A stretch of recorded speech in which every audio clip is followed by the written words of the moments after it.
This is Audible.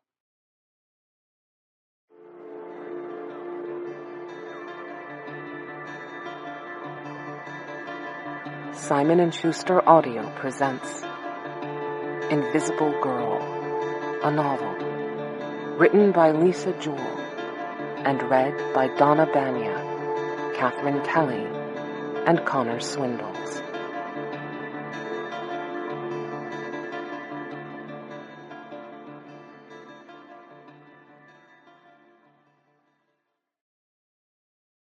To Jack, Sonny, Coco, all the lovely animals I have loved and lost this year.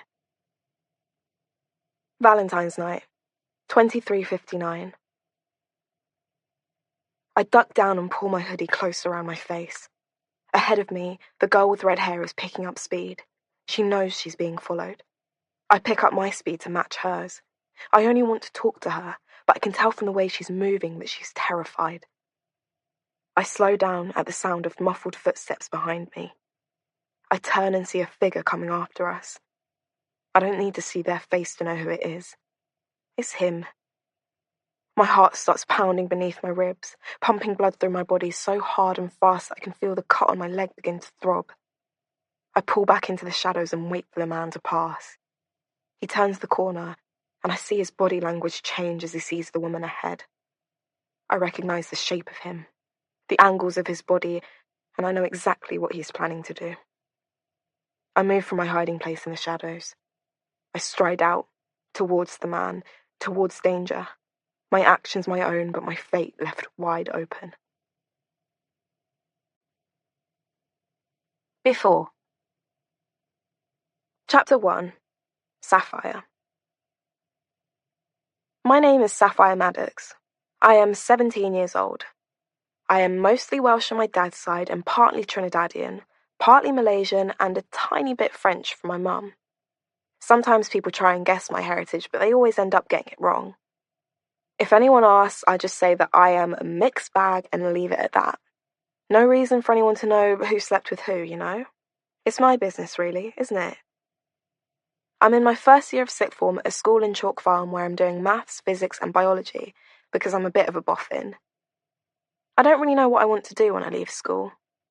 Everyone expects me to go to university, but sometimes I think I'd just like to go and work in a zoo, maybe, or a dog groomer's. I live in a 2-bedroom flat on the 8th floor of a tower on Alfred Road, right opposite a school I don't go to because they hadn't actually built it when I started secondary. My grandma died shortly before I was born. My mum died shortly afterwards. My dad doesn't want to know, and my granddad died a few months ago. So I live alone with my uncle. He's only 10 years older than me, and his name is Aaron. He looks after me like a father. He works at a betting shop, 9 to 5, and does people's gardens on the weekends. He's probably the best human being in the world. I have another uncle, Lee, who lives in Essex with his wife and 2 tiny daughters. So there are finally some girls in the family. But it's a bit late for me now. I grew up with 2 men, and as a result, I'm not that great with girls. Or, more accurately, I'm better with boys. I used to hang out with the boys when I was a kid and got called a tomboy, which I don't think I ever was. But then I started to change and became pretty, and I do not think I'm pretty. I just know that everyone I meet tells me that I am. And boys stopped wanting to hang out as a mate and got all weird around me, and I could tell that I'd be better off if I could harvest some girls. So I harvested some girls, and we're not close. I don't reckon I'll ever see any of them again once I've left school, but we get on okay, just as something to do. We've all known each other a long, long time now. It's easy. So, that's the bare outline of me. I'm not a happy kind of person. I don't have a big laugh, and I don't do that hugging thing that the other girls like to do. I have boring hobbies. I like to read, and I like to cook. I'm not big on going out. I like a bit of rum with my uncle on a Friday night while we're watching TV, but I don't smoke weed or take drugs or anything like that. It's amazing how boring you can get away with being when you're pretty. No one seems to notice. When you're pretty, everyone just assumes you must have a great life. People are so short-sighted sometimes. People are so stupid. I have a dark past and I have dark thoughts. I do dark things and I scare myself sometimes. I wake in the middle of the night and I've twisted myself into my bed sheets. Before I go to sleep, I tuck my bedsheet under the mattress really hard, really firm, so the sheet is taut enough to bounce a coin off. The next morning, all four corners are free. My sheet and I are entwined. I don't remember what happened. I don't remember my dreams. I don't feel rested. When I was 10 years old, something really, really bad happened to me. Let's maybe not get into that too deep. But yes, I was a little girl, and it was a big, bad thing that no little girl should have to experience, and it changed me. I started to hurt myself, on my ankles, inside my ankle socks, so no one would see the scratches. I knew what self-harming was. Everyone knows these days. But I didn't know why I was doing it. I just knew that it stopped me thinking too hard about other things in my life. Then, when I was about 12, my Uncle Aaron saw the scratches and the scars, put two and two together, and took me to my GP, who referred me to the Portman Children's Centre for therapy. I was sent to a man called Rowan Vors. Chapter 2. Kate.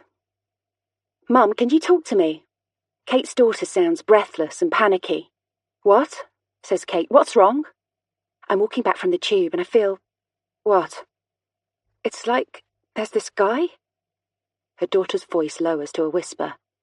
He's walking really close. Just keep talking, G. Just keep talking. I am, snaps Georgia. I am talking. Listen. Kate ignores the teenage attitude and says, Where are you now? Just coming up Tunley Terrace. Good, she says. Good. Nearly here then.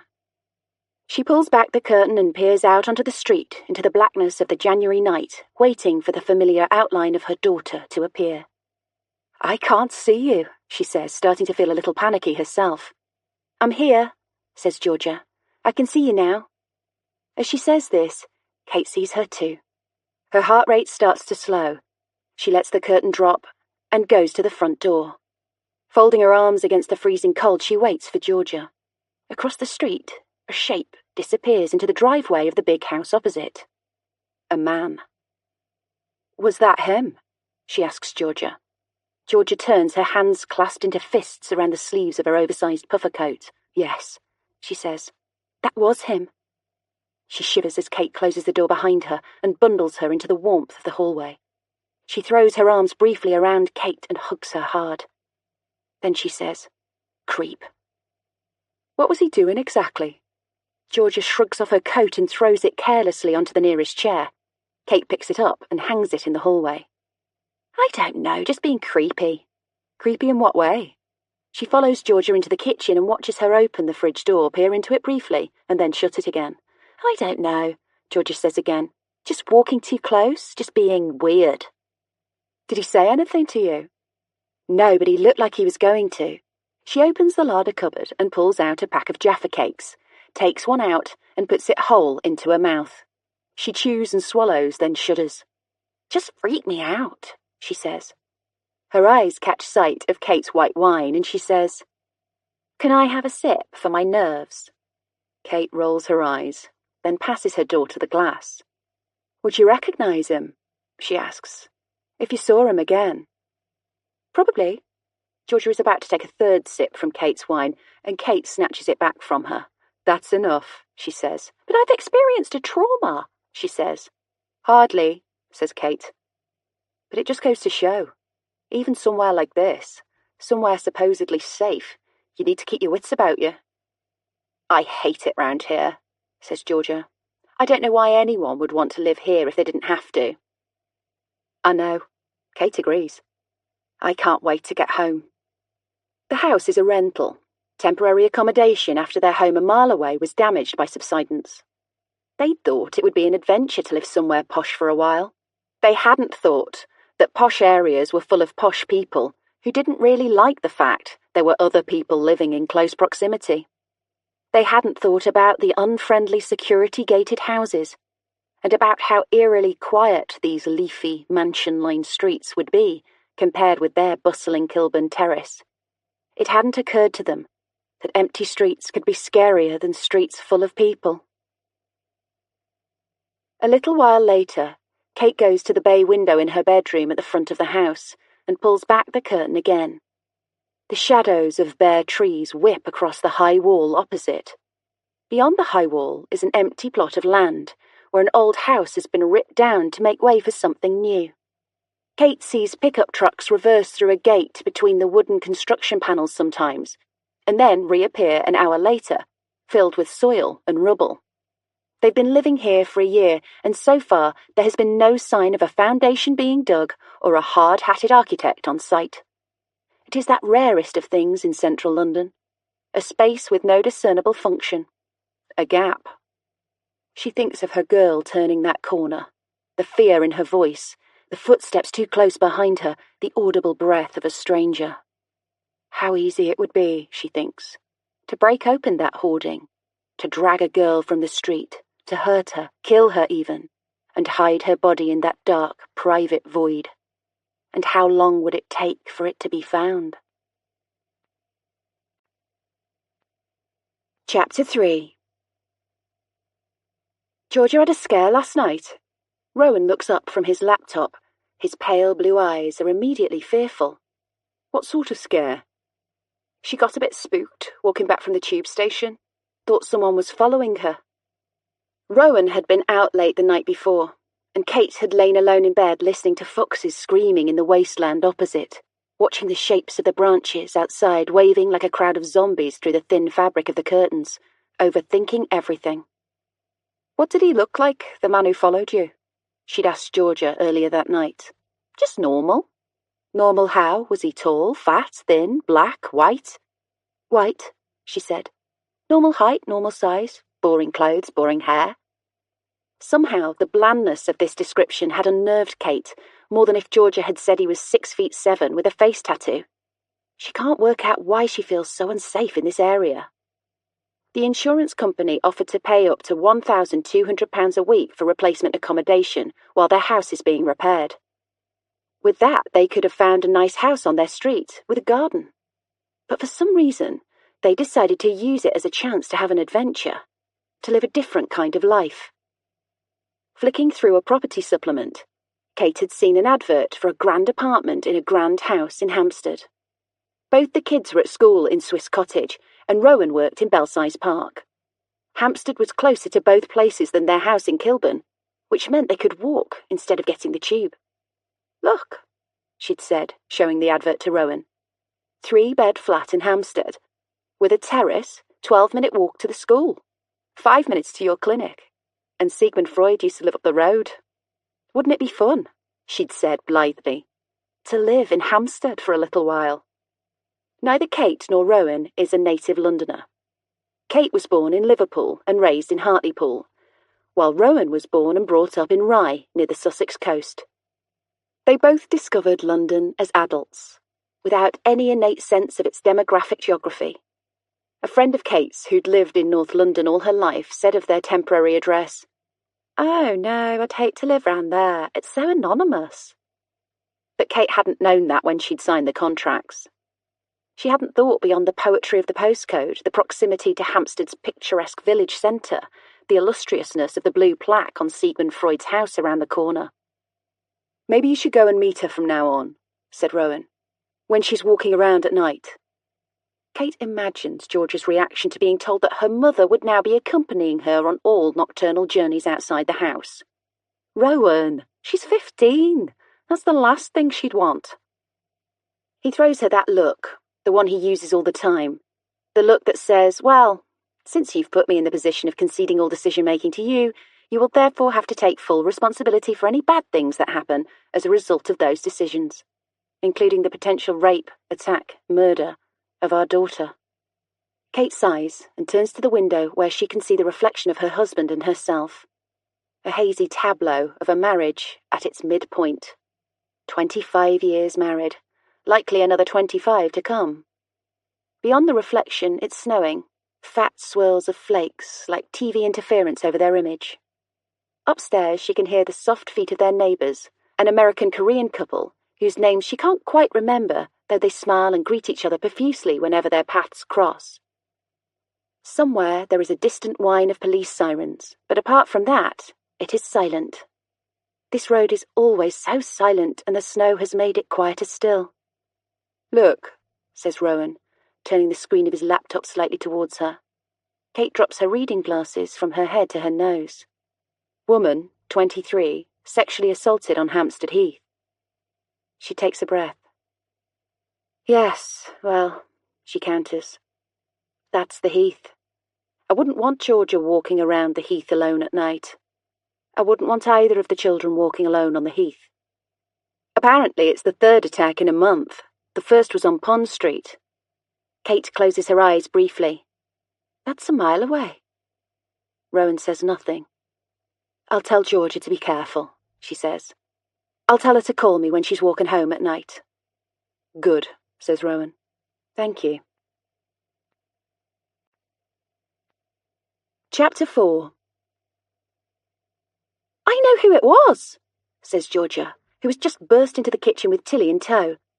It's just turned 4:30 and they're both in their school uniforms. They bring a blast of winter cold and an air of panic into the flat with them. Kate turns and gazes at her daughter. Who what was, she says. That creepy guy, she replies. The one who followed me the other night. We saw him just now. He lives in that weird house across the street. You know, the one with the grey armchair in the driveway. How do you know it was him? It just totally was. He was putting something out in the bins, and he looked at us. Looked at you how? Like weirdly. Tilly stands behind Georgia, nodding her agreement. Hi, Tilly, says Kate belatedly. Hi. Tilly is a tiny thing, with gobstopper eyes and shiny black hair. She looks like a Pixar girl. She and Georgia have only recently become friends after being at the same school for nearly 5 years. She is the first really decent friend Georgia has acquired since she left primary school, and while Kate can't quite work Tilly out, she is very keen for the friendship to flourish. He knew it was me, Georgia continues. When he looked at me, I could tell he knew it was me from the other night. It was a really dirty look. Did you see it? Kate asks Tilly. Tilly nods again. Yeah, he was definitely not happy with Georgia, I could tell. Georgia opens a brand new packet of Leibniz biscuits, even though there's a half-empty packet in the cupboard, and offers it to Tilly. Tilly says no thank you, and then they disappear to her bedroom. The front door goes again, and Josh appears. Kate's heart lifts a little.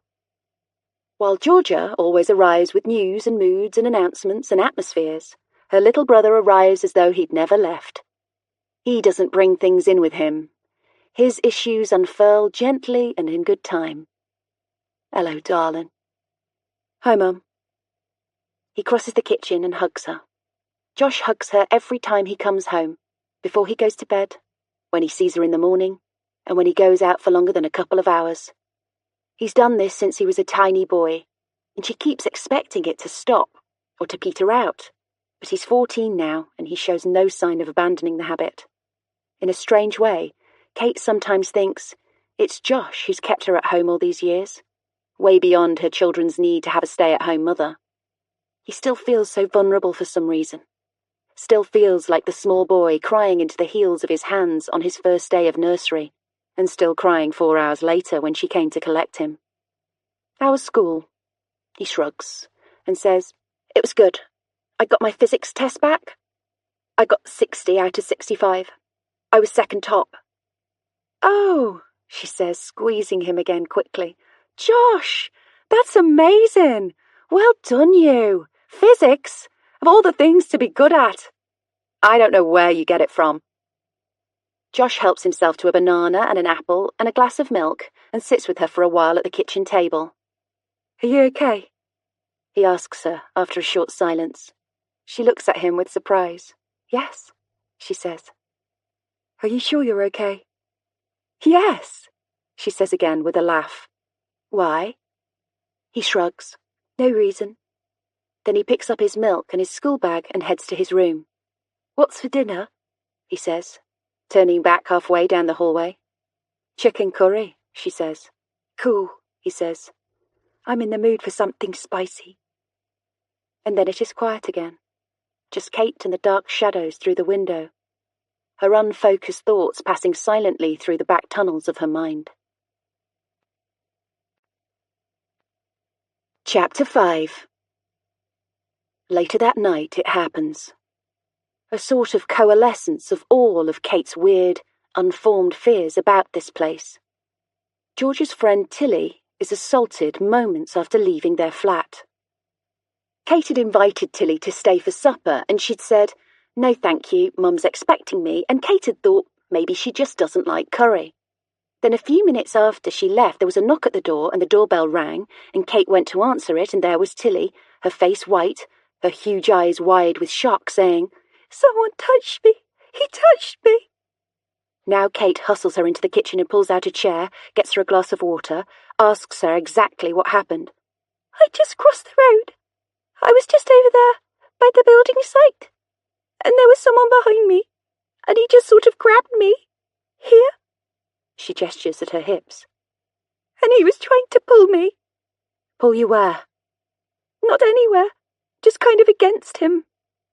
Georgia sits Tilly down at the table and holds her arm. "Oh my God, did you see him? Did you see his face?" Tilly's hands tremble in her lap. "Not really. Sort of. I don't think. It was all just quick. Really, really quick." "Are you hurt?" says Georgia. "No," says Tilly, with a slight question mark, as though she might be. "No," she says again. "I'm okay. I'm just..." She stares down at her hands. "Freaked out. It was horrible." "Age?" asks Kate, roughly. Tilly shrugs. "I don't know," she sniffs. "He was wearing a hood and had a scarf around his face." "Height?" "Kind of tall, I guess, and slim." "Should I call the police?" asks Kate, and then wonders why she's asking a 16-year-old girl who's just been assaulted whether or not she should call the police. "For fuck's sake," said Georgia. "Of course you should call them." Then before anyone else has a chance to pick up their phone, she's calling 999. And then the police arrive, and Tilly's mum arrives, and the night takes a strange tangent off into a place that Kate has never been before. A place of policemen in her kitchen, and a tearful mother she's never met, and a nervous energy that keeps her awake for hours after the police leave and Tilly and her mother disappear in an Uber, and the house is quiet, yet she knows that no one can be sleeping peacefully, because a bad thing happened, and it is something to do with them, and something to do with this place, and something else. Some indefinable thing to do with her. Some badness. Some mistake she's made because she's not a good person. She has been trying so hard to stop thinking of herself as a bad person. But as she lies in bed that night, the sudden awful knowledge of it gnaws at her consciousness until she feels raw and unpeeled. Kate awakes just before her alarm goes off the following morning, having slept for only 3.5 hours. She turns and looks at Rowan, lying peacefully on his back, his arms tucked neatly under the duvet. He is a pleasant-looking man, her husband. He has lost most of his hair and shaves it now, revealing the strange contours of his skull that she had not known existed when she'd met him 30 years ago. She'd presumed his skull to be a smooth thing, the underside of a pottery urn. Instead, it is a landscape with hills and valleys, a tiny puckered scar. Raised veins run across his temples to his brow. His nose is large. His eyes are heavy-lidded. He is her husband. He hates her. She knows he does. And it's her fault. She slips out of bed and goes to the front window, a large bay overlooking the street. The just-risen sun shines through the trees, onto the building site across the road. It looks innocuous. Then she looks further to the right, to the house with the armchair on the driveway. She thinks of the man who lives there, the creepy man who'd followed Georgia home from the tube station, who'd thrown her and Tilly dirty looks last night as he put out his bins, the man who matches the description that Tilly gave of the man who assaulted her. Kate locates the card the policeman gave her last night, Detective Inspector Robert Burdett. She calls him, but he doesn't answer, so she leaves a message for him. "I'm calling about the assault on Tilly Krasnicki last night," she begins. "I don't know if it's anything, but there's a man across the street at number 12. My daughter says he followed her home the other night, and she says he was staring at her and Tilly strangely on their way home from school last night. I don't know his name, I'm afraid. He's about 30 or 40, that's all I know. Sorry, just a thought. Number 12. Thank you. Have you spoken to Tilly today? Kate asks Georgia as her daughter spins around the flat readying herself to leave for school later that morning. No, says Georgia. She's not been answering my messages or taking my calls. I think maybe her phone's switched off. Oh, God, Kate sighs. She can't bear the sense of guilt, the feeling that she's somehow made this happen. She imagines Georgia, her beautiful, guileless girl, a man's hands on her in the dark on her way home from a friend's house. It's unbearable. Then she imagines tiny Tilly, too traumatised to even take messages from her best friend. She finds the number that Tilly's mum put into her phone last night and presses it. Tilly's mum finally answers her phone the 6th time Kate calls her. Oh, Alona, hi, it's Kate. How is she? How's Tilly? There is a long silence. Then the sound of the phone being handled and muted voices in the background. Then a voice says, Hello? Alona? No, it's Tilly. Oh, says Kate. Tilly, hello, sweetheart. How are you doing? There's another strange silence. Kate hears Alona's voice in the background, then Tilly says, I've got something to tell you. Oh? About last night? The thing that happened? Yes. It didn't happen.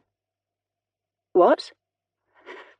A man didn't touch me. He just walked quite close to me, and Georgia got me so freaked out about that man who lives opposite you, and I thought it was him, but it wasn't him. It was someone completely different, and I came rushing back to yours, and I... There are more shuffling sounds, and then Alona comes on the line again. I'm so sorry, she says. So sorry. I said she'd have to tell you herself. I just don't understand.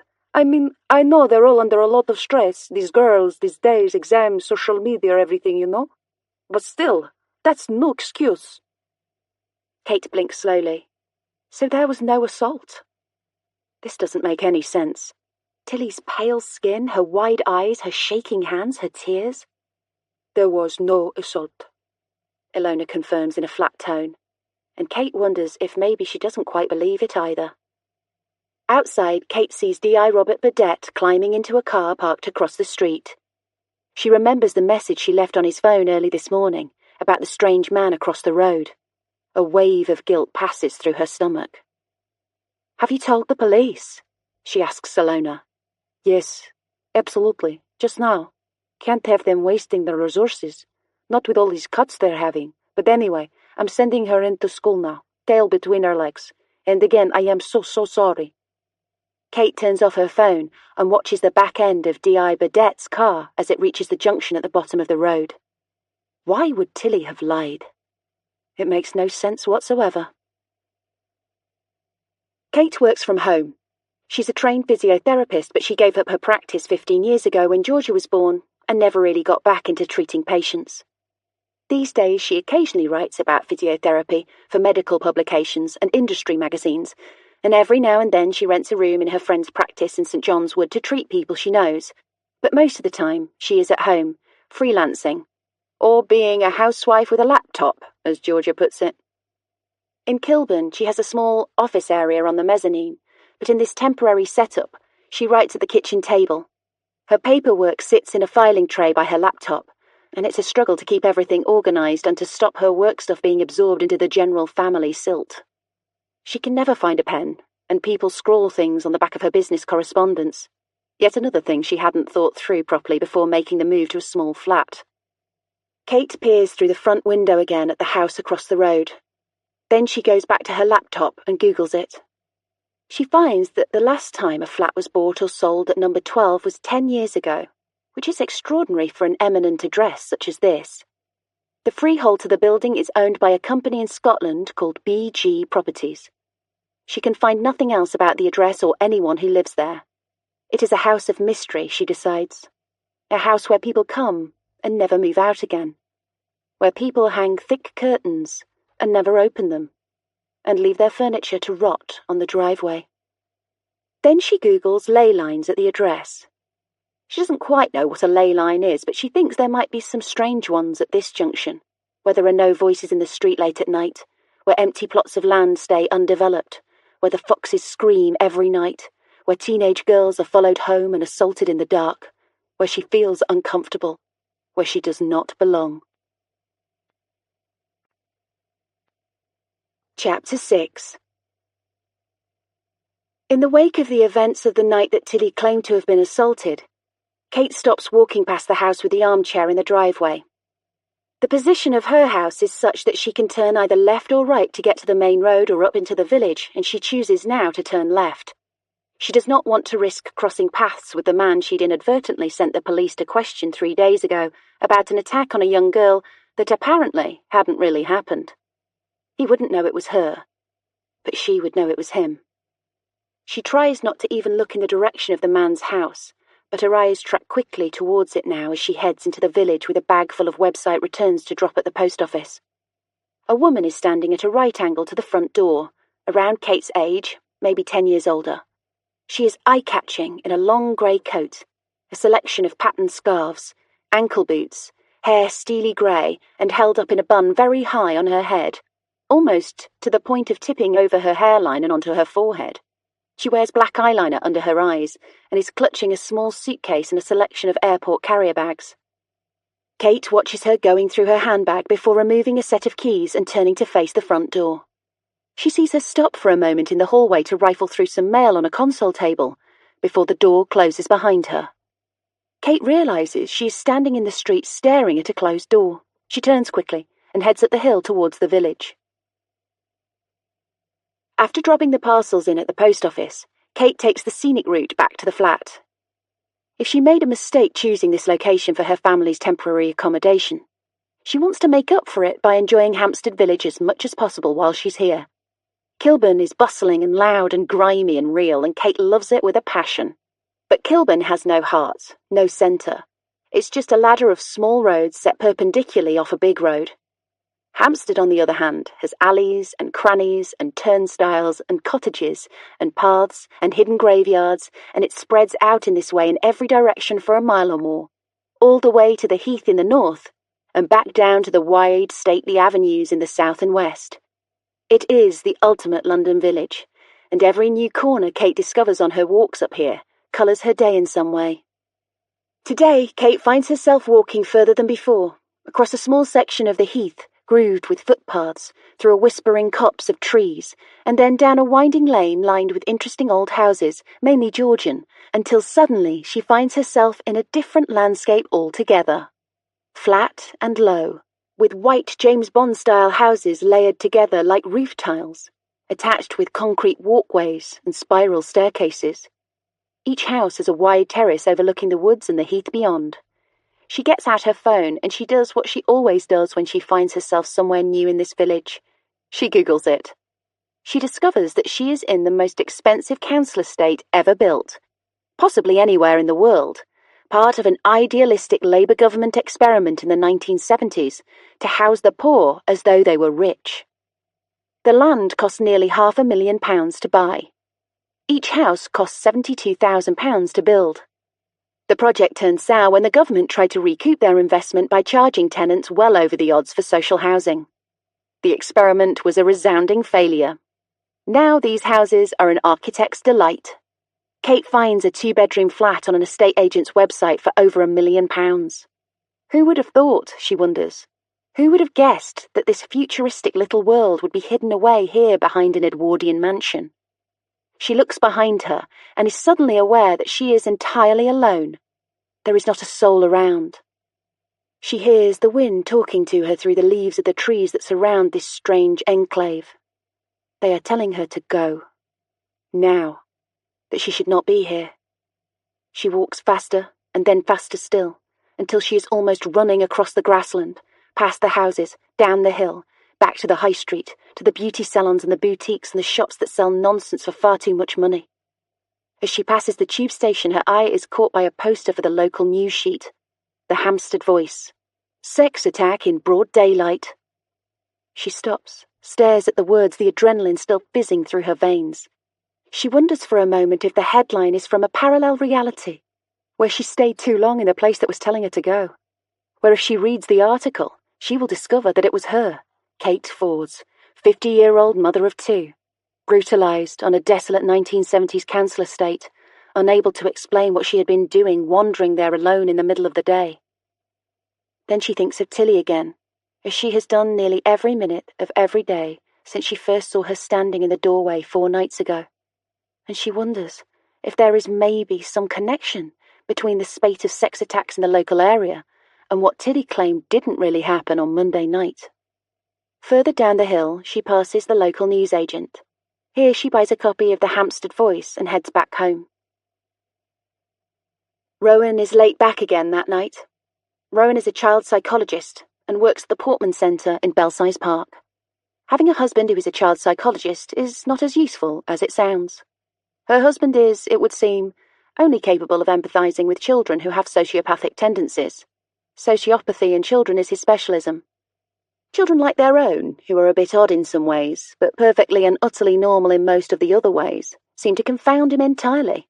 And he reacts as though he has never before encountered a teenage child or, indeed, had any personal experience of being a teenager himself, whenever either of them does something that could only be described as the stereotypical behaviour of a teenager. This infuriates Kate, who has never felt more in touch with her own teenage self than she has since her children became teenagers, as if she has walked through a door at the far end of parenting and somehow met herself coming the other way. "How was your day?" she calls out to him now, in the tone of voice she uses to lay out her intent to be pleasant. If she can start the evening's discourse on a high note, then it can't possibly be her fault if it all goes downhill later on. She has no idea if Rowan can detect the hint of theatre in this particular tone, but he responds from the hallway with a hearty, "Not at all bad. How was yours?" And then he is there in the kitchen, her husband, his shaved head covered with a beanie, wrapped up against the January chill in a padded black jacket and gloves. He pulls off the beanie and puts it on the table. Then he pulls off his gloves, revealing long, angular hands. He takes the crossbody bag off his shoulder and puts it on a chair. He doesn't look at her. They don't really look at each other anymore. It's fine. Kate isn't in great need of being seen by him. His hand goes to the Hampstead Voice on the table. He looks at the headline. "Another one." "Another one," she replies. "Next road down this time." He nods, just once, carries on reading, then he says, "Daylight." "I know," she says, "horrific. That poor woman. Just going about her business. Thought it was going to be a normal day. And some sick little fuck decides he can do what he wants. Decides he has the right to touch her body." She shudders as she thinks again of tiny Tilly, her wide eyes on her doorstep. Georgia walks in. She's in her lounging gear. Silky jersey shorts and a hoodie. Kate didn't have lounging gear when she was a teenager. She had her clothes and her pyjamas and nothing in between. Rowan puts the Hampstead Voice in front of her. "Look, Georgie," he says. "A sex attacker in the area. Last attack was just down the road, in the middle of the day. Please keep your wits about you, and try not to stumble about with your earbuds in." Georgia tuts. "My wits are totally about me," she says. "Remember, my wits are young, not old and shit like yours. And I bet you anything it's that guy." She taps the front page of the paper. "The one over the road, the creep. He looks totally rapey." Kate shivers slightly at the mention of the man across the road, and she flushes with shame. She hasn't told Rowan or the kids about calling the police and seeing them going to talk to him. She's too embarrassed. It was such a middle-class meddling thing to have done. "How's Tilly?" she asks, moving the subject along. "Has she said any more to you about Monday night?" Georgia shakes her head. "Nope. I tried talking to her about it, but she won't. She just says she's too embarrassed." "And what do you think? Do you think she made it up?" Her daughter considers the question. "In one way, yeah. I mean, it's kind of the sort of thing she'd do, if you see what I mean. She's lied about stuff before." "What sort of stuff?" "Oh, just small things, like saying she knows the name of some, rapper or someone on YouTube, and then when you ask her who it is, you realise she hasn't got a clue. So she says things sometimes just to fit in, to be one of the crowd. And she gets this, blind look in her eyes when she knows she's been rumbled, and then you feel really bad for putting her on the spot. But this, lying about something like this, do you think she's capable of a lie that big?" I dunno, she says. Then she shrugs and says, yeah, maybe. She overreacts to things. Maybe she just, overreacted.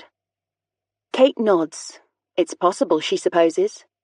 But then her eye is caught once more by the headline on the front page of the Hampstead Voice, and she feels a dark shadow of doubt passing through her head. Chapter 7. It's the day before Valentine's Day, and Kate is in her local shopping centre looking for a card for Rowan. She won't get him anything romantic. Indeed, there have been at least a dozen years over the preceding 30 when she hasn't got him a card at all. Valentine's isn't really their scene, but something about the fact that they've made it to another Valentine's Day, still intact in spite of everything that happened last year, makes her think that a card might be in order.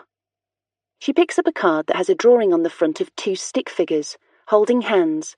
The wording above their heads says, "Yay, we still like each other." She puts it back on the shelf as though it has scolded her. She is not sure that she and Rowan do.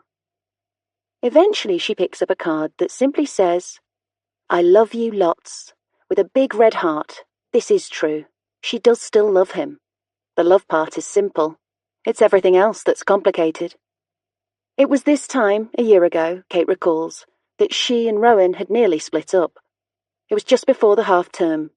They'd thought that they might have to cancel a £7,000 holiday. That's how bad it had been. It was her fault. All of it. She'd thought Rowan was having an affair. No, not thought. Believed. With every fibre of her being. With no element of doubt. Without having ever seen Rowan with another woman. Without having found texts from him to another woman. Without having seen so much as a smudge of lipstick on a collar. She'd gone completely mad for a while. For 6 months, Kate had obsessively infiltrated all her husband's most private spaces. His email account, his text messages, his WhatsApp, his photos, even his work documents. She'd pored over the terrible details of a psychologically scarred but very beautiful young girl, looking for something to back up her belief that Rowan was having sex with her, shamelessly breaching the privacy of a child who'd thought that everything she'd said to her psychologist was shared in the strictest confidence. Rowan had found out what she'd been doing in early February. Or, rather, she'd had to confess to what she'd been doing after he came home from work and told her that he thought his new assistant had been going through his patient's private records and even his email and his phone, and that he was monitoring her and was prepared to report her if necessary. She'd panicked at the thought of an official investigation and said, "It's me, it's me, it's me," and started crying and tried to explain but made no sense. No sense at all, because back then, for a few months, she'd been utterly, utterly mad. She'd hoped for his arms around her after her confession, for his low, reassuring voice in her ear saying, it's okay, I understand, I forgive you, it's fine." Instead, he'd looked at her and said, "That is about the lowest thing I've ever heard of in my life." Of course he had not been having an affair. He had just been working late, stressed, dealing with unimaginable horrors on a day-to-day basis, dealing with a new assistant who was not up to scratch, with a sick father. He'd also been trying to get fit by taking up jogging on an ad hoc basis, and constantly frustrated that there was never enough time to get into a routine. He was just, as he'd said, struggling with it all. And there she'd been, idiot that she was, snuffling like a pig through his private affairs, breaching his professional security, endangering his job, imagining the very worst of him, the very worst. "Why on earth," he'd said, looking at her imploringly, disbelievingly, "would I be having an affair?" Such a simple question. She'd paused and taken a moment to think about it. Why would he be having an affair? "Because I'm old," she'd said eventually. "I'm old too." "Yes, but you're a man. You don't have a sell-by date." "Kate," he'd replied, "neither do you. Not to me. You and me, for God's sake. We don't have sell-by dates. We're us. We're just us." He'd moved out for a few days after that. It had been her idea. She needed to clear her head. When he came back, he'd said, "I feel like we've lost our thread. Like we were in the zone and now we're out of the zone and I don't know how to get back into it again." And she'd said, "I feel the same way." There'd followed a few days of existential drama and angst and many discussions about the cancellation of the extremely expensive skiing holiday and how the children might take it, and looking at insurance policies. There was no special clause for unexpected marital discord. Then 2 days before they were due to fly, they'd shared a bottle of wine and had sex and decided just to go on the holiday and see if it fixed them. And it had, to a certain extent. The kids had been on good form, full of laughter, the sun had shone all day, every day, and the hotel they'd chosen had been jolly and full of nice people. They'd returned home a week later and both decided, subliminally and without further discussion, just to get on with it and forget that it had ever happened. But still, it had. She had crossed lines and boundaries, she'd broken the trust between them, and even now she still feels like a lesser person. Being a mother had given her so much command over the moral high ground, but in 6 crazy months she'd ceded her position entirely, and to this day she still flinches under Rowan's gaze, scared that he'll see through her facade to the insecure, pathetic core of her. She feels safer now when he doesn't look at her, when he doesn't see her, because if he can't see her, then he can't hate her. And he hates her. She knows he does. Saffyre. That was the name of the patient whose private records she'd read through. Saffyre Maddox. She was 15 years old at the time and had been self-harming since the age of 10. One day during the madness of last winter, Kate had actually gone to Saffyre's school and watched her through the railings. There she was, the girl Kate had been so sure was having an affair with her husband. Tall, lean, flat-chested, her dark curls pulled back into a bun, her hands in the pockets of her black blazer, pale green eyes scanning the playground, almost regal. Not at all what Kate had expected. She'd watched as a boy approached the girl, playfully trying to engage her in some kind of banter. She'd seen Sapphire's eyes drift over his shoulder, and then she'd watched the boy fade away, go back to his friends, his good-natured demeanour that of someone who hadn't expected much more than he'd got. Then 2 girls had walked towards Saffyre, and the 3 of them had fallen into step together, heading back to the school building. Saffyre hadn't looked like a girl who cut herself with unfurled paper clips. She'd looked like the queen bee. The last time Kate saw Saffyre was a couple of months after they'd moved to the flat in Hampstead. She'd been walking down the Finchley Road with an older man, and she'd been pulling a nylon shopping trolley behind her. Kate had followed them for a while, her heart racing lightly with fear of being caught. The older man had a pronounced limp, and Saffyre stopped every moment or so to allow him to catch up with her before they both turned into an estate at the Swiss cottage end of the Finchley Road and disappeared through aluminium doors at the bottom of a tower block. As the door closed behind them, Kate stopped and caught her breath, suddenly aware of what she was doing. She turned quickly and headed home at a brisk pace, trying to purge the wrongness from her psyche. Chapter 8. Rowan passes Kate a red envelope across the table the following morning with a shy smile. "Don't worry if you haven't," he says. "It was just you know." She smiles and takes her own red envelope from her handbag and hands it to him. "Go us," she says lightly. They open their envelopes in tandem, slightly awkwardly. Rowan's card to Kate is a Banksy. It's a Band-Aid-covered red heart balloon from a wall in Brooklyn in New York. It's beyond apt. She opens the card. There, in his loose scrawl, are the words, "Are you ready to take off the plasters yet?" She glances at him across the table. A small laugh escapes her mouth. Her stomach knots and unknots pleasantly. She says, "Are you?" He drops his head into his chest and then lifts it again. He's smiling. "Totally," he says. "I have been for a long time. He glances down at the card she's just given him, with its bland inscription, "To my lovely husband, happy V-Day, love C, kiss." "I've been waiting," he says. She nods. She's confused for a moment about who exactly has been wearing plasters on their hearts, about who's been healing and who's been waiting. She'd thought it was the other way round, that she'd hurt him. "Shall we go for a drink tonight?" he suggests. "Somewhere a bit shit, maybe? Everything else will be fully booked." "Yes," she says. "Leave it with me. I'll think of somewhere a bit shit." After Rowan leaves, Kate opens her laptop and starts work. She's slightly unnerved by the interaction with her husband. Everything has felt so off-kilter since they moved here. Even her marital disharmony has changed somehow, shifted along a little to a place that she doesn't quite recognise. She almost misses how straightforward it had felt in the months after her confession to Rowan. Rowan good, Kate bad. But since moving to Hampstead, she's not so sure anymore. Rowan's behaviour had been strange. For months. He had come home late and been distracted and impatient with her and the children.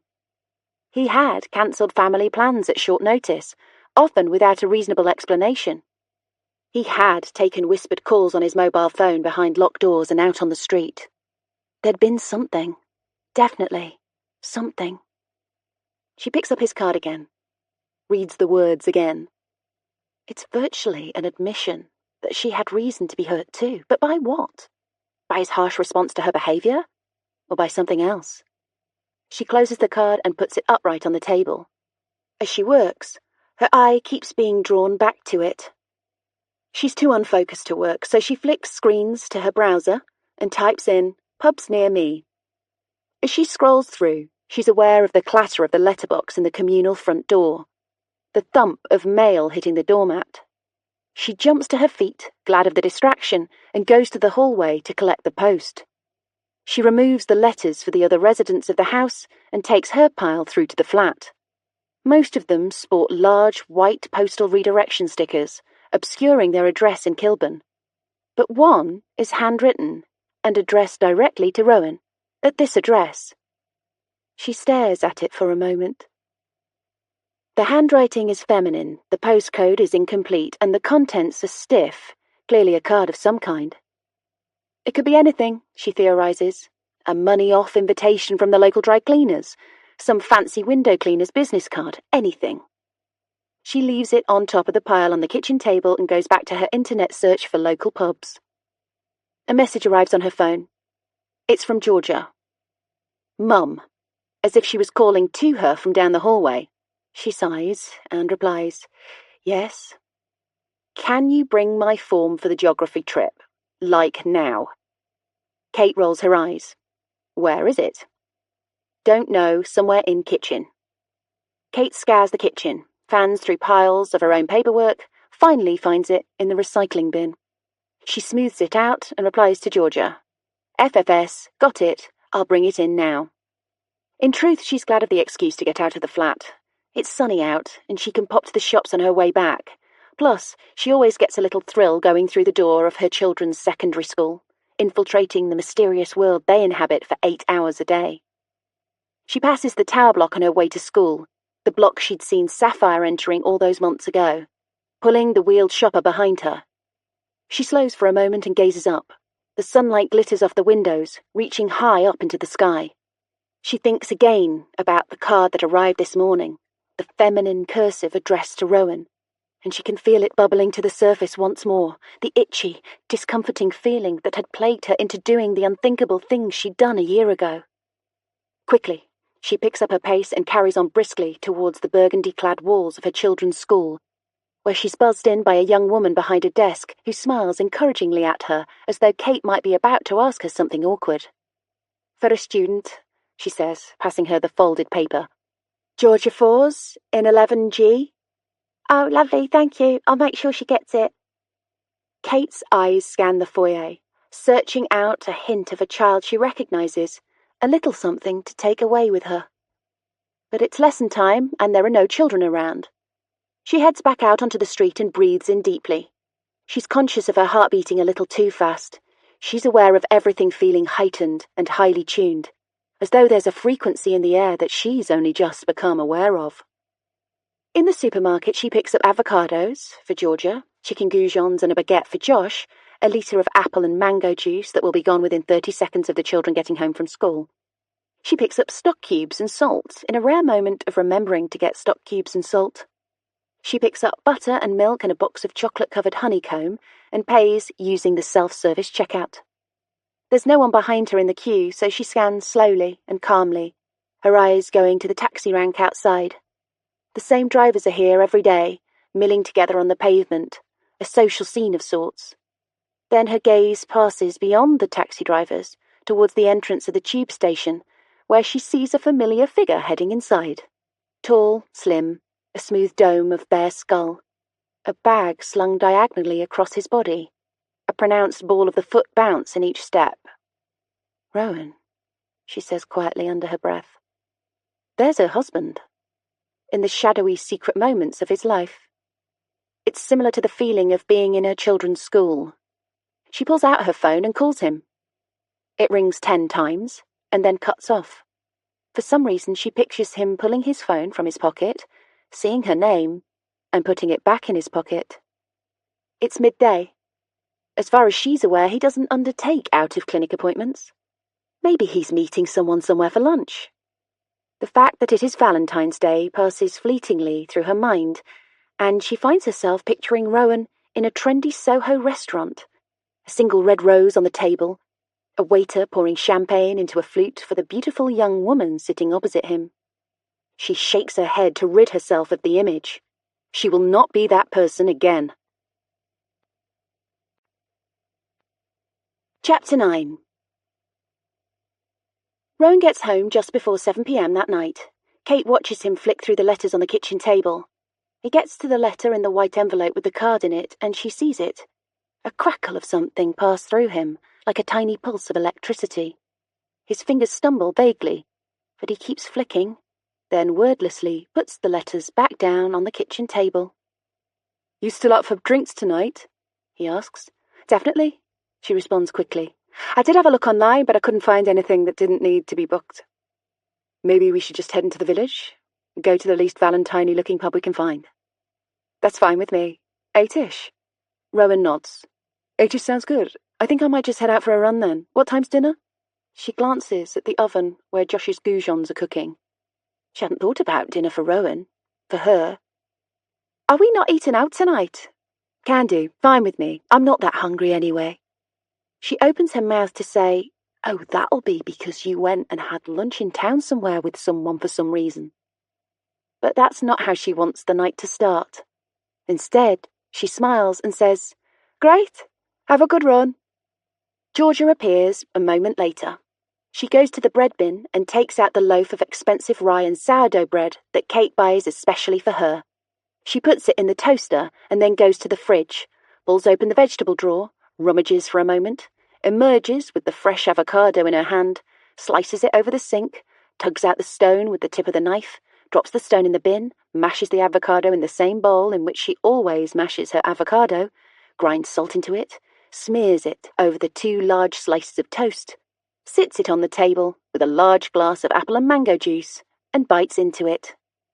Georgia sees Kate watching her. "You all right, Mum?" she says. Kate nods, shaking herself out of her mild reverie. "I'm fine, yes." Georgia picks up the Banksy Valentine's card with her spare hand and examines it. "Ah," she says. "Sweet. Dad got you a card, bless. What's it mean?" "It means..." She tugs a piece of kitchen towel from the roll and uses it to mop up some spilled tea on the counter. "I don't know. I think maybe he thinks I'm still a bit sensitive after what happened last year." "Oh, you mean your crisis?" "Yes, our crisis." "That was so weird," Georgia says, her mouth full of food.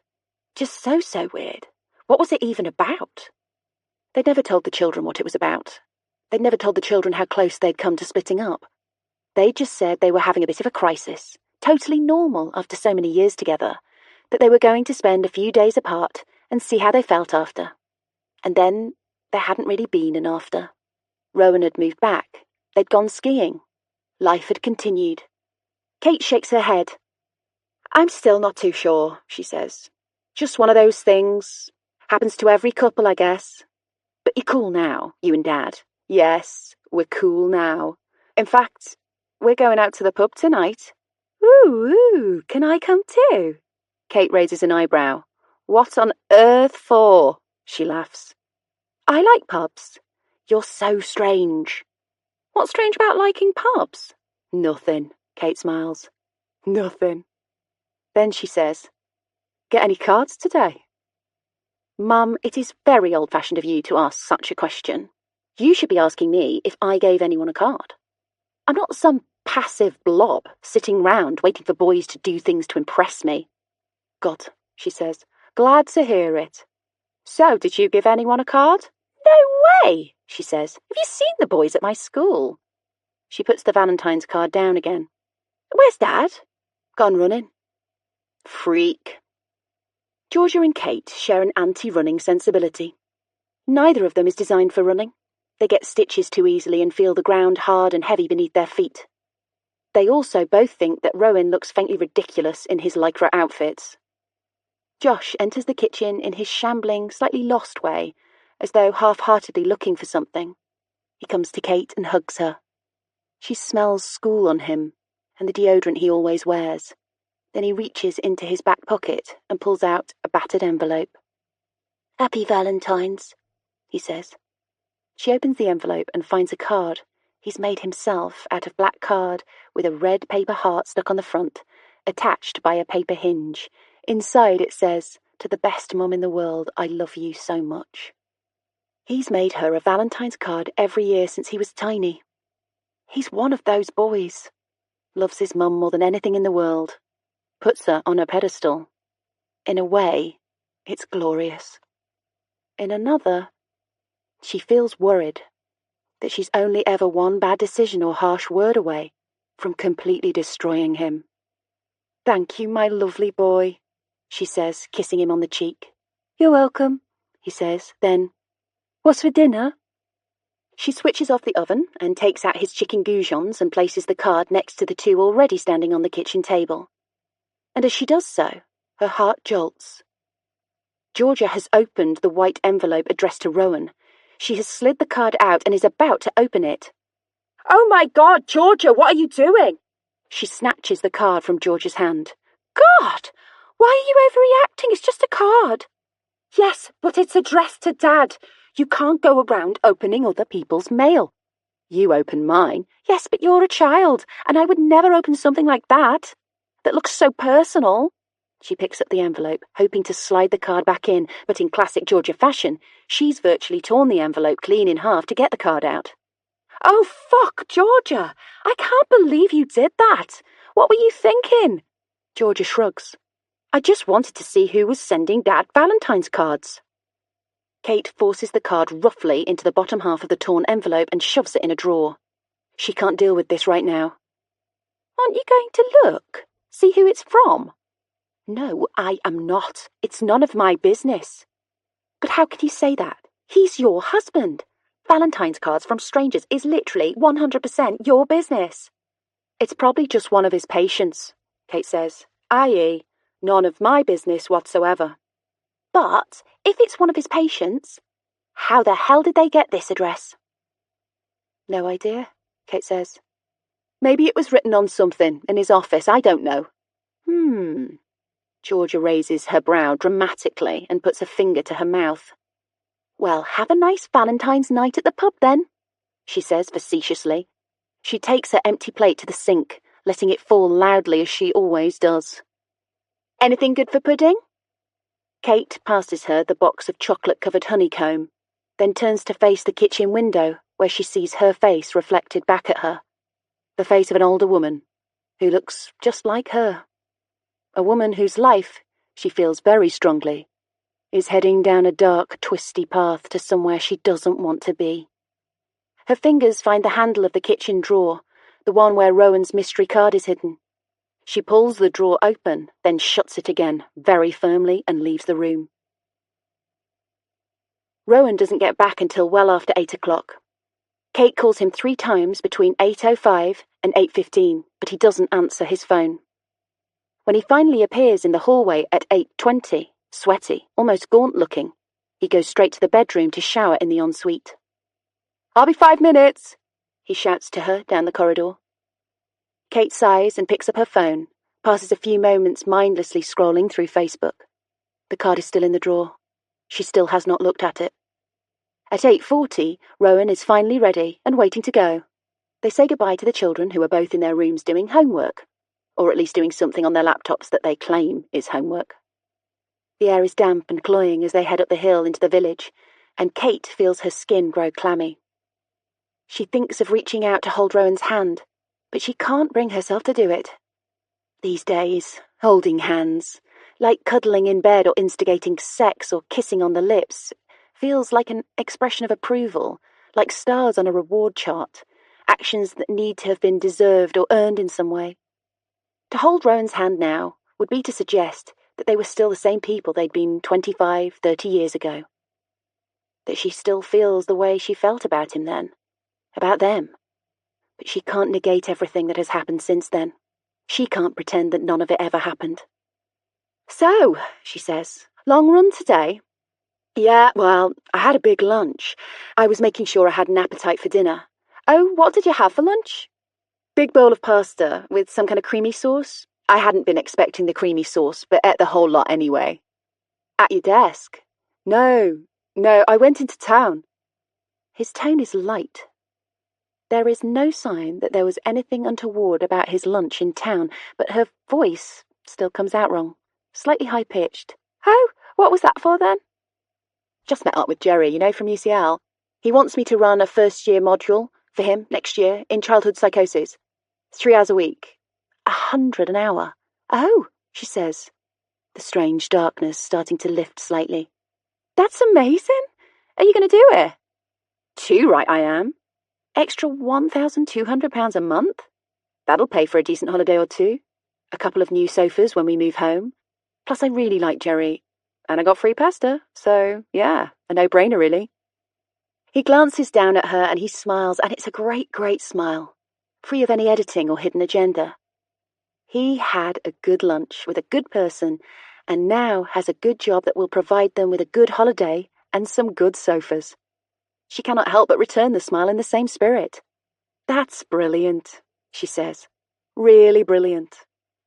She wants to ask why he didn't mention the lunch when they were talking this morning. She would tell him if she was meeting someone for lunch to talk about a job.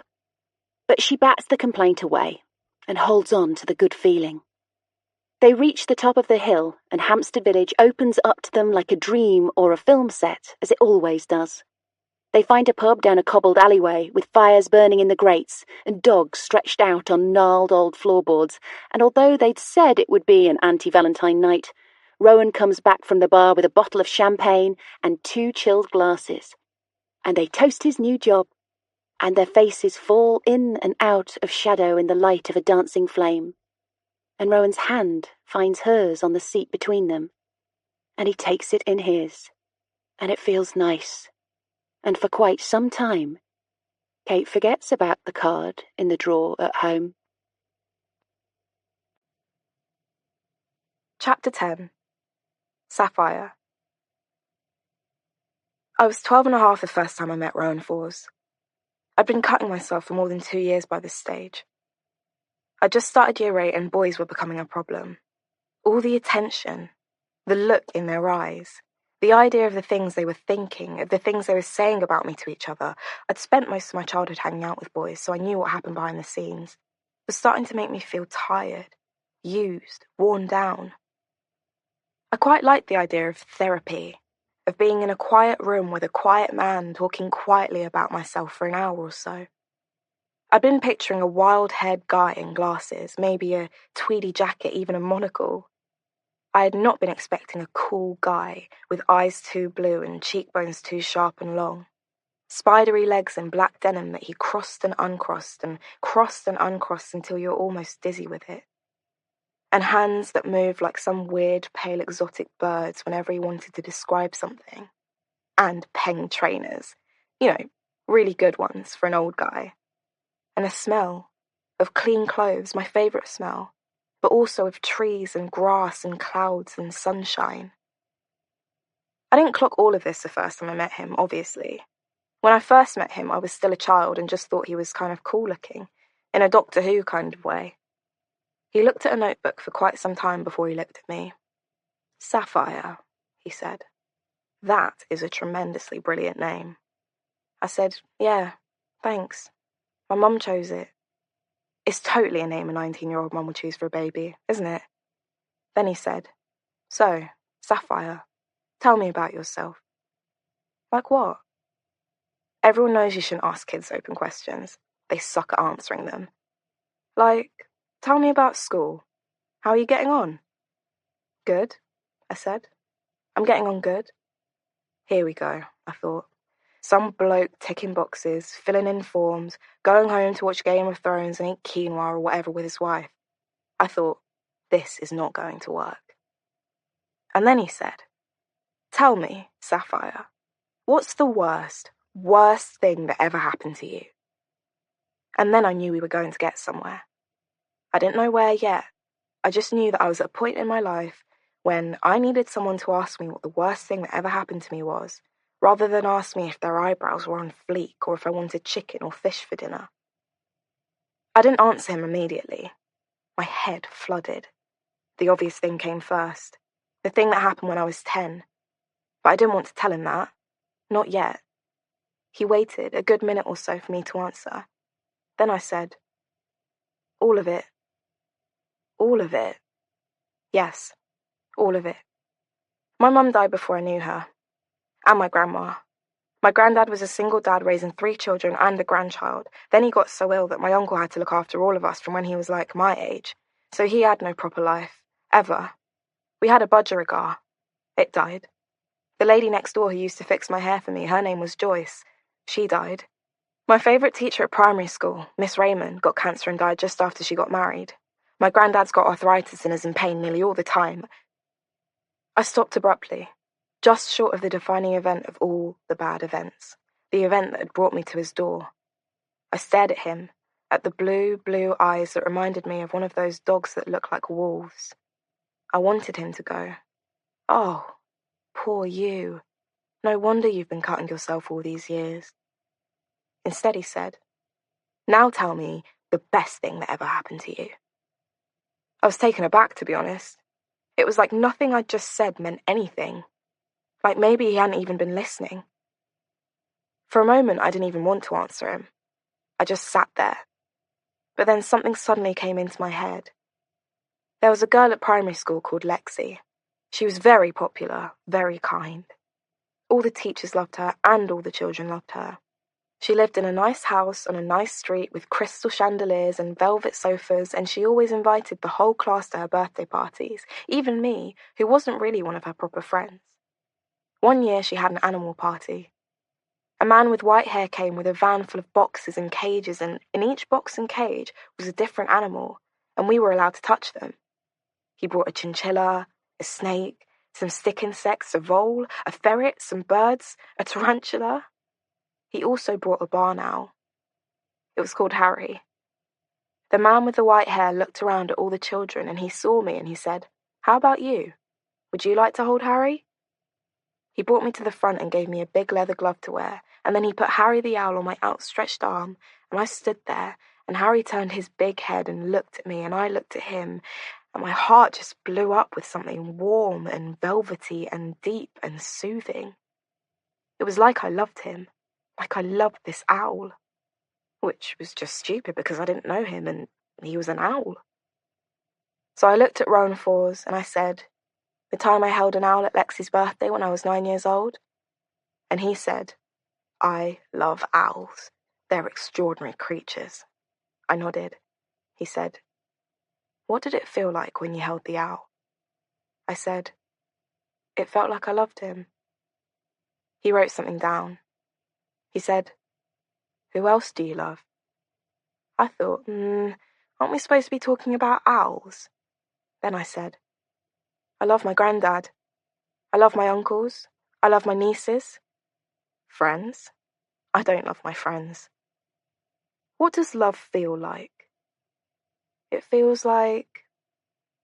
It feels like need. Like need. Yeah. Like you love someone because they give you what you need. And if they stop giving you what you need, then that's not love. That's something else. And the owl? I stopped. What? The owl. You said it felt like you loved the owl. Yes. But you didn't need the owl. No, I just loved him. Did it feel the same as the way you love your granddad? No, I said. It felt pure. I realised that sounded wrong and corrected myself. Not that there's anything not pure about the way I love my granddad, but I worry about him. I worry that he'll die. I worry that he won't be able to give me what I need. And that makes me feel bad. I didn't feel bad about the owl. I only felt good. Do you think both types of love are equal? Yes, I nodded. Yes, I do. He stopped then and looked up at me and he smiled. I hadn't been expecting him to smile. I thought that it was in his contract not to smile during therapy. But he did. And maybe it was because we'd just been talking about it, I don't know. But I got that feeling again, the soft, velvet owl feeling. So yeah, maybe I needed Rowan Falls already, even before I knew it. The first time I saw Rowan outside of a therapy session at the Portman was about a year or so after our first session. I was walking home from school and he was just leaving an appointment at the school opposite my flat where one of his patients was a student. He was all smart and briefcasey, wearing a blue shirt, and he was talking to another man, also smart and briefcasey. Then they separated and he turned across the street and he saw me looking at him. I thought he might just wave and walk on. But he didn't. He crossed the road and came to stand with me. "Well, hello," he said. He had his hands in his pockets and kind of rocked backwards on his heels. It made him look like a teacher for some reason, and I had that really, ew feeling you get when you see a teacher out of school, like they're naked or something. But at the same time, I felt really pleased to see him. I said, "Hi," and wondered what I looked like to him. I was wearing false eyelashes that day. This was early 2016. Everyone was wearing false eyelashes. I didn't think I looked stupid at the time, but I probably did. "Finished school?" he said. "Yeah, just heading home." As I said this, I looked up at the tower, to the 8th floor.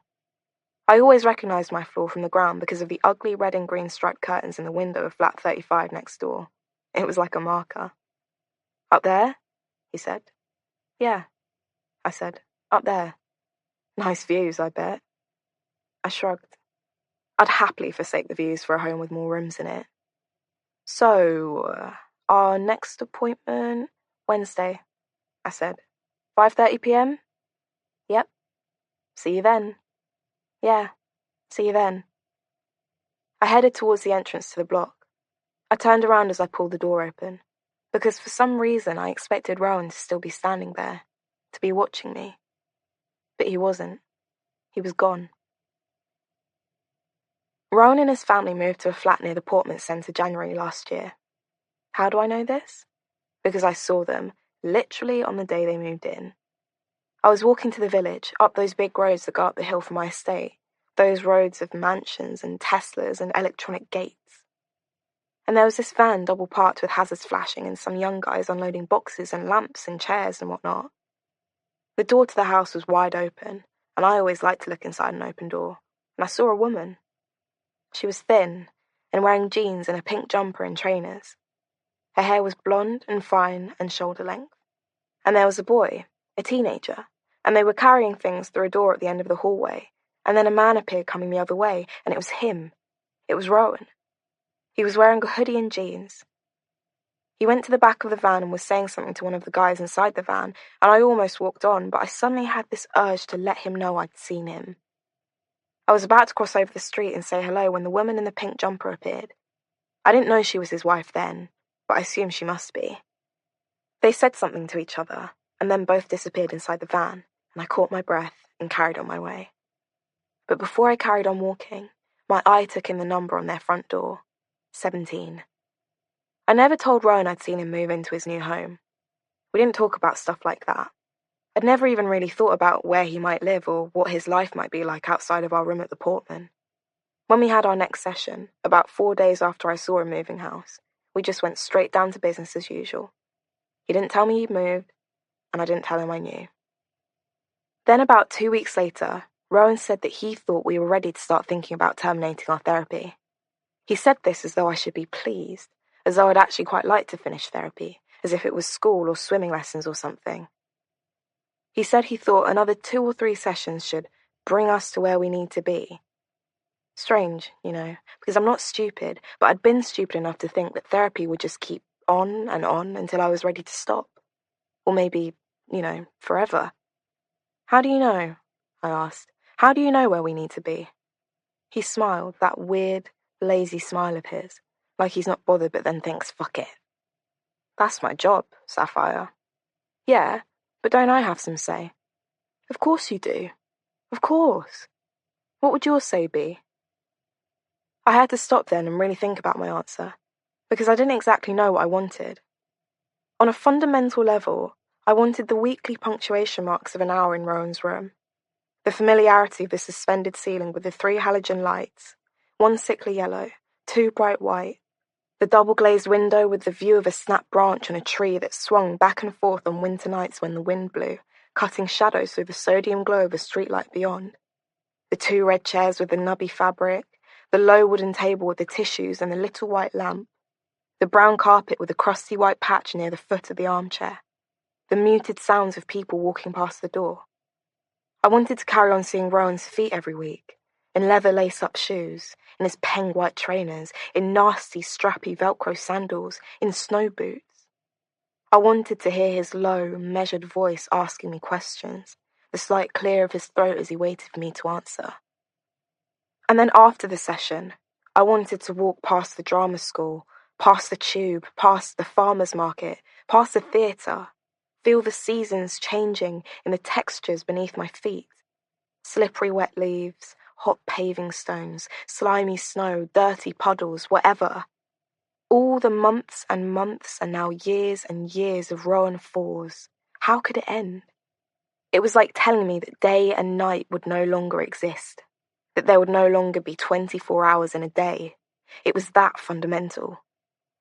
Eventually I said, my say would be that I don't think I'm ready.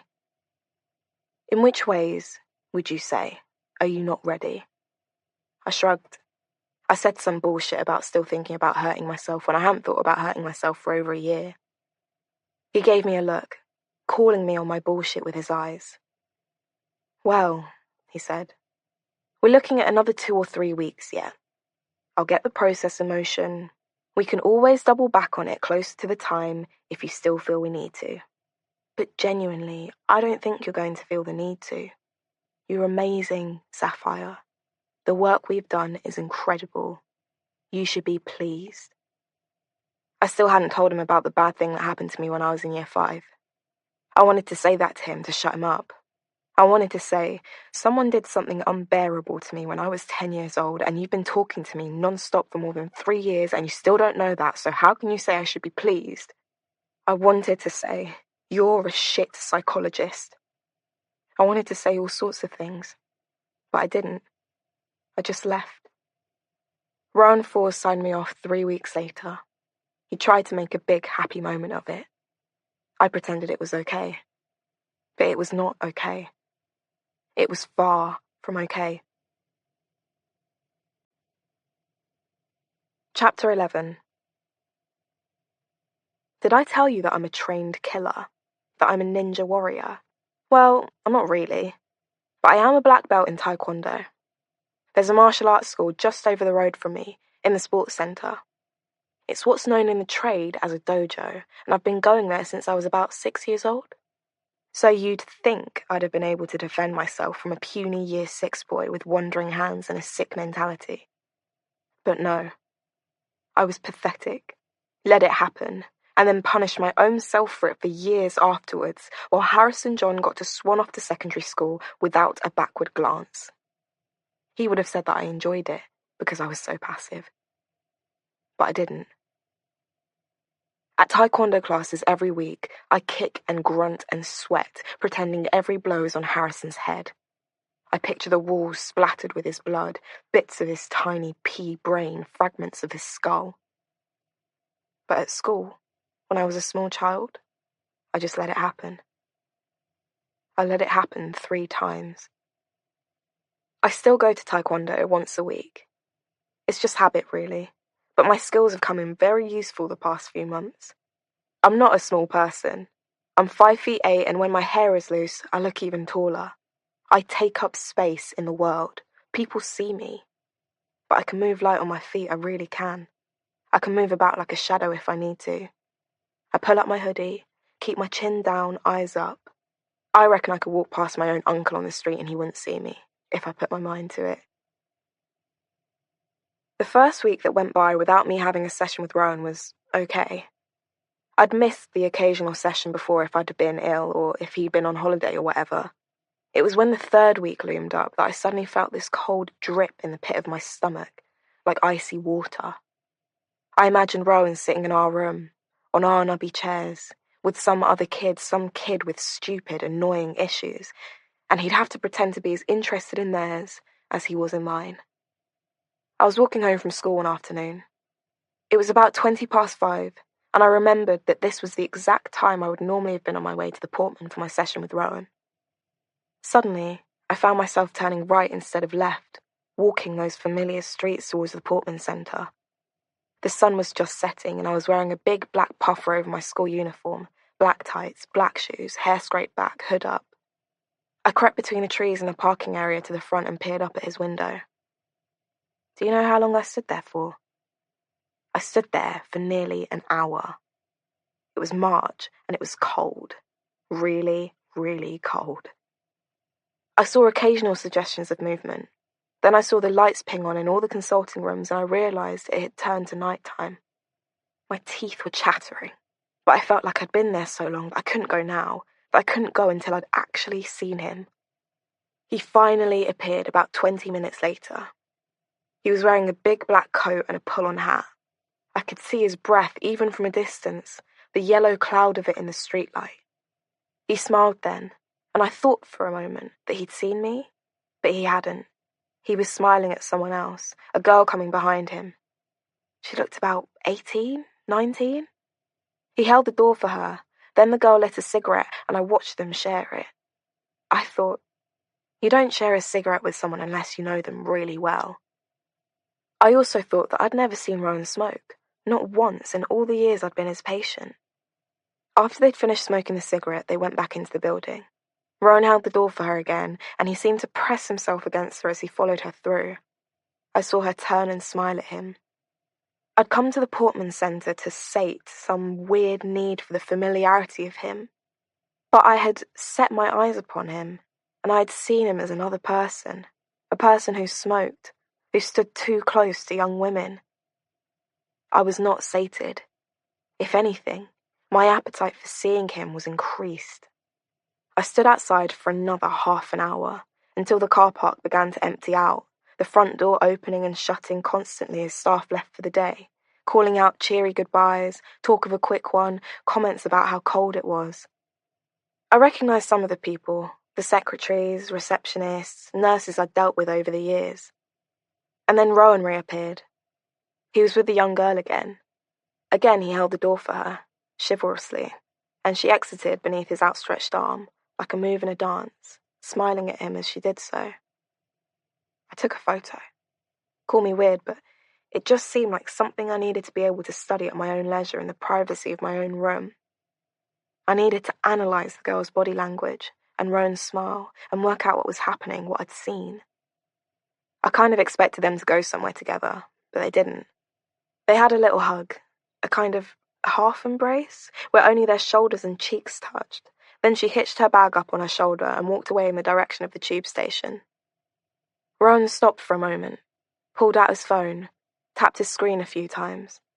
I saw his face in the glow of the screen. He looked old. Then his face lifted and lightened, and he put his phone away, and he turned and caught up with the girl, and they were close enough now for me to hear and call out to her. "Wait, Anna, hold up," he said.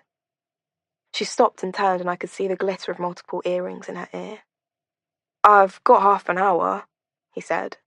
"If you're not dashing home, maybe we could have that coffee? Or something stronger?" He sounded nervous, like a bit of an idiot. But the young girl smiled and nodded. "Sure," she said. "Yes. I'm not in a rush." "Great," said Rowan. "How about that new place that's just opened, opposite the tube?" "Fab," said Anna. They fell into step, their footsteps ringing out in the cold dark against the tarmac and away onto the street. Me still there, frozen to the core, invisible between the trees. Chapter 12. Owen. Through the plate glass window of the third-floor reception area, Owen watches flakes of snow tumble lazily from a heavy grey January sky. He hates London snow, the way it promises so much but delivers nothing but treacherous pavements, late trains and chaos. Owen teaches computer science to 16 to 18-year-olds at Ealing Tertiary College. He's been teaching here for 8 years. Right now, though, he is not teaching anyone. He is currently waiting to be called into the principal's office for some unspecified but rather ominous-feeling reason. His stomach roils unpleasantly at the prospect. Finally, the principal's secretary calls him in. "Jed's ready for you," she says, putting down her phone. In Jed's office, Owen is surprised to see Holly McKinley, the head of human resources, and Clarice Dewar, the student welfare officer. The atmosphere is weighty and murky. Clarice doesn't look at him as he enters, and he's always thought of Clarice as a friend, or at least as a person who sometimes talks to him. Holly gets to her feet. "Thank you for coming in to see us, Owen." She holds out her hand, and Owen shakes it, aware that his hands are damp, resisting the urge to apologize. "Please, take a seat." Jed gestures at the empty chair before them. Owen sits. He glances down at his shoes. They're quite new, and this is the first day since he bought them that they haven't hurt. They're not his usual style. They're brown leather, slightly pointy, kind of trendy. He keeps expecting someone to notice them, to say, "Nice shoes," but so far nobody has. Now he looks at them and wonders why he bought them. "I'm afraid," Clarice begins, "that we've had a complaint. Well, in fact, we've had 2 complaints, both pertaining to the same incident." Owen squints slightly. His brain scrolls through everything that's happened at work over the past few months for anything that could be described as an incident, but he finds nothing. Clarice drops her gaze to the paperwork. "On December the 14th last year, at the Christmas party?" Owen squints again. The Christmas party? He hadn't intended to go. He hadn't been for the 2 preceding years. As a member of staff at a student's party, there was a sweet spot between being a dour observer and an over-enthusiastic participator, and if you missed the spot, it was no fun at all. But he bowed to pressure from 2 girls in his second-year class, Monique and Maisie. "Come on, sir," they'd said. They insisted on calling him sir, even though everyone else called him Owen. "We want to see your moves." There was nothing new about this form of reverse sexual harassment. It happened all the time. Because Owen was a quiet man who didn't like to reveal much about his private life, because he had a tendency to awkwardness and a need to maintain clear lines between his professional and personal personas, certain students made sport out of trying to breach his defenses. Usually girls, and usually using their sexuality to do so. But they'd worn him down, Monique and Maisie. "Don't be so boring, sir, life's too short." And he'd capitulated eventually. He'd stayed until the end, in the event. He'd had shots. He'd danced. He'd raised a sweat. "Ooh, sir, you're really sweaty." He'd taken a late tube home feeling a strange mixture of triumph and shame, and woken the next morning with a head like a wet tea towel. But he'd had fun, he'd felt, upon reflection. It had been a night worthy of its aftermath. 2 female students maintained that you made, Clarice refers to her paperwork again, inappropriate comments regarding their sexual preferences. Owen rocks slightly in his chair. "I made," Clarice cuts back in, "that you described your own sexual preferences in excessive detail, that you touched them inappropriately. Around their shoulders and hair. Apparently you also flicked some sweat from your forehead and hair onto the girls' faces deliberately." "No, Not only that, Owen, but there was a more general suggestion of a certain way of talking to women in lessons. A dismissive tone." Owen's hands are curled into fists on his lap. He looks up at Clarice and he says, "No, absolutely not. I talk to all of my students the same, 100%. And as for the sweat, that was an accident. I was dancing, I spun around, some sweat flew off my head. It was absolutely not deliberate. And those girls, I know exactly which girls you're talking about. They've been pestering me, winding me up for months. I'm afraid, Owen, that we're going to have to launch an investigation into this. At the moment, it's your word against theirs. The girls in question claim that they have others willing to testify to your sexism in the classroom and to your behaviour at the Christmas party. Owen feels a hard lump of fury pass through his consciousness. He wants to claw it out of his head and hurl it at the disciplinary panel, particularly at Clarice, who is staring at him with an antagonistic blend of pity and embarrassment. There was no behaviour at the Christmas party. I don't do behaviour. I am utterly professional at all times and in every situation, in the classroom and out of it. Well, Owen, I'm terribly sorry, but we will be launching an investigation, and to that end, I'm afraid we will have to suspend you from work while that is ongoing. What? We cannot run a fair investigation while you're still in the classroom with your accusers. It's policy. I'm really, really sorry. This came from Jed, who, to his credit, did at least look really, really sorry. Mainly, Owen suspected, because now he was going to have to rework all his timetables to ensure that his classes were covered, which, given that Ellie Brewer, Owen's counterpart, was about to go off on maternity leave, would prove very problematic. So, what? I mean, how long? We'll start with 2 weeks and then be in touch. But I doubt it will be longer than a month, assuming, of course, that the outcome is in your favour. And so, do I just... Yes. Take what you need from your office, and Holly will be waiting for you in the foyer to say goodbye. Owen closes his eyes and slowly opens them. He is to be escorted from the premises. Yet he has done nothing wrong. He wants to pick up the chair on which he's sitting and chuck it through the window behind Jed's head, watch it smash a hole through the plate glass, see the shards sparkling in the fallen snow in the car park below. He wants to walk into classroom 6D, where he knows that Monique and Maisie are currently halfway through a lecture in microservices, and stand before them mustering as much of his 5'9.5" as possible, and shout into their stupid faces. Instead, he gets slowly to his feet, all his rage held tight inside his stomach, and he leaves the room. It stops snowing when he leaves the tube station at Finchley Road an hour later. His rucksack weighs a ton on his back. It now contains the contents of his desk, including his lava rock lamp. He should have left it behind.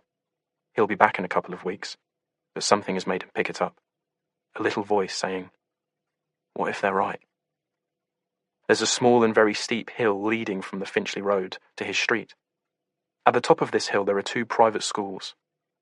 He realises as he starts his ascent that it is 3:30, that it's the end of the school day. The hill, consequently, is swarming with small, meandering children, mothers strolling behind clutching tiny rucksacks and brightly coloured water bottles. While the snow on the ground has turned to slush, it still lies in thick coats on car bonnets, and the children scoop off handfuls and hurl them at each other. They weave about and wander blindly into his path.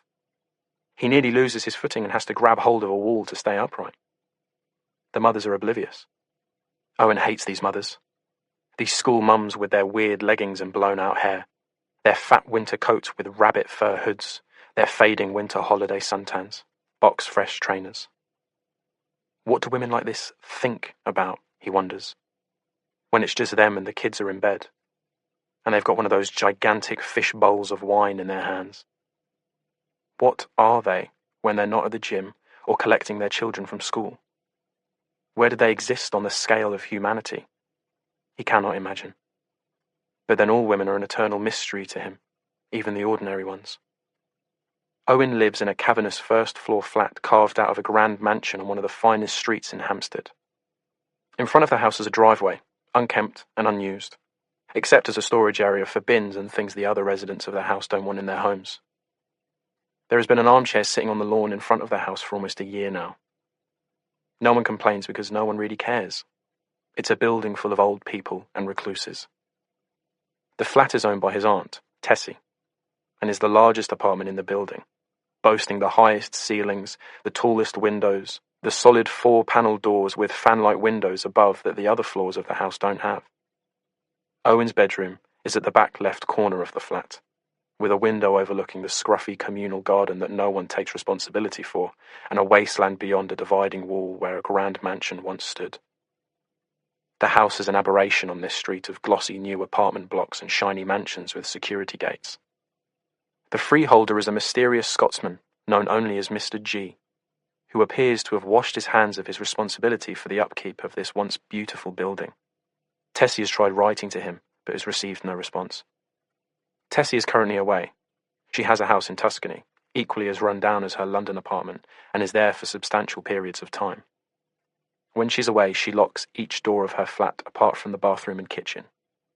She says it's to keep her things safe from burglary, but Owen knows it's because she thinks he's going to go through her things. Even when she's here, she locks the door behind her, and Owen has never, not even on special occasions, gone beyond the door of her elegant, high-ceilinged sitting room. Now Owen lets himself into the apartment and breathes in the familiar, faintly toilety scent of the economy fabric conditioner Tessie uses on all her washing, the stale aroma of old cushions and dusty curtains, the sweet smoke of the dead ashes in her grate.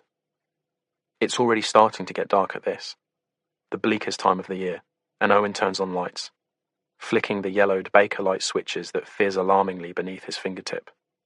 Dirty light bulbs give off a sad, jaundiced light, and it's freezing cold. Owen's room contains an electric storage heater, but Tessie doesn't run the heating when she's not here, and rarely even when she is.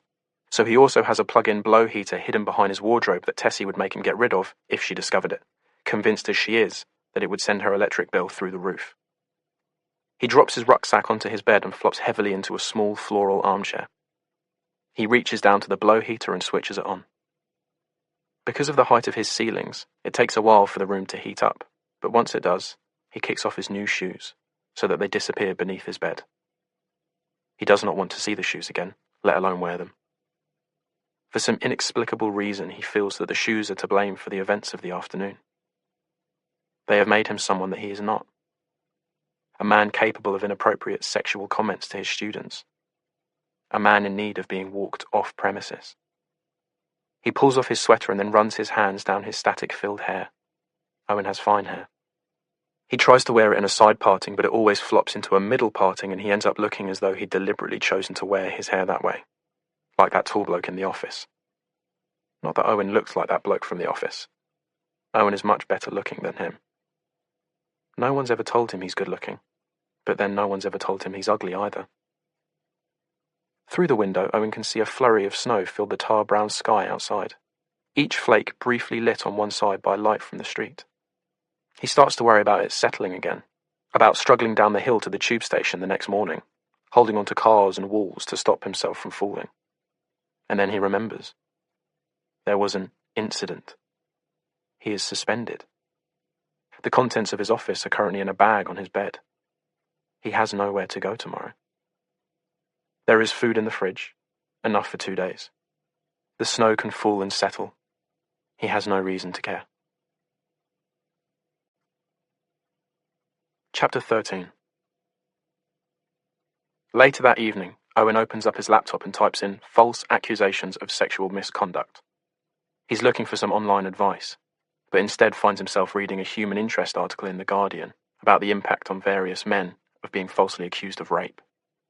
The accusations levelled against him pale in comparison to what these men were told they'd done. The stories shock him at first, but then the shock recedes into a kind of numb acceptance, a sense that he'd always known this about women. Of course, women lie. Women hate men and want to hurt them. And what easier way is there to hurt a man than to accuse him of rape? He closes his eyes and pinches the bridge of his nose between his thumb and forefinger. He can feel the suppressed rage from his meeting earlier start to rise through his body like mercury. He thinks of Monique and Maisie. They're not even particularly good looking, yet they act as though he should be so grateful to them for the warped attention they pay him. Maisie's actually fat, though no doubt thinks of herself as curvy in the modern parlance. A curve only exists where a body goes in at the middle as far as Owen's concerned, not when it sticks out.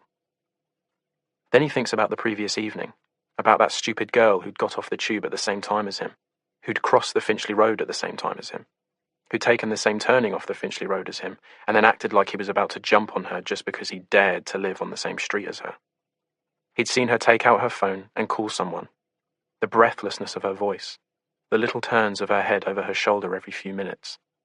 She'd honestly thought he was deliberately following her, as if he'd have any interest in her. She was just a child. Owen has no interest in children. Owen likes proper women, mature women who grew up when he grew up, Women who have good jobs and wear nice clothes and don't dress like vagrants as teenage girls seem to these days. The girl's mother had been waiting in the doorway for her, her face all screwed up with nerves as she ushered her inside, safe and sound. No nasty men in here, darling. Owen feels his nails dig into the flesh of his palm and loosens his fist. He stares at the red half-moons and rubs them absent-mindedly with his thumb.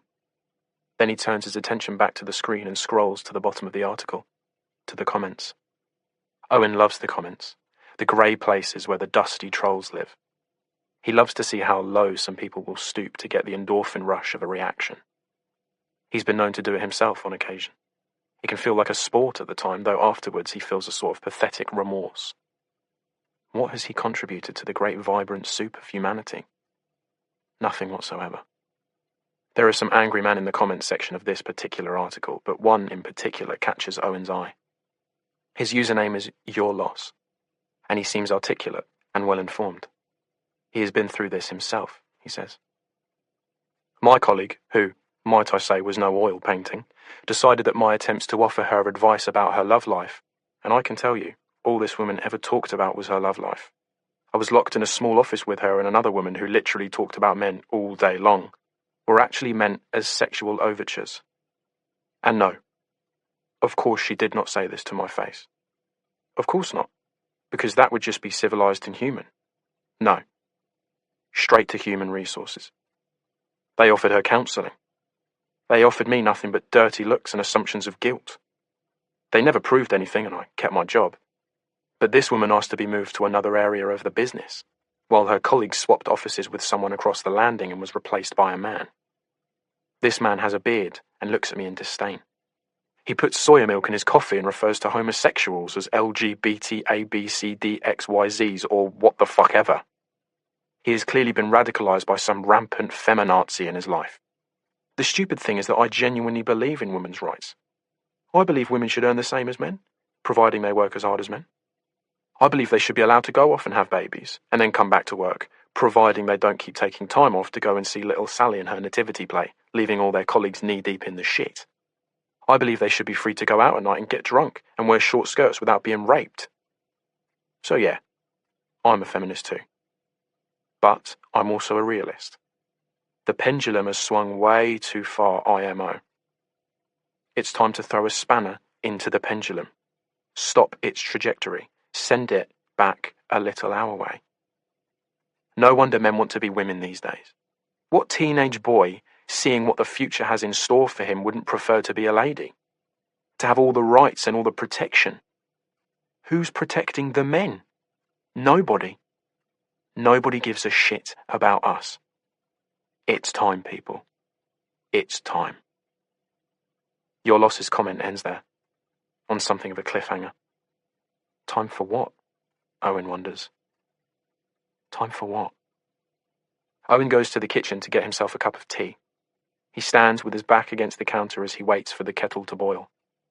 The tiled floor is icy cold beneath his socked feet. There's a huge curtain of thick cobweb hanging across the top of the kitchen window.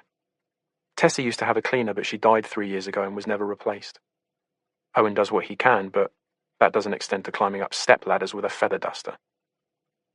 He thinks about Your Loss's post as he waits. He feels strangely energized by it. He senses a connection with the author, a man of a similar age to him, living somewhere bourgeois in the south, dealing with the aftermath of being wrongly and unfairly accused of sexual misconduct by a vile-sounding woman. The kettle clicks off and he makes his tea. He opens a cupboard and takes out a packet of Tessie's special Italian biscuits. She's not due back for a week. They'll be stale by then. She'll probably have a little dig about it, but he doesn't care. He's got bigger things to worry about right now than Tessie's precious biscuits. Early on Tuesday morning, 5 days after his suspension from work, a man appears at Owen's door. He is tall, 6 feet or so. He towers over Owen and Owen immediately feels threatened. Good morning, sir. I'm D.I. Robert Burdett. I'm investigating an incident last night. An incident? That word again. Are you Mr. Owen? He examines his notepad. Pick? Yes. Great. Thank you. Yes. A young girl, a teenage girl, was sexually assaulted last night. Here." He turns and gestures towards the crossroads. "Just outside the wasteland. I wondered if you heard anything? Saw anything?" Owen flushes red. He feels immediately guilty. Not because he's done anything, but because he might have done something. He spent his whole life feeling like he might have done something wrong. He breathes in hard to try to bring down the colour in his cheeks, but it makes it worse. He blows the air back out and says, No, I heard nothing." "Your living room?" The policeman nods his head towards the front window to the left of the door. "It overlooks the street. Maybe you noticed something without quite realising what it was."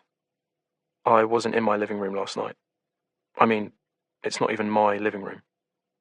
"Ah. You live with someone else?" "Yes. My aunt, Tessie MacDonald. It's her living room. I never go in there." "Might she have seen something?" "No. She's in Tuscany. She has another property. She's often there. She's there now." He's burbling. "Tall men make him feel this way. Policemen make him feel this way." "Right," says D.I. Burdett. "Anyway, it was about 8:30 p.m. Maybe you were watching something on the TV about that time? Maybe that would jog your memory. Something untoward you noticed. A strange noise? Someone walking down the street who made you feel alarmed in some way?" "No, honestly. I was in my room all day yesterday. It's at the back of the house. I haven't seen anything or heard anything."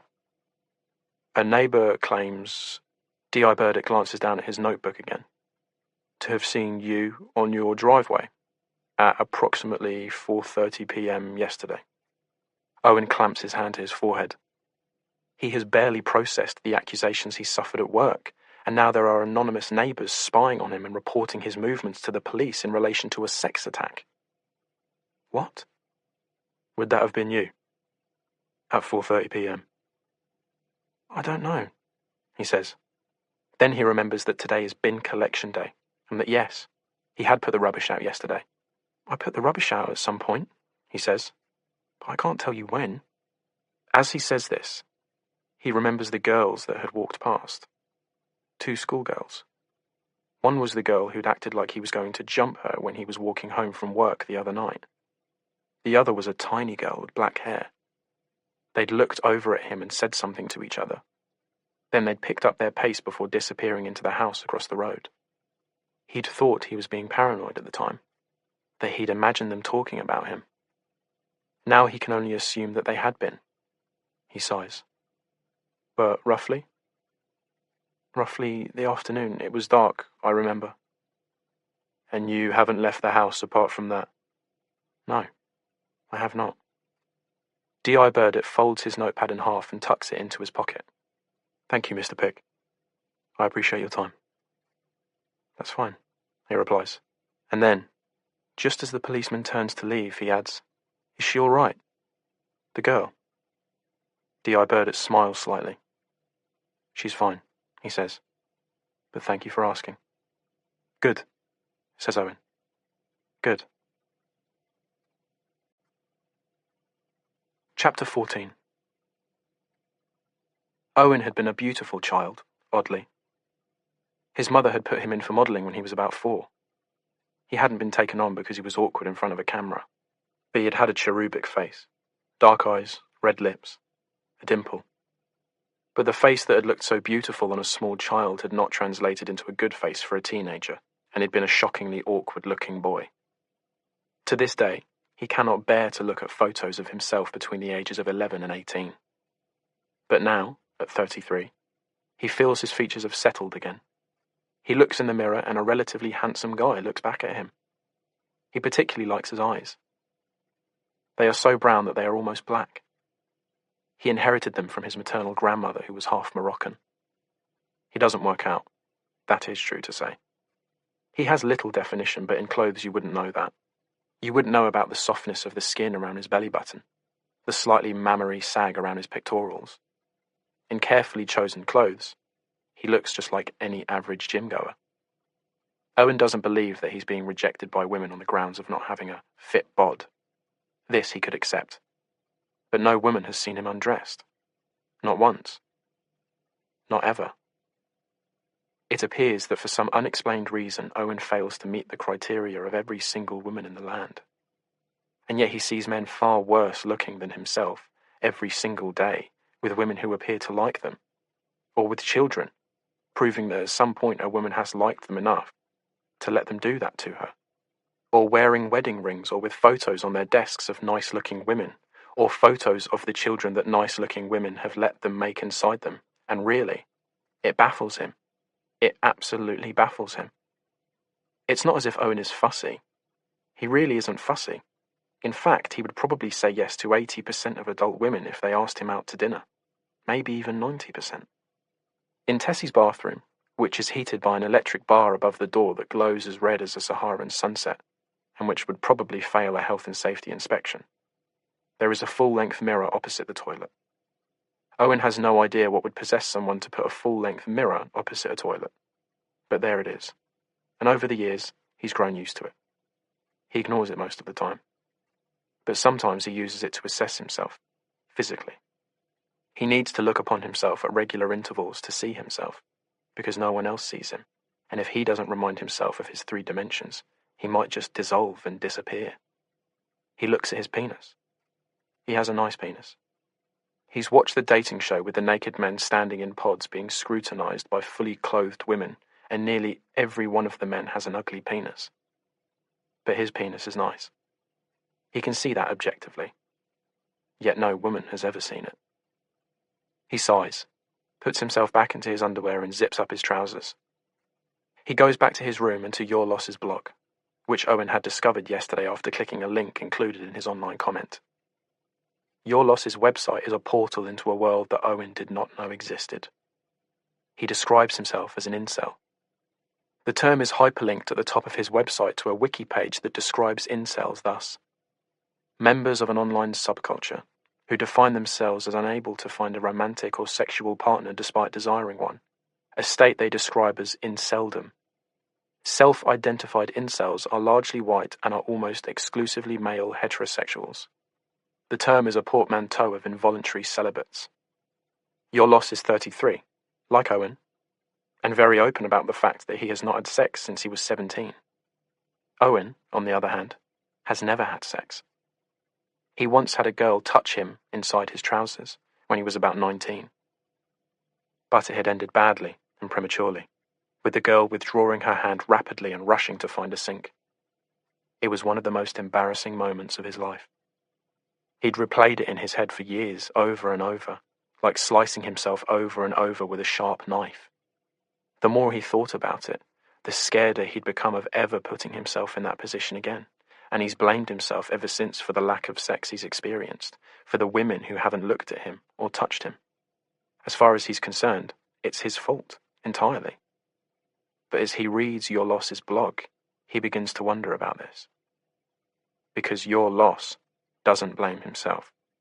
Your Loss blames everyone else, and he is really angry. He's angry at people he calls chads. Chads are guys who get sex.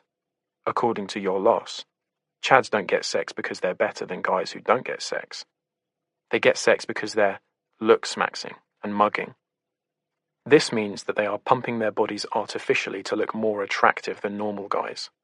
That they are fake tanning and tooth whitening and getting plastic surgery and having things done to their eyebrows and their skin. They get sex because they are stacking the system unfairly against men like Your Loss. And, Owen suspects, men like him too. They are apparently cheating. But mainly, he's angry at women. Stacys and Beckys, as he refers to them. Stacys are the high-value women, the trophy women, the women who can have any man they want. These women sicken him because they know exactly what they're doing. They know their power and their worth and use it deliberately to make guys like Your Loss feel worthless. Beckys are the less attractive women who still feel that they have the right to reject men like Your Loss, whom they deem to be not up to scratch. Your Loss walks a lot. He walks and he sits on benches and in quiet corners of pubs, and he looks and he reports what he sees. The injustices he perceives to be lurking in every corner of the nameless town in which he lives. Owen clicks on an entry called Snow Joke. He reads, "My town is white today. We're snowy." It makes me feel for a minute like anything is possible, everything hidden away, like the world's wearing a uniform. And everyone in their biggest, warmest, least attractive clothes. We're all equal now. Except we're not, are we? Under the snow, that car there is still a Mercedes coupe, and that car there is still a Ford Focus, and you bloody well know it without having to scrape the snow away. There's that glint of red paintwork, that particular curve to the bumper, unmistakable. So even though we're all wearing our worst clothes, it's still plain to see who's winning and who's losing. There's the sad, sad Becky trailing her squashed old Uggs through the snow. Doesn't she know they're not waterproof? Sheesh. No. She does not, because she is stupid. And look, there's a Stacy striding along in a pair of hunter wellies. £100 a pair, don't you know? Ugly as all fuck. But at least they don't let in the water. And I'm sure there must be someone out there with a fetish for green rubber footwear. And she's in full makeup. Of course. Can't let a few frozen fractals stop you from slapping on the slap. Can't let your standards drop completely. This town, this fucking town, full of posers. And if you're not a poser, you're a wannabe poser. And if you're not a wannabe poser, then you're a loser, even when you're a winner. I go to the gastropub just off the common. It's only been a gastropub for a few weeks. It was just a pub before that.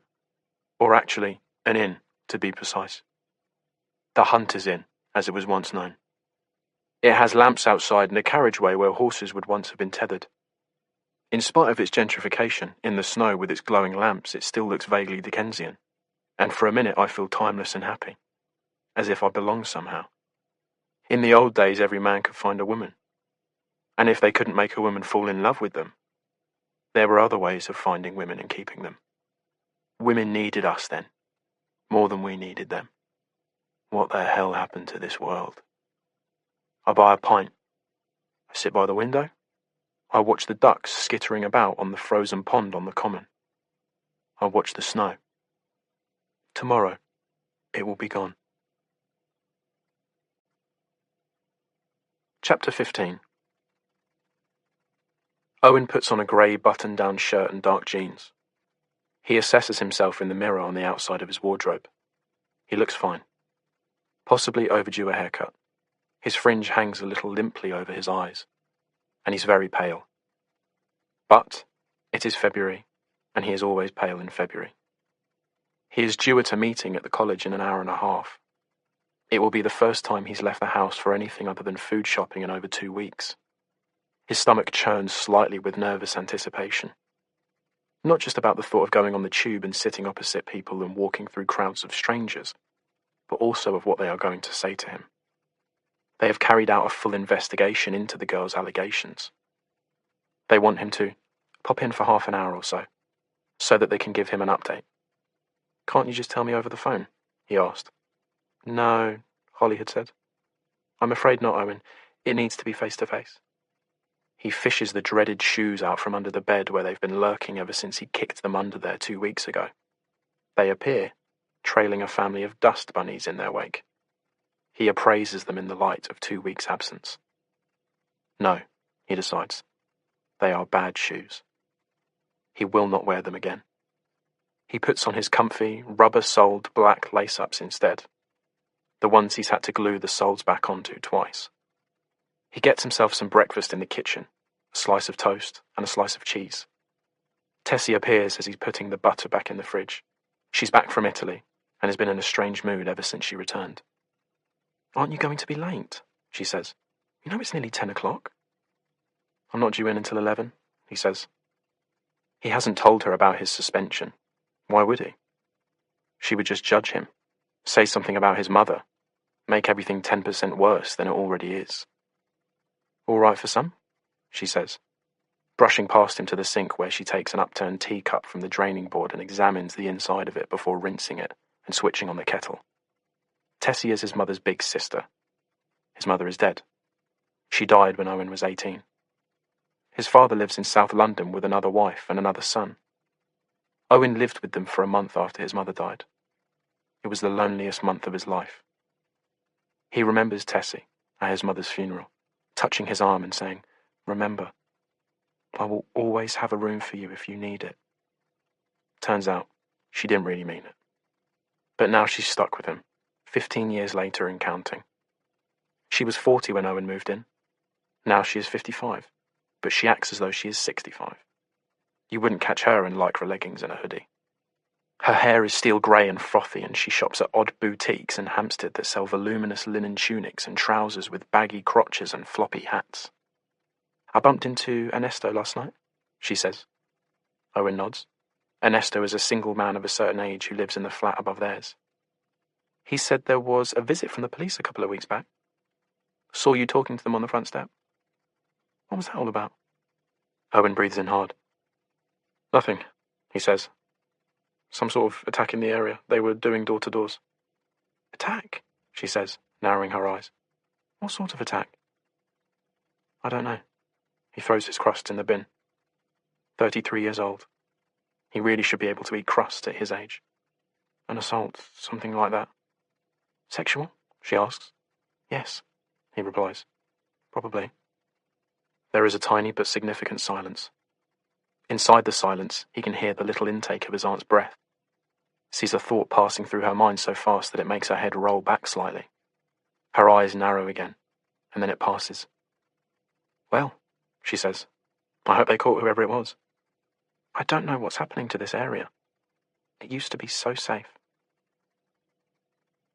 After a tense 5-minute wait in the reception area at the college, Owen is shown into the same office he was shown to last time. Jed Bryan is there, once again, with Holly and Clarice. And there is another woman, small and sharp, who is introduced to him as Penelope O'Philly. She is an adjudicator. "Why do we need an adjudicator?" he asks. "Just for transparency." Transparency? Owen blinks slowly and sucks in his cheeks. "Please," says Jed. "Take a seat." "How have you been?" asks Holly. "Hope you've had a chance to relax?" "Not really," he says. "No." The smile freezes on Holly's lips, and she turns away abruptly and says, "So, thank you so much for coming in again, Owen. As you know, we've been working very hard to investigate the claims made by 2 of your students regarding your behaviour at the Christmas party last December." Owen wriggles slightly in his chair, uncrosses his legs, crosses them again. He's been over the events of that night 100 times since the allegations were made, and he still cannot find the point at which his behaviour breached the line between jovial and abusive. Because that is the bottom line here.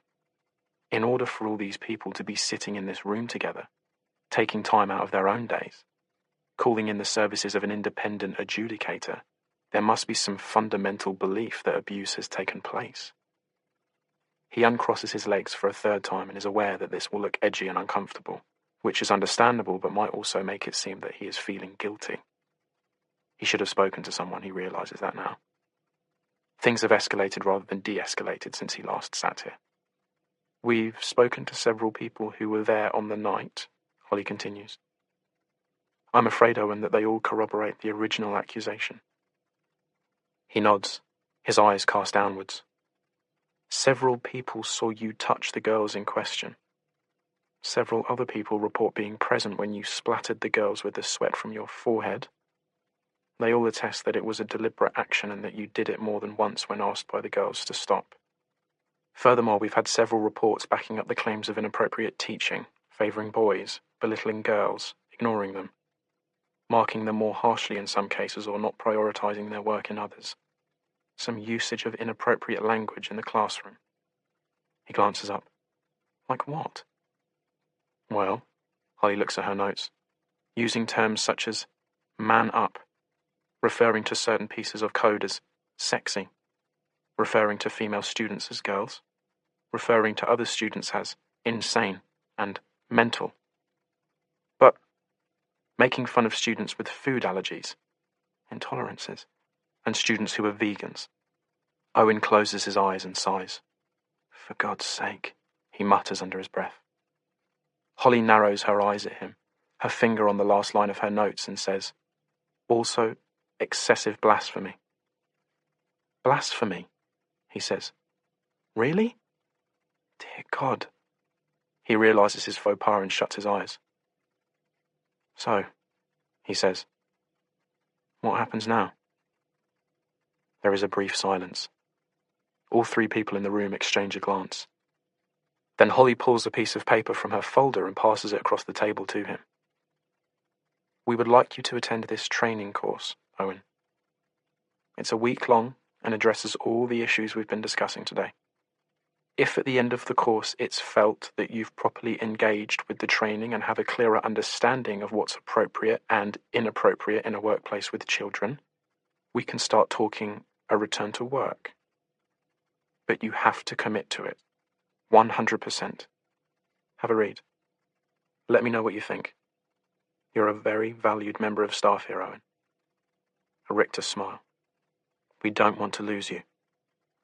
Owen stares at the piece of paper for a while. The words swim and swirl before his eyes.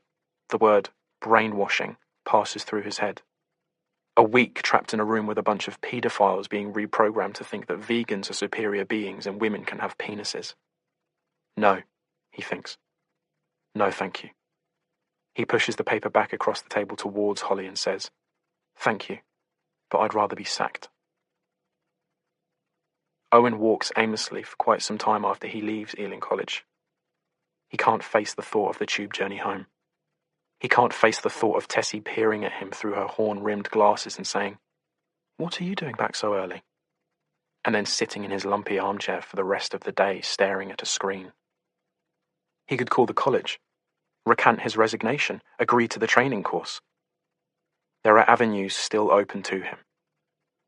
But if the best-case scenario is that he gets his job back and has to come into work every day and look at the faces of those two girls across his classroom and be surrounded by revolting teenagers who all think he is a pervy fascist, then really, what is he fighting for?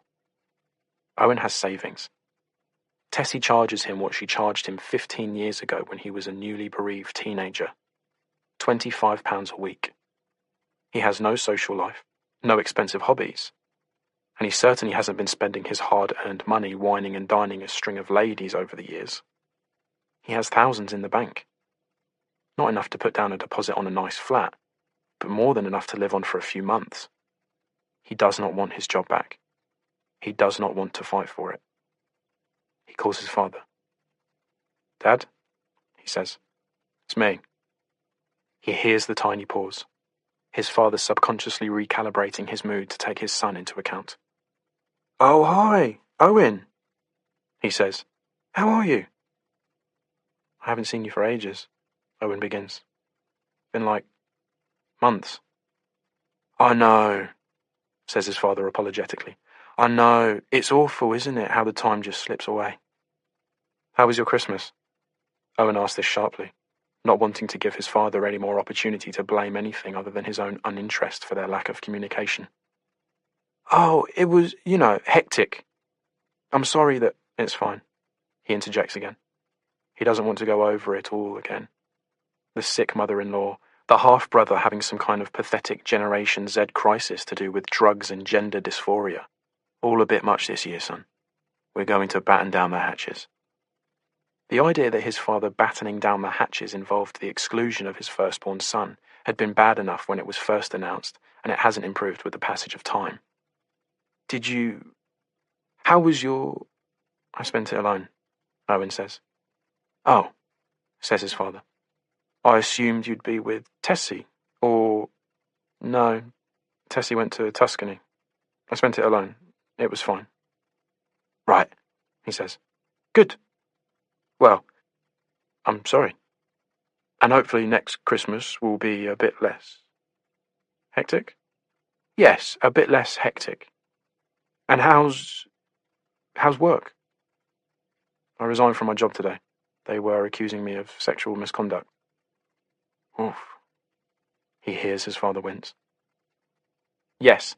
Apparently I stroked a girl's hair at the college disco, and apparently I used triggering language in lessons, and apparently being a normal man is no longer an acceptable thing to be in the classroom. Apparently we all have to be like robots these days and think about every last word before it leaves our lips. Apparently modern women cannot cope with anything at all. He's shouting. He knew he would shout. It was why he'd called his father. His father knows he's let Owen down. He knows he's been a shit dad. He lets Owen shout at him from time to time. He takes it. He doesn't fix anything, but he takes it. And that'll do for now. Oh, Owen, it's all so bloody ridiculous, isn't it? Political correctness, he tuts. It's madness, it really is. But do you think resigning was the right response? Really? I mean, how will you get another job? Owen winces against the unpalatable question. Then he thinks of your loss, strolling around his poncy little market town, writing his existential blog, doing his boring, shitty office job. He seems happy enough. He seems to have it all under control. I'll get another job, he says. It's all just so... I know, says his father. Ridiculous. Absolutely ridiculous. There's a significant pause. Owen feels the onus is on him to fill it somehow. But he can't, and he doesn't. Instead, he leaves the way completely clear for his father to say, Well, Owen, it's been good talking to you. I'm sorry to hear you're having a bad time of it. And we must get together soon. We really must. I mean, your birthday? Next month? Yes, next month. Let's do something. Yes, let's. And, Owen? Yes? These allegations, the, sexual impropriety, I mean, there's nothing to them, is there? Owen sighs, lets himself sink to his haunches, his back against the wall. No, Dad. No. Good. That's good. Bye, Owen. Bye, Dad. Owen pulls himself back to standing. The anger that he transferred so very briefly onto his father is turned straight back onto himself, twice as hard and dark and sharp. He feels his veins fill with electricity. He walks fast now, towards the tube station. He's about to turn into the entrance when he sees across the road the rose-gold glow of a pub window. It's 20 to 12. Owen is not much of a drinker. He likes wine with a meal or on a night out with colleagues, but not drinking just for the sake of drinking. Then he thinks again about his cold bedroom, of Tessie bumping about resentfully, and he thinks of your loss, with a pint in a quiet corner of a pub, watching, learning, thinking, being. He imagines him as a tall man, broad-shouldered, short hair, neatly cut, maybe even a short beard or mustache. He imagines him in a button-down shirt and worn jeans and walking boots. He imagines him wiping away a slick of foam from the tips of his mustache, placing his pint carefully back on the beer mat, centering it just so, lifting his gaze, watching, learning, thinking, being. He turns away from the tube station, back to the pedestrian crossing, waits for the green man to flash and heads into the warmth of the pub. He orders a pint. He finds a table for one. He sits at it. Chapter 16.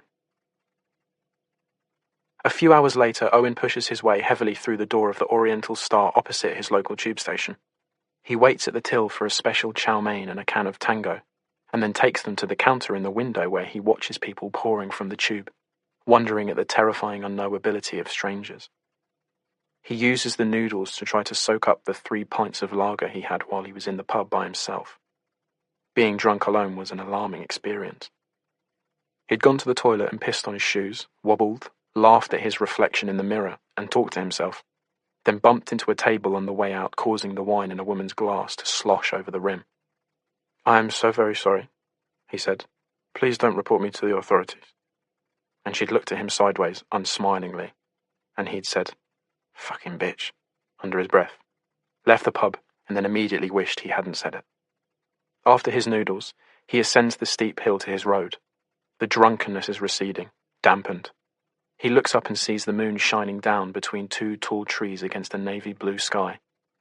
He takes out his phone and tries to capture it, but the moon refuses to show off for him, imprinting itself as a vague white smudge on the image. He puts his phone back in his pocket and then turns.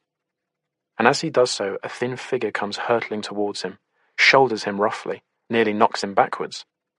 The figure barely slows as it turns backwards. "Sorry, mate. Sorry."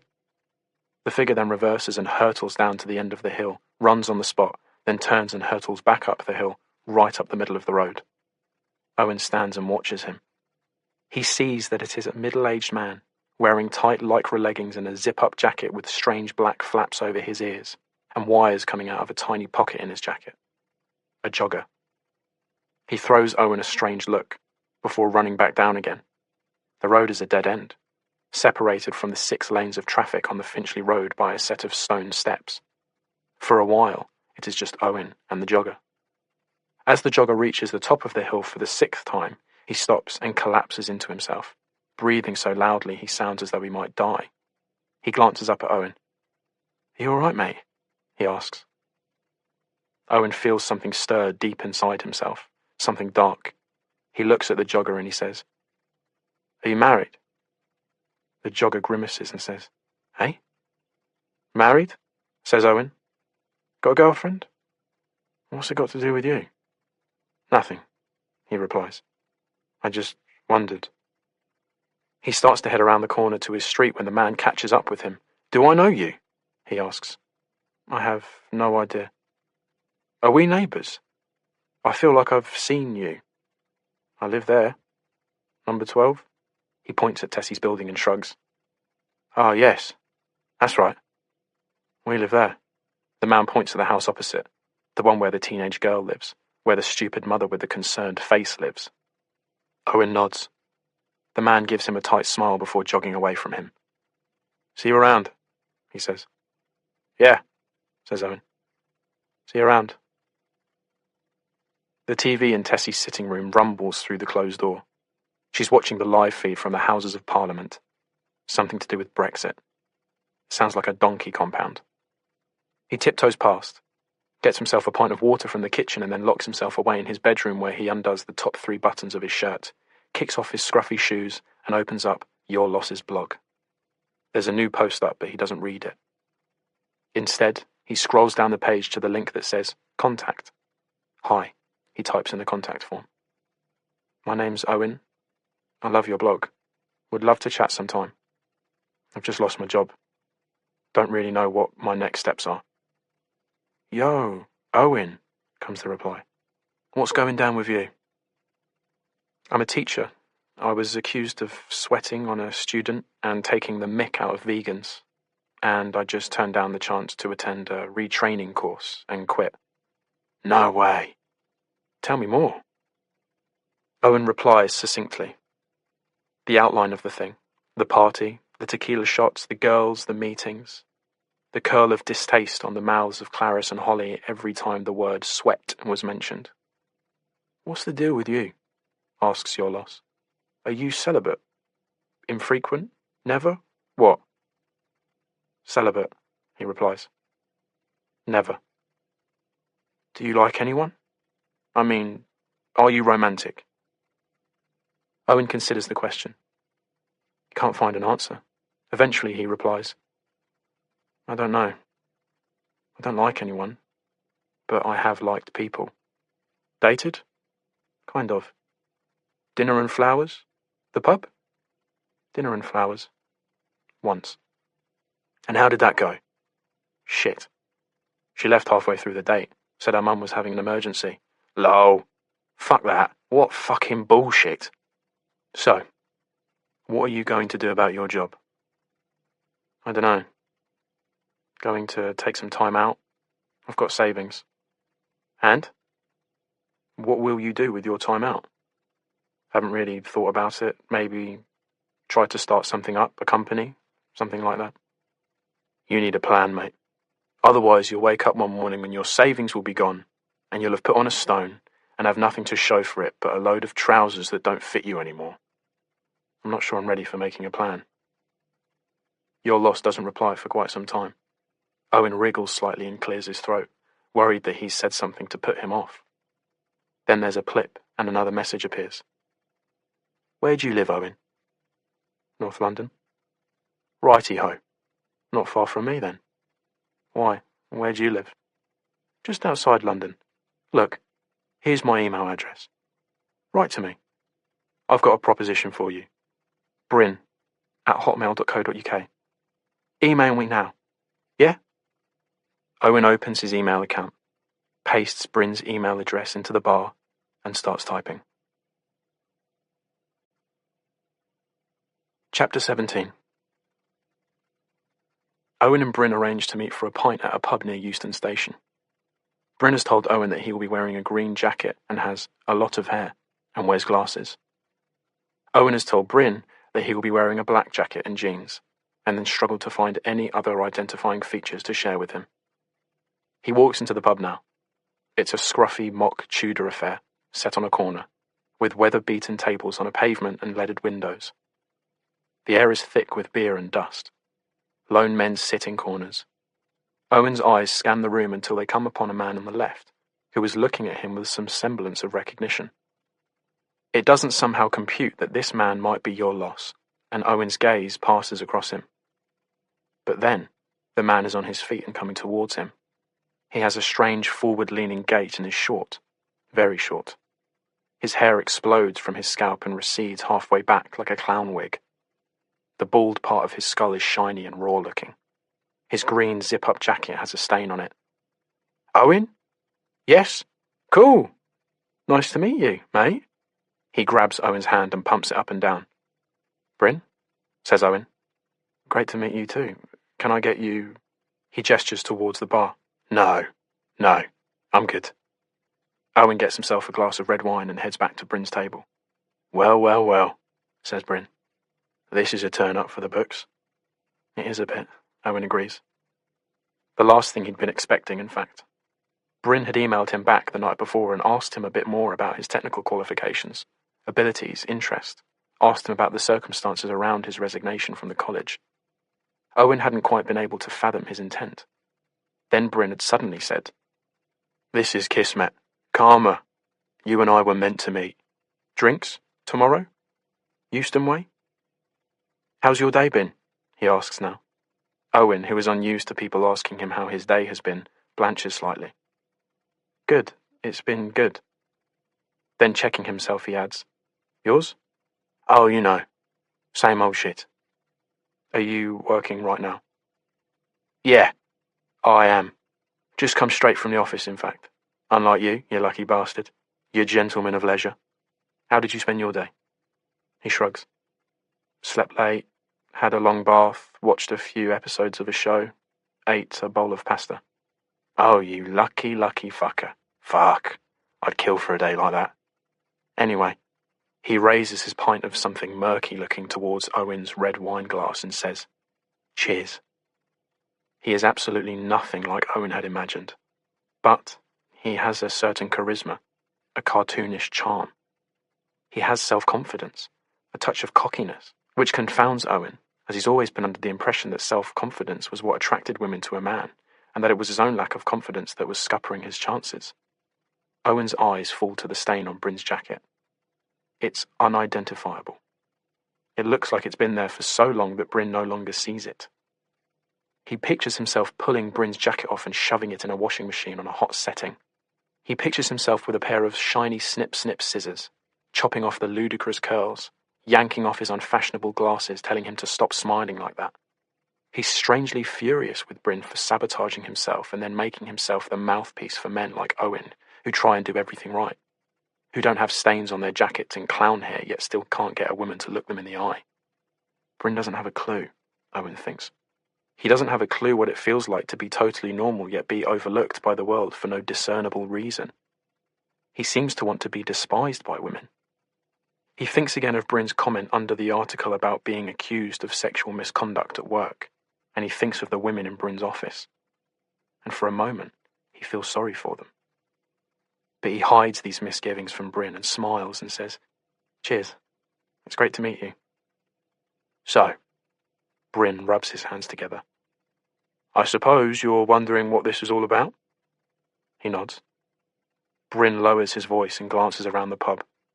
I wanted to meet up, face to face, because what I want to discuss with you is kind of sensitive.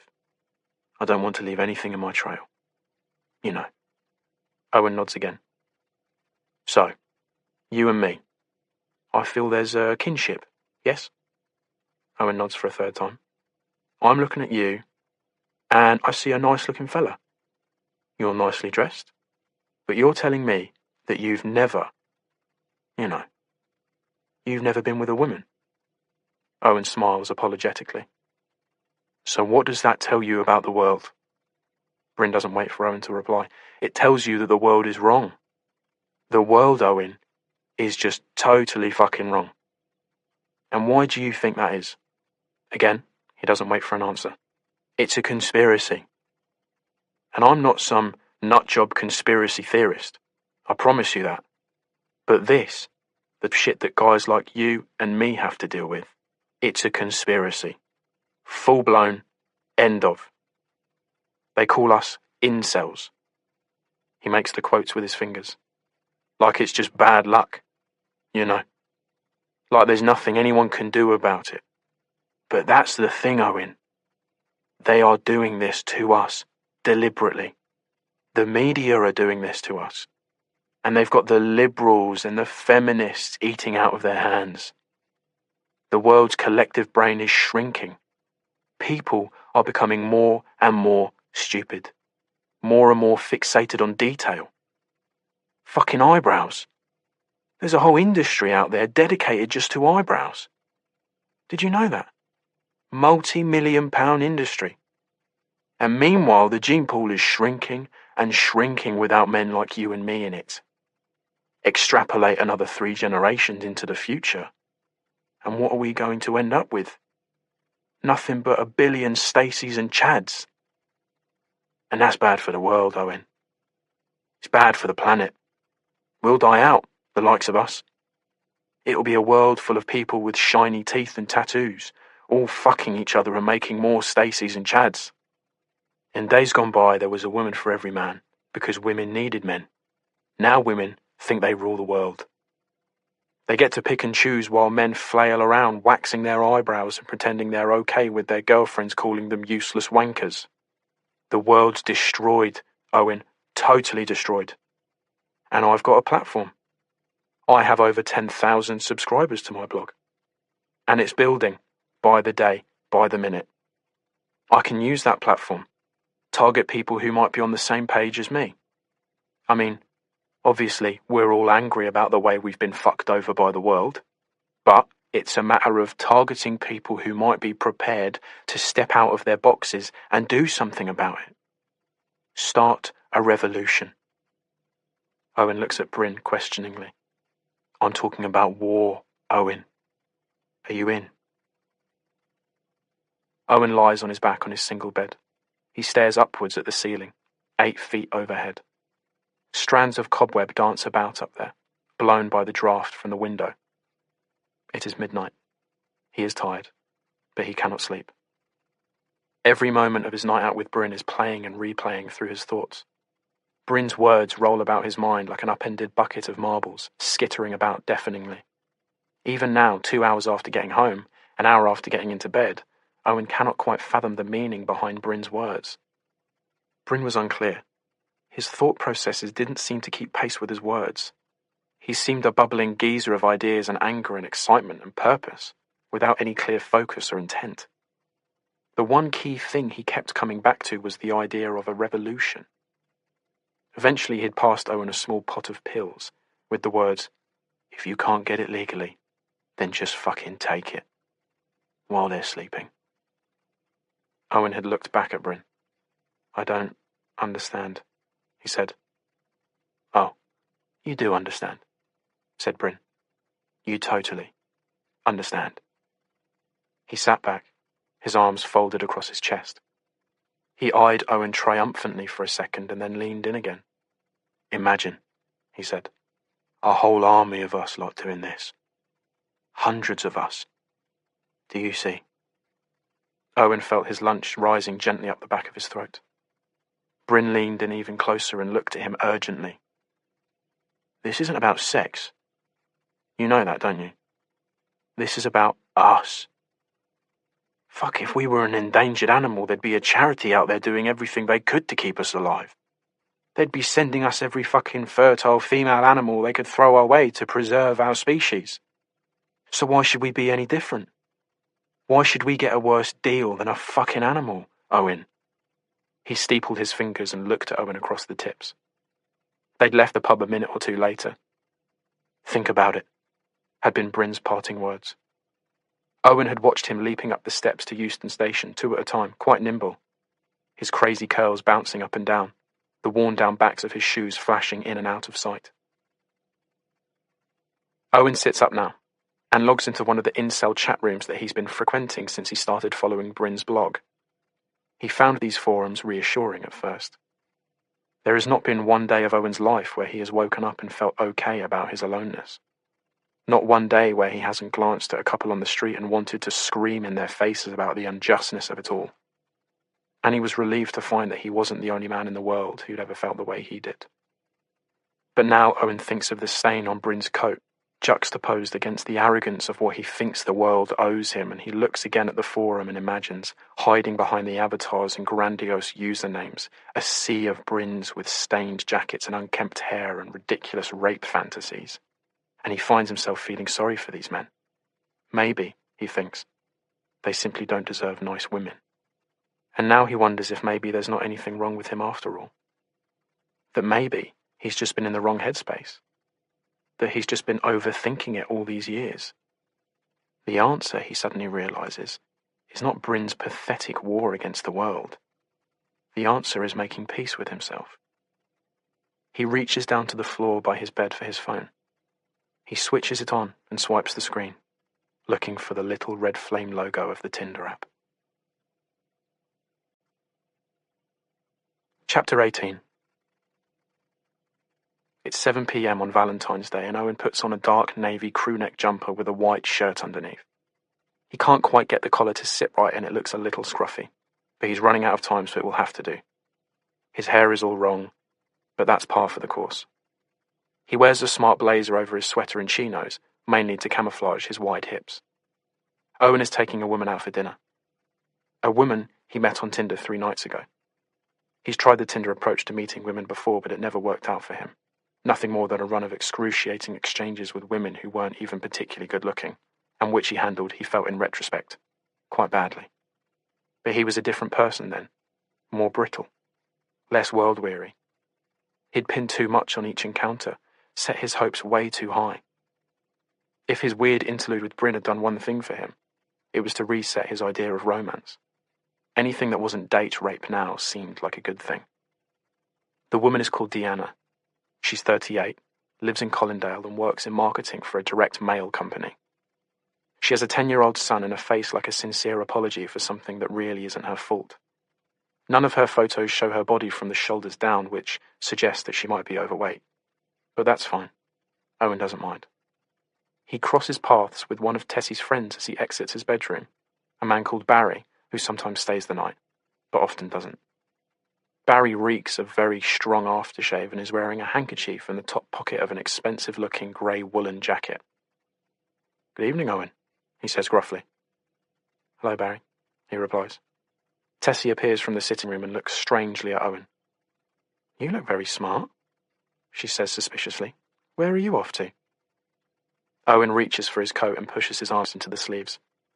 "I'm going to meet a friend."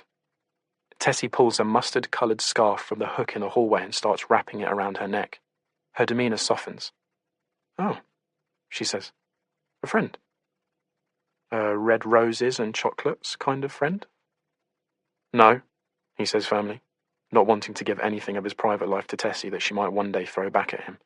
"Nothing like that, just a friend." She sighs. Then she says, "Owen, are you... well, do you have any interest in women? Or men? I mean, I'm sorry if that seems intrusive, but you're, 35? I'm 33. You're 33. You've lived here since you were 18. And in all that time..." She leaves the end of the thought hanging like a loose thread. Owen decides to pretend that it wasn't said. He picks up an umbrella and says, "Are you going out too?" "Yes, Barry's taking me to Villa Bianca." "Have fun with your friend." She pulls a lipstick from the drawer in the console, twists it up and puckers in the mirror. He hears the lipstick smack of her lips as he pulls the door closed behind him. On the tube, Owen tries to stifle his nerves. He can feel damp patches developing in the armpits of his shirt, His forehead feels clammy and he suspects he looks quite shiny.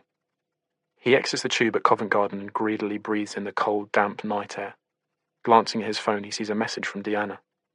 It says, "Here early, at a table near the back." Owen gulps. Why is she early? Who on earth turns up early for a date with someone they met on Tinder? He picks up his pace, annoyed that now he is going to get even hotter and arrive even more flustered and unkempt than he already feels. People get in his way as he tries to negotiate his way up Neal Street, and he tuts at them and shoulders past them. Then he is there, a jolly Italian restaurant, lots of red and white, walls hung with black and white photos of dead Italian film stars eating spaghetti. It's full. The woman at the desk says, "Have you made a reservation?" And he says, "Yes, Pick, 8 p.m. Yes, your companion is already here." Owen clears his throat, touches his hair again, straightens his jacket, follows the woman through the winding path between the tables until he is there, in front of her. Owen says, "Hi, Deanna?" And she immediately says, "It's Deanna, not Deanna." He says, "Oh, sorry." Then he says, "I'm Owen." "I guessed," she says. She's smiling, but Owen can't work out if she's being facetious or not. "Shall I sit down?" he asks. She nods and rubs awkwardly at the tips of her elbows. He realizes he should have kissed her, or shaken hands with her, or something like that. But she threw him off completely with her correction of the pronunciation of her name, and now he feels as though he's fallen off the tracks and can't get back on them. It has been at least 10 seconds since either he or Deanna said something, and he sees Deanna staring at him, strangely. "Are you okay?" she says. Or...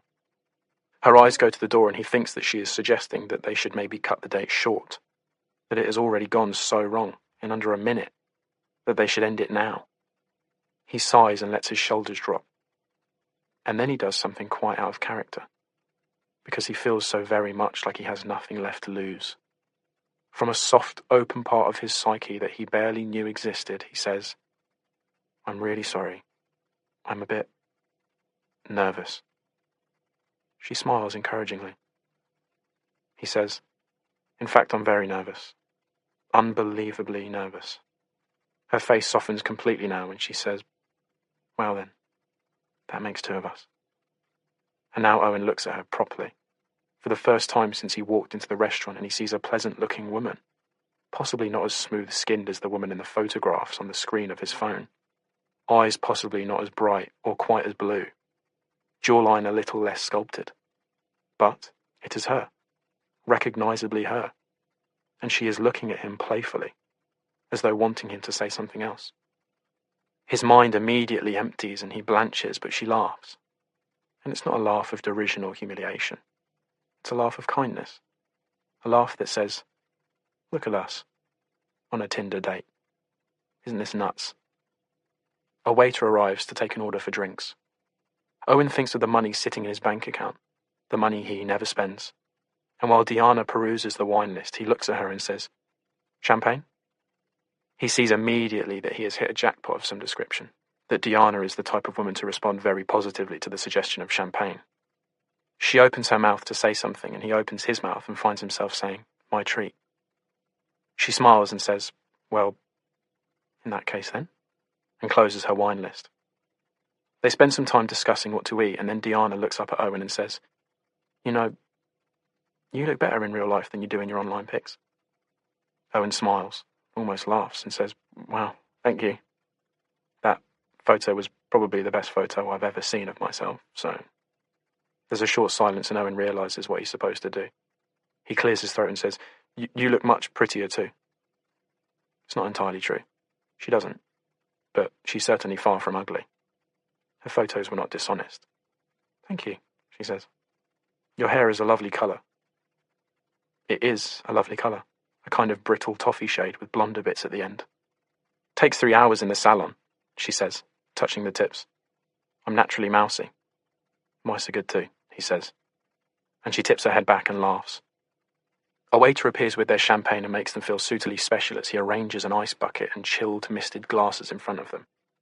He shows Owen the bottle, and Owen knows that he is to nod just once and say, "That's good," even though he can't remember the last time he had champagne. When the champagne is poured, they touch their glasses together and Deanna says, "Cheers." Here's to Tinder sometimes getting it right. Owen blinks, then he smiles. To Tinder, sometimes getting it right. He glances about himself briefly. All around are couples. He wonders how many are on first dates. He wonders how many met on Tinder. He wonders how many are virgins. She sees him looking and says, "Nice restaurant, well chosen." "Thanks," he says. "It's just a chain, but, Valentine's night. Beggars can't be choosers." She completes his sentence for him and they catch each other's eyes and smile again. "So," she says, "how's your day been?" "Oh, pretty boring, really. Got up late, mooched about. I'm just kind of enjoying my freedom for now." He explained his current work situation to Diana during one of their online chats, veering away from the aspects that reflect badly on him and playing up the aspects that made her say, "Oh, honestly, you can't say anything these days, can you?" "I don't blame you," says Diana now. "That's exactly what I'd be doing in your position. I'm so tightly strapped to the treadmill that it's not even funny. Up at 6 every day, on the bus with Sam to Breakfast Club. He's usually the first one there, poor soul. Another bus to the tube station, desk by 8:30, 8 hours of utter tedium. Tube, bus, collect Sam from after-school club, bus home, cook dinner, homework, housework, bed. Every single day.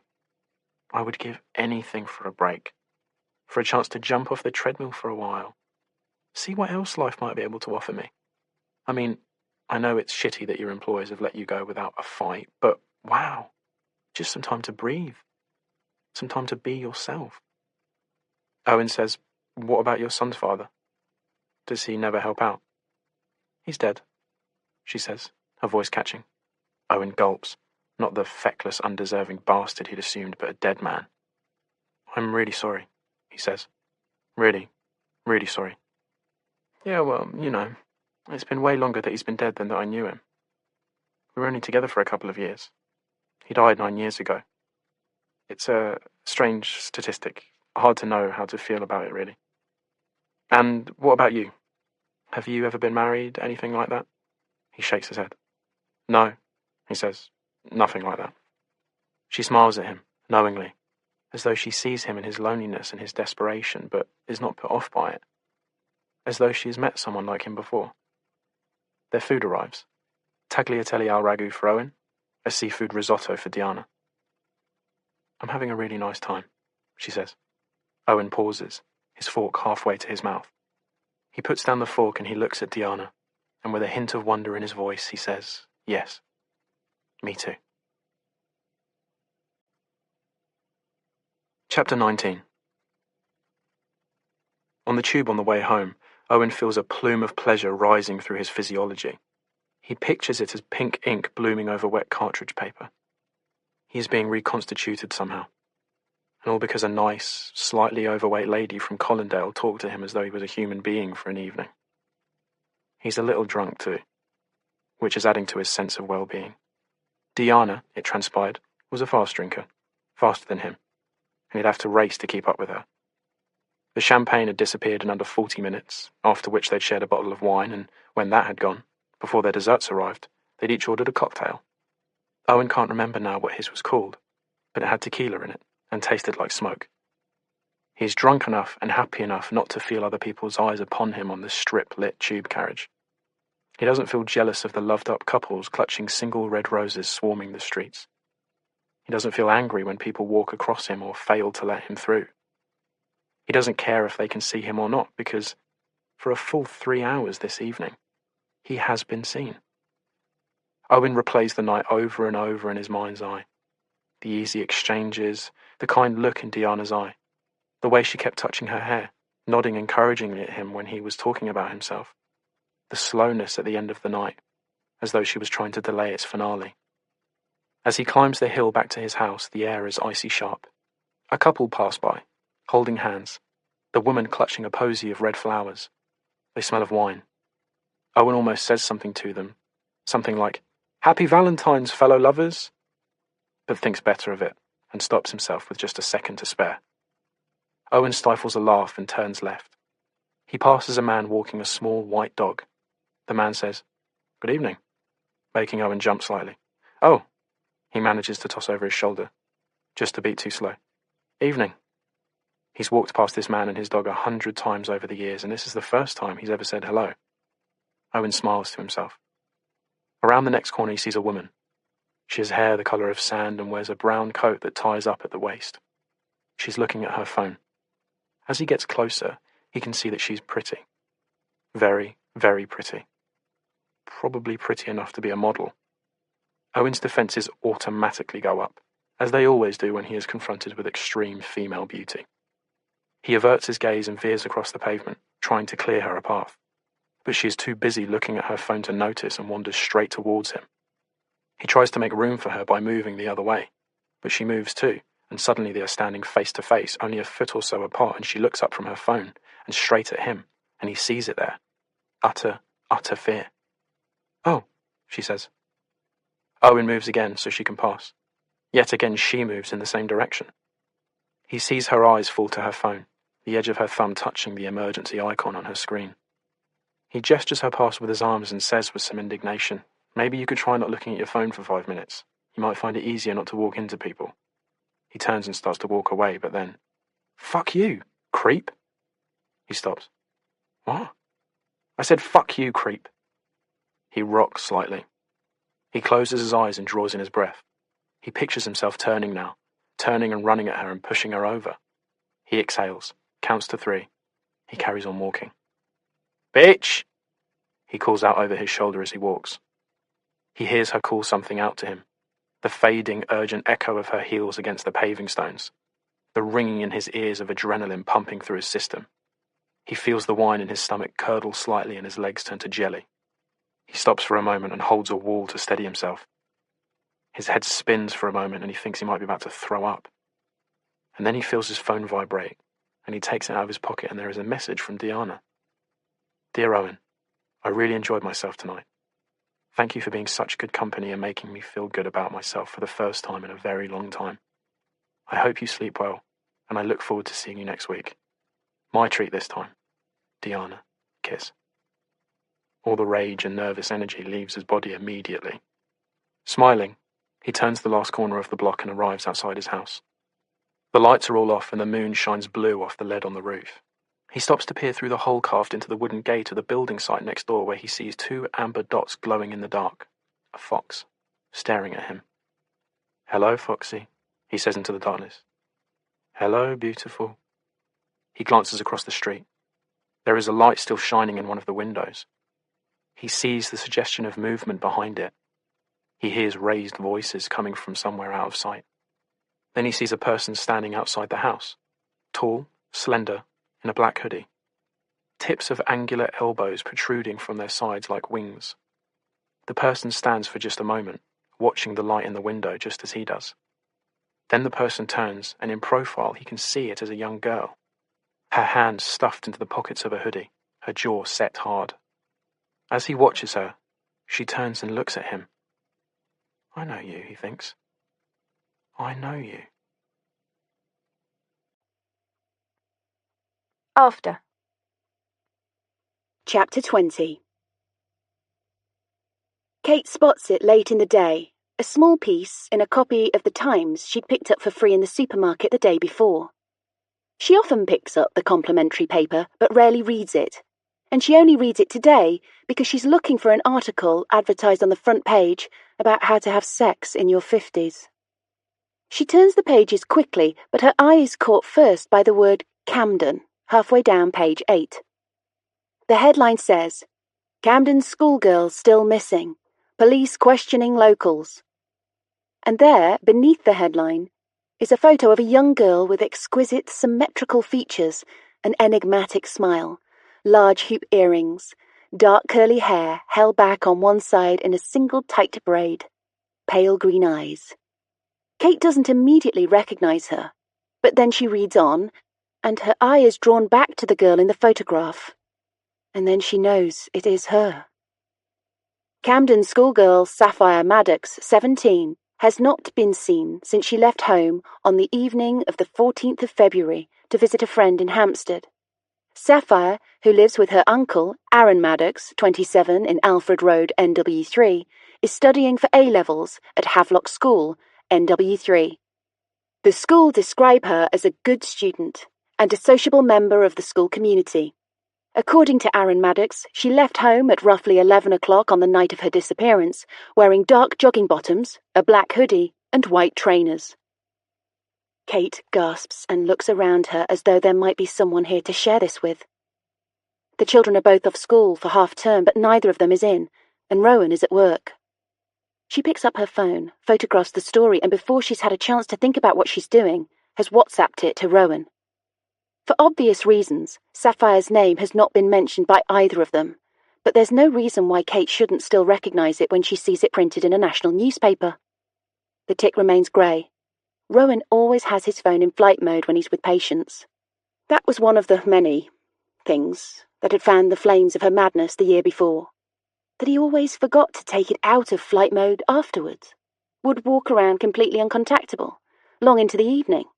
She'd never been able to work out how he could go around with a dead phone without automatically feeling the need to turn it back on. She reads through the article again. 6 days ago. Valentine's night. The night she and Rowan walked into Hampstead and had champagne in a murky, fire-crackly pub and then shared a red beef curry at a Thai restaurant on the way home. The night they got on really well and found lots to talk about and laugh about, and not been like one of those long-married couples trying to hold it together in public on Valentine's night, but like a real compatible, happy couple. And meanwhile, Saffyre had been somewhere between Swiss Cottage and Hampstead, wearing not enough clothes for what was a very cold night. Maybe they'd walked past her. Maybe they'd even seen something. Was it possible? She shakes the thought from her head. Of course it wasn't possible. There would have been thousands of people between Swiss Cottage and Hampstead on Valentine's night. Thousands of places she could have been. And maybe Saffyre hadn't been going to Hampstead at all. Had just said that to cover her tracks. Had left her home and walked in totally the opposite direction, her uncle none the wiser. She pulls open her laptop and Googles Saffyre Maddox. The papers all run a story about her disappearance. They all use the same photograph of her. None of them has any extra detail. At around 2 p.m, she gets a reply from Rowan. It says simply, "Oh my God." She replies, "I know." But the ticks remain grey. He's gone already. The card that arrived on Valentine's Day for Rowan still sits in the kitchen drawer in its ripped envelope. Kate had tucked it firmly away between a pile of tea towels, hidden from prying teenage fingers. She had categorically not looked at it after their lovely Valentine's night in Hampstead, and then not the following day either. Then it had been the weekend, and now it was half-term, and, strange as it sounds, she has stopped thinking about the card. It bears no relationship to the harmonious atmosphere in their home, to the soft exchanges between them, the sex they've had twice since then, both times initiated by her. The card has become metaphorical dust, of no consequence or interest to her. But now, she claps her hands to her ears as something passes through her thoughts, a high-speed train of a notion. The feeling takes her back to last year, to when her whole life had felt like this, when every minute of every day had been spent potholing through doubt and paranoia and distrust. She had not been happy in that place, and she does not want to go back there. She is happy here, right here, in this rose-hued world of Valentine's cards and snatched hugs. She decides to strip the beds. Kate is not usually the type of person to use domestic drudgery to take her mind off things, but now she sweeps through the 3 bedrooms of the flat, trying to put as much space between herself and the drawer in the kitchen as possible. In George's room, she pulls off the crystal white sheets that her daughter insists upon. Long gone are the days of pink and lilac fairies. White sheets, white lamps, white sheepskin rug. When Georgia was younger, 13, 14, Kate would find it virtually impossible not to rifle through her daughter's things when she was in her bedroom, desperate for clues to the person she was turning into. Now she has no need. Georgia shows herself to Kate crystal clear, every minute of every day. She hides nothing. Kate moves efficiently around her bed, balls the sheets together and leaves them on the floor in the hallway. Then she goes to Josh's room. Josh is a tidy boy. He always has been. She pulls the blue chambray sheets from his bed, then puts on a fresh green sheet. His laptop is tucked underneath his bed, plugged in and charging. She is half tempted to open it to see what her mysterious son does when he's alone in here. But for some reason, her son's privacy seems more sacred, more fragile than her daughter's. She doesn't ponder for too long on why she might feel like this. She just does. Then she goes to her bedroom, her marital quarters, where, for the last 5 days at least, marital things have been happening. She snatches up the grey bedding and creates another ball, adds it to the pile in the hallway, stretches a pale blue sheet over their mattress, puffs up the duvet inside a fresh cover. The curtains in here are still drawn. At this time of year, it sometimes seems futile to open the curtains in a room which was dark when you awoke and will be dark once more when you return. She pulls them apart and is startled by the reminder of the world beyond. There is her street. There is the man with the white dog. There is the bin on the corner that only gets emptied once a fortnight when its contents are spilling onto the street. There is a Sainsbury's delivery van. An Amazon delivery van. There is the house across the street with the armchair on the driveway, and she stops. She remembers. Remembers standing right here. It was night time. There was something. What was it? When? She shakes her head slightly, trying to locate the source of the half-formed memory. Was it that night? Was it Valentine's night? Drawing the curtains, readying herself for the possibility of sex with Rowan. A figure. Out there? Movement. Muted voices. A sense of being under surveillance? Or was she imagining that? She had not been sober, after all. There had been champagne, followed by beer, followed by more beer in the Thai restaurant. No, she had not been sober. Not at all. She turns, as if someone has just called her name. But they haven't, of course. She is alone. It's the card in the kitchen drawer calling her. The card telling her that there is something she's not seeing. That maybe she's not mad, or bad, or wrong. Before she can check herself, or think herself down, she strides back into the kitchen, pulls open the drawer, flips through the tea towels and pulls it out. Her hands shake as she takes the card from the envelope. The card has a pink bird of some description on the front, a watercolour, rather insipid. Inside, in a very childish script, are the words, "Dear Rowan, thank you for being my therapist. Please be my Valentine. Love, Molly. Kiss, kiss, kiss." She shuts the card and collapses against the edge of the kitchen counter. A card from a child. Molly. Little Molly, who still writes phonetically. Little Molly, who wants a bald, 50-year-old man to be her Valentine. Little Molly, who knows his home address. She stuffs the card back into the envelope and tucks it inside the tea towels again, her heart racing lightly. A couple of hours later, Georgia appears, with Tilly. "Oh," says Kate, looking up from her work. "Hello, Tilly. Haven't seen you for ages." It's the first time Tilly's been here since the night back in January, when she claimed to have been sexually accosted.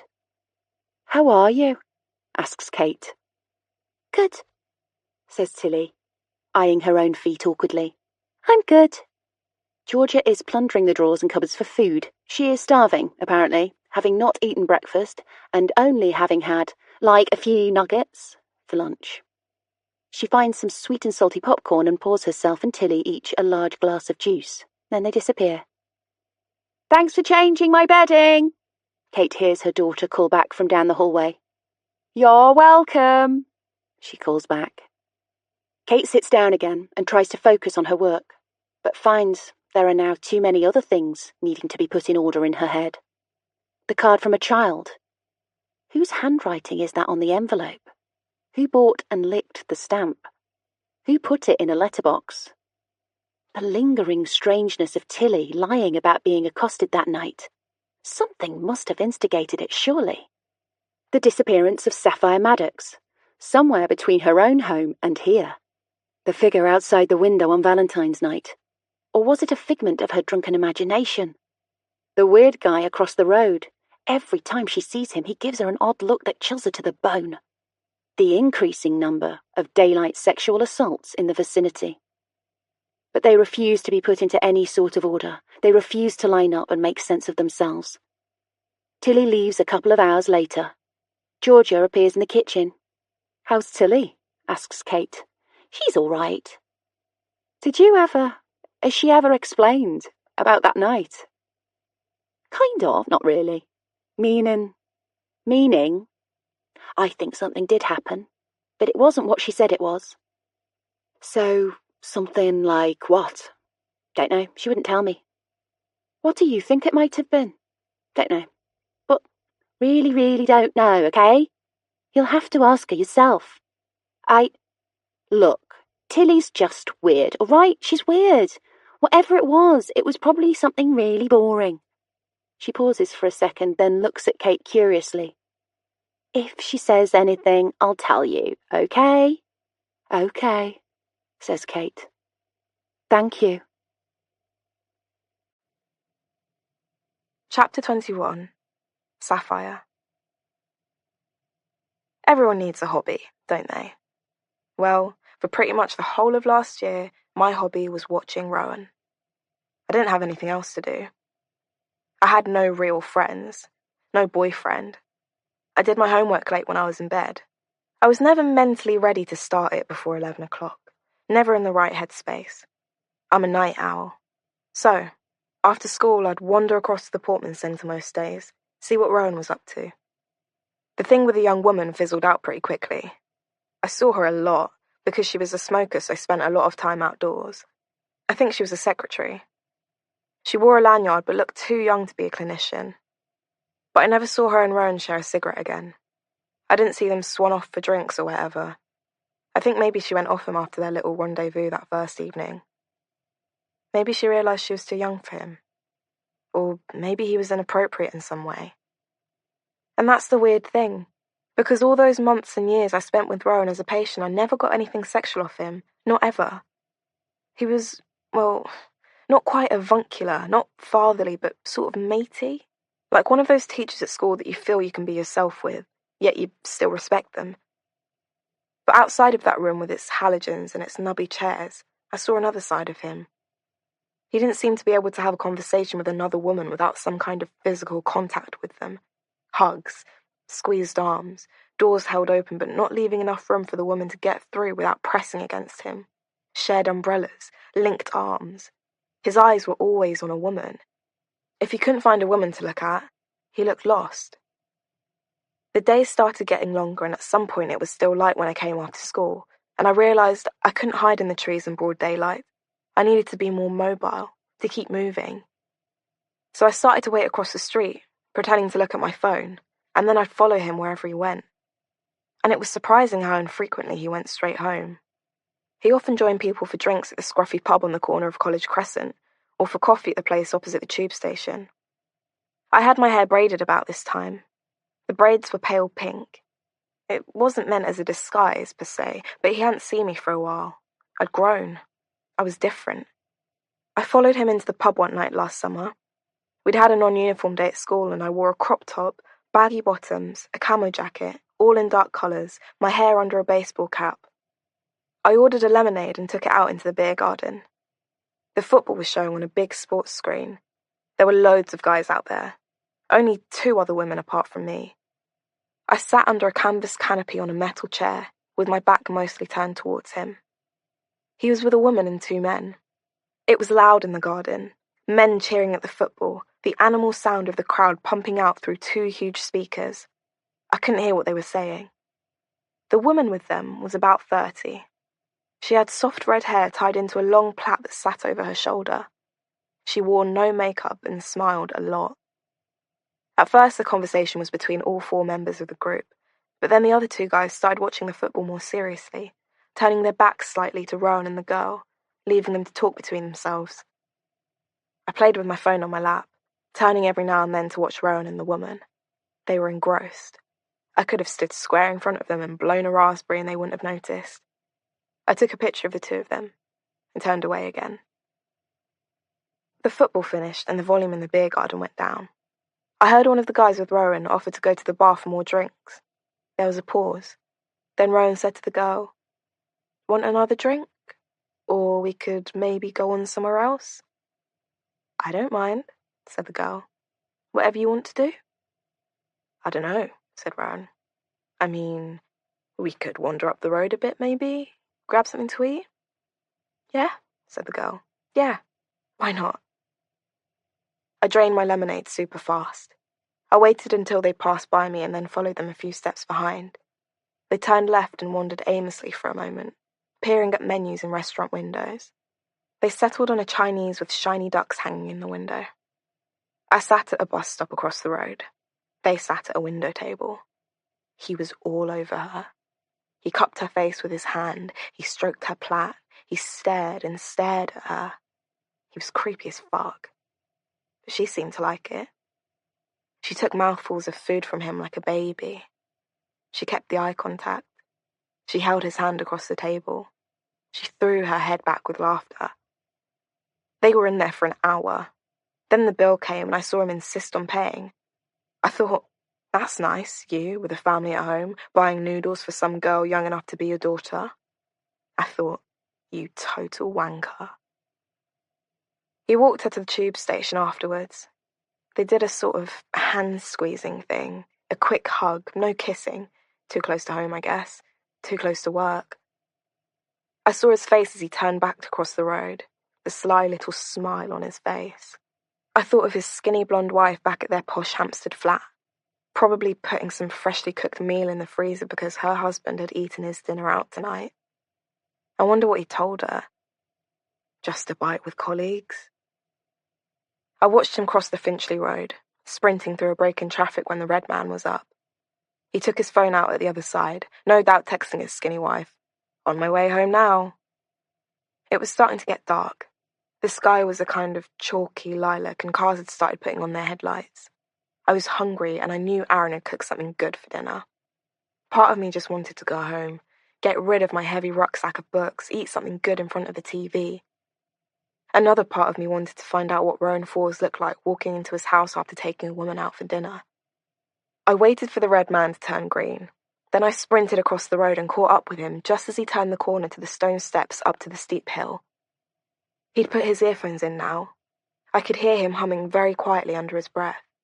He walked fast and I was out of breath by the time we got to his street. I didn't realise how fit he was.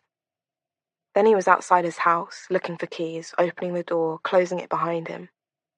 He had a certain swagger to his entrance, like he was lord of the manor.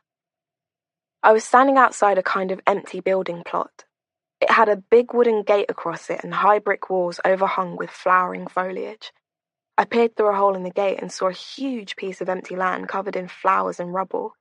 It didn't look quite real, like a secret park or fairyland. I could see the foundations where a big house had been. The land must have covered at least an acre, maybe more. Above it, the sky had turned violet and gold. There was a notice taped to the gate. Apparently they were going to build some flats here. The notice was dated 3 years ago. I hoped that no one would ever build flats here, that it would just stay like this, hidden away, growing layers and layers, getting denser and denser. I saw a movement to one side, something fleeting and shiny, a fox. It stopped for a moment and stared at me, right at me. My stomach rumbled. I hitched my school bag up on my shoulder and headed home. Chapter 22. One morning, a few days after Valentine's night, Owen's doorbell rings. He waits for Tessie to answer it, but she appears to be out. After the second ring, he goes to the intercom and says hello. A female voice responds. Hello. Is this Owen Pick? Yes. Good morning. I'm Detective Inspector Angela Curry. We're making door-to-door inquiries about a missing person. Could I ask you to spare a minute to answer a few questions? He peers at himself quickly in the mirror by the front door. He hasn't shaved for 3 days and his hair is in dire need of a wash. He looks dreadful. Yes, sorry, sure. Come in. Angela Curry is a heavy-set young woman, short and broad, with disproportionately small feet. She has what looks like naturally blonde hair braided across her hairline and tucked into a bun at the back. She has a nice face and is wearing a flick of black eyeliner across each eyelid. Behind her is an equally young man, introduced as P.C. Rodriguez. Could we come in? Owen looks behind him at the open door to Tessie's flat. how to explain that there is nowhere to sit in his own home, as his aunt won't let him in her living room. "Is it okay if we talk out here?" he says. He is aware that this makes it sound as if he's trying to hide something. "It's my aunt's flat," he explains. "She's a bit funny about letting people in."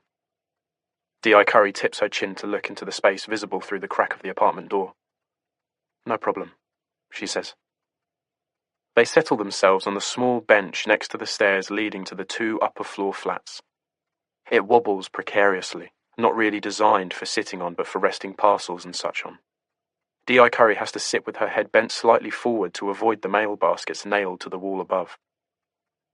"So," she begins, "we're investigating the disappearance of a local girl. I wonder if I could show you some photographs." Blood rushes to Owen's head. He doesn't know why. He nods and tries to cover the hot parts of his face with his fingers. D.I. Curry pulls a printout from an envelope and passes it to him. It's a photo of a pretty girl, mixed race by the looks of it, though hard to ascertain precisely her ancestry. She's wearing large hoop earrings and her hair is worn in a similar style to D.I. Curry's, a kind of tight plait close to the skull, holding it to one side. She's wearing what looks like a school uniform and is smiling. He passes the sheet back to the detective and awaits another question. "Have you ever seen this girl before?" "No," he says, his hand moving from his face to the back of his neck, which he can feel growing blotchy and hot. "Not that I'm aware of." "Where were you on the night of February the 14th, Mr. Pick?" He starts to shrug. Then D.I. Curry says, "It was Valentine's night? That might make it easier to recall." He sucks in his breath, covers his mouth with his hand. "Yes." He knows what he was doing on Valentine's night. "Were you home? Or out in the local area? Might you have seen anything?" "No," he says. "No. I was out. I went for dinner. With a friend." "Ah. Okay. And what time did you get home, if you can remember?" 11:30-ish, maybe midnight." "And how did you get home that night?" "I got the tube. From Covent Garden to Finchley Road." "And did you maybe see anything strange as you were walking back from the tube station? Anything untoward?" He draws his hand across his mouth and shakes his head. He thinks back to the strange episode on the street, when that pretty girl had called him a creep and he'd called her a bitch. It feels like the twisted remnant of a strange dream when he thinks about it now, as if it didn't really happen. Everything about that night now feels dreamlike, faded in parts like an old photograph. "No." He shakes his head slowly. "No. Nothing." He sounds like he's lying, because in a way, he is. "And you said you live with your aunt. Is that..." She looks at a list on the clipboard. "Tessa MacDonald?" He nods. "And where is Ms. MacDonald?" "I don't know. She's probably in the village. Shopping." "Great. Well, we'll be back again, I'm sure, once we've built up a better picture of the situation. In the meantime, maybe you could pass my card on to your aunt when she gets home. Ask her to give me a call if she can remember anything about that night." She peers up the staircase. "Anyone else in, do you know?" He shakes his head. "No idea. You can ring on their doorbells if you like." She smiles, clicks her ballpoint pen shut, slides it into her pocket and says, "No. I'm sure that will be fine. Maybe I could leave some more of these here." She points a couple of printouts towards the mailboxes above the bench. "And some more of my cards?" "Yes," he says, getting to his feet. "Yes, of course." "Well," she says, hitching her leather bag up higher onto her shoulder. "Thank you, Mr. Pick, for your time. I really appreciate it. I'm just at the end of the line if you, or anyone else, remembers anything." "You know," he says, his eyes feeling suddenly too big for his head as a buried memory bursts through the clouds. "I did see something that night. I saw someone, out there." He points through the front door to the house opposite. "Standing outside that house in the dark, just sort of looking in. I thought it was a man at first, but then they turned around and it was a girl." "A girl?" "Well, at least I think so. It was hard to tell because they had a hood up." His eyes drop to the page in his hand. He reads the description of what the missing girl was wearing just as D.I. Curry says, "What sort of hood?" "Like a hoodie, I think." How tall was this girl? It might not have been a girl. It might have been... I wasn't sober. I'd had some wine. Quite a lot of wine. I can't be sure. This person, how tall, roughly? I genuinely can't remember. And roughly what time was this? Just as I got to my front door, midnight-ish, maybe later? And it wasn't... She taps the printout with her fingertip. It wasn't this girl. I really don't. It was dark, and like I say, I'd had some wine. I really don't. He started to talk very fast now. He's aware that he sounds panicked. He's wishing he hadn't said anything now about the strange girl in the hoodie. The police would be gone now, and he could be safely back in his room. Well, actually, that's very useful. Thank you so much. I'm glad you were able to remember that for us. And if you don't mind, we'd like to be in touch again. Once we've had a chance to talk to people who live across the street. The people across the street. The people who give him dirty looks whenever they pass. The skinny blonde woman with the annoying face. Her thunder-thighed daughter. The ridiculous father with the leggings running up and down that hill in the dark as though seeking oblivion. Chapter 23. Kate has her bag on her shoulder and is opening her front door, about to head to her borrowed room in St. John's Wood to treat a patient, when she jumps at the sight of a small blonde woman dressed in black, accompanied by a man in police uniform. She stops and stares at them for a moment. Immediately she knows they are here to talk about Saffyre Maddox. "Hi," she says. "Sorry, I was just on my way out." "That's okay, we can come back." "Oh," she says. "No, it's fine. I can spare a few minutes. If you're sure." She shows them into the living room, freshly tidied, thank goodness, cushions all in a neat row. "Nice flat," says the woman. "Oh," says Kate, "it's not mine. I mean, it's a rental, just temporary." "Well, it's lovely. I love the high ceilings. D.I. Curry." She extends a small hand. "And P.C. Rodriguez. Can I get you anything?" "Nah, we're fine, but thank you."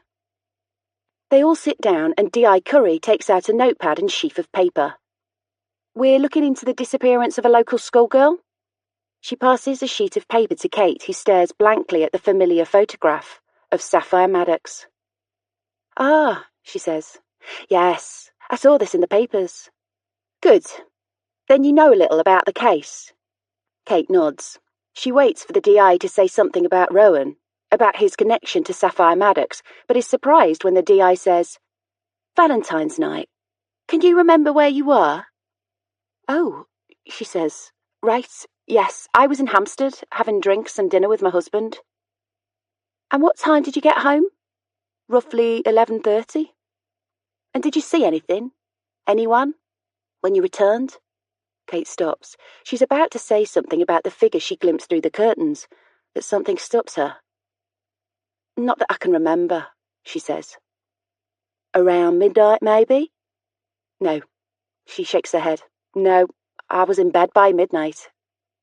"And your husband?" "My husband? Was he also in bed? At midnight?" She can't remember. She cannot remember. "Yes," Kate replies firmly. "I'm pretty sure he was." She looks at the time on her phone. "I'm really sorry," she says. "I'm going to have to go now. I have a patient in St. John's Wood in 20 minutes. "Oh, a patient? Are you a doctor?" "No, I'm a physiotherapist." "Oh, I'm so sorry," says D.I. Curry, getting to her feet. "Please don't let us keep you another minute." They all leave together in a slightly awkward huddle. D.I. Curry and P.C. Rodriguez stand by the front door and examine the doorbells. "Anyone else in?" D.I. Curry asks. "Sorry, no idea." Kate smiles at them apologetically. Then she says, "Bye then," and turns and heads down the street, her heart racing painfully hard under her ribs. Rowan did have an affair once.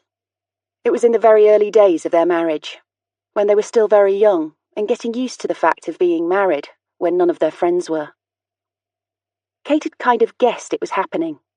Rowan had been pretty bad at covering his steps. Condoms had started disappearing at a rate that was incommensurate with the amount of sex that they'd been having. Still quite a lot back then, pre-babies.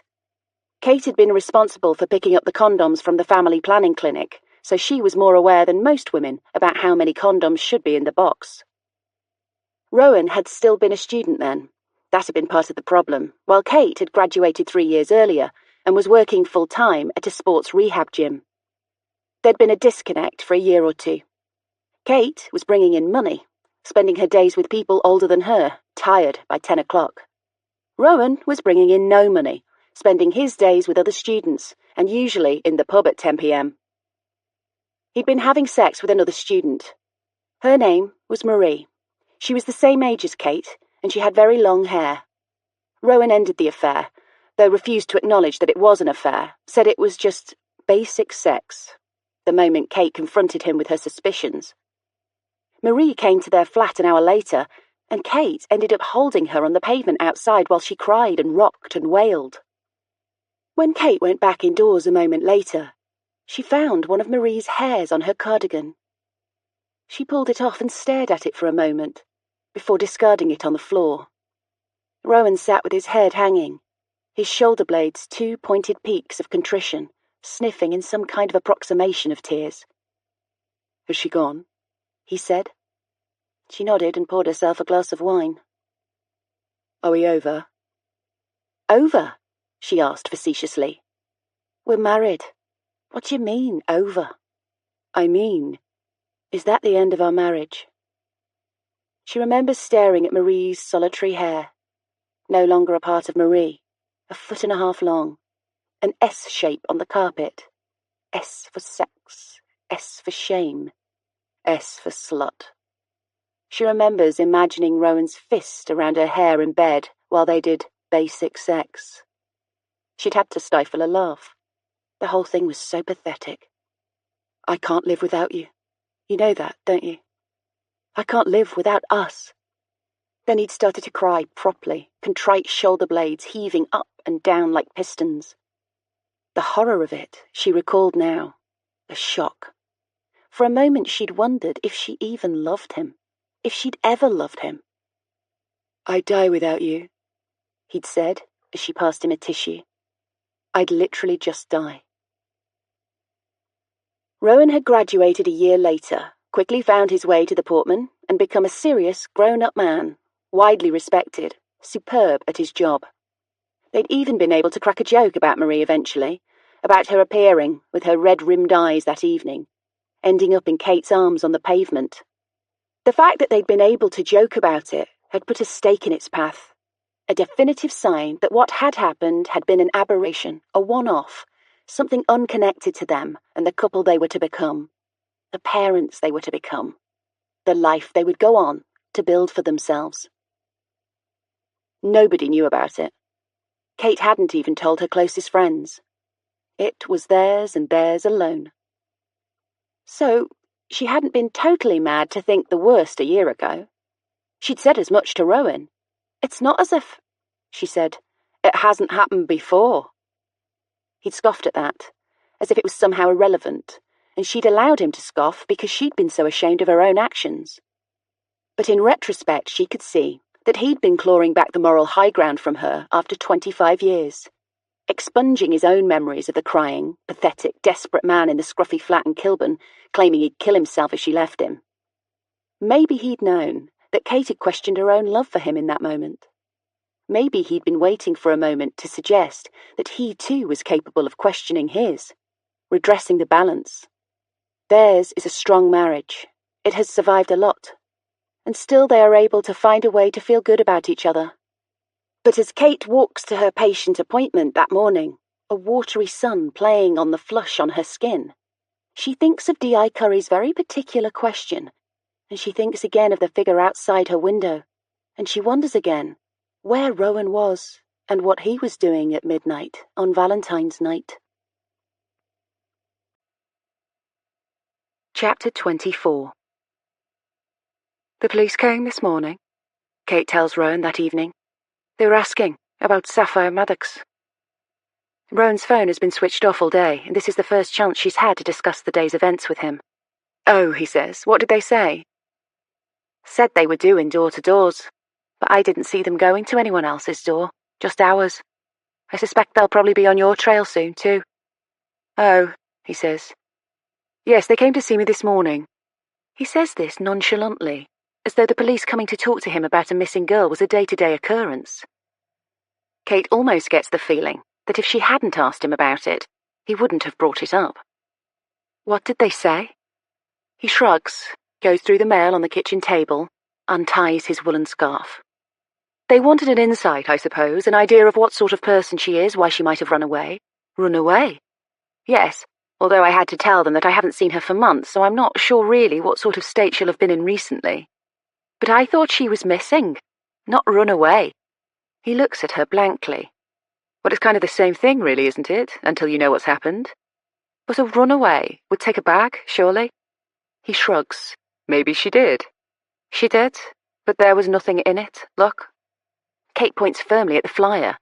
That's exactly what it says. Surely that's what they said to you. She's being overzealous, but she's feeling some kind of bizarre complicity with the whole thing, as if it is oddly connected to her in some way. They didn't say, no. They gave me very little information at all. They were much keener to understand her condition while she was under my care. And what was it? What was her condition? He looks at her again. You know I can't tell you that. But she's not even your patient anymore. Surely you can... No, he snaps. You know I can't. I can't believe you're asking me. And there he is again. That man from last year. The brittle, righteous man she'd nearly left because of all her misgivings about him. The man who'd made her feel mad and bad and toxic. But this time round it's different. This isn't her feeling that something's amiss and hunting desperately for evidence to back up her feelings. This time something is amiss. A young girl is missing. But was it something that could make her behave like this? I mean, you don't have to tell me exactly what it was, but do you think she was unstable? She's pushing him, but she doesn't care. He puts his hands palm down on the kitchen table, raises his eyes to her and says, I signed her off because she was doing well. She'd stopped certain harmful patterns of behaviour. Beyond that, I have no idea. I don't know what was happening in her life before she disappeared. You didn't see her again. He sighs audibly, for her benefit, so she can see how far she's pushing him. No, I didn't see her again. So what's your theory? What do you think's happened to her? I have absolutely no idea. She's 17, rocky upbringing, buried trauma, who knows? He sounds as if he finds the whole concept of Sapphire's disappearance bothersome in some way. He sounds almost glib. She looks at him and says, You sound like you don't care. He rolls his eyes. Of course I care. But you don't sound like you do. My professional duty of care is one thing, and Saffyre no longer comes under that. But of course I care about her and her outcome. Of course I care that she's disappeared. I just don't really see what I can do about it. Kate pauses. She collects 2 used mugs from the table and slowly takes them to the sink. She rests her hands on the edge of the counter and stares out of the window. They asked me what we were doing at midnight that night, she says. You know, Valentine's. He doesn't respond. I said we were in bed. Well, we were, weren't we? Well, I was. You were. I don't know. I lay there for quite some time waiting for you to come. And when you did, I asked you what you'd been doing and you said you hadn't been doing anything and then we had sex. And, well, what had you been doing? And there it is. A question too far. Immediately they are back in the same place where they'd spent all those hellish weeks last year. Kate, he says in that tone of voice she got so used to back then. That patient, do I really have to put up with this nonsense tone of voice? What on earth are you talking about? She unpeels her fingers from the kitchen counter and turns again, puts a smile on her face. She doesn't want to go there. Nothing, she says lightly. Absolutely nothing. Chapter 25. Saffyre. I watched Rowan Fawz's adulterous affair with the girl with the red hair unfurl over the summer months. Her name was Alicia. I knew that from overhearing him calling to her across the car park at the clinic. They went to the scruffy pub on the corner quite a lot. They pressed themselves into the tightest corners of the beer garden and talked like they were going to die of each other. They looked quite good together, despite the age gap. A better match than him and his wife in some ways. His wife looked like life had got to her. whereas Rowan had this box-fresh look about him. He never looked tired or worn down, always looked like he'd just had a shower, just had a holiday, was ready to get up and go. He had a glow. I don't know how old he was, but around 50, I'd say. Alicia was much younger, but somehow they matched. I did some Googling and found a junior psychotherapist at the Portman called Saffyre Maddox. There was a biography for her on the website. She had a degree and a master's in psychology from UCL and a PhD. Clever girl. I followed Alicia home one night after one of their early doors dates. They rarely said goodbye to each other later than about 8, 9 o'clock. She lived in a flat in a small block off Willesden Lane, kind of nondescript. I saw a light go on the 4th floor after she got home. So that was where she lived then. Useful to know. I took some photos and I found my way home. Of course, Grandad and Aaron were getting a bit worried about the amount of time I was spending away from home.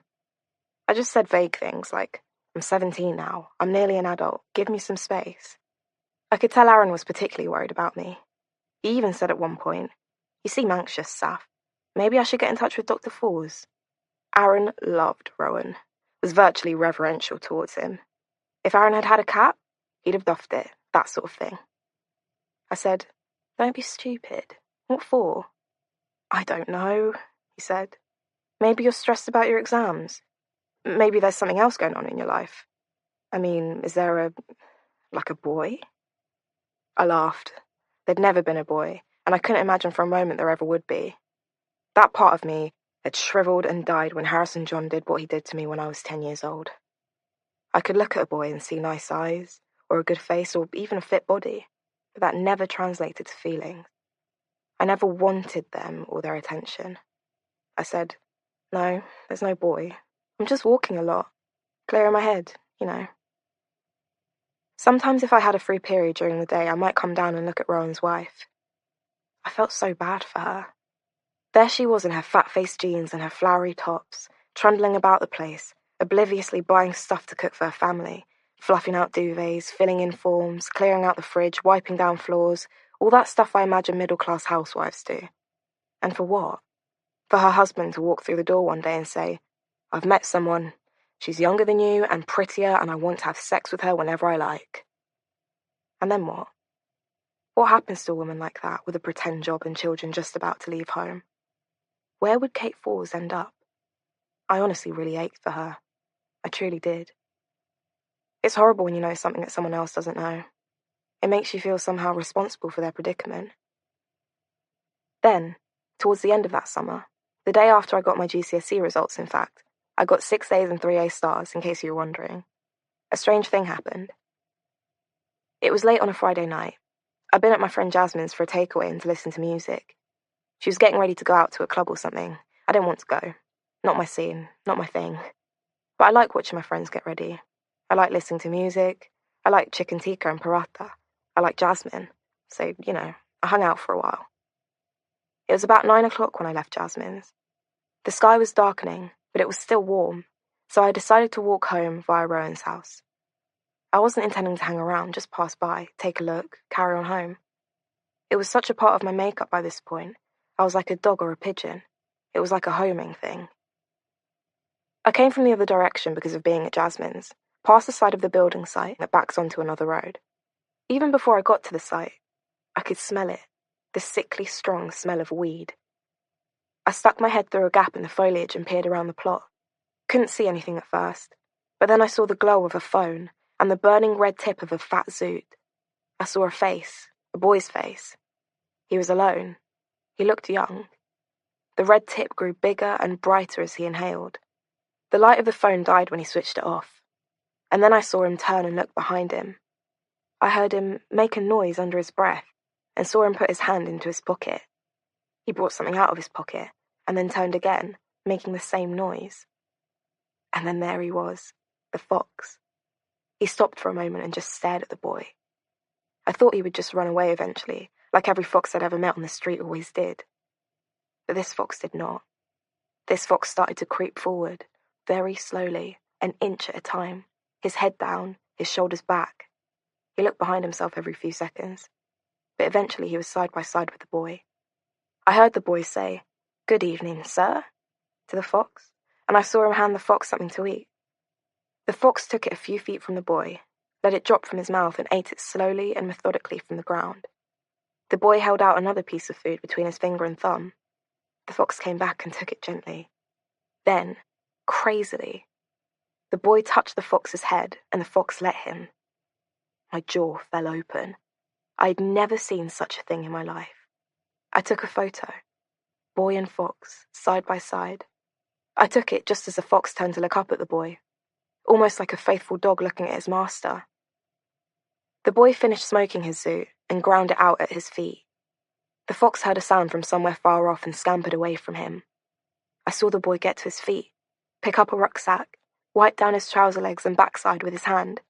I turned away sharply so he wouldn't see me. I got out my phone and pretended like I was just standing about looking at Snapchat, and then he peered out the foliage by the corner, climbed up on the top of the wall, and jumped down onto the pavement. He turned the corner and I saw him saunter towards Rowan's house, and it was only then that I clocked who it was. It was Rowan's boy, old gangly legs. And I thought, every family has its black sheep, its shady character. I'm that one in my family, that's without a doubt. Now it looked like I'd found the shady one in Rowan's family. Who was this young boy picking up his draw from? Why was he smoking it all alone on a building site? And how was he hanging out with a fox? What kind of Dr. Dolittle weirdness was that? I zoomed in on the photo when I got home. I loved it. The boy had a good face, like his dad's but not quite formed. In the dark, colourless shadows of the photograph with his harsh haircut, his raw, overdeveloped features, his earnest expression, he looked almost Victorian. And then I zoomed in on the fox, its eyes fixed on the boy, the light from the street just glinting off one white whisker. So beautiful. So calm. It was a photo that could have won a prize in a competition. I saved it into my favourites. Then I put down my phone, closed my laptop, and, while Jasmine headed into town with her boobs popping out of her boohoo top and a hip flask of vodka in her tiny bag, while Rowan did whatever Rowan did with that beautiful pre-Raphaelite girl with a PhD after work on a Friday, while his son sat in his room stoned and with his pockets full of meat, I sat on my bed and opened a book.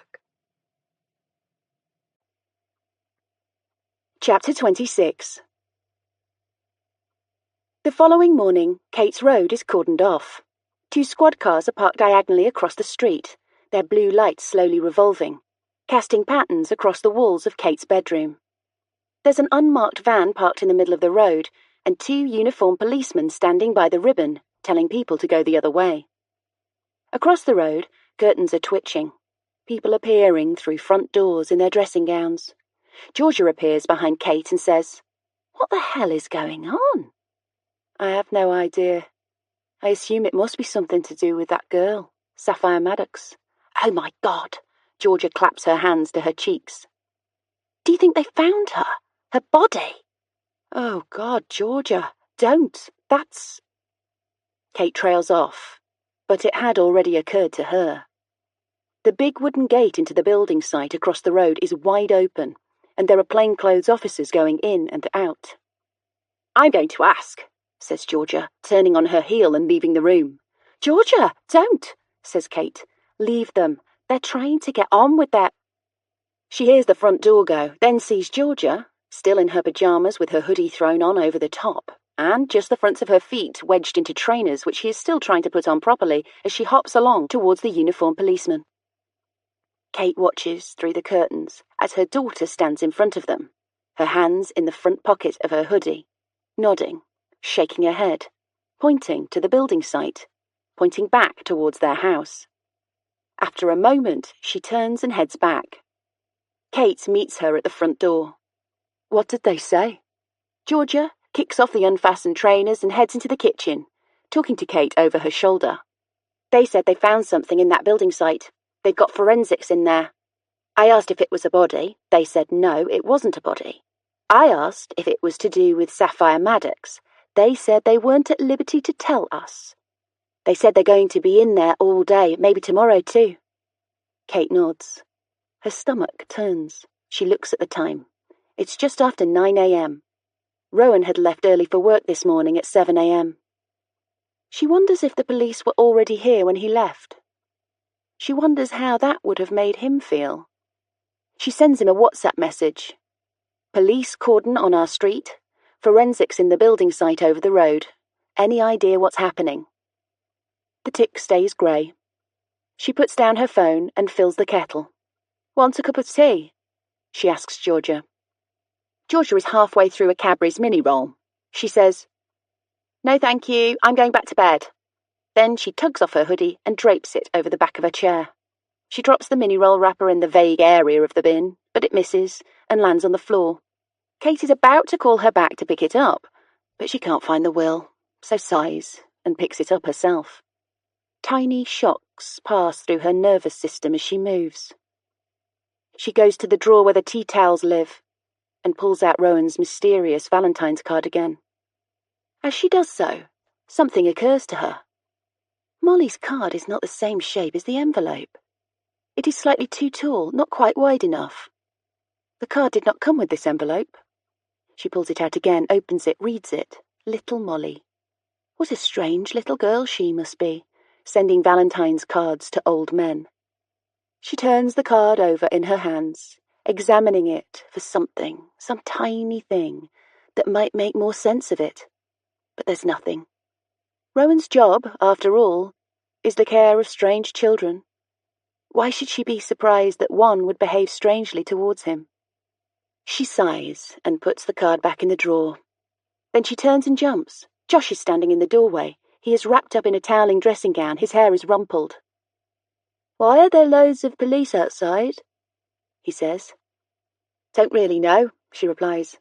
Something to do with that missing girl, maybe? They found something in the building site. Got forensics in there. Really? He says, wandering back to the hallway, into Kate's room, peering through the window. She follows him. The back of his neck is raw from a fearsome haircut the day before. The Peaky Blinders haircut all the boys seem to be getting these days, that makes their heads look too big for their bodies. She stands behind him at the window. They both watch as a man and woman in plain clothes exit the entrance to the site holding plastic boxes. The police manning the cordon pull it back for another police vehicle to pull in. 2 more people get out. One of them Kate immediately recognises as the detective who'd sat on her sofa the day before, the one who'd asked so very specifically about where she'd been at midnight on Valentine's night. There are 50 streets between Alfred Road, where Saffyre lives, and the village where she told her family she was going. 1,000 houses, tens of thousands of people. Yet the police chose her doorbell to ring, her sofa to sit on, her whereabouts to ask after, and now the building site opposite, her house, to investigate. Not to mention the fact of her husband's relationship to the girl they're trying to find. She and Josh both crane their heads upwards as the sound of helicopter blades starts to rumble and boom overhead. Reporters, says Josh. I wonder how they found out. It only takes one phone call, says Kate. It's not as if the police are doing anything to hide what's going on here. Kate sees a movement across the road and the front door of the house opposite swing open. There's the man, the weird man. She ducks slightly so she's not visible. Behind him is the woman he appears to live with, the statuesque silver-haired woman she'd seen looking for her keys in a bag that morning weeks ago. And behind the silver-haired woman is a very tall gentleman with grey, slicked-back hair. Slowly they emerge. The older man looks upwards at the sky for the helicopter he can hear. The woman walks to the police by the cordon, and Kate watches her ask them questions. The older man and the younger man stand side by side, a few feet away. Suddenly it occurs to Kate that maybe the weird man has something to do with all of this. That maybe the police coming to her house to ask about midnight on Valentine's night was nothing to do with her, and everything to do with him. She stares at him now, overriding her physical discomfort. He has his fingers over his mouth, one arm wrapped around his waist. He keeps turning to look at the building site. After a minute, he leaves the older couple standing on the front drive and heads back into the house. She sees the female detective talking to the 2 people who have just walked out of the building site with plastic boxes. She asks them something. One of them nods. One of them shakes their head. They all turn to look at the building site. Then the female detective turns and looks directly at Kate's house, at Kate herself. It looks exactly as though they have been talking about her family. Come on, she says to Josh, who has barely breathed for the past 2 minutes. Let's leave them all to it. She touches his shoulder and he recoils, almost imperceptibly. No, he says. I want to stay here and watch. Okay, she says lightly. Do you want a cup of tea? Yes, please, he says. Thank you. Love you. Love you too, she replies. Her heart aches a tiny bit at the thought of him, her soft boy with his endless love and his raw, shaved neck. Chapter 27.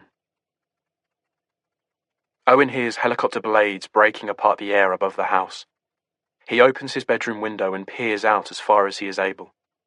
At this time of year, before the trees come back into leaf, he can see parts of the big empty space next to their house. There used to be a mansion there called Winterham House. For decades it had sat with broken windows and ivy climbing up to precarious balconies, toppled chimney pots, graffitied walls and overgrown grass. When Owen first moved into Tessie's flat, it was 2 months away from a demolition order. He'd watched in fascination as the whole building was dismantled and demolished, brick by brick, all the finery being taken away in vans to be sold as reclaim at vastly inflated prices. The bricks taken away to be put back into stock. Everything else being broken down into components small enough to fit in the back of a pickup. It took about 3 months, and then the demolition people left, and suddenly the dust stopped. The noise stopped, there was light through the trees and into Owen's room, birds song and foxes, meadow flowers every summer. Occasionally, on warm nights, Owen can hear teenagers in there and the smell of skunk wafts into his room. One day a notice went up outside to say that someone had applied for planning permission to build a development of 5 luxury townhouses on the site. Of course, the whole neighbourhood joined together to try to block it. In the end, the house builder who had bought the site compromised with plans for a small block of flats, thus maintaining the maximum amount of greenery and space. That had been approved 4 years ago, but since then, nothing. The open, verdant aspect from his bedroom has made Owen feel rather as though he lives alone. In a wilderness, the view from his room is nothing but trees. There is no sign of urban life to be seen. But as he peers from his bedroom window now, he sees that silent oasis is teeming with people. Voices call out to each other. Radios crackle. He sees the suggestion of bodies moving across the open space while the boom of the helicopters overhead fades in and out. He assumes this is something to do with the missing girl, the one the police asked him about yesterday. He assumes it is his fault they are here, because it was him who stupidly mentioned the girl in the hoodie outside the house opposite on Valentine's night. And he's not even particularly sure what he saw. The night is a blur, a sped-up film that stops occasionally on a random still and then moves on again at high speed. He can barely remember getting into bed that night and had woken up wearing his shirt and one sock. He heads out into the hallway. Tessie and Barry are already there, standing in the front door, watching the activity. They found something, she says. Something to do with that girl they were asking you about, the one on the flyer. What have they found? They wouldn't tell me. But they're going to be keeping the road closed off all day. And they asked for access to the outside areas. Of what? Of here? Of the house, I said, of course. Owen blinks. You don't mind, do you? She asks. Her eyes narrowed. No, he says. Why would I mind? I don't know. You might feel it was a breach of your privacy or something like that. Well, it's not my garden, is it? It's everyone's garden. Yes, says Tessie. Yes, that's right. There are police in their back garden now, picking through the undergrowth, over the piles of rusty old gardening equipment that no one ever uses. He watches them for a while, trying to hear what they're saying. He catches the occasional word, but not enough to form any idea what they might be talking about. There appears to be a smaller group of detectives searching in the vicinity of his bedroom window at the back of the house. A flash of anxiety passes through Owen's gut, and he heads back to his bedroom and closes the door behind him. He hears a voice, close to his window, a man calling to someone else. Here, look. Bring the flashlight. He catches his breath, stands to one side of the window, his back pressed against the wall, listening. Get the governor, says the man. He hears someone run off through the grass and across the gravelled drive, calling out for D.I. Curry. A moment later he hears a woman's voice. What have you got? Owen peers cautiously around the window frame. He looks down and sees the top of 3 heads, a light being shone into the grass, a suggestion of rose gold glinting in the beam. He sees gloved hands gently parting the blades of grass. He can see the phone case being plucked from the grass and dropped into an outstretched plastic bag. The air feels electric. Something is about to happen. Something extraordinary. Something appalling. The helicopter blades spinning overhead sound like herds of heavy-footed animals thundering through thick, black dust. Owen turns away from his window and collapses against the wall. Chapter 28.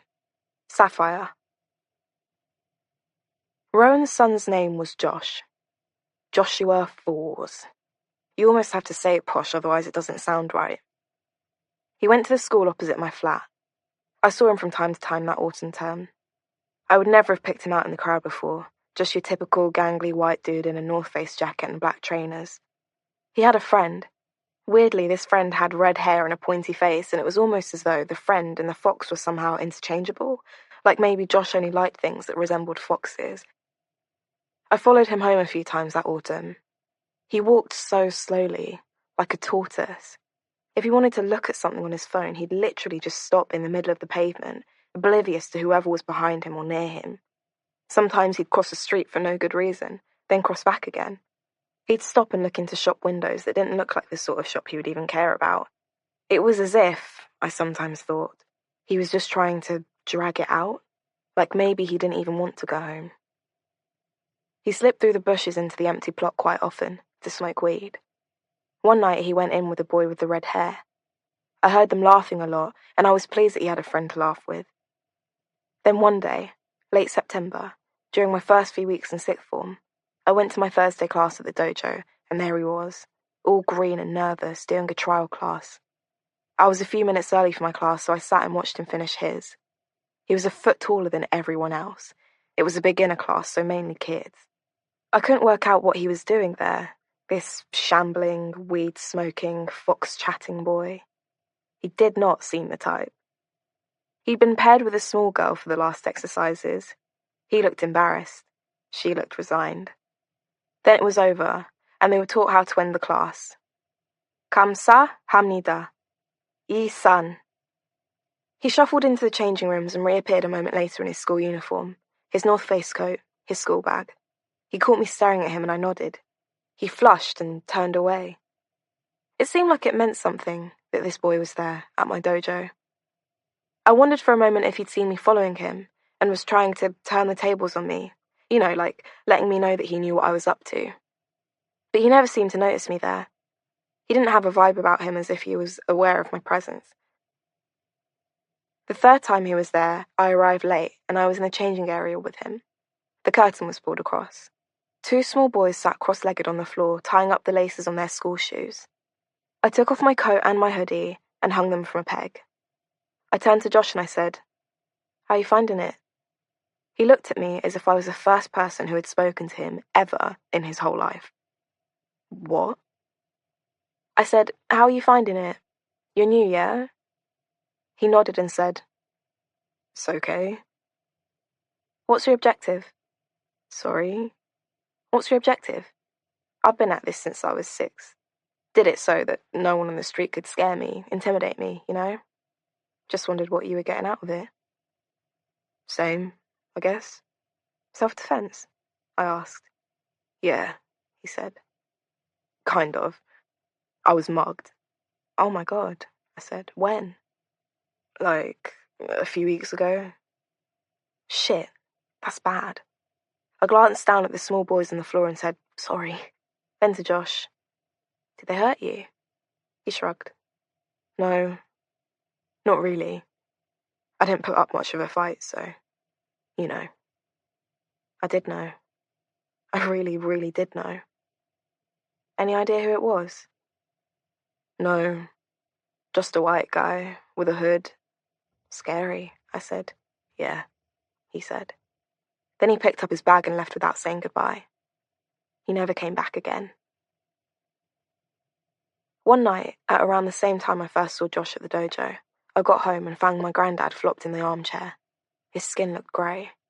I said, "Grandad, are you okay?" He said, "I think so. I'm not sure." He said he had indigestion, so I got him some Rennies. He rubbed his chest a lot and grimaced. Aaron got home an hour after me and called an ambulance. Shortly after that, I was in a squeaky plastic chair at the Royal Free, holding my granddad's hand and telling him that everything was going to be all right. But it wasn't. It was all wrong.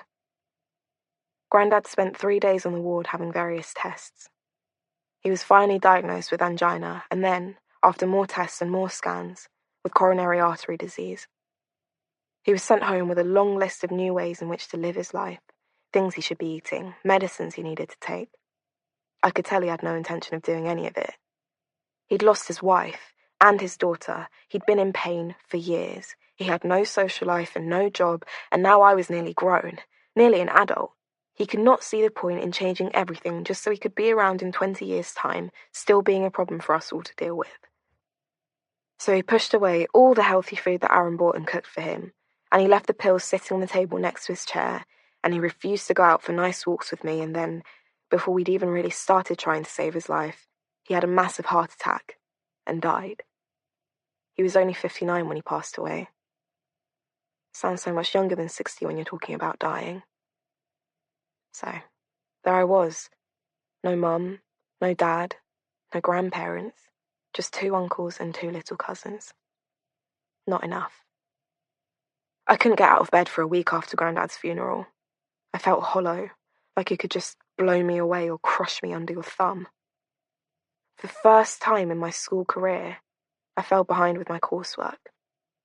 Aaron went to talk to my teachers and they sent this woman over, something to do with safeguarding or pastoral care or whatever. I'd never seen her before in my life. She was grumpy, with a face like a lump of pastry. It's not like the movies, you know, where Sandra Bullock or someone like that comes over and turns your life around.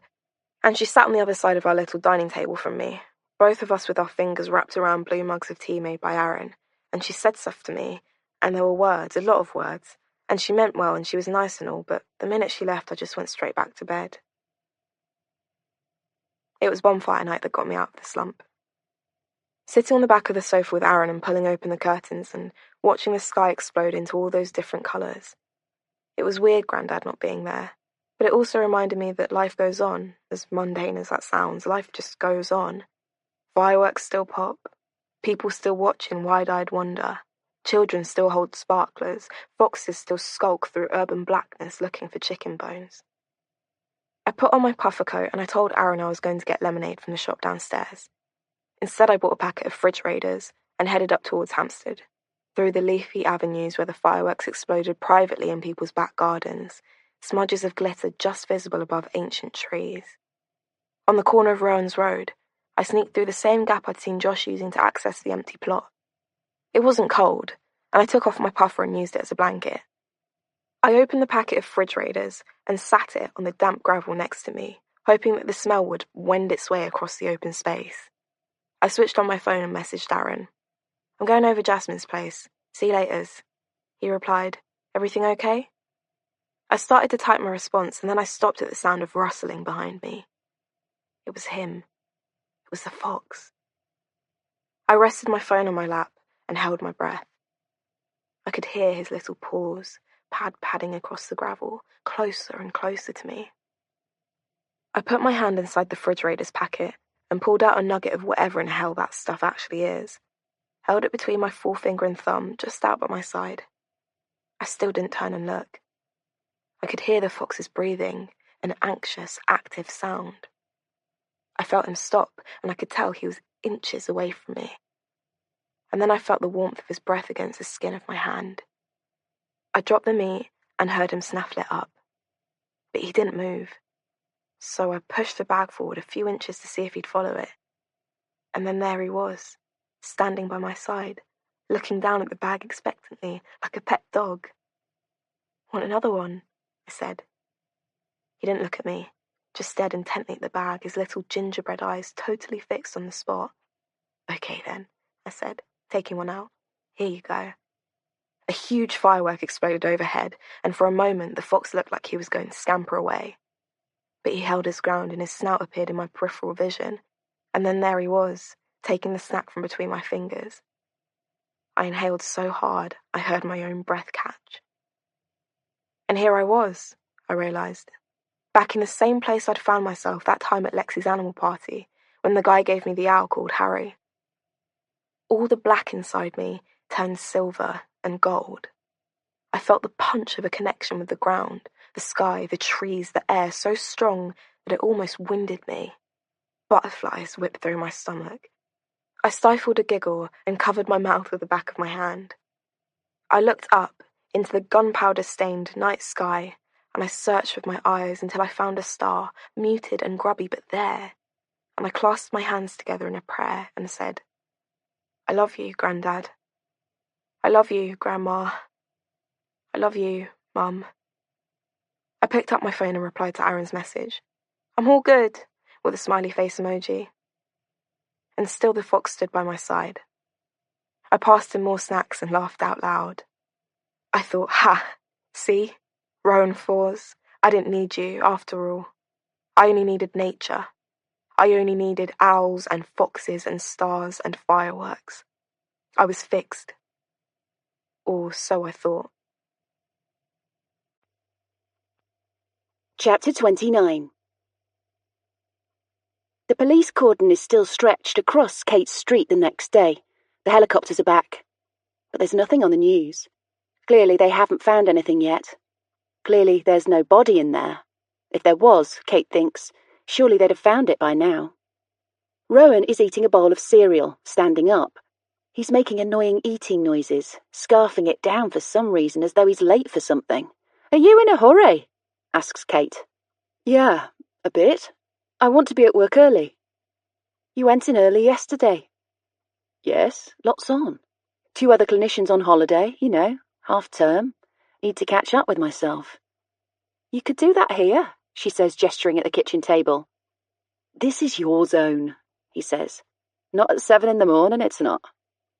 I'm about to have a shower and get ready. Why don't you stay here a while and catch up?" He scrapes the bowl for the last spoonful of cereal and swallows it down. "I need to be at work," he says, taking the bowl to the sink. "I need access to things there."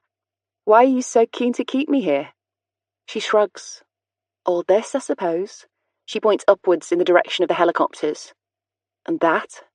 She points towards the front of the house. "It's unsettling.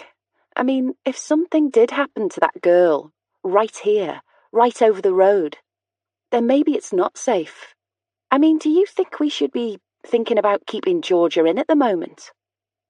Rowan stops, his back curved over the sink. He sighs, then turns. "Maybe ask the police about that. See what they say." She nods. "Yes," she says. "Maybe." He moves towards her, puts a hand on her arm. "It'll be fine, whatever it is. I'm sure we're safe." He picks up his bag, his coat, his scarf. "I will see you later. I'll try and get back early tonight. Maybe we could even do something." She forces a smile. "Yes," she says, and then, before he disappears from view, she says, "Rowan? Who's Molly?" He stops, then he turns and looks at her. "Molly?" "Yes, I kept meaning to say. You got a card from her? Valentine's Day? Georgia opened it by mistake and I put it away because I knew you'd be cross about her opening your stuff. Then I forgot about it." She goes to the drawer and pulls it out. "Here," she says. "Sorry." Rowan walks towards her and takes the card from her hand. She watches him open it and read it. He smiles. "Oh," he says, "Molly." "Yes, I know Molly. She's a patient, or at least she was. I don't see her anymore. And she has your address." She shows him the envelope. He looks slightly confused. "She does appear to, yes." "How?" He takes the envelope from her hand and stares at it for a moment. "I literally have no idea," he says. "I mean, maybe it was in my office, on a letter or something." Kate takes the card from him and puts it back in the drawer. "Well," she says, "you should be more careful." He gives her a strange look. "Yes," he says, "you're right." He kisses her, briefly, on the cheek, and then he goes. She grips the back of a chair. feeling her heart racing in her chest, the sickening rush of adrenaline caused by the confrontation. She hears the front door slam, but almost immediately she hears it open again. She hears Rowan's voice in the hallway, and then a female voice. The door to the apartment opens and Rowan walks back in, with D.I. Angela Curry following behind. "No problem," he's saying to her. "No problem at all." He catches Kate's eye. "This is D.I. Curry. She just wants to ask us a few questions." Kate touches her collarbone. "Me too." "Yes, please, if you have the time," says the detective. "Sure, yes. Can I get you anything? A tea? Coffee?" D.I. Curry taps a plastic bottle of water in her hand and says, "Thanks, but I'm fine." Rowan leads her into the living room. She sits on the armchair. Kate and Rowan sit side by side on the sofa. "So," D.I. Curry begins. "Sorry to bother you this early in the morning, but it literally just came to our attention, and I have to be honest, I don't really know how we missed this before, but having interviewed you both separately regarding this missing person case, Mrs. Fors as a potential witness and Dr. Fors as someone who worked closely with Saffyre, it has only just come to our attention that you both live here. And obviously that throws a very different complexion on things, opens up a whole new angle. So I hope you don't mind if I ask you both a few more questions." She smiles, and then she looks upwards and says, "Bloody helicopters, I'm so sorry, it must be a nightmare, but we're nearly done now. They'll be gone soon, I promise." She pulls a ballpoint pen and notebook from her shoulder bag. "Mr. Fors, we spoke a couple of days ago about Saffyre coming under your care for a while, and you confirmed that you stopped your sessions with her roughly a year ago?" "That's right." "And you didn't see her again after that?" "No. Or, as I told you yesterday, I saw her around the area a couple of times, but not to stop and talk to." "So, after you signed her off from treatment, that was the end of your relationship with her?" "Yes, that's correct." "Great," says D.I. Curry. "Thank you for clarifying that for me. And then, on the night of February the 14th, Valentine's night, it was the two of you that had dinner together in the village?" They both nod. "And you both returned home at around 11:30 p.m. They nod again. Kate says, roughly. "And you were both in bed by midnight?" Kate and Rowan exchange a look. Kate says, "Yes, thereabouts." Rowan nods, and then he turns to the detective and says, "Well, I might have been a bit later than that. I seem to recall going outside for some reason." Kate stares at him. "I mean, it's not particularly fresh in my mind. It was over a week ago. I wasn't sober. But I do remember coming outside. I think I was putting some rubbish out, and I heard something. And I looked over the road, and that guy, the one from the house opposite, he was just standing there." "Standing there?" "Yes." "Did he see you?" "No, I was in the front garden, by the bins. I was out of view. I could see him through a gap in the hedge." "And what was he doing, this man?" "Just standing, staring. He looked drunk. I've had run-ins with him before, when he's drunk. He stared at me once when I was out running, around the corner. Stood and stared for quite some time. When I asked him what his problem was, he just asked me if I was married. I thought it was odd. And then there was that other time." He turns to Kate and gives her a complicitous look. "Remember? Earlier this year, when Georgia was walking home in the dark and he got really close to her and was freaking her out." Kate stiffens slightly. She's not completely comfortable with what Rowan's implying. "Yes," she says. "That is true. And he is a bit odd. But that doesn't mean—" "No," D.I. Curry cuts in. "No, you're right, Mrs. Fors. It doesn't mean anything. Obviously. But it's all worth making a note of." She turns back to Rowan. "So this happened at roughly midnight?" "Yes, roughly midnight." "And then you came back inside and went to bed?" "Yes, that's right." "And when you were out there, putting out the rubbish at midnight, apart from the man across the street, did you see anything else? Anyone else?" "No. That was all. The man across the street."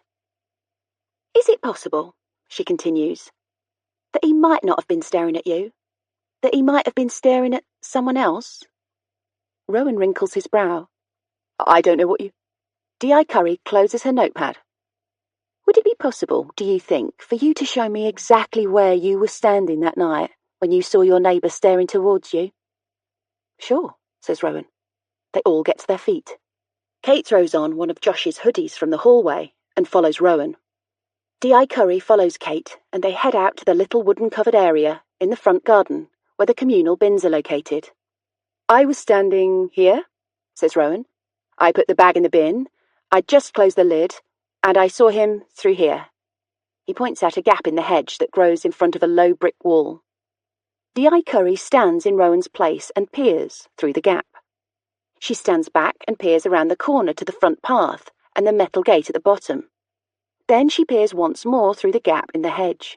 She writes something down in her notebook, and then she shuts it. Wonderful, she says. Thank you so much. I think that'll be all we need from you both for now.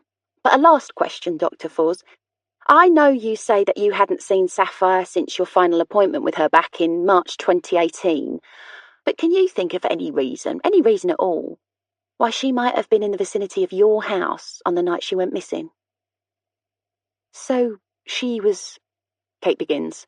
We don't know anything for sure yet. We're looking at dozens of possibilities, but that is one possibility, yes. So, Dr. Fors, can you... Kate looks at Rowan. Rowan shakes his head firmly. No, he says. No. There's absolutely no reason I can think of why she would have been here. None. And you definitely didn't see her? I definitely didn't see her. There is a long pause, as though D.I. Curry is hoping that Rowan might say something else. When he doesn't, she smiles again, that unnerving smile of hers that is half Clinique consultant in Debenhams and half twisted primary school teacher. Thank you again so much, both of you. And as I say, we're nearly done here. I reckon the cordon will come down in the next hour or two. You can get your street back. She puts her hands into the pockets of a very nice green woolen coat with big buttons, smiles one more time, and then she is gone. Kate and Rowan look at each other. He takes his phone out of his pocket and checks the time. Fuck, he says. I really need to get going. He drops another perfunctory kiss on Kate's cheek and, moving very quickly, strides away from her, down the garden path and onto the pavement. Chapter 30. Saffyre. Last December was cold. Do you remember it? So cold. Or maybe I remember it that way because I spent so much of it outdoors. It's odd, I know. I had a home, a warm home, almost too warm. You know the way they heat these council buildings, no thermostat, central settings. I had Aaron taking care of me and nice food and a nice bedroom, and yet, for some reason, I really did not want to be there. Maybe it was because my granddad wasn't there anymore. Maybe it was that simple. But it felt more complicated than that to me, like I was turning into something else, something not entirely human. I don't know. Maybe I read too much Harry Potter growing up, but I didn't feel grounded up there on the 8th floor. I felt untethered, like there was no gravity up there. I needed my feet on solid ground. I needed the air on my skin. I needed trees and soil and damp and moonlight and daylight and sun and wind and pigeons and foxes. It was like I was becoming feral. That's an exaggeration, obviously. I was still going to school every day. I was still showering, still making my hair look nice, wearing eyeliner, wearing clean underwear, you know. I wasn't dirty feral. I was just outdoorsy. Any time I could be outdoors, I took the opportunity. I spent a lot of time in the building plot opposite Rowan's house. It was cool there. I could see all the comings and goings through the gaps in the hedges without any risk of being spotted. The fox came to see me often. I brought him other processed meat gifts, and he was always very grateful to me. And then there was the guy whose bedroom window faced out onto the land. I don't know what his name was, but I called him Clive. I don't know why. He just looked like a Clive. He was kind of odd. And I say that as someone who is also kind of odd. If I stood on top of the JCB that was parked on the plot, I could see right into his room through the gap in his curtains. It was like an old lady's bedroom. He had this nylon counterpane thing over his lumpy little bed, and one of those clunky antique wooden wardrobes like they have in bad B&Bs with a mirror on the outside door, and his manky little stripy dressing gown hanging off the back of his door, and a painting of a rugged landscape in a crap frame. The room looked cold. He sat in it every night in an armchair with his headphones on and a laptop on a cardboard box in front of him, and he looked at his stuff. I don't know what stuff, I couldn't see the screen. Not porn, though. I know that, because I never saw him doing what men do when they look at porn. Sometimes the woman would come in, the white-haired woman he lived with. I always saw him sigh and roll his eyes before he opened the door to her. She would have her arms wrapped around her waist and a sour look on her face and say something to him, and he would say something to her, and she would look even more sour, then go. I felt sorry for him. I couldn't imagine what it must be like to be him. He looked old enough to be married with a kid or two. He was clearly doing something wrong to be living as he was living. I wondered if he was cross about being so lonely. I wondered about Clive a lot. Our paths crossed about a week before Christmas. He was walking up the little hill that joins Rowan's Road to the Finchley Road. It was late, about 11 o'clock. He looked a state. His hair was all over the place. His work bag was hanging off his shoulder, pulling his jacket down on one side. His shirt had a big stain on it, and he was kind of stumbling along. He glanced at me, and I saw that he was drunk. He smiled then, and as we passed each other, he said, "Merry Christmas!" And I said, "And a Merry Christmas to you too, Clive." He stopped and said, "Clive?" I smiled and said, "Nothing. Just kidding. Merry Christmas." "Owen," he said. "My name's Owen." "Owen," I said. "I'm Jane." "Merry Christmas, Jane." We shook hands. His was clammy and sticky. "Sorry," he said. "Bit sweaty. Been dancing. A school disco. I'm a teacher, though, not a student, obviously." He laughed. I laughed. "Night-night, Jane." "Night-night, Owen." Then he went, and I thought, Owen. His name's Owen. Rowan took Alicia out for dinner just before Christmas. He took her to the nice little French restaurant nestled below my block of flats. I'd followed them from the clinic, watched them go in. I took my paparazzi-style photos. Click, click. Alicia looked beautiful. She was beautiful. Much more beautiful than Rowan's wife. And she was getting more beautiful the longer her affair with Rowan went on, like he was pumping her full of some magic elixir. She had her red hair down in long waves and was wearing a black coat and red Chelsea boots and a pink scarf and red lips and black tights. She couldn't stop smiling. He looked more circumspect, held the door for her, as was his way, quick look over his shoulder as he went in. I watched them being led to a table right at the back of the restaurant. I wouldn't be able to see them from where I was standing, so I put my phone back in my pocket and went home. Aaron was there. He'd bought a Christmas tree, and that cheered me up. One good thing about Grandad going was that Aaron got to sleep in the bedroom now, not in the living room, and we could have a proper Christmas tree, not the funny little, skinny, space-saving one we'd been using for years, which sat on a tabletop. The tree smelled so good. I stood with my face buried inside its branches and breathed it in. Aaron passed me the box of decorations from the cupboard in the hallway. "There you go," he said. "Girls' work." He winked and I gave him a shove. Aaron's not exactly a feminist, but he's no chauvinist either. He likes the idea of the world being run by women. He likes women. I dressed the tree and stared from the window every now and then, down to the plaza below where the posh little restaurant was, and I stared and I found myself wondering what I was doing, following Rowan about the way I did, taking pictures of everything he did.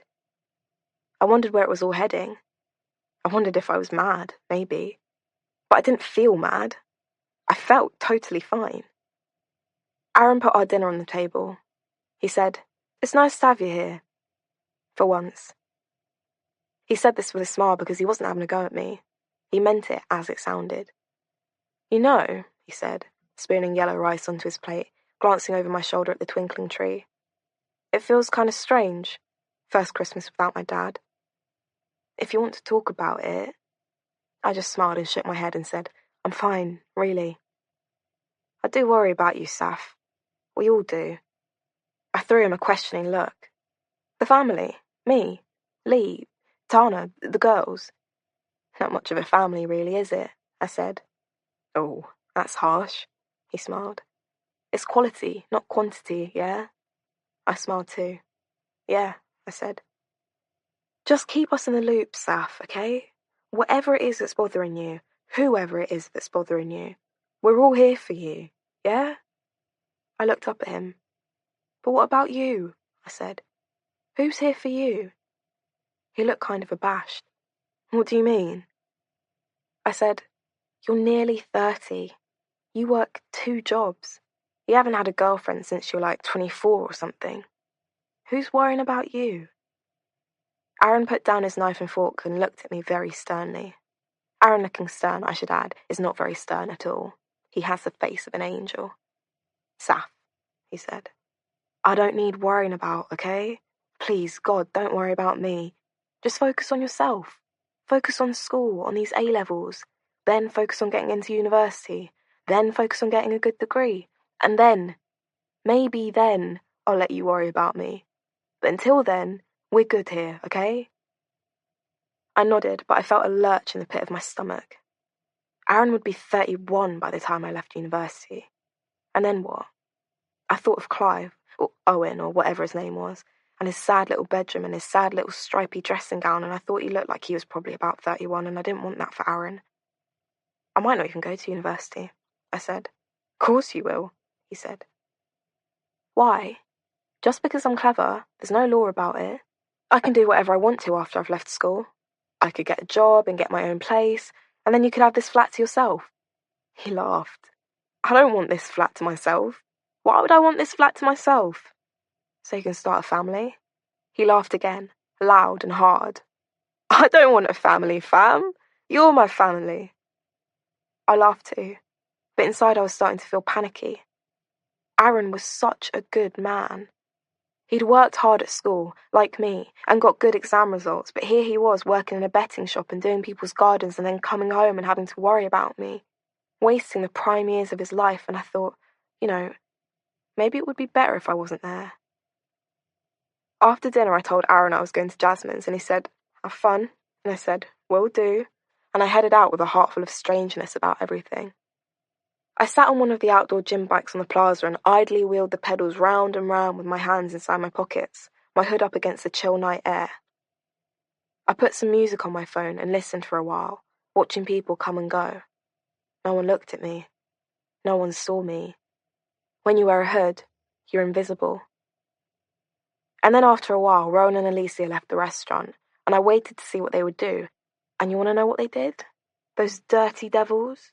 They checked into a hotel, the Best Western by the drama school. My jaw fell open. I don't know why I was surprised. It had all been leading to this moment. But it still shocked me. Rowan was going to have sex with a woman he wasn't married to, about half a mile away from the woman he was married to. He was going to lay her down on a bed and do things to her. I shuddered slightly, pulled down my hood, showing my pink hair to the world, and I went to see Jasmine. Chapter 31. Owen and Diana had spent 2 hours messaging the night before. She'd been trying to persuade him to think about getting his job back at the college. She'd made some good points, some compelling points, mostly to do with the fact that the girls who'd reported him would be gone in a few months. There'd be a whole new intake. No one to remember what had happened. He could have a clean slate. Also to do with the fact that he quite enjoyed his job. And the longer he left it without having a job, the harder it would be to explain to a potential employer what he'd been doing. Her concern had made him realise that up until now, he'd not had one person in his life to offer him proper, empathetic, sensible, caring advice about his life, his choices. Not ever. Not since his mother had died. They'd said goodnight at 11 o'clock. Owen could have gone on talking for hours, but Diana, of course, had to be up early for work. Owen had fallen asleep with his phone on his chest, a smile on his face. He gets out of bed now and goes to his bedroom window. The police are back. They're still picking around in the back garden.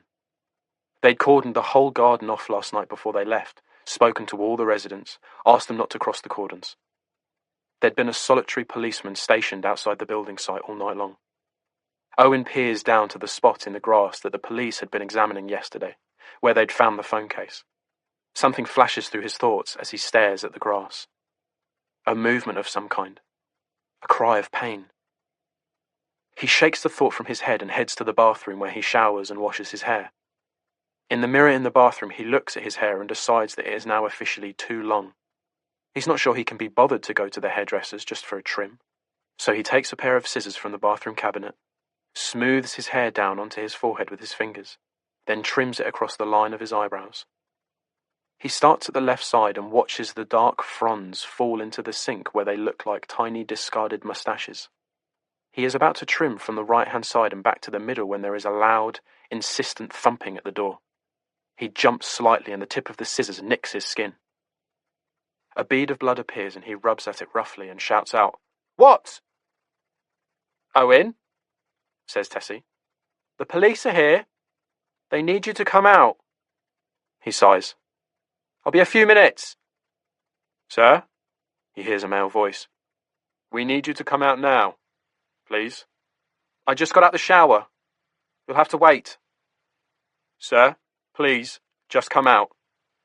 "Fuck's sake," Owen mutters under his breath. He dries himself roughly with his towel and pulls on his old dressing gown. He opens the door and sees Tessie recoil slightly at the sight of him. "Can I at least get dressed?" he says to the uniformed officer standing beside her. The officer turns to a woman standing behind him. It's D.I. Curry, the female detective. She nods. "But I'll need P.C. Rodriguez to go in with you, I'm afraid." "What?" "I'm so sorry, it's just procedure." "But what's the issue here? What's the urgency?" "The urgency, Mr. Pick, is that we need to bring you into the station to question you regarding the disappearance of Saffyre Maddox. We also have a warrant to search your room." She holds up a piece of paper. Owen blinks at it. "I'm afraid that means that we need to ensure that you don't touch anything in your room." "I'm so sorry." She smiles at him. It's an unnerving smile. It looks almost soft, but there's something cold and hard at the very far corners of it. He starts to say something but then realizes he can't find any words. He's also aware on some level that whatever is going on here is something that he could make infinitely worse by saying or doing the wrong thing. So he nods, firmly, and heads for his room, the male PC following close behind. His eye goes around his room as he dresses. He tries to think what might be here, what they might find that could connect him in any way to the disappearance of a girl he'd never heard of until 2 days ago. A girl he may have imagined seeing entirely. "Faster, Mr. Pick, if you wouldn't mind." He throws on yesterday's outfit. He'd put it on his washing pile, intending to wear something fresh today, but he can't think straight enough now to put together another outfit. He pulls on his old, glued-together shoes and runs his fingers through his wet hair. Something on his forehead comes away under his fingertip. It's the dried blood from the nick from the scissors. Blood follows, and he goes to pull a tissue from the box by his bedside table, but the PC says, "Sir, please, do not touch anything." "But I'm bleeding." "We can sort you out once we have you in the car. Just leave that for now, please, sir." Owen tuts. Then he takes one more look around the bedroom, grabs his jacket from the hook on the back of the door, and follows the policeman back down the hallway. Tessie stands by the door. She is wearing a silk kimono over green pajamas. Her hair is down. She looks tired and sad. As Owen passes her, she touches his arm and says, "What did you do, Owen? What did you do?" "I didn't do anything, for God's sake.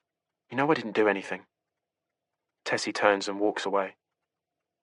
"For God's sake, Tessie!" he shouts after her. "You know I didn't."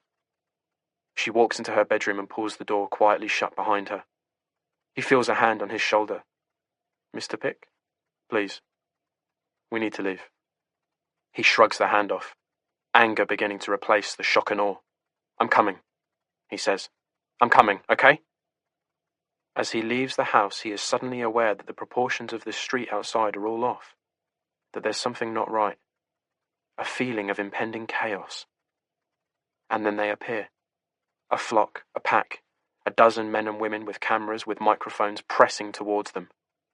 The PC and the detective both cover him instinctively with their arms and hustle him onwards through the throng.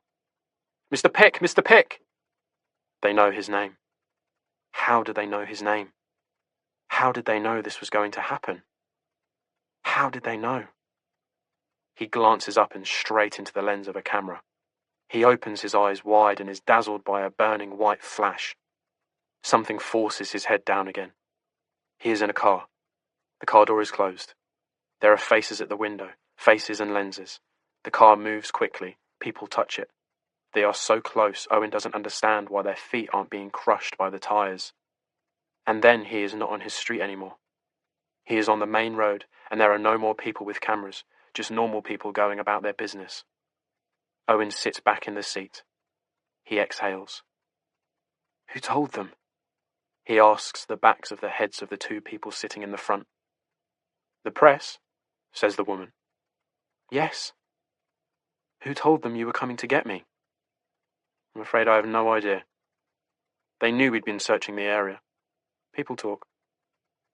I'm sorry you had to experience that. But it'll be in the papers, he says.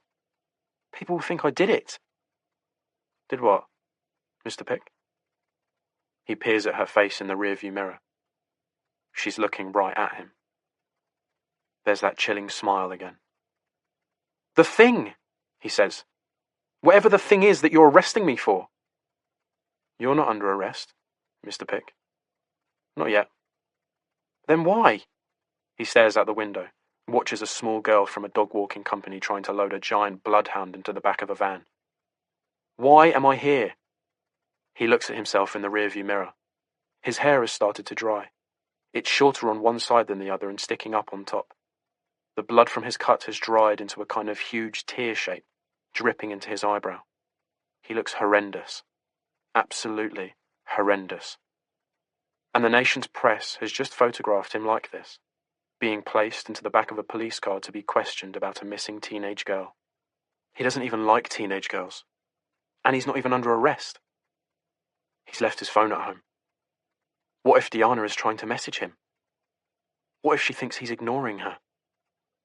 And then an even worse thought hits him. What if he's in the papers tomorrow? With his crooked hair and blood-encrusted eyebrow and yesterday's clothes looking like a horrible pervert, with a headline screeching something like, "Is this Saffyre's killer?" He groans out loud. Are you okay, Mr. Pick? No, he replies. God, no. Of course I'm not okay. I'm going to be in the papers and I'm not even under arrest. Is that even legal? Yes, I'm afraid it is legal, Mr. Pick. I'm afraid it is. But everyone will have seen my face, and then you'll let me go. And no one will care that I didn't do it. They'll just remember my face. I'll never get a job. He envisages Diana peeling open the Evening Standard on the tube tonight. Oh, God! Mr. Pick, let's just take this one step at a time, shall we? Hopefully we'll be able to let you go within an hour or two. We'll notify the press. They'll have no interest in running the story if there's nothing to it. So, let's just see how we get on, shall we? She smiles again. Owen sits back, folds his arms around his stomach and rocks slightly.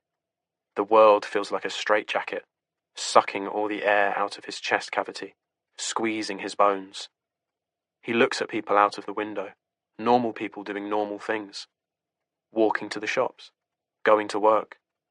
Being normal suddenly looks like the most alien concept in the world, something he can barely conceive of.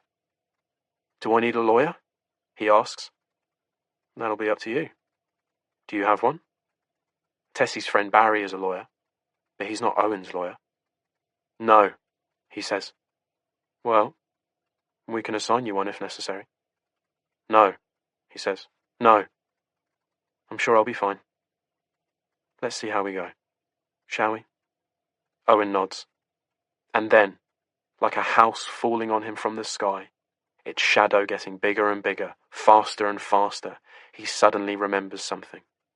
In his underwear drawer, shoved in a slightly shameful rush after his night out with Bryn, with the intention of putting them in the public bin on the street corner next time he was out, and then completely forgotten about. The date, rape, drugs. A terrible overdose of adrenaline hits the pit of Owen's stomach. His head spins. His heart stops and then races, sickeningly. Oh my God, he whispers. Everything okay? Says D.I. Curry, peering at him in her mirror. Think I'm going to... He puts his hands over his mouth. He suddenly realizes he's going to be sick. I'm going to... D.I. Curry tells the PC to stop the car. They pull over by a grass verge and D.I. Curry exits and opens his door just as Owen tips forward and throws up, noisily, painfully. His skin ripples with goosebumps and his head throbs with the force of it. He gasps and throws up again.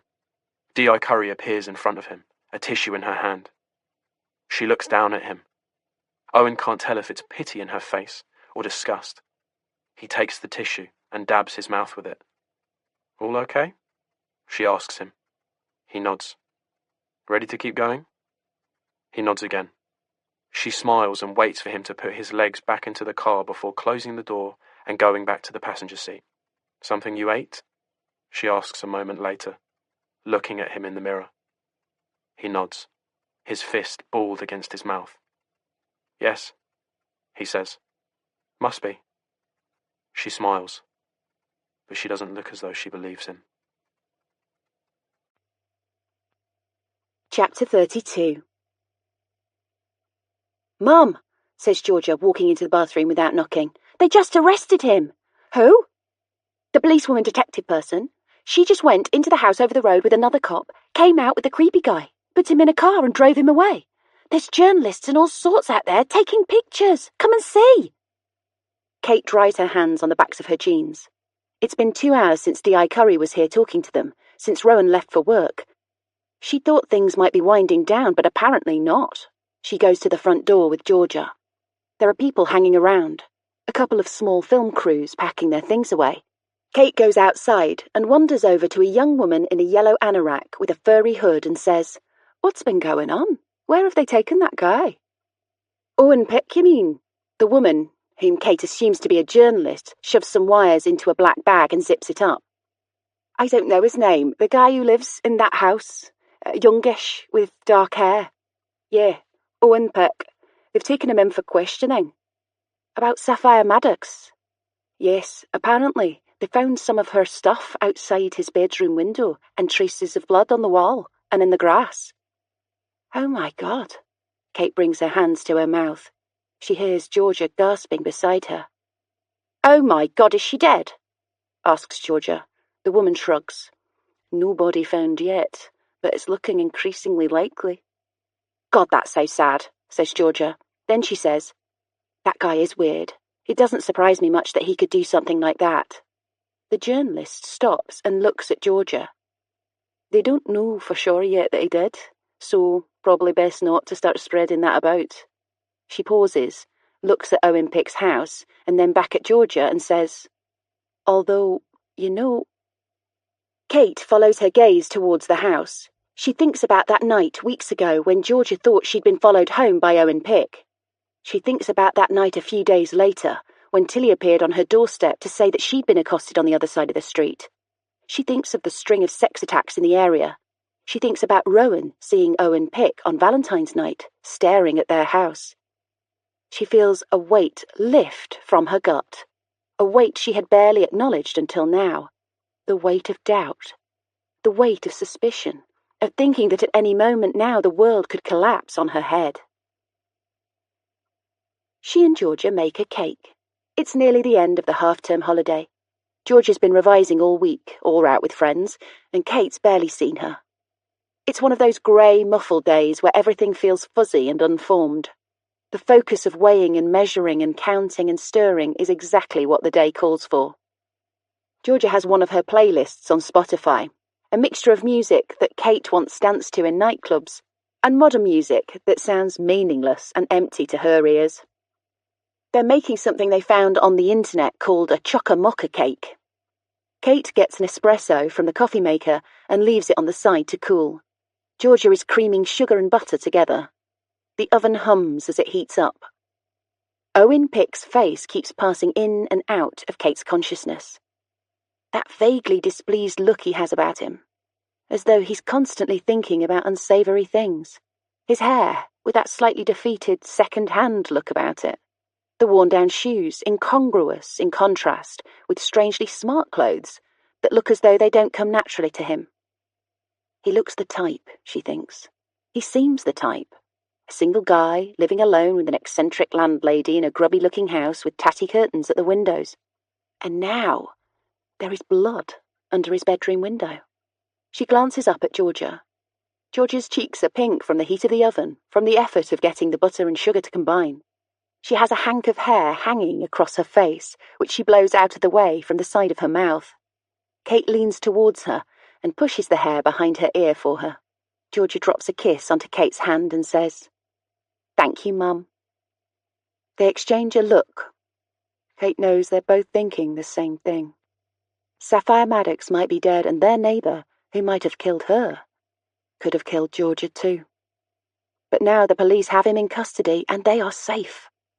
They are making a cake. Chapter 33. Saffyre. Christmas Day last year was good. Lee came over with the family. Aaron cooked amazing food, a mix of British Christmas fare and things I've been told my grandma used to cook for Christmas lunch. Baked macaroni, sweet potato pie. We drank rum punch with umbrellas and tinsel in it, and did karaoke with the machine Lee brought over, and the tree looked amazing. And we put a fake fire on the plasma screen, and it really was, in spite of Grandad not being there, a proper Christmas day. I was so fat and tipsy and sleepy after that, I didn't even really want to go outdoors. I felt quite grounded that evening with my big belly in my comfy chair on the 8th floor. I just sat and rubbed my stomach and watched my little cousins playing with their new thing. I'd spent months and months by then following Rowan and his family and his lover around, and to spend a day connecting to people in a real and proper way felt like magic. Maybe if I could have held on to that feeling, the sense that I belonged in that world, that I was meant to be there and not somewhere else, then maybe everything else would have been different. But for one day at least, I was chilled. I was present. It was nice. The day after Boxing Day, I started getting really antsy again. The flat was so hot, and there was this awful feeling of confinement in the block, like we were all gerbils locked up in tiny boxes. The sun was out, and I put on my snow boots with my pyjama bottoms, tied back my hair and threw on my puffer. I looked rough, but I didn't care. I just needed to get out. I called in on Jasmine. She looked rough too. We both laughed about how shit we looked, how fat we were. She came out for a walk with me, and we went to Starbucks on Finchley Road and sat on the sofa there just chatting. I had half an eye on the big plate glass window onto the street, just in case I saw anyone I knew walk past. Then she said she had to get back because she had family staying and she was supposed to be around, and I walked her home, and then it was already starting to get dark. That stupid moment in the middle of winter when you've only been awake a few hours, and the sky suddenly turns dirty yellow and the bare trees turn into black skeletons, and nighttime lands bang slap in the middle of the day. I turned and looked back at the estate, at the top floors of my block. All the windows glowed different colours and flashed with Christmas lights. It looked warm up there. It looked pretty. I shivered slightly, and instead of going home, I turned and walked up the hill towards the village. Hampstead Village looked like a life-size snow globe at this time of year with all the trees wrapped up in white lights. I liked walking up here for the exercise, really. It's uphill the whole way from my flat, so it's good aerobically. After 2 days sitting in my flat eating Ferrero Rocher, it felt great to have the cold air passing in and out of my lungs, to feel my blood whooshing through my veins. I should have run it, really, but I'm built for many things, and running is not one of them. It was busy in the village. The sales had started already, and the shoppers were out in force. I peered into shop windows at things I couldn't afford and didn't need. The shop for yoga mummies with the £100 leggings. Designer tile shops, designer paint shops, a shop selling just one brand of cooking pan in about 20 different colours, Le Creuset. I didn't quite understand Hampstead, but I liked it. I was about to head right up to the other end of the village, to the very top of the hill where the air is thinner, where the heath begins with its raggedy entryways and endless vistas and its futuristic view of the pointy glass towers all the way over the other side of London. And I turned, and as I turned, I saw that I was face to face with a man, and that man was Rowan. I wasn't wearing my hood up, so he recognised me immediately, and for a tiny beat, it was a bit awkward. He was wearing a cloth cap and a padded coat and was carrying a huge Reese carrier bag with the word "sale" printed on it in red. He hadn't shaved and looked kind of bizarre. He said, "Hi, Saffyre. Wow, how are you?" I'm good, I said. "How are you?" He glanced down at his big bag. "I'm great. Just exchanging a gift that didn't fit." "From your wife?" I said, before I could check myself. "Yes. he said, and I noticed his smile set like cement. Yes, too big, unfortunately. I nodded encouragingly and smiled. And you? He said. You're okay? Yeah. Well, my granddad died. I shrugged. A couple of months ago. So that was bad. Oh, Saffyre, I'm really sorry to hear that. You know, I said. One of those things, isn't it? People die. He nodded. Yes, people die, that is true. But it is horrible. I'm very sorry for your loss. I know how close you all were. How are you coping? Well, in some ways it's easier, because Aaron doesn't have to do so much cooking and caring and stuff. But in other ways it's shit, really, because my family is just too small now. It's too small. I said this lightly, like maybe it was a joke, but I think it came out more emotional than I intended because Ryan put his hand on my arm and looked at me with great concern and said, "Do you think you need to talk this through with someone?" I thought, yeah, right, because you did such a good job of fixing me last time I came to you broken, didn't you? But I kind of laughed it off. No, honestly, it's all good. Just takes a bit of getting used to. Then there was a brief pause and I said, "How's the family?" He made a weird shape with his mouth and nodded. "Good," he said. "We're all good." And then, and there's no point telling me that I shouldn't have done this because it's too late now. I did it. It's done. I looked him hard in the eye and I said, "How's Alicia?" Strike me down dead. Whatever. He deserved it.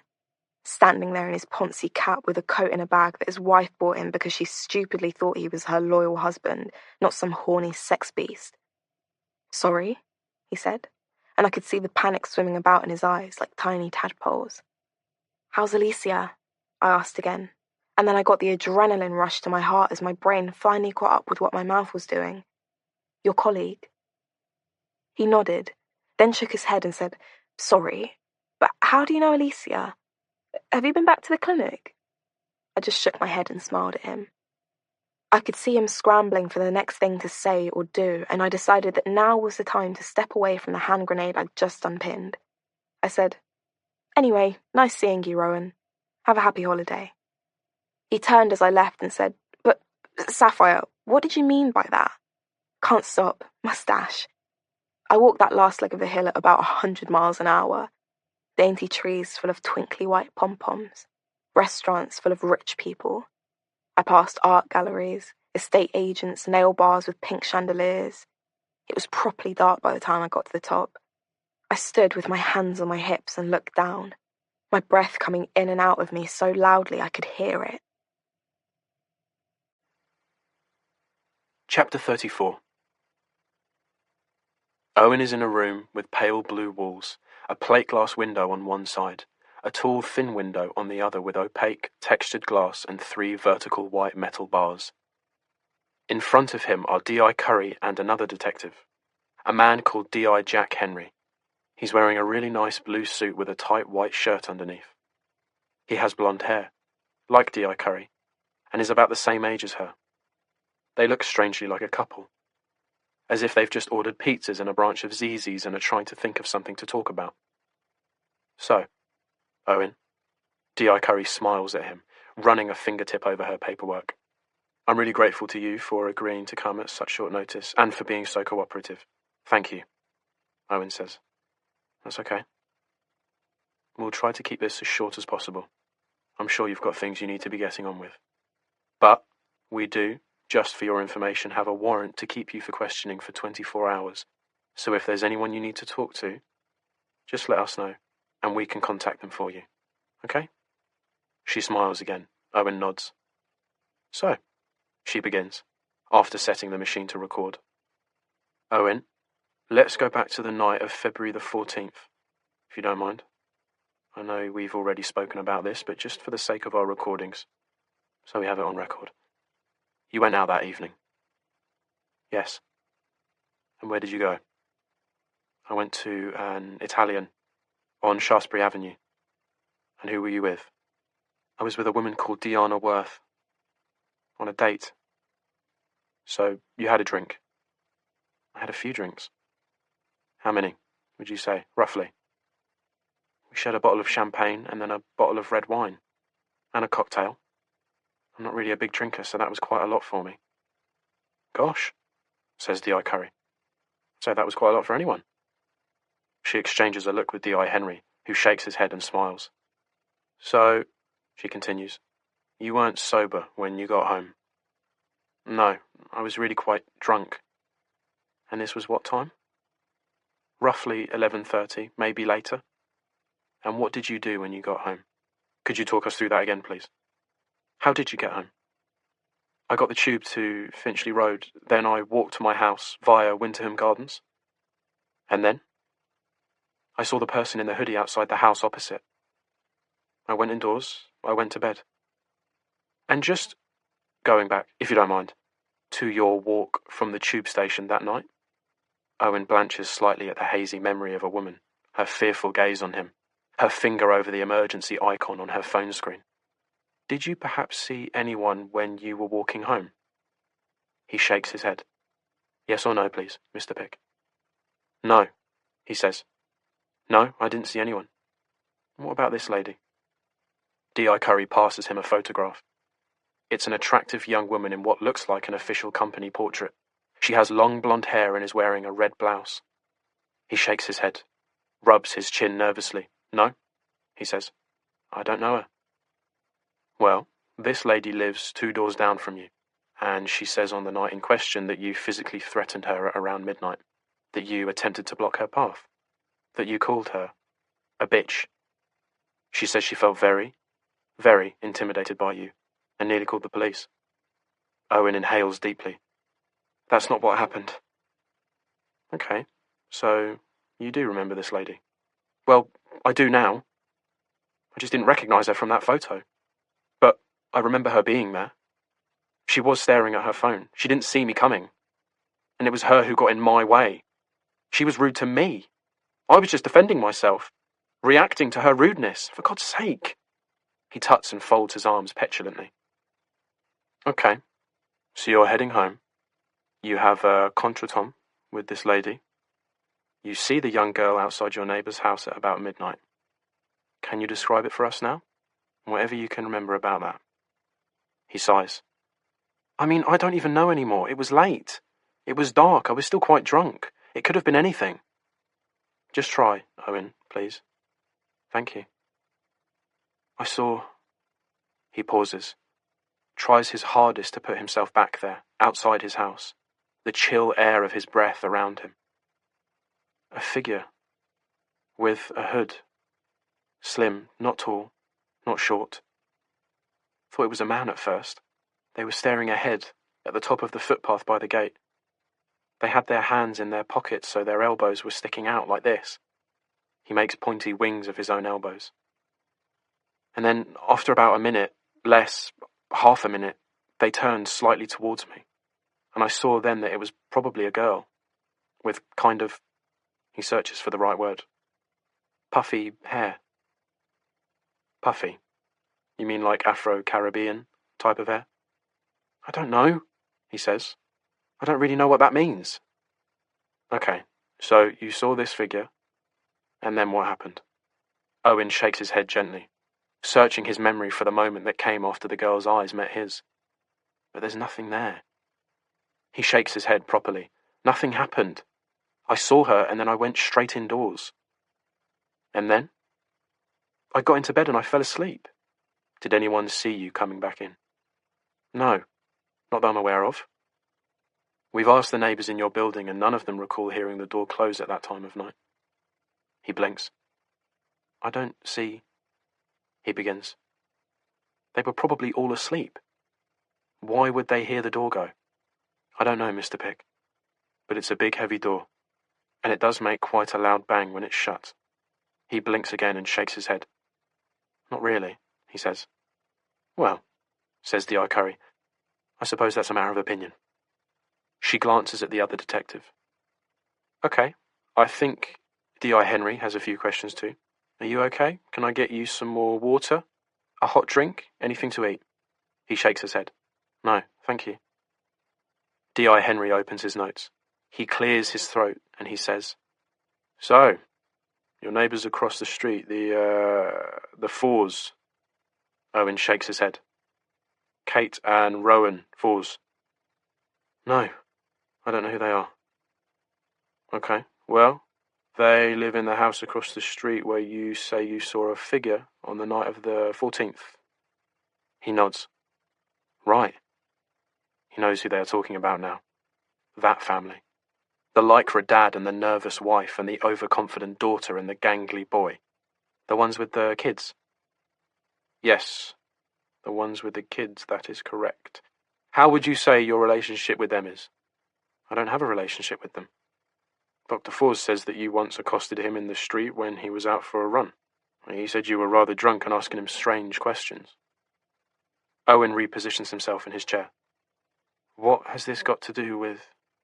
Well, nothing, directly, Mr. Pick, but tangentially, we are forming a picture here.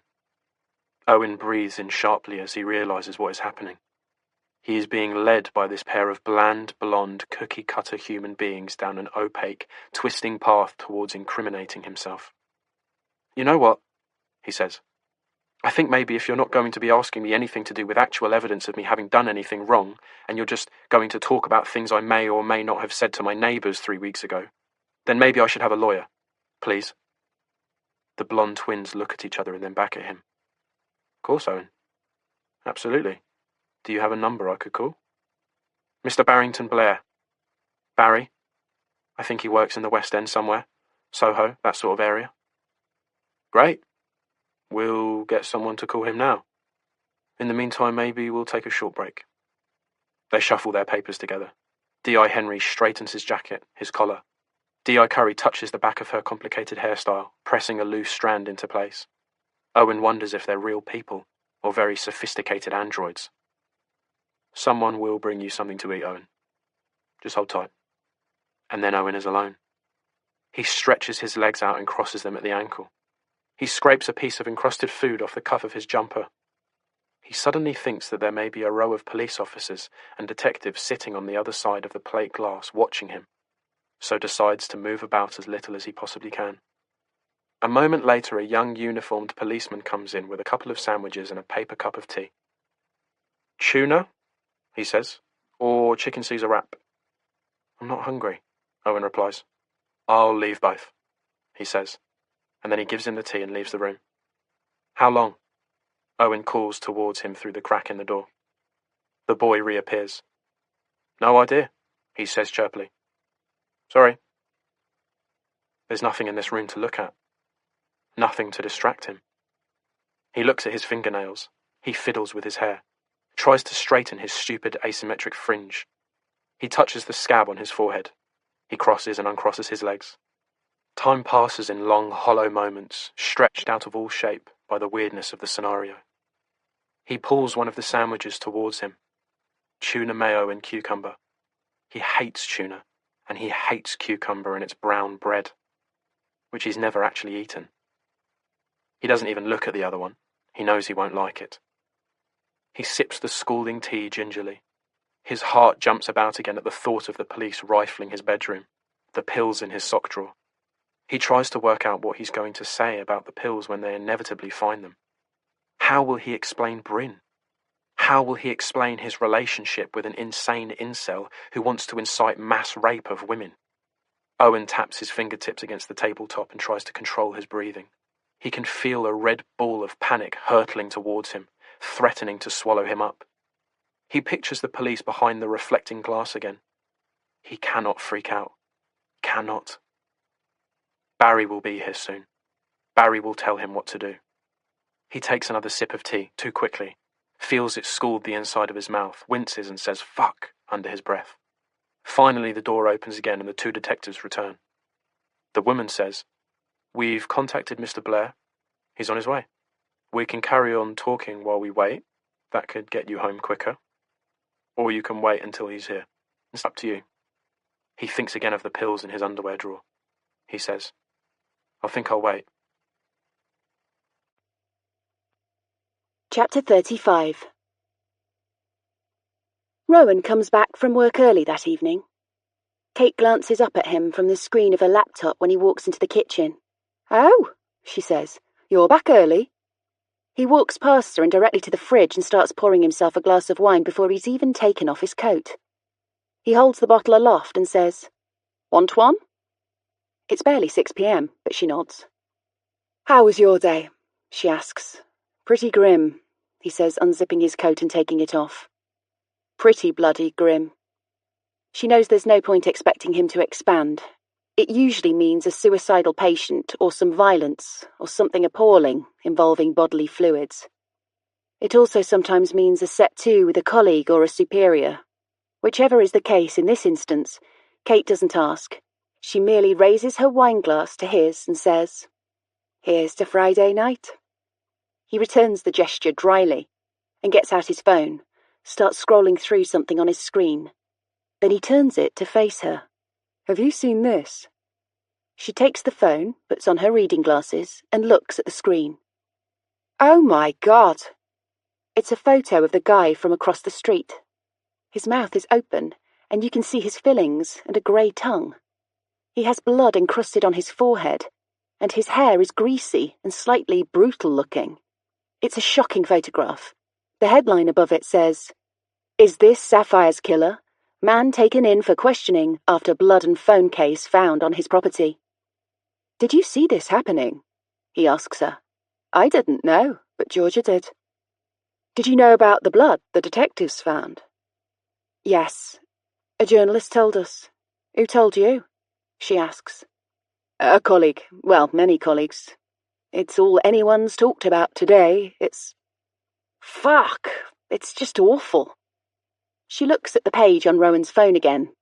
She imagines 1,000,000 phones in 1,000,000 hands, 1,000,000 people looking at this man's face right now. This man who lives across the street from her.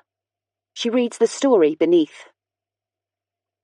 Earlier today, Owen Pick, a 33-year-old college lecturer, was brought in by North London police for questioning regarding the disappearance of 17-year-old Saffyre Maddox.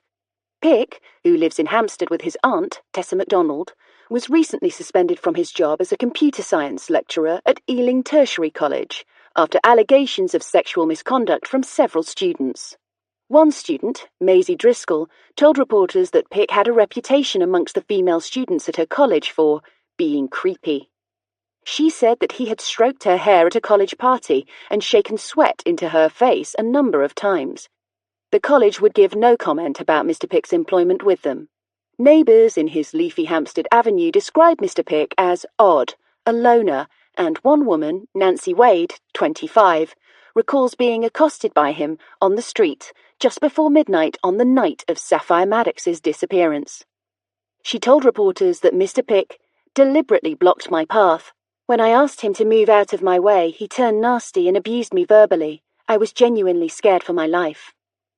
Ernesto Bianco, 73, who lives in the flat above Mr. Pick and Ms. MacDonald, told reporters that this is not the first time Mr. Pick has been questioned by the police in recent weeks.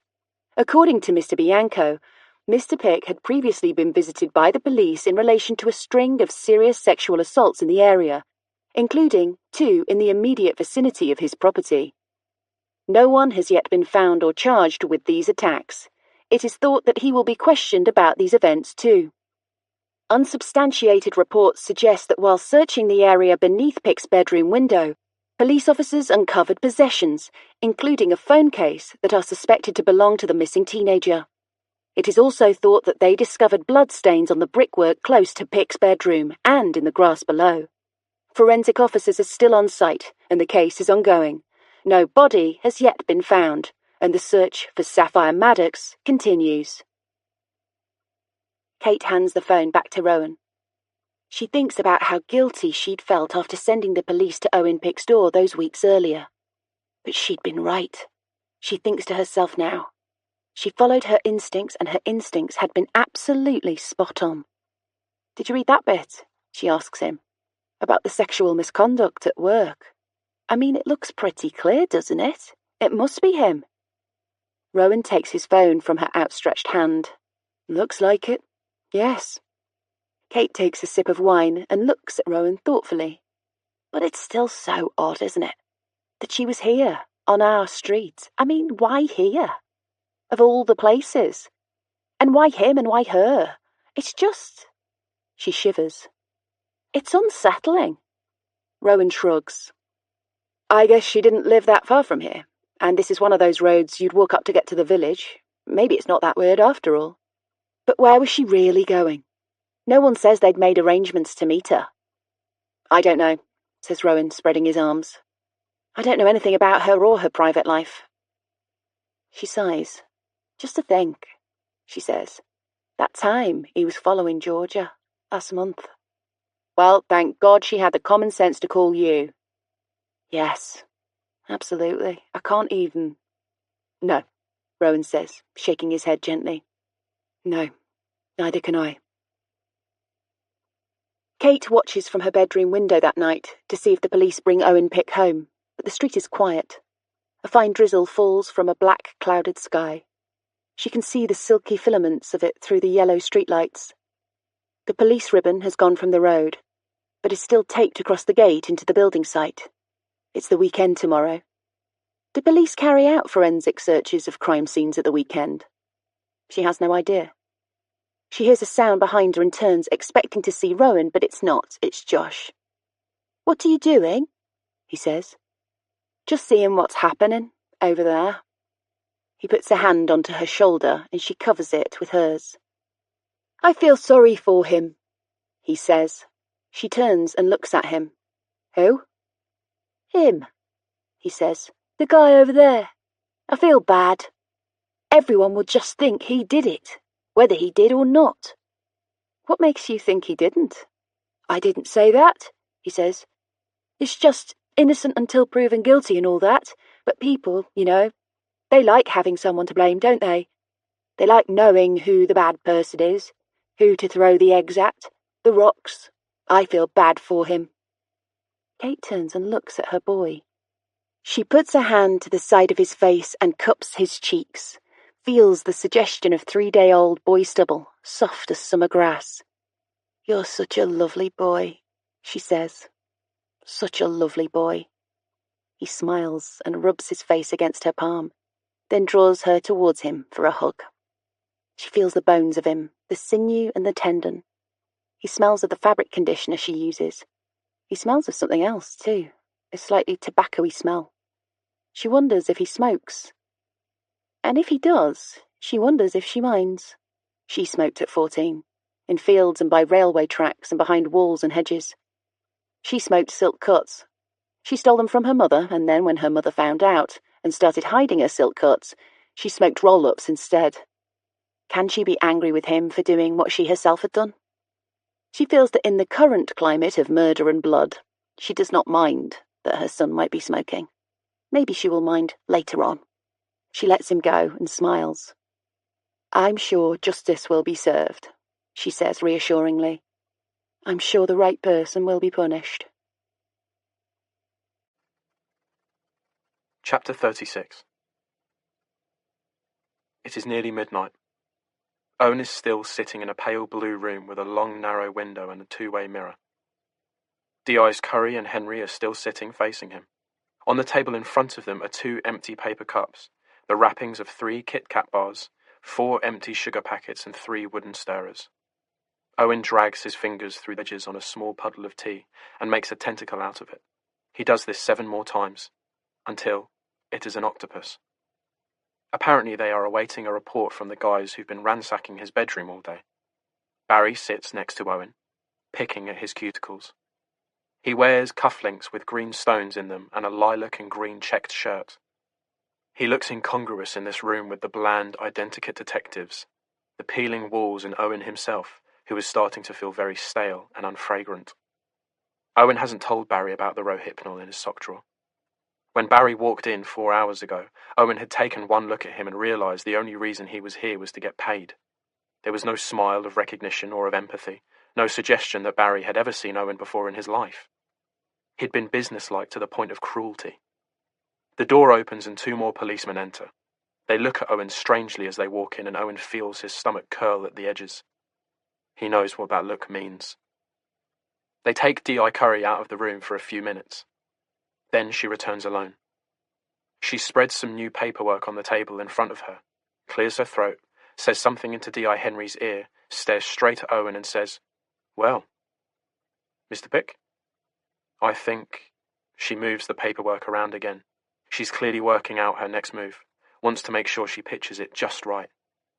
I think, maybe, we need to back up a little here. I think we need to discuss, maybe, your activities over the past few weeks, since in fact the date of your suspension from Ealing College. Would you say, Mr. Pick, that experience has changed you at all?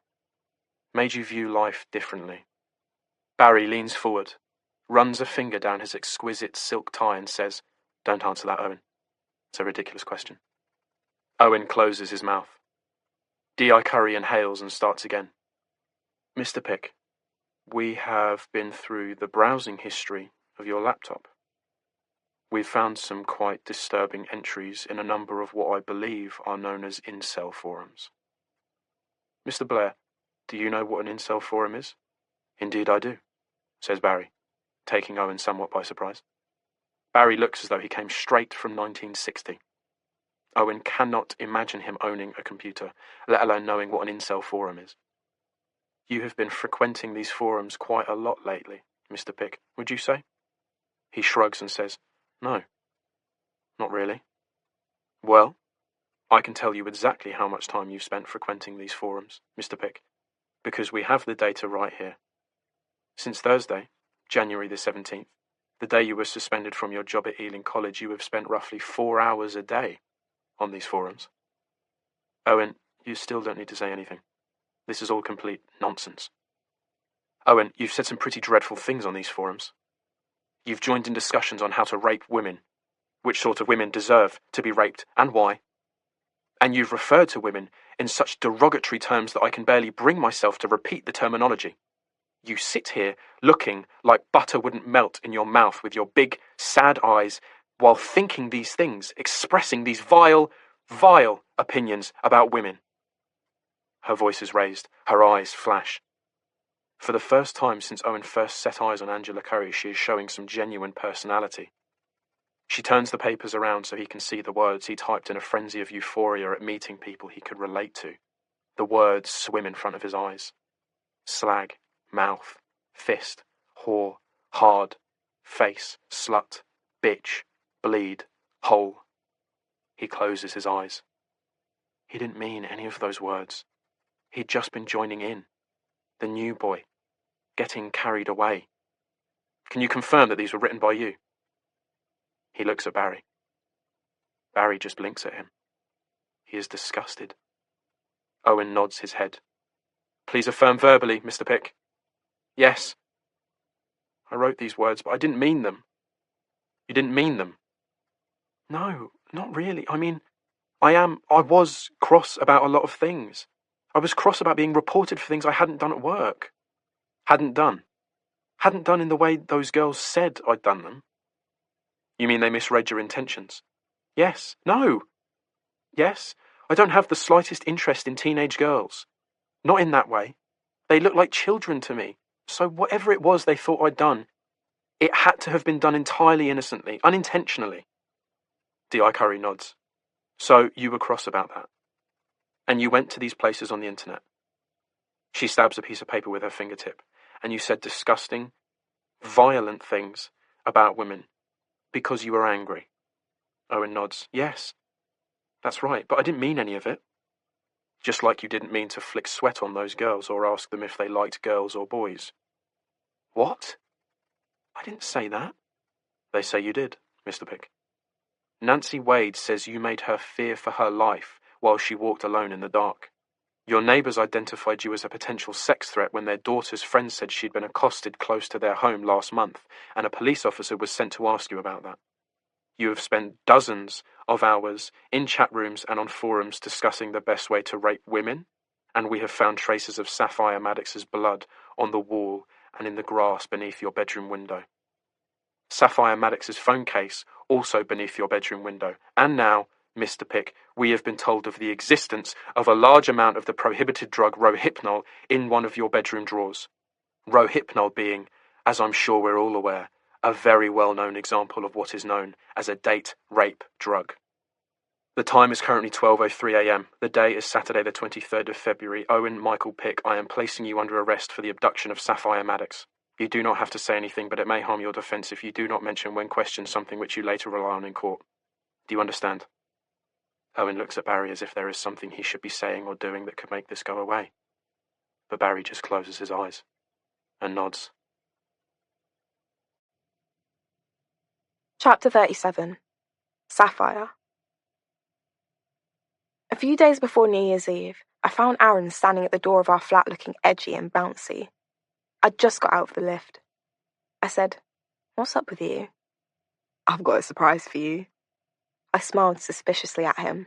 "Oh yeah? Take your coat off," he said. He took it from me as I slipped my arms out of the sleeves and hung it up for me. "Come, but be quiet, okay? Take your shoes off." I kicked off my trainers and looked at him questioningly. Then I followed him into the living room. He led me towards a Christmas tree and said, "Oh, look, there's another present under the tree. Santa must have come back because you have been such a good girl." I frowned at him and then knelt down next to the parcel. It was more of a box than a parcel, a shiny red box with a lid and a golden bow. "You better open it, don't you think?" I slowly pulled the lid up. I looked in the box, and then I gasped. My hands went straight to my mouth. I looked at Aaron and I said, "No!" "Actually, yes." He smiled hard. Inside the box was a tiny cream kitten. It was like the sort of kitten you see on Instagram. Big blue eyes, so much fluff. It opened its mouth like a lion about to roar and made a tiny, pathetic mewling sound. I laughed and put my hands into the box to scoop it out. It barely weighed anything. It was all fluff and no physical mass, just a tiny breath of a thing. "Is it ours?" I asked Aaron. He shook his head. "No," he said. "He's yours. He's your cat." I made some weird noise, like a squeal mixed with a groan. All my life I'd been asking for a pet, and all my life I'd been told no, that it was too much work, we didn't have enough space, that Grandad had allergies, too expensive, too much. And I'd finally given up asking a couple of years back, and now, here was my pet. Here he was, in my hands. I kissed his head and said, "For real?" And Aaron said, "Yes, for real." Oh my actual God, I can't believe it. I really can't believe it. I put the kitten down on the floor and let him explore. He stood on his back legs and pawed at a low-hanging bauble. Aaron and I looked at each other and laughed. He said, "What are you going to call him?" "Gosh, I don't know. What do you think?" "I don't know. I mean, the blue eyes. Frank Sinatra?" "Who?" "Frank Sinatra. He's a singer from the old days, called Old Blue Eyes, because of his blue eyes." "How do you not know this?" "Why should I know this? I'm young. I'm not old like you." "But Frank would be a cool name for him, don't you think?" I picked up the kitten and looked at his big blue eyes. He did the tiny noise thing again. I thought, no, he doesn't look like a Frank. He looks like an angel. I said, "Angelo. I'm going to call him Angelo." I know why Aaron bought me the kitten. I'm not stupid, and it was pretty obvious. He bought me the kitten to make me want to stay home. I knew he was uncomfortable about the amount of time I was spending outside the flat, and he's not stupid either. It was kind of genius, because how could I want to be hanging around outside on my own in the dark and the cold and the wet when I could be cuddled up with Angelo, the kitten of my dreams? But it didn't really work. It was kind of out of sight, out of mind. When I was home with Angelo, I was obsessed with him. I stared at him, I watched him like he was the best TV show ever made. Everything he did enchanted me. In the mornings, he'd wake me up by walking across my face with his little needle claws out, and I didn't even mind. He smelled like a cloud, like a pool of fresh water, like the top of a mountain. I picked him up sometimes just so I could smell him. I loved him. I really, really did love him. But he wasn't enough. Not enough to stop me wanting to go out, pull up my hood, and disappear in plain sight. The first time I spent the whole night outdoors was New Year's Eve. I told Aaron I was going to a party at Jasmine's and spending the night. Aaron had a job behind a bar in Kilburn for the night, double hourly rate and massive tips. He did it every year, usually came home with a couple of £100 for one night's work. I said I'd be home early on New Year's Day to take care of Angelo, and Aaron said he'd take me out for a late Nando's if I was up for it. I packed up my overnight bag and got my sleeping bag out of the top of my wardrobe, bought for and not used since my Year 6 PGL trip. It was bright pink with hearts on it. I packed some food, some meat for the fox, a hot water bottle and a furry cover, a portable charger for my phone, a toilet roll, and some hand sanitizer. I wore lots of clothes, even though it wasn't that cold. I picked up Angelo and kissed him and pulled his claws out of my clothes and smelled him and left him in the kitchen with some newspaper down and some biscuits in his little bowl. The last thing I heard before I left was the sound of his little teeth crunching up his food. I did show up at Jasmine's. She was having what she kept calling a soiree, rolling her R's. Soiree. I don't even know where she got that word from. She looked appalled when I took off my coat and she saw me all layered up in hoodies and fleeces and my worst joggers. "Are you even trying anymore?" she asked. I said, "I've got plans. I need to be warm." "Tell me you've got some cute little bralette on underneath that or something." I said, "No, I look shit. Deal with it." I stayed till about 11 o'clock. It was fine. It was the girls from school, a couple of their boyfriends. I had a glass of red wine. I figured it would help me sleep. There was music and chatting, and then some of Jasmine's aunties turned up drunk from the pub, and they were really loud and funny, and then there was louder music and some dancing, and it was nice. I knew everyone would make a fuss about me disappearing before midnight, that they'd all try to persuade me to stay. So I didn't say I was going. I just picked up my rucksack and the end of a bottle of wine, and I went. I peered into Rowan's windows from the street. They were a little steamed up, so I figured they were home. I wondered what people like Rowan and his wife did on New Year's Eve. Did they go out for posh dinners? Or get drunk and dance in their mates' houses? Or did they just sit and drink wine on the sofa? I climbed over the wall into the empty plot and set up my little sleeping area behind the JCB. No one would see me there if they happened to wander in. It also protected me from the wind. I put a blanket down on the ground after moving a few chips of rock out of the way. I took off my top hoodie and rolled it up into a pillow shape. I put my puffer coat back on and pulled a beanie down over my ears. I sat with my back against the JCB and I drank the wine from the bottle. I'd never had more than one glass of wine before and I was pleasantly surprised by how good it felt, what a difference it made to everything. I looked at my phone. Jasmine was posting endless films of everyone dancing and screeching and leering into the camera. I didn't feel like I was missing out. I was where I wanted to be. I checked the time. 11:28 p.m. I messaged Jasmine and told her I'd gone home because I was tired and wished her a happy new year, and she didn't reply, which meant she was still having fun. I didn't want her to worry about me. I finished the wine and felt a blanket of gooey drunkenness envelop me. At midnight, the sky filled with fireworks. I thought of Aaron behind the bar in Kilburn, loading a dishwasher with glasses, surrounded by drunk people. I thought of Grandad up in the sky doing whatever dead people do in the sky. And then I heard a door open and close, and the sound of a man coughing. I went to the front wall and peered through the trees and saw Rowan shrugging on a coat, leaving his house. I tiptoed round the perimeter and watched him as he turned the corner and pulled his phone from his pocket.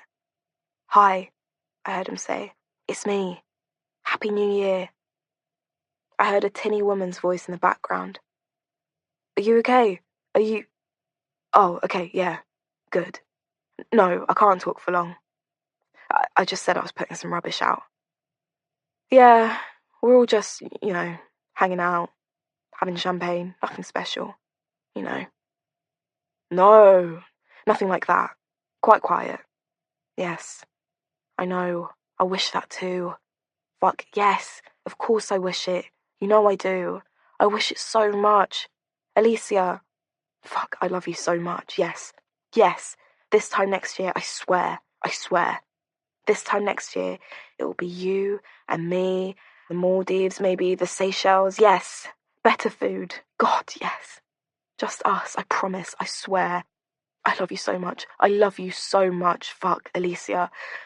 I need to go back in now. Keep the faith, my beautiful girl. Just keep the faith. Yes, you too. Happy New Year. I'll see you in 3 days. I love you. Bye. And then, silence. I went back to the front of the plot and looked towards Rowan's house. The wife was there, in the doorway, in a sparkly jumper and jeans, socked feet, a glass of champagne in her hand. "Where have you been?" she called out to Rowan as he turned the corner. "Nowhere," he said. "Just thought I heard something." "Heard something?" "Yeah, shouting. I was just being nosy. Think it was just merrymakers." I didn't hear what the wife said in reply because another load of fireworks went off. But my heart raced. Rowan Fors, the man I'd sat in a room with every week for more than 3 years while he unpeeled the layers of my psyche so gently and skillfully.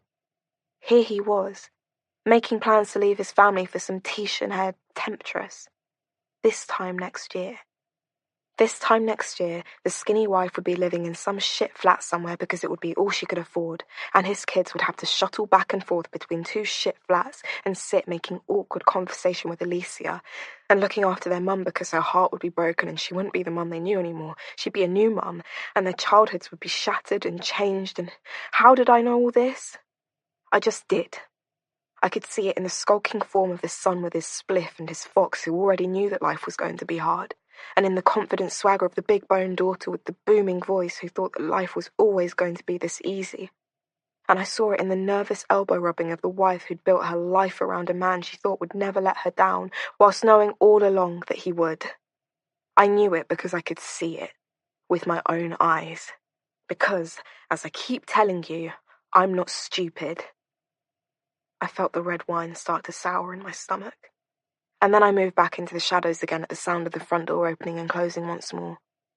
I heard soft footsteps approach and then turn the corner. A male voice.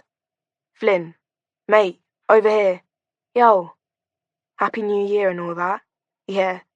2019. Fuck. Yeah. Hope it's not as shit as 2018. All years are shit. True. Very true." I could see the shadowy outline of the 2 boys fist-bumping each other through the hedges. Then I saw them turn the corner and head towards the gap in the trees. I flattened myself into the furthest corner. Another load of fireworks went off, and I used the noise to cover the sound of me burrowing my way into the undergrowth. "Whoa," I heard one of the boys say. "Look, rough sleepers."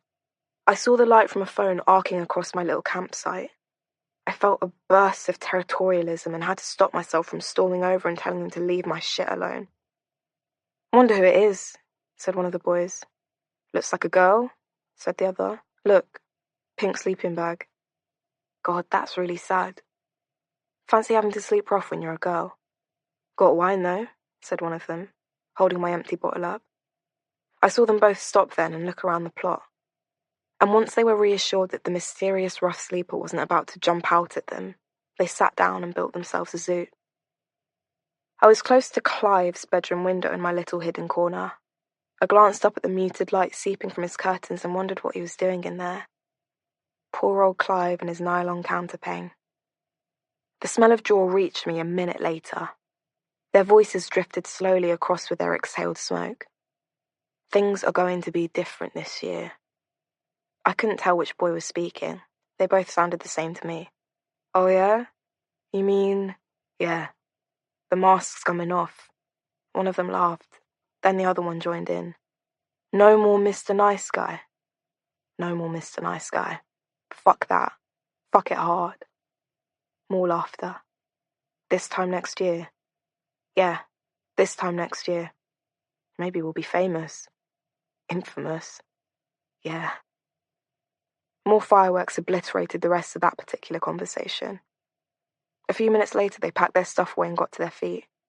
"No fox tonight," said one of them. "Probably scared by the fireworks," said the other. They both paused and looked down at my little pile of possessions. "I wonder if the homeless girl will turn up. Maybe she's already here.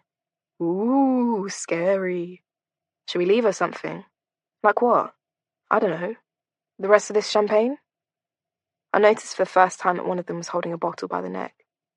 "Yeah, why not? I don't want it." They planted the bottle carefully on the ground by my things.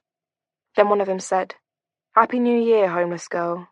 And then the other one said, Hope your year gets better, homeless girl. And then they disappeared again. I watched them part ways on the street outside. I saw Joshua walk slowly across the street to his house and his equally lanky friend walk the other way, down the hill.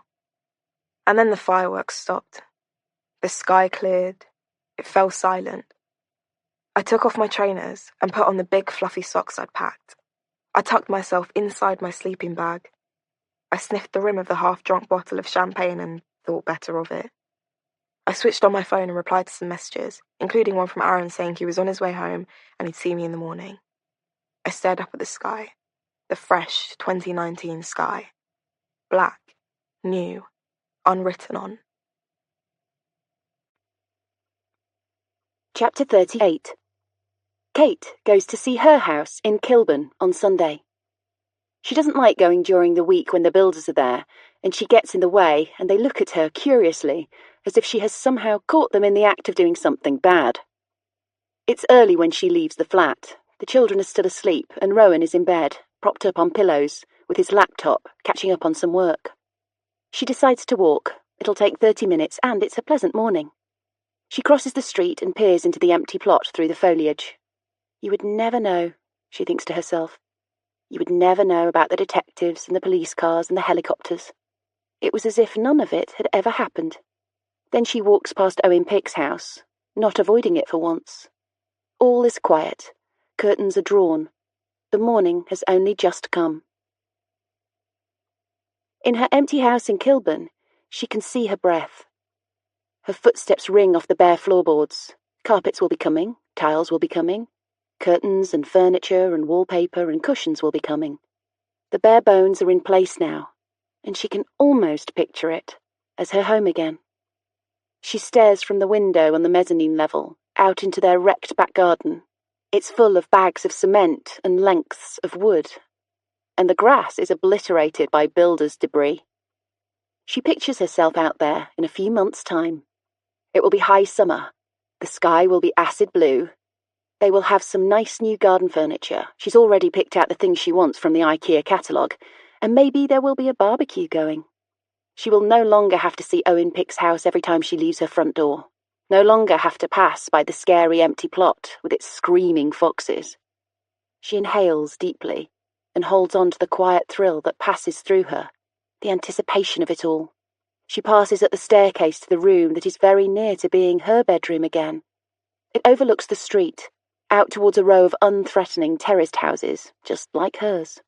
No sinister empty spaces, no ancient creaking trees throwing shadows across her bed, no sex pests lurking behind heavy doors and grubby curtains. Just normal houses filled with normal people. She will never take Kilburn for granted again.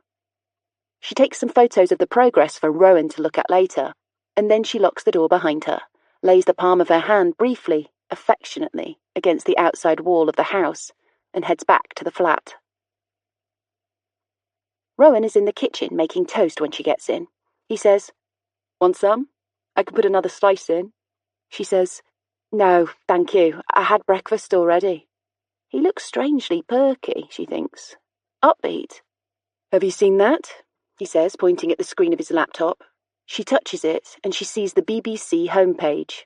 The headline says, "College lecturer arrested for the abduction of Saffyre Maddox." "Oh my God," she says. "They've arrested him." "I know," says Rowan. "I'm so relieved." She glances up from the screen. Relieved? It strikes her as a strange choice of word. "Yes," he says. "Now maybe we'll find out where she is." She drops her eyes again and reads the story. 33-year-old former college lecturer Owen Pick has been formally arrested and is being held at Kentish Town Police Station, charged with the abduction of missing teenager Saffyre Maddox. Miss Maddox, 17 years old, was last seen 10 days ago on Valentine's night heading into Hampstead Village after telling family she was going to meet a friend. Police sources say that Pick, who is unmarried and lives with his aunt in her flat in Hampstead, has provided no explanation for blood traces found at his property. He has also been found to be active on a number of what are known as incel forums, internet websites where men who identify as involuntary celibates, unable to form sexual relationships with women despite a desire to do so, come together to share their frustrations. It is theorized that the abduction of Saffyre Maddox might have been the result of the online radicalization of Pick by other forum users. Many recent mass shootings in the USA have been attributed to the influence of radical elements on such sites. Pick's family have been unavailable for comment. It is believed that his bail has been set at £1 million.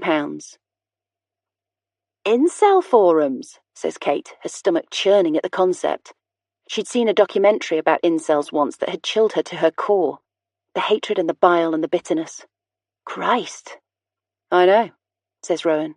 Kind of adds up though, doesn't it? When you look at him, when you see where he lives, I mean, you can tell just by looking at him that no one gives a shit about him. Have you ever treated a patient like that? She asks a moment later. You know, someone who hates girls because girls don't like them. God, yes, says Rowan. Little boys who will totally grow up to be on incel forums talking about the best way to rape women. I certainly have. I had an 11-year-old boy once, a few years ago. He'd been caught at school writing elaborate and very violent rape fantasies. Kate shakes her head slowly, wondering, not for the first time, about the grueling nature of her husband's job. Does it ever just, get to you, dealing with kids like that? He stops buttering his toast and turns to look at Kate. Of course it does, he says. Christ, of course it does. It's the Sunday before the children go back to school after the February half-term, which means that Georgia will spend the whole day in her pyjamas, angrily finishing her homework, shouting at junctures about how much she hates school and hates exams and hates Kate for making her go to school and hates the government for making her go to school and hates life and hates everybody and doesn't care about her GCSEs anyway. Until finally the homework will be done and she will make herself something sugary to eat and have it in front of the television, which she will feel she has totally worked for and deserved and enjoy all the more for it. It will be a high-drama day, a draining day, and Kate is ready for it from the moment she hears George's bedroom door opening at 11:30 that morning. Hello, Angel, says Georgia. I woke up at 8 o'clock or something and I couldn't get back to sleep. Well, says Kate, I came in and looked at you at about 10:30 and you were out cold. Yeah, well, I was kind of drifting in and out. Want something to eat? Georgia yawns and shakes her head. It's nearly lunchtime. I'll wait. I went to see the house earlier, Kate says, turning on her phone and bringing it to Georgia. Oh, says Georgia, brightening. House, let me see. Kate shows her the photos and then heads down the hallway to Josh's bedroom to check in on him. He's normally up earlier than Georgia. She would have heard the shower going by now, the sound through the wall of music coming from his phone, which he props up against the tooth mug. But there'd been nothing. She knocks gently. Joshy! There's no response. Josh! She pushes the door open. Josh's bed is empty. She goes to the bathroom and finds Rowan sitting on the toilet with his trousers round his ankles playing Candy Crush. Seen Josh? Oh, he says. He's still in bed, isn't he? No, she says. He's not. He must have gone out somewhere. She goes back to the kitchen and takes her phone back from Georgia. Any idea where Josh is? She asks her. Georgia shakes her head. I think I heard the front door go half an hour ago. Kate composes a message to Josh and sends it. Where are you? She watches the tick double, but not turn blue. She sighs. The ticks stay grey for another hour. She calls him. The call goes through to his voicemail. She leaves him a message. They have lunch, spaghetti with chilli and garlic and prawns. She scoops out the last portion into a bowl, covers it with cling film and puts it in the fridge. At 2 o'clock, Georgia finally settles down at the kitchen table to do her homework. Rowan and Kate sit side by side in the living room and try to watch a film on TV, but Kate can't concentrate. The room grows gloomy as the sun starts to slide down the horizon, and Kate checks her phone every 30 seconds. She sends Josh 5 more messages and calls him 3 more times. As the credits roll on the film, she turns to Rowan and says, I think we should call the police. What? It's nearly 4. He's been gone about 5 hours. Kate, he's 14 years old. It's daytime. I know, she says, but he's not the sort of 14-year-old to just disappear. He always tells me when he's going out. And why isn't he answering his phone? Probably run out of charge, or maybe he's on the tube. Josh doesn't go on the tube, she replies with exasperation. Really, sometimes it felt like Rowan didn't actually know his children. He gets panic attacks, remember? Well, whatever. I really think calling the police would be a bit over the top. For how long are we going to wait? Dinner time, says Rowan. But even then it won't even have been 12 hours. He stands up and stretches. I think, he says, that I might just go for a run. I can keep an eye out for him on the way. Yes, says Kate. Yes, brilliant. You do that. I'm going to try and find a number for Flynn. Flynn is Josh's only known friend. He's never been inside their house. He skulks outside and texts Josh if they're going out together. He has never been more than a flash of red hair and a name to Kate. Georgia, she says, coming into the kitchen, you don't happen to have a number for Flynn, do you? Flynn? Yes, you know, Josh's friend with the red hair. Why on earth would I have a number for Flynn? I don't know, darling. I just thought maybe you might. I mean, is he on any social media with you? Of course he isn't, God! Do you know his surname? Oh my God, no, of course I don't. I don't even know him. He's just Josh's friend. He's nothing to do with me. Do you, Kate starts cautiously, do you have any theories about where Josh might be? He's not answering his phone. Georgia exhales heavily. Mum, she says, I'm trying to do my homework and you're really not helping right now? No, I'm sorry, you're right. But I'm worried about him. It's getting dark. He's 14 years old, Mum. He's fine. Try looking in the plot across the road. Kate stiffens. What? The building plot. You know, where the police were? He used to hang out a lot there last summer. Him and Flynn sometimes too. Hang out doing what? How am I supposed to know? Do you think I care? No, but... Look, he's your son. Your guess is as good as mine. He's a mystery to me. All I know is that he used to hang out across the road sometimes. But how did he get in? There's a gap, Georgia says dismissively, as if everyone should already know about the gap. Around the corner, where the wall is low. Georgia turns her attention back to the school book in front of her, and Kate heads down the hallway. She picks up her coat and her door keys and heads outside. The sky is turning from grey to black in petrol tones. She switches on the torch on her phone and feels her way along the foliage around the corner until she locates the point where the trees are wide enough apart to allow her to squeeze through. She lands on the other side, on a patch of ragged grass. The plot looks vast from this angle. She throws the light from her phone across the space. Josh! She calls out. Josh? She shines her light into the corners and behind machinery. There is nobody there. Across the space, she peers through the trees and into the back garden of Owen Pick's house. There, facing the plot, is a sash window with drawn curtains. His bedroom.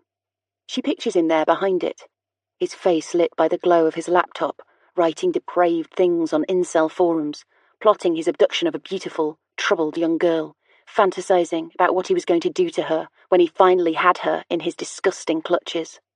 She glances around as though maybe she is here. Saffyre Maddox, as though the dozen police officers who spent 3 days combing every inch of this space might just have missed her. That she might just rise up from the ground and walk towards her. She feels her phone buzz inside her hand and switches it on. It's a text from Josh. On my way home, Mum. See you soon. Kiss. Where have you been? She replies hastily. Cinema, he replies. Phone on silent. Soz. She turns off the phone and clutches it to her heart, gazing upwards into the petrol sky. On his way home. Her heart loosens. Her breathing steadies. The cinema. Her baby boy had been at the cinema. She clambers back through the gap between the tree and lands in front of a surprised dog walker. Oh, says the woman, clutching her heart. Sorry, says Kate. I was looking for my son, but now I've found him. The dog walker looks behind her as if the sun might be about to appear. He was at the cinema, she says breathlessly. Not in there. The woman nods and carries on her way, the small dog skittering along behind her, throwing Kate a few bemused looks over his tail as he goes. What did you see? she asks Josh when he walks in a few minutes later, cheeks red with the night cold. That thing with Dwayne Johnson, he says. About wrestlers. Can't remember what it was called. Oh, she says, wondering at her son's choice of film. Was it any good? Josh shrugs. It was okay. Can I eat something? She pulls the pasta from the fridge and puts it in the microwave. Why didn't you tell me? She asks, that you were going to the cinema. How come you just disappeared? He shrugs. Just a bit last minute. But I was in here. She points at the kitchen floor, like literally standing right here. You could have just popped your head around the door and said goodbye. He shrugs again. I'm sorry, I didn't think. She's been using her phone as she talks to Google the film her son says he's just been to see. She finds something called Fighting with My Family. She turns the screen of her phone towards him and shows him the picture. This, she says. You went to see this? He nods. Have you been out on a date? She says, a smile forming on her lips, a warm glow going through her at the thought of her funny, lonely boy sitting in the back row of the movies, watching a quirky comedy about female wrestlers with his arm around a girl. No, he says. She thinks he's lying. If it were Georgia standing in front of her blatantly lying, she would not waste a second before calling her out on it. She would say, bullshit, tell me what really happened. And Georgia would smile that smile she smiles when she knows she's been backed into a corner, and then tell her the truth. But she can't bear to put her boy on the spot, to make him squirm, to make him suffer. He wouldn't smile a smile. He would just look pained. So she just says, okay, and takes his pasta out of the microwave. Chapter 39. You've got a visitor. Owen sits up with a start. It's been 3 hours since his last interview with the detectives, and he's been sitting in his cell with no idea what's happening next.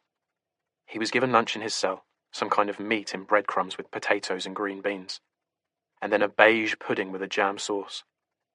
He's almost embarrassed by how much he enjoyed it. It's the sort of meal his mother used to cook for him, bland and salty and safe. He scraped his tray absolutely clean. Who is it? He asks now. I have no idea, says the police officer dryly. Am I going to them, or are they? I'm taking you to an interview room.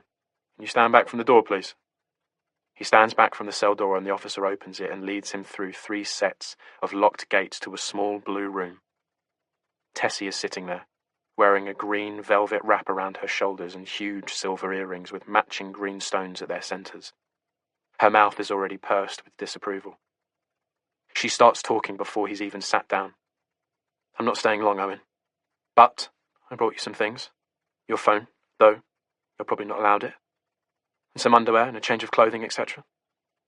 I bought it new. I didn't want to go rifling through your things. Especially not after what the police found in your drawers. Good God, Owen. And that girl, Owen. What on earth has happened to that lovely girl? Tessie covers her face with her fingers, mismatched rings overlapping into a kind of armour. She stares down at the table for a long moment and then looks up and her eyes are full of tears. Owen, please. You can tell me. Where is she? What have you done with her? Owen smiles. He can't help it. It's just too ridiculous. Tessie, he says, his hands clutching the edge of the table. Really? You really think I had something to do with it? Well, what on earth do you expect me to think? Her blood, outside your wall. Her phone cover outside your bedroom window. Date rape, drugs in your sock drawer. And all those things, those terrible things you wrote on the internet. My goodness, Owen. You don't have to be Miss Marple to work it out. But for the sake of that poor girl's family, you have to tell the police what happened. Oh my God. Owen tugs at his hair and then bangs the table. I did not do anything to that girl. I'm not even sure I saw that girl. I just saw a girl. And it might not have even been a girl. It might have been a boy. And the only reason, literally the only reason I said anything was because I was trying to be helpful. I mean, Tessie, seriously, if I had killed that girl or done something dreadful to her, why would I have told the police that I'd seen her? Why? Think about it, for God's sake.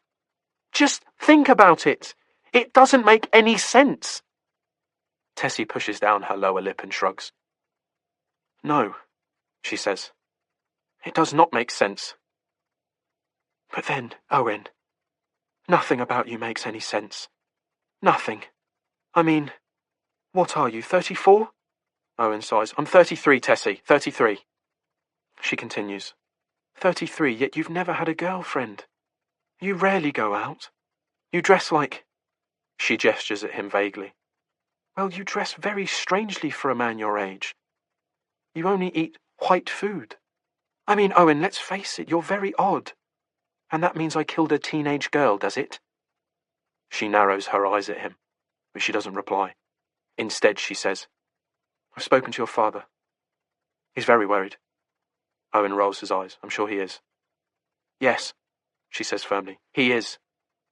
I suggested he come and see you, but he'll need some persuading.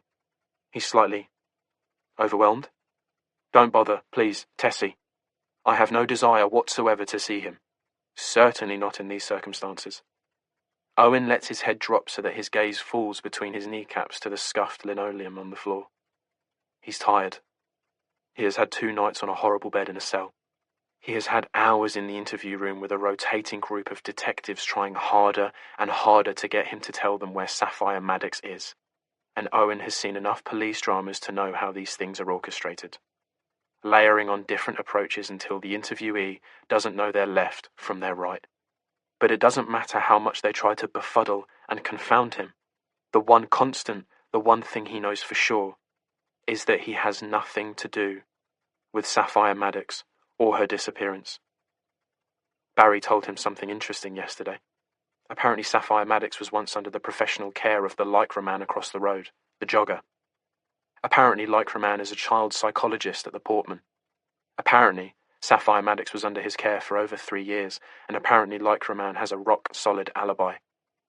He was in bed with his wife. Owen can barely believe that the police would take such a flimsy alibi on face value. It's typical, of course. Typical to give credence to married people. To assume that, of course, married people would be in bed together on Valentine's night. That married people would have no reason to lie about their whereabouts. He'd told the police yesterday about Bryn. He'd been unable to think of any other reasonable explanation to offer them for the presence of Rohypnol in his bedroom. Bryn who? They'd asked. I don't know his surname. Address? I don't know where he lives. Somewhere just outside London. His train comes into Euston, that's all I know. And he's 33, like me. Oh, he's got a website. www.yourloss.net. Bryn someone, outside London, 33, got a website. Skeptical was an understatement. But they'd gone away and looked for Bryn and come to him this morning and told him that no such person existed. That his website didn't exist. That the only people in the UK who were 33 and called Bryn lived in Chester, Aberdeen, Cardigan, Cardiff, London, Bangor, Newport, and Dartmouth. There was, apparently, nobody in the home counties called Bryn who was currently 33 years old. Well, Owen said, there you go. Thanks to the British press and my face plastered all over the papers, he's had time to disappear. But he's there in all the forums you found me on. Run searches for him, for Your Loss. You'll see, he's a leader, an influencer. People kind of look up to him. And you? Said a detective whose name Owen hadn't quite caught. Did you look up to him? Yes, he said. In a way. But not, he quickly countered. Not in that way. When he gave me those drugs, when he told me what he wanted me to do, what he wanted all of us to do. All of us? Yes, us on the forums. In cells, you mean? He hadn't liked the sound of that. It made them sound like Masons or Ku Klux Klan. Giraffes, even. Something other. Something not quite human. So you would call yourself an incel, would you, Owen? He shook his head. No, he said firmly. No. Going on those forums, it was a phase. It was a response to what happened with my job. I was cross and frustrated. I felt impotent. I needed to vent, and the forums gave me a place to vent. But I never thought I was one of them. I never felt I belonged. And Bryn. Yes. Tell us about Bryn. They'd said his name as if it was in italics, as if he was a character in a book. Bryn was just funny, I suppose. A lot of those guys on the forums were just dark and humourless, took it all so seriously. Bryn was funny and charismatic. People liked him. I liked him. But then when I finally met him in person, I saw him for what he really was. And what was that, Owen? Well, he said, after a moment's consideration. Mad, I suppose.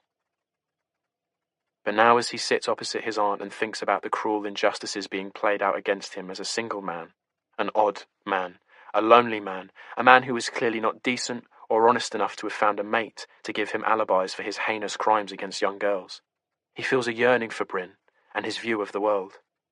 Not the stuff about impregnating women against their will, but the stuff about how imbalanced the world was. How it was all geared towards favouring the wrong people for the wrong reasons. He would like to discuss that now with someone who saw the truth. But Bryn has gone. Bryn, or whatever his real name was. He's disappeared like one of those little felt rabbits in a sleight of hand trick. Poof. And now no one will ever believe him about how he ended up with date-rape drugs in his drawer, that he'd never had any intention of using them. He looks back up at Tessie. She's staring at the top of his head. She says, "Do they let you wash in here?" He nods. "Do you want me to bring you some soap? Some nice shampoo?" He nods again. "Yes," he says in a small voice. "Please." And, Tessie, can you do something else for me? Please. Can you contact someone for me?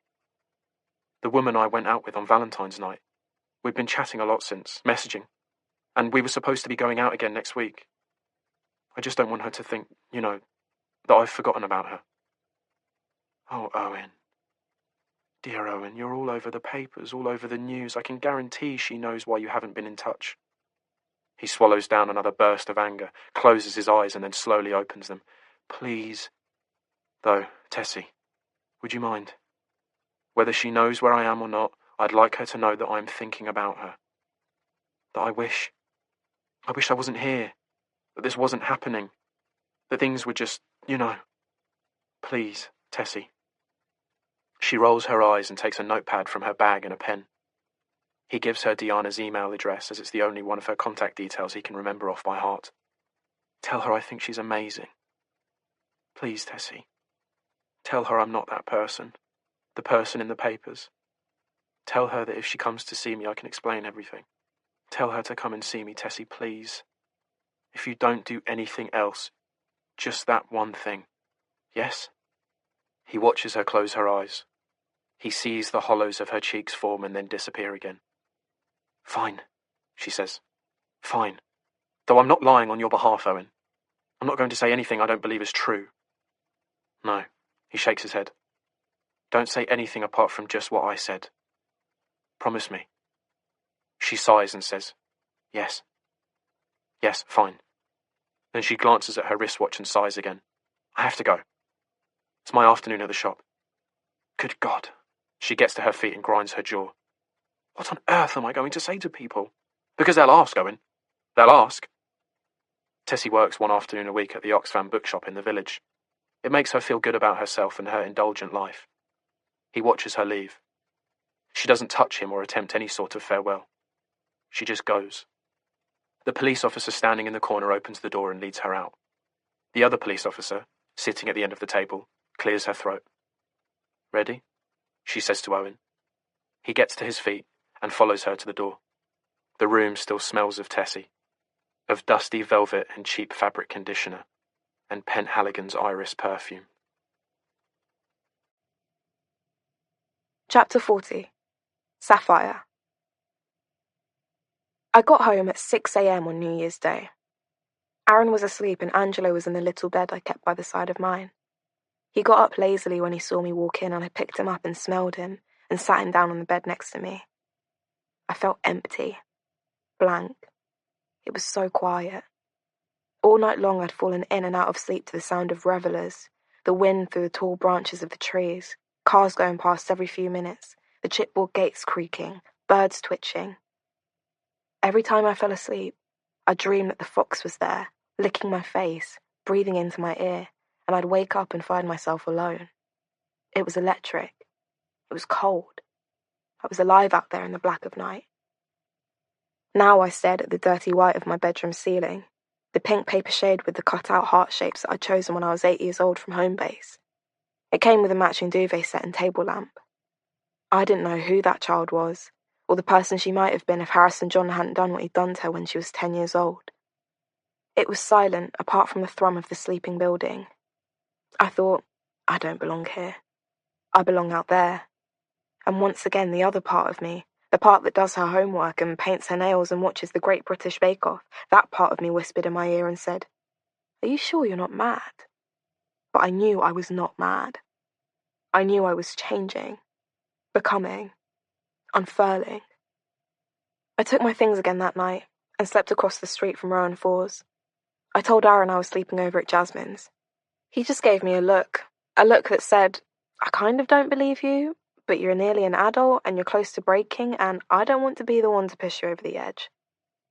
The night after that, I slept at home, just for Aaron's sake, not for my own, but my soul ached at being trapped indoors. I felt swallowed up by my mattress, my duvet, the warm air swirling around me. I felt claustrophobic, anxious.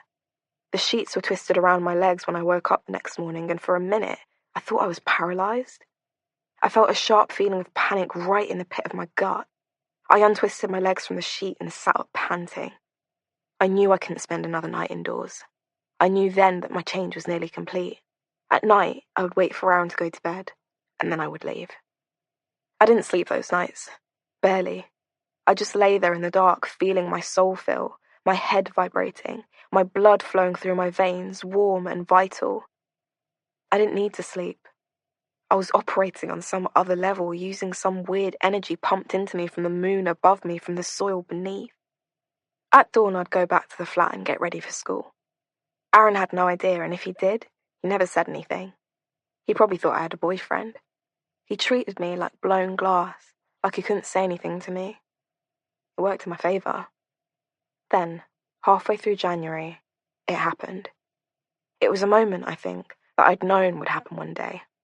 A moment that had sat just out of my line of sight since I was 10 years old.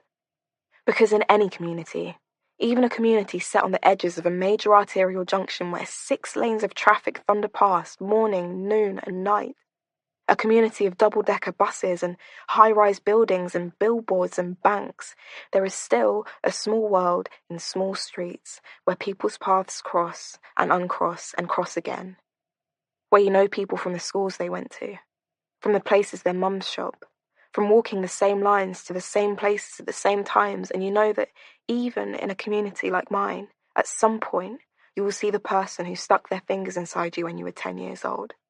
You just will. And there he was, in the cold cloak of early dawn as I turned the corner from Rowan's Road onto the Finchley Road. There he was, dressed in black, with his hood up just like mine, a puffer coat just like mine, a bag slung over his shoulder just like me. There was no other soul around. Sodium light from the lamp in between us shone off particles of gauzy morning mist. At first I felt nervous because he was a man and it was dark and we were alone. But then I caught the shape of his face, the heavy brow, the slight dip in his nose as if someone had pressed it in with their thumb. Harrison John. The boy who wiped out the girl with the pink lampshades. He looked at me. I looked at him. I saw that he saw me. He smiled. He said, "Saffyre Maddox." I said nothing. Walked past him as fast as I could, looking for the bright lights of early morning traffic coming down the Finchley Road. "Saffyre Maddox," he called after me. "Not going to say hello?" I wanted to turn and walk back up the hill, square up to him, breathe into his face, say, "You filthy, disgusting piece of shit, I hope you die." But I didn't. I kept walking, my heart pounding, my stomach swirling. I got home and I scrambled through all the drawers in the kitchen until I found a paperclip. I untwisted it into a small hook and I rolled down my socks. I touched the tip of the hook against my skin. I pulled it back and forth until finally a bead of red appeared, and then another, and another, until finally I felt something stronger than the power of Harrison John. Chapter 41. February half-term is over. The flat is quiet. Not the same quiet as when the kids are still in bed. Not the spring-loaded quietness of bedroom doors yet to be open, breakfasts and showers yet to be had, but the proper, pure silence of an empty house. Coats taken from hooks, bags collected from chairs, empty beds, wet bath mats, children at school, Rowan at work, a day ahead of nothing but her. Kate should be working, but her focus is splintered. There was another sex attack the day before. It's been all over the news because the police have taken the step of issuing safety guidelines to women in the area. The victim this time was a middle-aged woman, walking back from lunch with friends on West End Lane as dusk fell, pulled into the area behind an estate agent's office just off the main road and subjected to a serious sexual assault. The attacker was described as white, slim, 20 to 40 years old, much of his face covered by a stretchy black covering of the sort that motorcyclists wear under their helmets. The attacker said no words at all during the attack and left the woman in need of medical attention. Dusk. That was the word in the news article which had jumped out at her. Such a very specific word for such a fleeting part of the day. Immediately, she'd thought about dusk yesterday when she was prowling around the building plot with her torch on, looking for her missing son. Her missing son who'd returned moments later, starving, hungry, and with a story of seeing a Dwayne Johnson movie on his own. Dusk. She goes to the door of her son's bedroom. Her hand grips the doorknob. She pushes the door open. The curtains are drawn, the bed is made. His pyjamas are folded on the pillow. She pulls open the curtains and lets in the weak morning light. She turns on the overhead light. You wouldn't think anyone lived in this room. Josh has no stuff, while Georgia always has 3 cups half filled with stale water on her bedside table, handfuls of jewellery, a book or two, numerous chargers snaked into each other, a sock, a balled-up tissue, a chapstick with the lid missing and a pile of coins on her bedside table. Josh has nothing. Just a coaster. Dusk. She falls to her knees and peers under his bed. There's his laptop, plugged into the wall to charge, the wires all neatly tucked away. She pulls it out and rests it on her knees. She won't sit on his bed as she worries she won't be able to get his covers as neat as he's left them, and he'll know she was in here. She opens it and switches it on, and knows already that the password he used for everything when he was small and she was allowed to know his password, Donkey321, will no longer be his password, and she'll have to find some other way to access his computer. But she got quite good at code breaking last year when she thought Rome was having an affair. She'd even managed to access his work login. She waits for the screen to wake up and then she types in Donkey321. She waits for the error message, but instead the computer switches screens and she is in. She blinks in surprise and feels a surge of relief. If there was something on his computer that he didn't want anyone to see, he would for sure have changed his password to one his mum didn't know. She clicks through his windows, worksheets for maths, iTunes, an essay on Animal Farm, and a browser with 10 tabs open, nearly all schoolwork related. The last tab is for View Cinemas and shows the films currently showing at the cinema on the Finchley Road. She feels her heartstrings loosen a little. There, she thinks, there. Just as he'd said. Gone to the movies. She scrolls through the timings. Fighting with My Family, 3:20 p.m. That would have finished well after dusk. Then she clicks on his browsing history. She'd done this once on George's laptop a year or so ago and been flabbergasted by the eclectic range of pornography her then 14-year-old daughter had been watching. The most recent search term is View Finchley Road Films Today. She vaguely registers the fact that he hasn't used his laptop to browse since yesterday morning. The search before that is Owen Pick Arrest. The search before that is for Owen Pick. The search before that is for Owen Pick, Saffyre Maddox. The search before that is Saffyre Maddox missing. The search before that is Saffyre Maddox missing teenager. This is totally understandable. Kate has been obsessed with the story of Saffyre Maddox ever since it broke. Hardly surprising, given that Saffyre is a former patient of Rowan, and that the man who abducted her lives across the street from them. Kate should not be surprised in the least that her son is taking such a keen interest in the story. Her current browsing history, she is sure, would look very similar to his. She closes the laptop and slides it carefully back under the bed. Then she goes to his cupboards. Here his clothes are folded into squares and piled neatly. This is also where he keeps schoolwork he doesn't need to take to school, and his pens and stationery for doing homework on a table that clips flat to the wall when he's not using it. Why on earth he bothers every day to clear the desktop, clip it to the wall, and put everything back into the cupboard, Kate cannot begin to imagine. He is Rowan's child, not hers in that respect. In the bottom of the cupboard is his linen basket. She decides, while she is here, to empty it.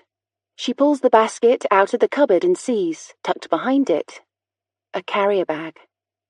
A scrunched-up bag is not a normal thing to find in Josh's domain, so she takes it out, unties the knot and peers inside. Old sports kit. A strong smell of damp and something worse than damp. Not quite sweat, but something as animal as sweat. She pulls out lycra leggings. They're Owen's.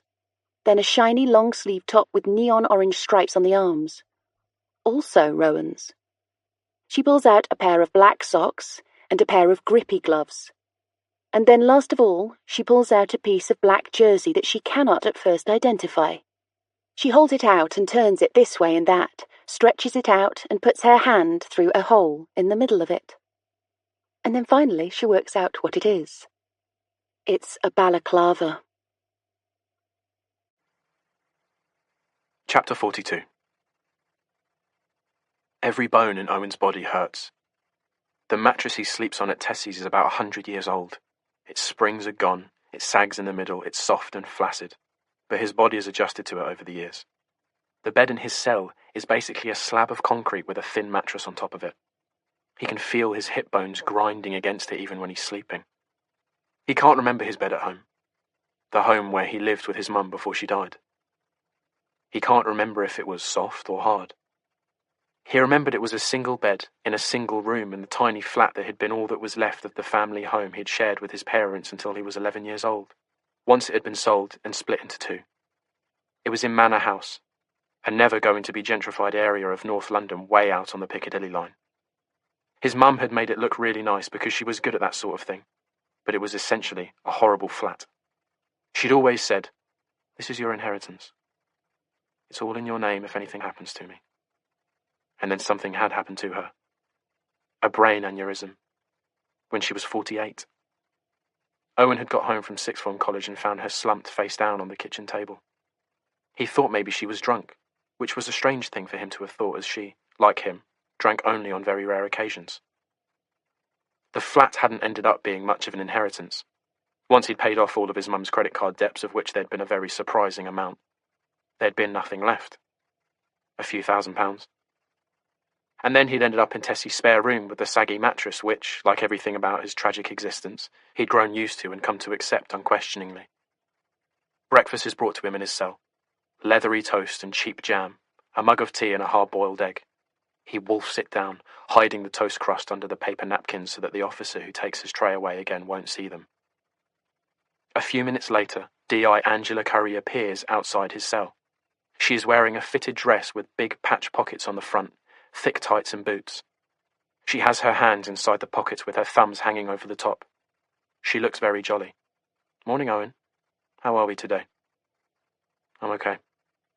"Nice breakfast?" "It was okay." "Ready to talk some more?" Owen shrugs and sighs. "Is there anything left to talk about?"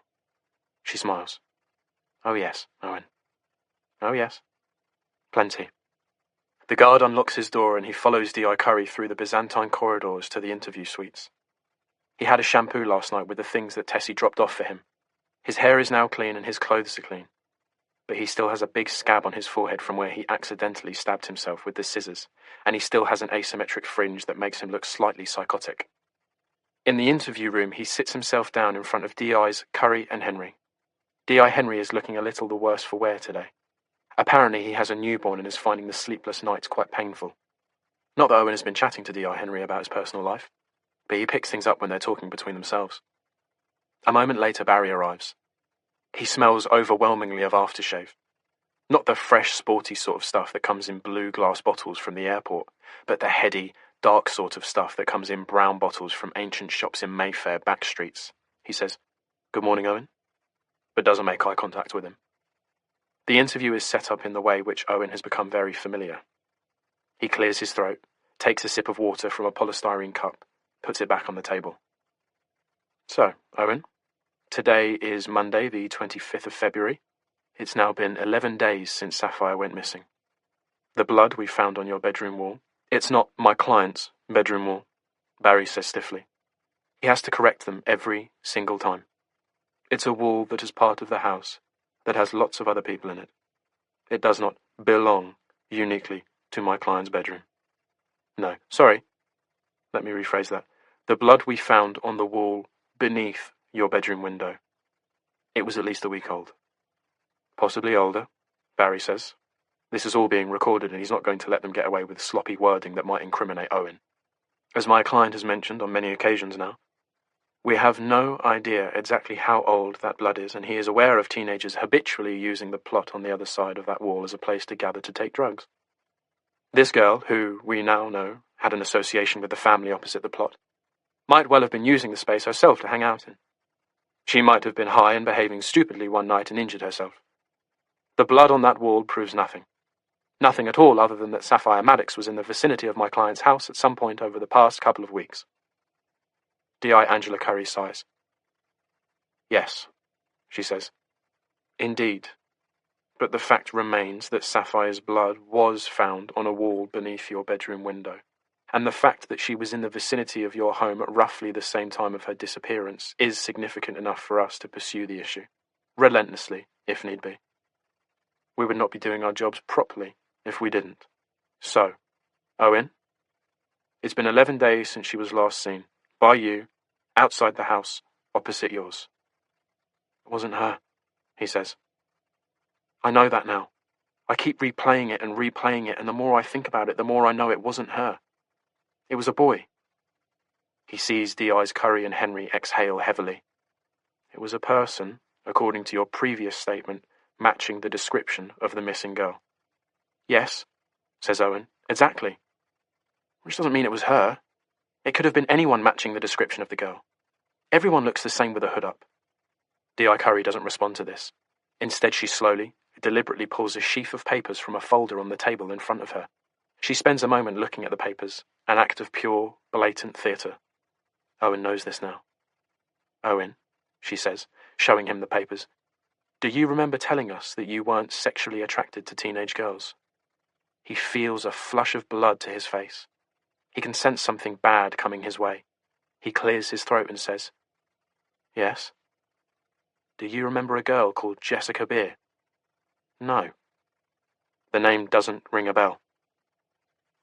"No," he says again, more forcefully. "Well, Jessica Beer remembers you, Owen. She was one of your students back in..." She refers to the paper in her hand.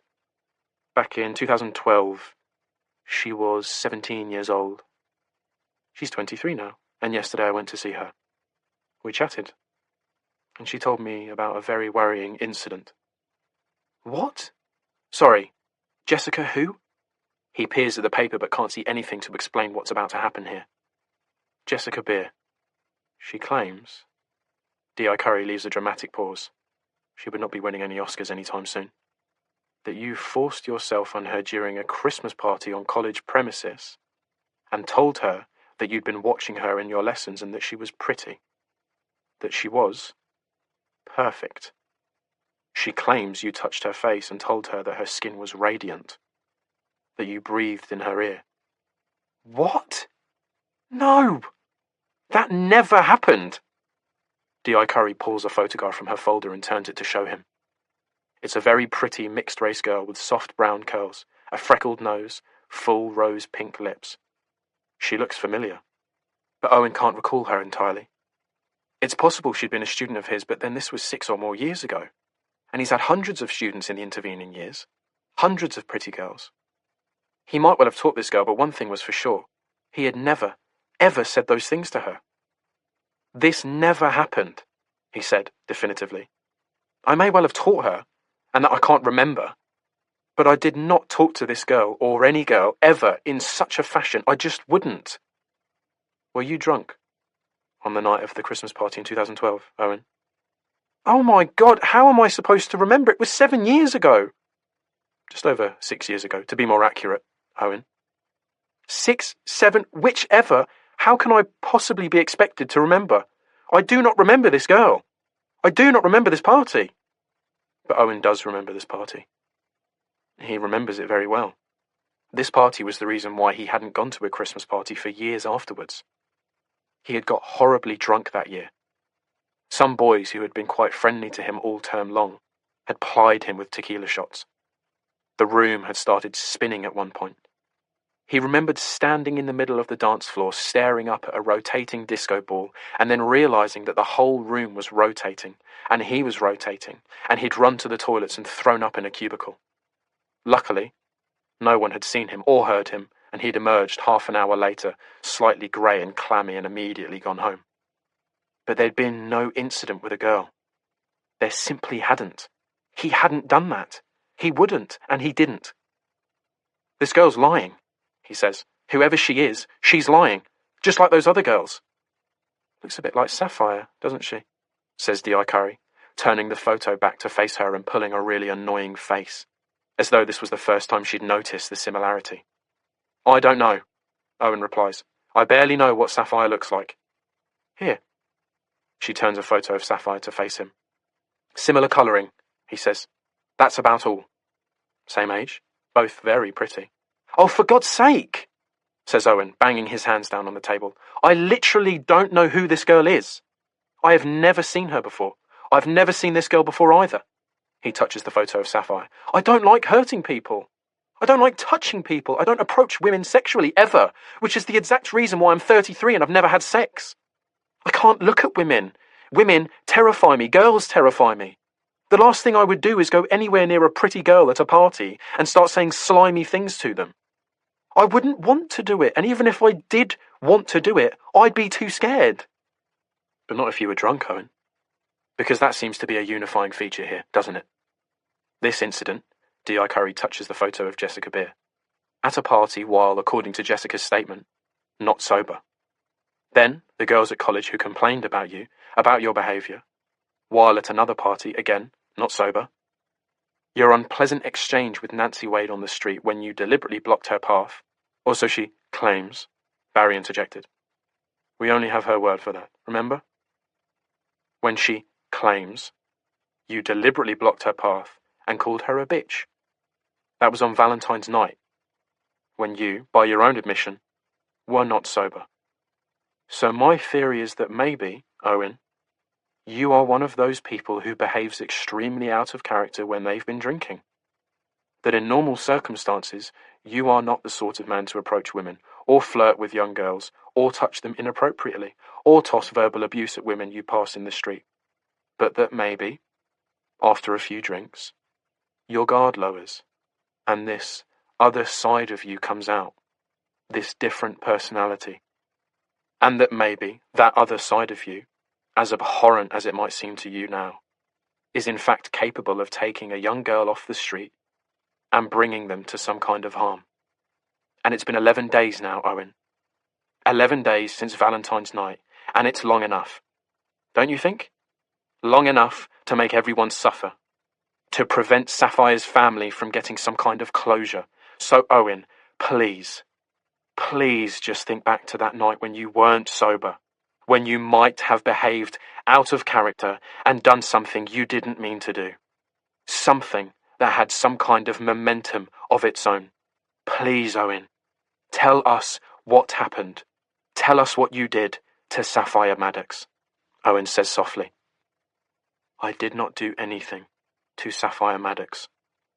But even as he says it, he feels something small but persistent pushing at the periphery of his consciousness. Like a tiny fruit fly hovering by his nose. The girl in the hood. The name, Clive. He feels an echo in the soles of his feet. An echo of his footsteps. Following the girl in the hoodie. calling to her in the darkness, heading after her into his garden. Chapter 43. Kate spends the rest of that morning with a cold shiver of dread trapped in her spine, making her shudder over and over again. She's done nothing with the scrunched-up carrier bag and its contents, merely rolled it up and stuffed it behind the linen basket again. Kate is supposed to be submitting a first draft of this latest manual to her publishers by the end of the month, and she's nowhere near ready. She sits at her laptop and words an email carefully, explaining that she will be late. She sighs as she presses send. Being late is not something she makes a habit of, but she's too distracted to rush it out. Every time she looks at the screen, her mind goes blank. Instead, she switches to her browser and Googles Sex Attacks NW3. She opens a notepad and takes the cap off a biro. The first attack in this spate, now assumed to have been carried out by the same balaclava-clad man, was on the 4th of January in Pond Street. A young woman of 22 had her breasts roughly fondled at 11:30 in the morning by a young man dressed in black, who then escaped very quickly on a hired bicycle when someone approached. She writes, 11:30 a.m., 4 January. The next attack was 3 days later, a 60-year-old woman who also had her breasts grabbed by a young man dressed in black. The attack had left her with bruises. It was at about 4 o'clock in the afternoon, near the leisure centre, near the school. She writes it down. The next was on the 16th of January. This was the one that she and Rowan had read about in the papers. A 23-year-old woman grabbed from behind, sexually assaulted through her clothes. She never saw the man who attacked her, but described him as smelling of laundry detergent and having small hands. She writes that down too. She knows the next two, both on roads very close to here. Both daytime, both involving grabbing and bruising. And then the latest one, the 24th of February, at dusk, on the other side of the Finchley Road, near the cinema. This one the most serious so far, a woman in hospital with injuries. She breathes in hard and goes to her online calendar. Here she compares the dates and times with her own activities, desperately searching for something that does not correlate, for proof that nobody in this house could possibly be responsible for the terrible things that have been happening to women in the area. She remembers the smell on Rowan's running clothes she'd found in Josh's room. Not washing detergent at all, but sour, musky, ugly. She thinks of the boys that Rowan treats at his clinic, the boys not yet men who are already fantasizing about hurting women. She thinks of Josh, his hugs, his unknowability, his silence. The shiver goes down her spine again. But they are not Josh's clothes. They are Rowan's clothes. And Rowan too has his empty spaces. He is out all day and makes himself uncontactable. At night he runs in black lycra. Sometimes he runs for 2 hours, sometimes more. He comes back electrified and gleaming. He has secrets. Even if there wasn't an affair last year, there was something. And there is the Valentine's card from the child that is the wrong size for the envelope. And the missing girl who used to be his patient, who had been seen outside their house the night she disappeared. There is so much that is wrong. And now there is a bag full of foul-smelling lycra. Now there is a balaclava. She cannot find a date that doesn't correlate with either her husband or her son being the attacker. On every single occasion, her husband and her son might possibly have been out of the house. She looks at the time. It's nearly 11. She imagines Josh at school, Rowan at work. Those spaces. The cracks and the gaps where things can get in. She picks up her phone and searches her contacts for Alona's number, Tilly's mum. She lets her finger hover over the call button for a moment, but loses her nerve. She presses the message icon instead and types a text.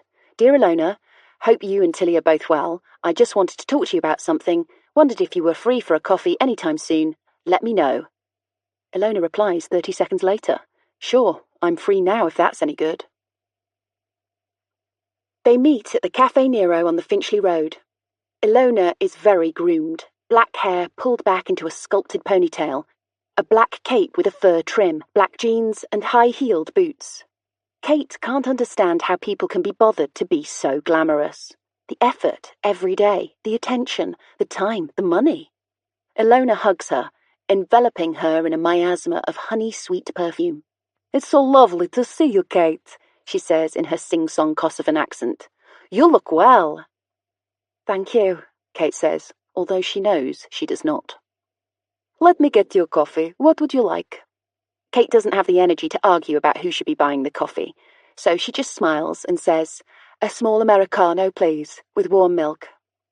She settles into an armchair and glances at her phone. There's a message from Georgia. "Mum." Then another one. "Mum, can I make a cake tonight? Can you buy flour and eggs?" Then, 2 minutes later, "And soft brown sugar. Love you." Kate replies with a thumbs-up emoji and puts her phone away. If anyone had told her a few years ago that one day Georgia would be the least of her problems, she would not have believed them. Ilona returns with an Americano for Kate and a mint tea for herself. "So," she says, "how have you been?" "Oh, God, you know," Kate begins. "All a bit high drama, as you may know." Ilona nods effusively. "I heard, yes." It occurs to Kate that Ilona probably cleared her diary in the 30 seconds after receiving Kate's message. "So, what's been going on?" Ilona asks. "Well, you know they've arrested the guy, the one who lives opposite us." "Yes, I read that. Wow. And what do you think? Do you think it was him?" "Well, it certainly looks that way, doesn't it? Though I read somewhere that it was him who told the police about seeing Saffyre there. Why would he have done that if he did it? If he hadn't said anything, they'd never have known she was on our street. They'd never have looked in that building plot. They'd never have found her phone case and the blood. It all seems a bit strange." "Unless he wanted to get caught." "Well, yes, I guess that's possible. But still, something doesn't seem quite right to me." "So, what's your theory?" Kate laughs nervously. "I don't have one. I just have an anti-theory."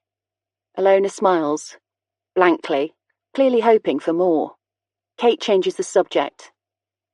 "So, how's Tilly? I haven't seen her for quite a while." "No," says Ilona, her eyes dropping to the leaves in her tea. "No, she's become a bit of a homebody. She doesn't really like going out. Probably the weather, you know, the dark nights." "When did this start?" she asks. "The not going out." "Gosh, I don't know. A few weeks ago, I suppose. Since the new year. She's just..." She pauses. "She just seems happier at home." "Does it seem..." Kate begins and then pauses to find the right words. "Do you think maybe it had anything to do with that night? The night she was leaving ours? When she said the man had grabbed her?" Ilona looks up at Kate.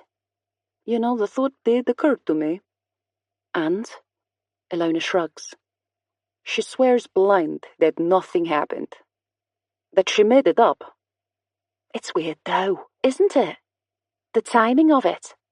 And now it turns out that all the sex attacks in the area this year were kind of similar to what she originally said happened to her.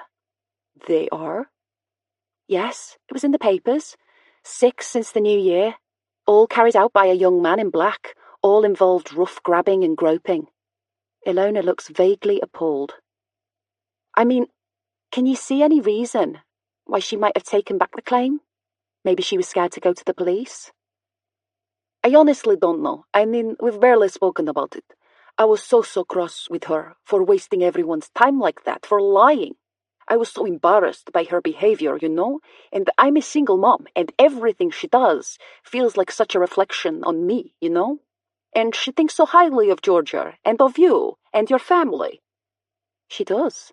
"Yes! Oh, God! Yes! So much! She never had a real friend before Georgia. She's in awe of her. And I think both of us were just a bit, you know, thrown by what happened that night." "Oh, honestly, no. She must never worry what we think, or what Georgia thinks. Georgia is rock solid. Nothing throws her. She's really thick-skinned.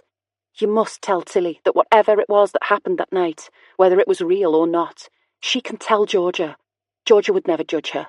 No one in our family would judge her. I promise." Ilona smiles and puts her hand over Kate's. She has a heavy gold chain around a narrow wrist. Her nails are painted taupe. "Thank you, Kate," she says. "Thank you so much." I will talk to her tonight and see if there's anything she's not telling me. You're very kind to take such an interest. Kate smiles tightly. She's not being kind. She's being desperate and scared. She walks home via the supermarket where she buys all the cake-making ingredients on George's list. At the checkout, she glances across the street again at the entrance to the tube station, subconsciously looking out for her husband, as if the echo of his appearance there 2 weeks ago might still be playing out infinitely. She walks home circuitously, via a couple of the places the newspaper report mentioned, to the estate agent just past the cinema where she sees police tape up around the back entrance, a police car still parked on the street outside. Then to the dog leg in the next road, down from her road, the place she sometimes goes to post letters. She doesn't know the precise location of this attack, but it makes her shudder nonetheless, looking at the hidden places here where a woman could easily be grabbed without anyone seeing. She walks home quickly after that, all her nerves on end, her breathing coming slightly too hard. As she turns the next corner onto her street, she sees someone sitting on the wall outside her house. It's a young man, well built. He's wearing a grey coat with a bright green hoodie underneath. As she gets closer, she sees that he is mixed race, very nice looking. He gets to his feet when he sees Kate turning onto her pathway. He says, "Hi, do you live here?" "Yes," she replies, thinking that she should be nervous, especially in the light of what she's just been doing, but that she isn't. "Can I help you?" I guess. I dunno. My niece, Saffyre. She was here, I think. You know Saffyre Maddox? She disappeared, He pulls at his chin as he talks, as if trying to massage out the right words. "You're Saffyre's uncle?"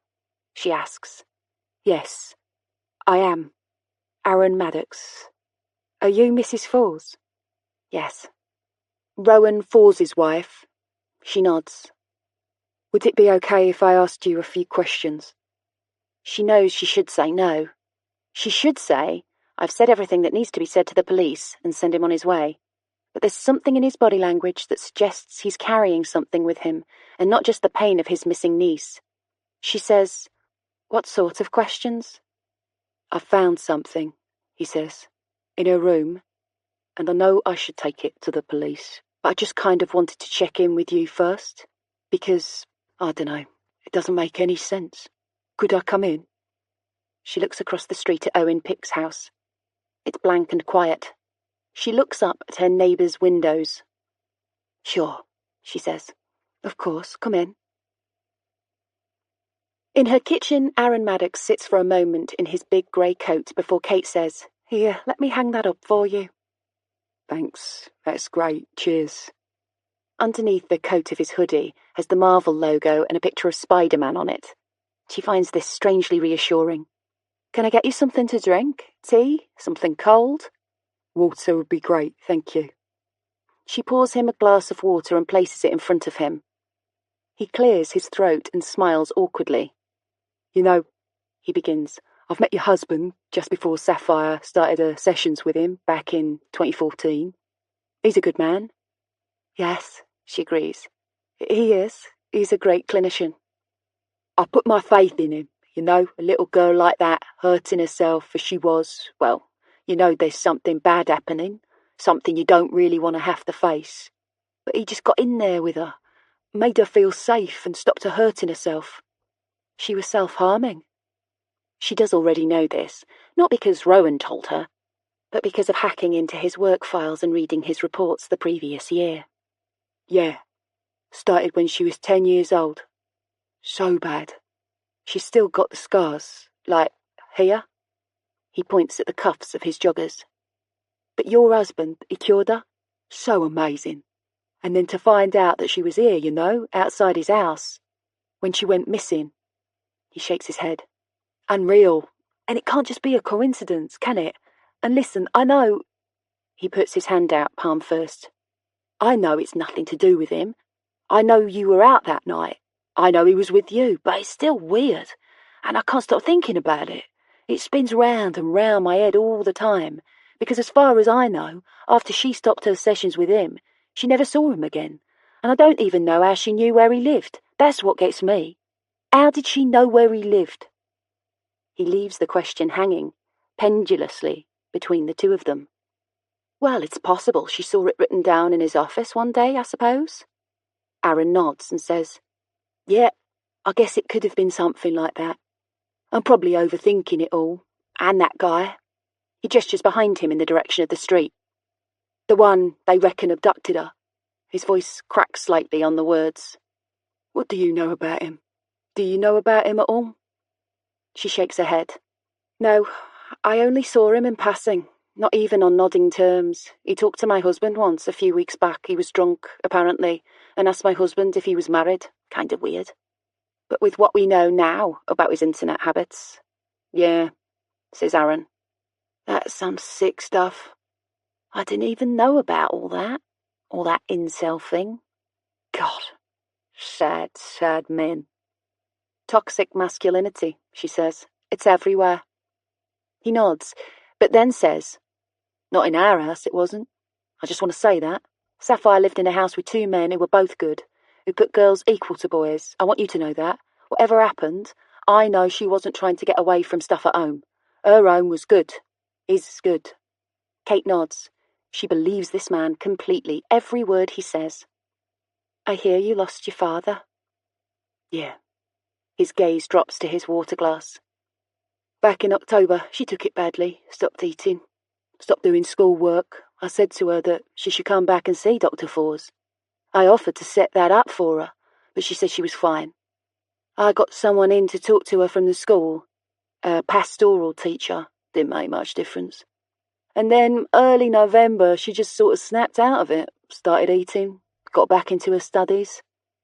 We had an amazing Christmas, just being together, you know, like a real family. And then, I don't know, after Christmas, she just sort of drifted away again. In what way? Just wasn't at home very much. Spent a lot of time at her best friend's house, or going for walks. Did a lot of sleepovers. And I suppose I just thought, you know, she's 17, she'll be an adult soon. I guess she's spreading her wings, and she was a late bloomer in that way. Kind of young for her age. Never really had a social life, didn't do parties, boyfriends, hanging out, nothing like that. So I thought, well, you know, good. It's about time she found her feet in the world. And then she sees a film of tears across his eyes and feels an instinctive urge to touch him, which she resists. He drags the back of his hand across them and smiles. And yeah, so I'm just left with all these questions, and I started going through her stuff. There wasn't much, to be honest. The police have still got her laptop, but I don't think they've found anything on there that is said by her now. Every night after work I just sit in her room with her things, looking for something, anything that might explain what happened to her. Why she was here, what she was doing. And then last night, I found this in the pocket of some old joggers. He puts his hand into his back pocket and pulls out a piece of folded paper. He unfolds it and pushes it across the table to Kate. She reads the words written on it, and her blood runs cold and dark. Chapter 44. Saffyre. School had started back on the 7th of January, and I'd gone back to being the other Saffyre Maddox, the one who showed up in the classroom every morning clean and fresh, hair neatly tied back, some mascara, some lip gloss. It wasn't so much that I actively wanted to look nice. It was more that if I didn't look nice, people would worry. They'd ask me questions. The pastoral care woman would pull me into her office and expect me to tell her what was wrong with me. So I did my schoolwork. I traded in gossip. I smiled at boys but kept them at arm's length. It was like I was Superman or something, with my two different personas. By day I was Saffyre Maddox, aloof but popular, mild-mannered A-grade student. By night I was a kind of nocturnal animal, like the human equivalent of a fox. My superpower was invisibility. There in the playground at school, or in the sixth form common room, all eyes were on me, but at night I did not exist. I was the invisible girl. The confrontation with Harrison had been horrific on many levels. The sound of my name on his lips. The same lips he'd licked when he'd done what he'd done to me when I was a child. The size of him. No longer a child, but a man, an adult. The way he appeared in the half-darkness dressed in black. The thought of him out there now, just being able to go where he wanted and do what he wanted. And that was the root of it, really. That was what turned my head from self-harm to Harrison harm. I felt like we were occupying the same territory, the same ground. We were both invisible, but we'd seen each other, like two foxes facing off in the muted streetlight. I thought, I do not want to hurt myself anymore because of what this person did to me. I thought, I want to hurt him. Now, wherever I went, I looked for him. I knew it would only be a matter of time until our paths crossed again. Mid-January. Cold as cold can be. I had fallen asleep in the plot of land across from Rowan that now felt very much like it was mine. I rarely slept, and when I did, it was fast and immediate and hard and deep. Usually for 10 minutes, maybe sometimes as much as half an hour. Noises always woke me. Every noise. But this noise didn't wake me. The sound of a young man entering the empty plot at 2 o'clock in the morning and sitting behind the JCB just out of sight of me in my little campsite. He didn't know I was there. I didn't know he was there. And then I was wide awake, and with that strange intake of breath that accompanies a sudden wakening, I was upright. I looked up and I saw a face, and it was a face I knew. Oh my fucking God! The boy clutched his heart. What the fuck? I said, Josh? He said, yes, fuck. How do you know my name? And I was fuddled by sleep and not thinking straight, and I said, I know your dad. I pulled my sleeping bag high up around me, suddenly cold. How do you know my dad? I was in therapy with him. Whoa, he said. Really? Yeah, I said. More than 3 years. So why are you sleeping here? Said Josh. It's a long story, I said. Are you homeless? No, I've got a home. So why... Is it something to do with my dad? Where to start with that one? I did not have a clue. Yeah, I began. Kind of. Or at least, it started off being about your dad. And now it's about loads of other things. I just like being outdoors. It's like I can't breathe with a roof over my head. You're claustrophobic? Yeah, maybe I am. But only at night. Do you sleep here every night? Yeah, I do now. So, was it you, said Josh, here on New Year's Eve? Yeah, I said. I was here. I was hiding, in the corner over there. I didn't know what made me so open to his questions. There was something about him, something pure, untainted. I looked at him and I thought he would understand me. So you were listening to our conversation? Yeah. You and your friend were going to unmask yourselves, or something. Yeah, that's right. I think we were maybe a bit wasted. I thought maybe you were planning a school shooting. Said Josh wryly. No. Good. So, what were you talking about? Just how we were going to change it up. You know, stop being invisible. Make ourselves relevant. Fuck that, I said. Seriously, fuck that. Don't be seen. Stay behind the scenes. That's the place to be. We fell silent for a moment, and then Josh came round the JCB and sat down with me. So, my dad, was he any good? I mean, was he a good therapist? I shrugged. Yeah, in some ways, but in others no. Like, I enjoyed our sessions and he did stop me from self-harming. But he left something behind. Inside me. It's still there. Something like what? Like a cancer. It's like he got rid of the symptoms, but he left the tumour. That's shit, says Josh. Then he says, I hate my dad. His words stopped me in my tracks. Really? Why? Because he's having a fucking affair? Whoa, how do you know that? Because I've seen him. He flaunts it. And my mum's too much of a soft touch to see what's right under her nose. They nearly split up last year, and I reckon that was because of an affair too. What do you mean, you've seen him? I mean, I've seen him. With this girl. All like, touching her hair and stuff. Not even trying to hide it. And it's like, my mum is the best person in the world. She is so sweet and loving and kind. She'd do anything for anyone. And he just plays about like he can do whatever he wants and then come home and she'll have cooked him a nice meal and she'll listen to him moaning on about how stressful his job is. And I just wonder, how someone whose job it is to look after people, to fix their minds, to nurture and cure, how they can do what he does to another human being every single day of his life. It makes me sick. I had so much I wanted to say, but I just tucked my hands between my knees to warm them up and stayed silent. And that's one of the things I want to change this year. Like I was saying on New Year's Eve, no more Mr. Nice Guy. What are you going to do? His head dropped. He said, I don't know. She's called Alicia Mather, I said. His head shot up. What? The woman your dad's having an affair with. Her name's Alicia Mather. I know where she lives. He blinked. How? I've been watching too. I've seen them. He met her at work.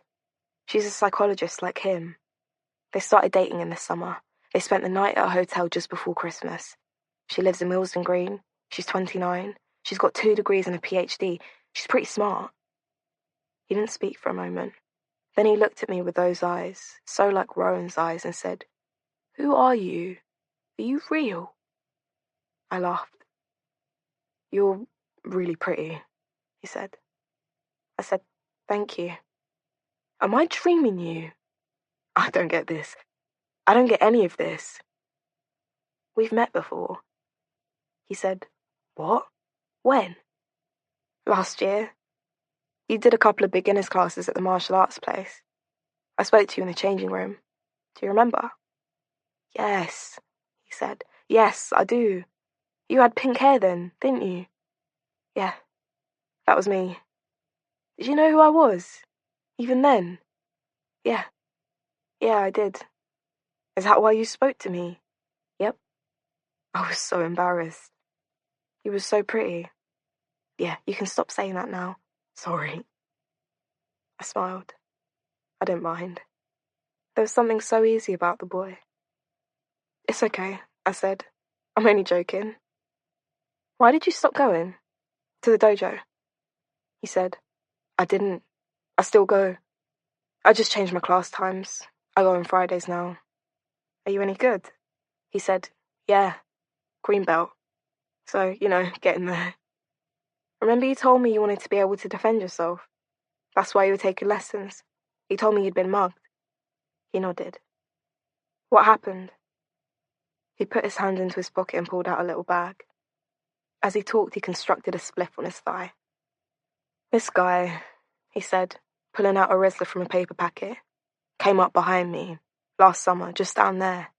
He pointed down the hill, put his arm around my throat, quite tight, said, What you got? Put his hands in all my pockets. I tried to push him off, but he said, I've got a knife, okay? Then he took my phone and my earbuds and my debit card and he pushed me really hard, so I nearly fell onto my face and I grabbed hold of the wall to stop myself falling and then he ran. And I just stood there, my heart pounding. It was like the scariest thing. And I didn't do anything. I just stood there and let him take my stuff. Stuff my mum and dad worked really hard to pay for. Stuff he had no right to. And it makes me so fucking angry. I just feel like now, if I saw him, I would kill him. His words hit me hard. I drew in my breath. I know exactly how you feel. And then, and how weird is this, after 3 years of taxpayers paying for Rowan to fix me in his warm room at the Portman, after all those hours and hours and hours of talking and talking and talking, but never saying the one thing that really mattered, I finally found the words to tell someone about Harrison John. Something like that happened to me, I said. Someone took something from me, and I let them. What was it? I let a beat of silence pass. Then I talked. When I was 10 years old, this boy in the year above groomed me. He was the tallest boy in the year. He had 2 younger sisters in the school who he was really protective of. He was naughty, but the teachers all loved him. And he kind of picked me out. When we played dodgeball at break time, he'd tell the other year 6s to get out my way, to let me have my turn. And he'd give me these looks like, don't worry, I've got your back. He made me feel really special. And then one day, I stopped briefly to step back from a wave of emotion. One day, he beckoned me into his little section of the playground where the receptions usually played, but they were all in their classroom or something, and he said, "Do you want to see something magic?" And I said, yes, yes. And I followed him in, and he said, "You need to squat down like this." And he squatted down to show me, and I did what he said, and I was looking up at him like, yes, I'm squatting. Now show me the magic.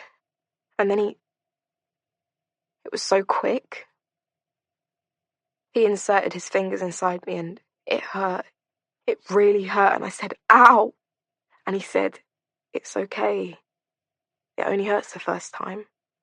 After that, the magic happens." He stroked my hair, and then he took his hand away from me, and he showed it to me, and he smiled, and he said, "It'll be better next time. I promise." I felt like a belt had been squeezed around my gut, and with every word I spoke, it was loosened a bit. By the time I got to the end, I felt weirdly like I could breathe. Even though my eyes were full of tears and my head ached with the sadness of that little girl waiting for the magic that never ever came, I could breathe. 3 times I let him do that to me. And then school finished for the summer and Harrison left and I never saw him again. But he stayed. Inside my head, inside my DNA, my marrow, my breath, my blood, in every single part of me. He stayed. My tumour. Josh licked the Rizzler and stuck it down, twisted the tip, stuck in a tiny roll of cardboard to make a filter. He reached back into his coat pocket and brought out a lighter. "What a fucking bastard," he said. "That's just so sick. So sick." Yeah, it was. But guess what? I saw him the other day. I saw the boy who did that to me. "Oh my God," said Josh. "Shit. Where?" "There." I pointed down the hill. He was just coming up from the Finchley Road. I was going down. He said my name. He recognized me and he said my name, and it was like... It felt like the playground all over again. Like he had the right to me in some sort of way, like he was entitled to me, to my body, to my name, you know? And for a day or two, I felt myself going backwards. Like I climbed the top of a mountain and then lost my footing and started slipping back and was trying to find something to grab hold of to stop me slipping, but there was nothing there. And then I found something. Josh looked at me wide-eyed, his face lit with orange shadows from the flame of the lighter he was using to light the spliff. "What?" "Revenge. I found revenge." "Oh my God. What did you do?" "Nothing. Not yet. But I just know that that's the only way for me now. The only way to get him out of my DNA. I need to hurt him." Josh brought the spliff to his lips and inhaled. He narrowed his eyes and he nodded. "You really do," he said. I glanced at him quickly. I'd just put something into words that had been buried away so far inside me that I hadn't even known what it was until I'd actually said it. I needed to know what it looked like to another person. "You think?" "Yeah, totally. He's probably still out there abusing people to this day. If he was doing this when he was 11, getting away with it, then..." I looked at Josh again. He offered me the spliff. I shook my head. And then we both turned at a sound from the undergrowth. 2 amber dots of light, the shimmer of red pelt, a snout held to the air.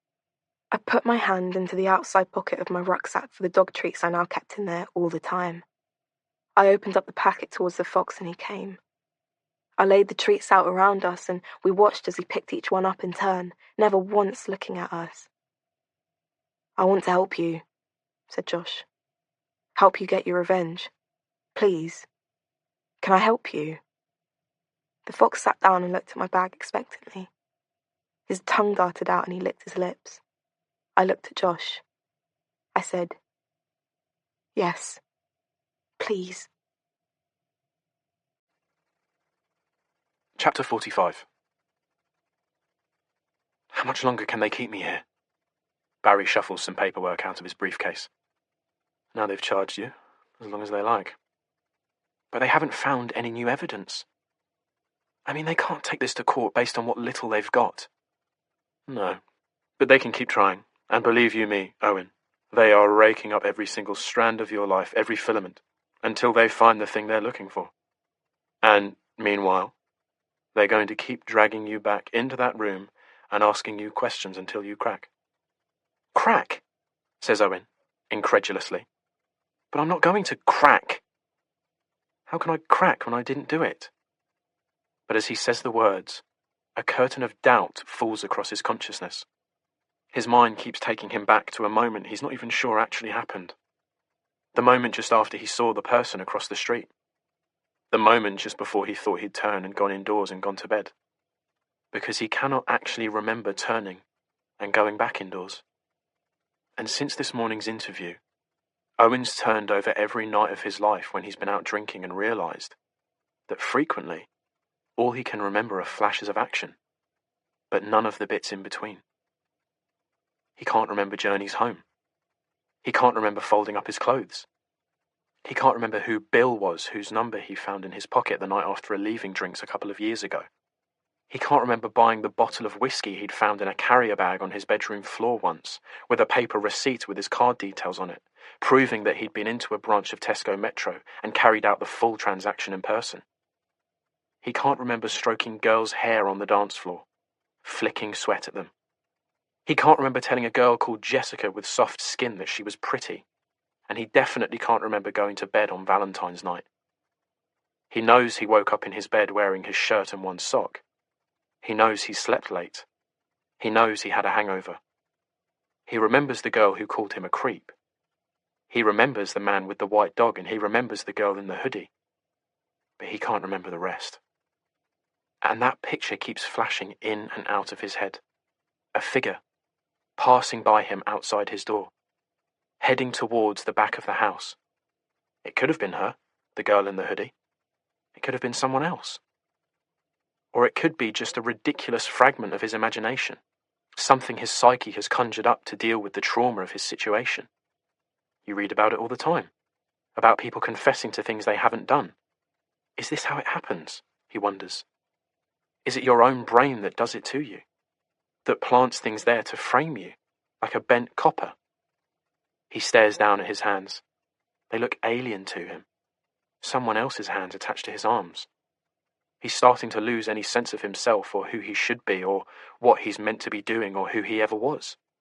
He tries to place himself back in that Italian restaurant with Diana.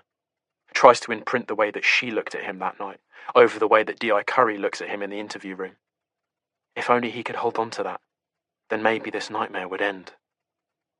Barry strokes his fat silk tie and says, "There's a girl missing. You're all they've got. And you're looking like a good bet to them. It's irrelevant whether or not you did it at this point. They're not letting you go anywhere until they have to." "I didn't do it, you know." Barry doesn't reply. "I didn't do it." Barry narrows his eyes at Owen. "Do what?" he says. "What didn't you do?" "Hurt that girl. I did not hurt that girl." Barry doesn't speak for a while. Then he looks Owen hard in the eye and he says, "Well, Owen, the time for you to prove that is right now. Prove it, Owen.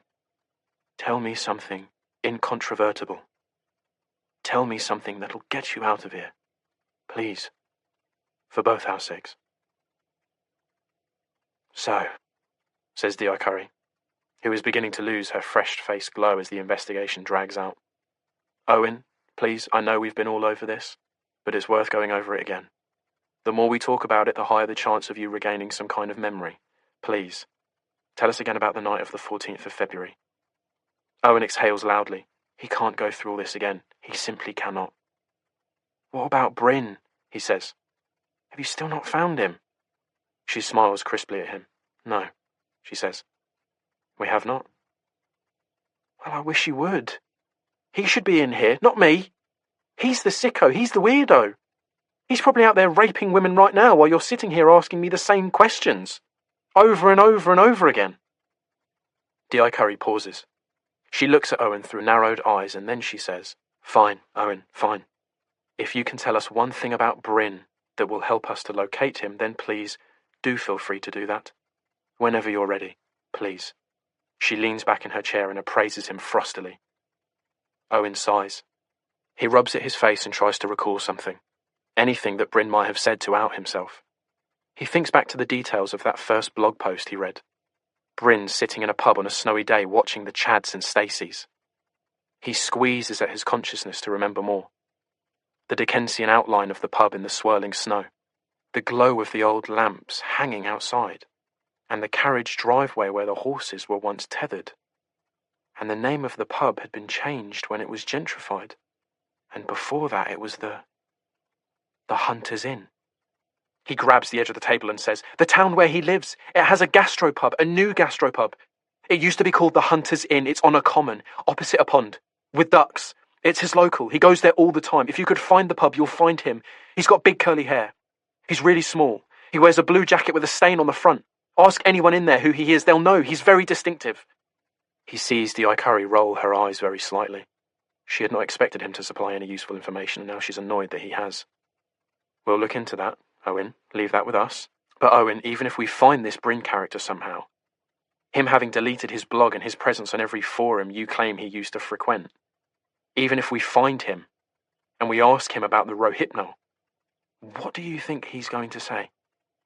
Do you think he's likely to tell us what you want him to tell us? That he gave it to you against your will, that you had no intention of using it? Oh, and if this man exists and we find him, he will deny all knowledge of knowing you at all. But his fingerprints, they'll be on the jar. And have you asked the pub? The pub in Euston? Have you asked to see their CCTV yet? For that night? That will prove that he knows me. And it might show him giving me the drugs." "Yes, but what you don't seem to understand, Owen, is that none of that makes any difference. The fact of the matter is that you had date rape drugs hidden in your bedroom, and frankly, we really don't care where you got them from, or what you got them for. If you want to prove to us that you didn't abduct Saffyre Maddox and cause some harm to come to her on the night of February the 14th, then I'm afraid you're going to need to try another tack entirely." Owen glances at Barry, who looks at him as if to say, "What did I tell you?" He draws in his breath and blinks. Then he looks straight at the Ikari and he says, "Please tell me what you think happened to Saffyre. I would really like to know. What do you think I did to her? How did I get this girl, this quite tall girl, to wherever it is you think I took her? Me, on my own. How did I drag her through the streets of Hampstead at midnight without being noticed? On Valentine's night, the streets full of people. I don't have a car. I'm not particularly strong. I'd really like you to share your theories with me. Because honestly, from where I'm sitting, you're grabbing at straws." D.I. Curry purses her lips. "Owen," she says, "we are doing our jobs. We are exploring many, many avenues of inquiry. Trust us. And we have many theories about what happened to Saffyre, and I can assure you, we would not be paying thousands of pounds of taxpayers' money to keep you here if we did not have a strong case to prove that you know what happened to Saffyre. So, Owen, once again, from the top, please talk us through the events of the night of the 14th of February as far as you recollect them, starting with leaving the house to meet a woman called Deanna Worth at a restaurant in Covent Garden." Owen lets his head drop into his chest. Then he lifts it and says, "At around 6 p.m, I left the house and walked down the hill towards Finchley Road tube station." Chapter 46. Kate sits waiting for Rowan to return. The piece of paper sits in front of her. Aaron had left it. She still wasn't sure why he hadn't taken it straight to the police. Some kind of misguided, misplaced loyalty to Rowan, she suspected. It was as if he'd been hoping she'd offer him a palatable explanation.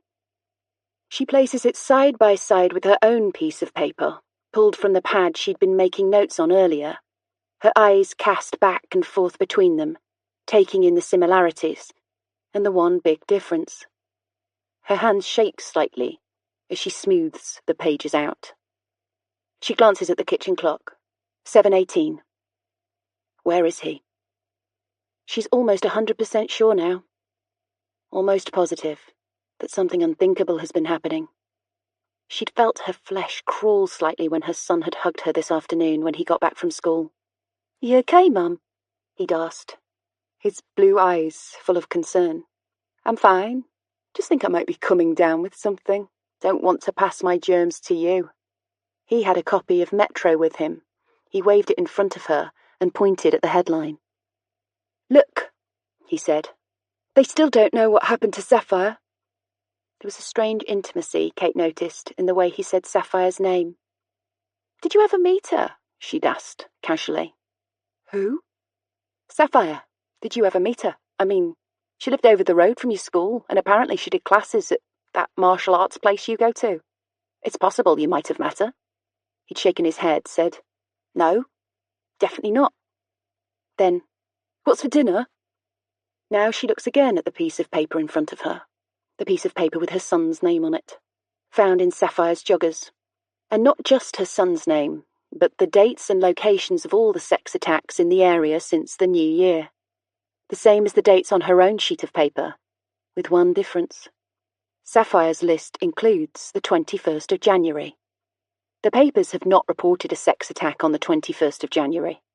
But according to Kate's diary, the 21st of January was the day Tilly claimed to have been attacked outside their house.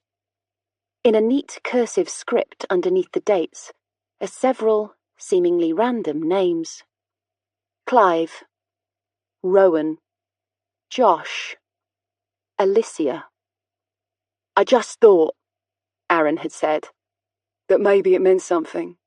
I saw in the papers that you had a son called Josh. I mean, I know it's a popular name, but still. Would you be able to ask your son? Ask him if he knows what it means, if he knows her. The significance of the dates had hit her immediately. She'd said, Sure, I'll ask him, and tried to keep the breathlessness from her voice. The moment he'd gone, she'd torn the page from her notepad and compared them. Her hand had gone to her throat. She'd walked straight into Josh's bedroom and pulled the linen basket out of his wardrobe. The plastic bag was gone. She'd taken Josh's schoolbooks from the shelves and flicked through them frantically with no idea what she was looking for. Who were Clive and Alicia? Why did Saffyre have Rowan and Josh's names written on a piece of paper with the dates of the sex attacks? What was Saffyre doing outside their house on the night she disappeared? She'd found nothing in her son's bedroom, nothing new on his browsing history. Georgia had got home from school first, gone straight to her room to strip off her uniform, tied an apron on over her joggers and a sweatshirt, opened up a recipe on the iPad, propped it up in the kitchen and started to bake. Kate had circled her distractedly, clearing things away, loading them into the dishwasher, interjecting occasionally into her daughter's high-octane monologue about how she wanted her bedroom decorated at the house, how maybe it should be dark, like dark, maybe even black, or off-black, or like totally the other way, shades of white, like a bedroom here, but dark is cosier, isn't it? Josh had come home an hour later and gone straight to his room after greeting Kate. The cake is on the counter now, iced in a chocolate buttercream and decorated with crushed flake bars. It gapes open on one side where Georgia has already cut herself a slice, showing the vanilla insides. There's a pasta bake in the oven. The smell makes Kate feel slightly nauseous. She glances at the clock again, 7:31. Mom! It's Georgia. When's dinner ready? Soon, she calls back. When Dad gets back. She absent-mindedly lays the table, tips salad leaves into a bowl, cuts a baguette into ovals. They'll eat without him if they have to. But a minute later, she hears the door bang and then Rowan is in the kitchen, glowing, radiating the heat of aerobic exercise. Oh, she says, you've been for a run.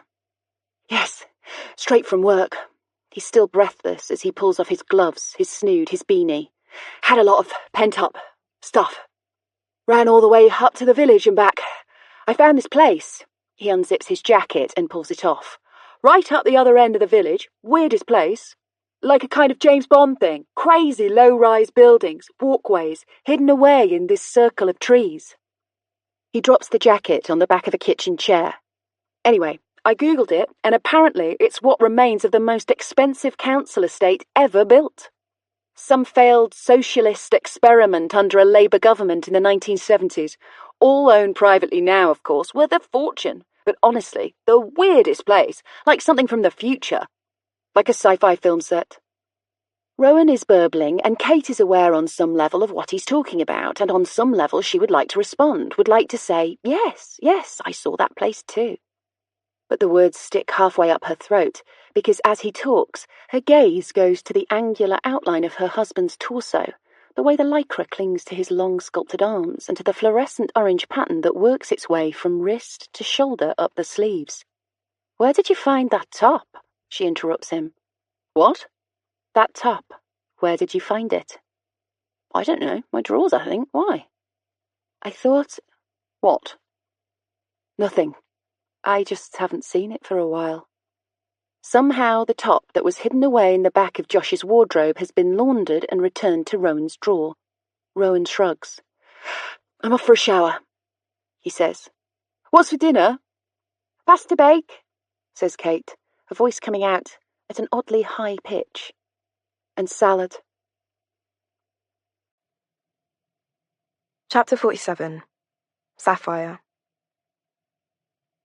Josh asked me what Harrison John looked like, so I did a Google for him. My hands shook as I did it. I couldn't bear to find out anything about him, like that he had a kid, or that he'd done something good, or that he was clever or something. I was so scared that he'd have done something to redeem himself, to dilute my feelings of vengeance, because right then those feelings were the only feelings I really had. They were what got me up in the mornings, got me to school, got me to eat, got me to breathe. I pressed the search button and held my breath. And then there he was. His face, the squashed down nose, the heavy brow, striking some kind of stupid gangster pose. According to the accompanying article, he was part of a community music project, something to do with the college he attended. I turned the phone to Josh. "That's him." "That's Harrison." "Yeah, looks like a loser." "Right?" I agreed. "So much of a loser." We were in the playground outside my block where I'd told Josh to meet me. I was still in my school gear. When Josh saw me, he'd said, "You look so different." I'd said, "This is my alter ego." "So, what's your plan?" Josh said now. I turned off my phone. "Well, I know where he lives now." Josh said, "How did you do that?" I tapped my nose. I said, "I told you, I'm clever." "Are you going to stalk him too?" I hit Josh on the arm playfully.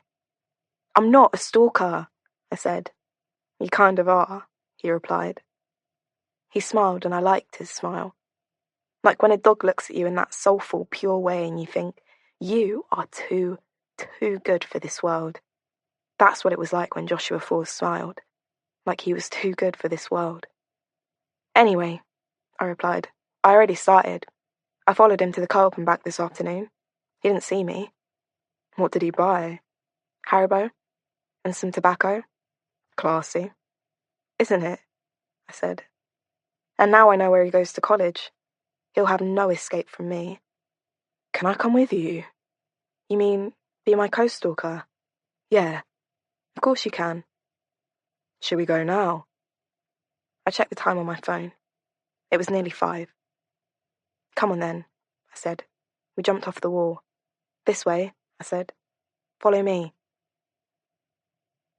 Harrison lived up the other end of my road, towards Chalk Farm in a really ugly low-rise block of flats backing onto the railway line. We sat on a bench opposite. It was freezing cold and I could hear Josh's teeth chattering. "You okay?" I asked. "You can go home if you want." He shook his head. "No, I want to see him. In the flesh." I smiled, a half smile at him. Then we both turned back to watch the flats. And then, there he was, pushing his way through the front door of the block. He was dressed all in black again. The puffer coat, black stretchy trousers, black trainers, a flash of bare ankle in between, a bag slung over his back. He lit a roll-up cigarette as he emerged onto the street, squinting as he inhaled. And then he turned right, headed up towards Haverstock Hill. We followed him, silently. He caught a bus up towards Hampstead, running to catch it just before its doors closed. Josh and I looked at each other. It was a single-decker bus. We wouldn't be able to get on it without being spotted. I headed back to my flat. Josh headed back to his flat. We arranged to meet up the next day, same time, same place. It was 2 days later that I saw the headline about a sex attack on Hampstead Heath. A man, in black, wearing a mask, pulled a woman down a quiet pathway and groped her, put his hands inside her underwear, grabbed her breasts, and then ran. I thought of Harrison John, jumping on that bus towards Hampstead at 5:20 2 days before, in his black coat, his black leggings. It was him. I knew it was. On the 21st of January, Josh called me. He sounded panicked. He said, "I think Harrison attacked my sister's friend. The police are here. Fuck. What should I do?" He explained that his sister's friend had come over after school and then left just as they were about to sit down for dinner. Then she'd come back a few minutes later, saying that someone had accosted her. "What did she say he looked like?" I asked. There was a pause. "She said she didn't see him, but she said he was silent, that he grabbed her from behind, by the hips, that he rubbed himself against her, tried to get hold of her breasts, but she broke free and ran back to ours. Shall I say something, Saffyre? To the police? Shall I say I think I know who it might be?" My biggest regret is that I didn't say yes. Didn't tell them his name. Let them track him down to his door, search his black bag, take his prints, upend his existence. Let them destroy him. I didn't say that because I wanted to be the one. Because what if they knocked on his door and he said, "It wasn't me," and they believed him?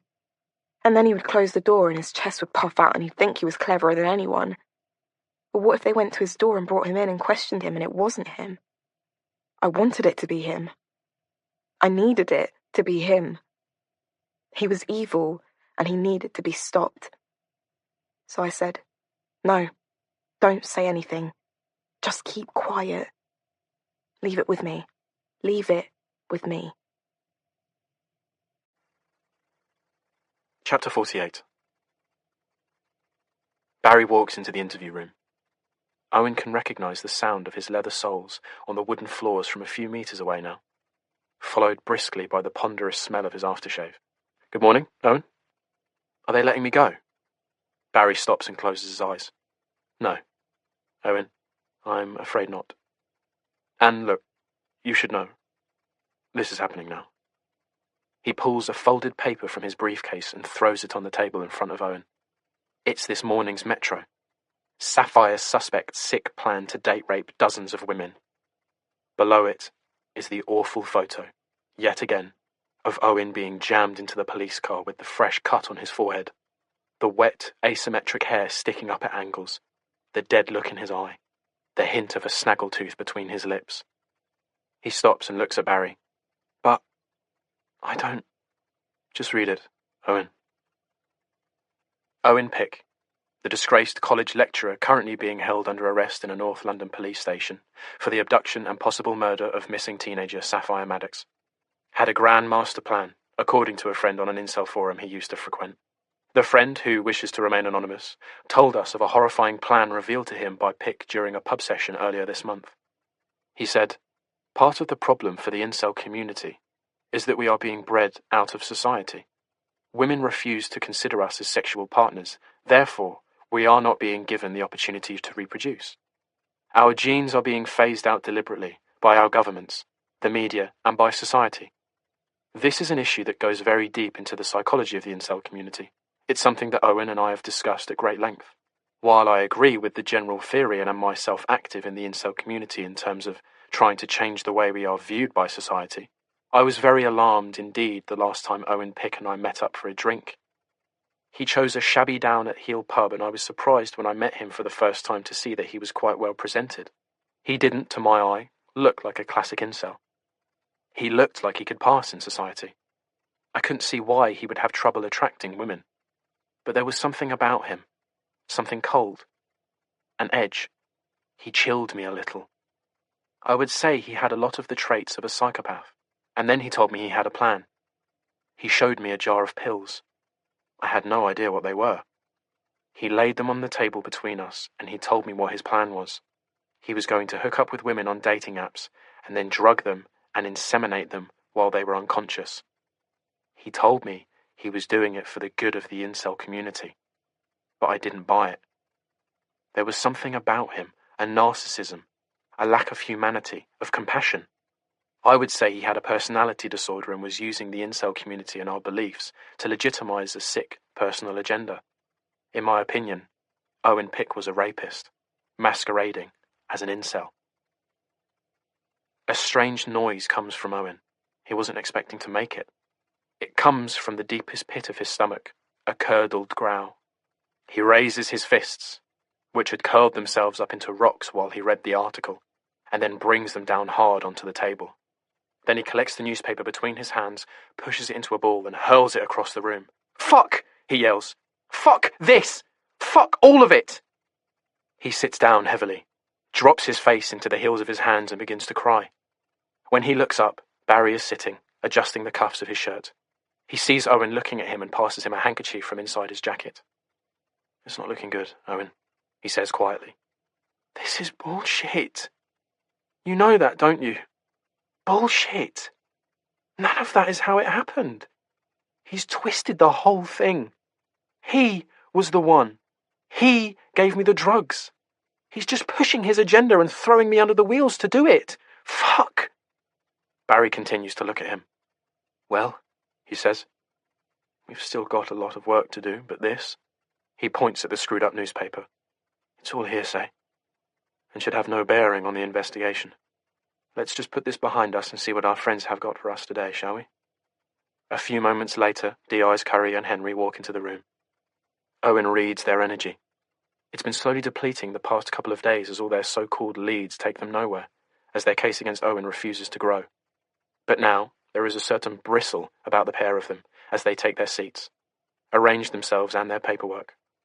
D.I. Curry gets straight to the point. "Owen, do you know a woman called Alicia Mathers?" Owen shakes his head.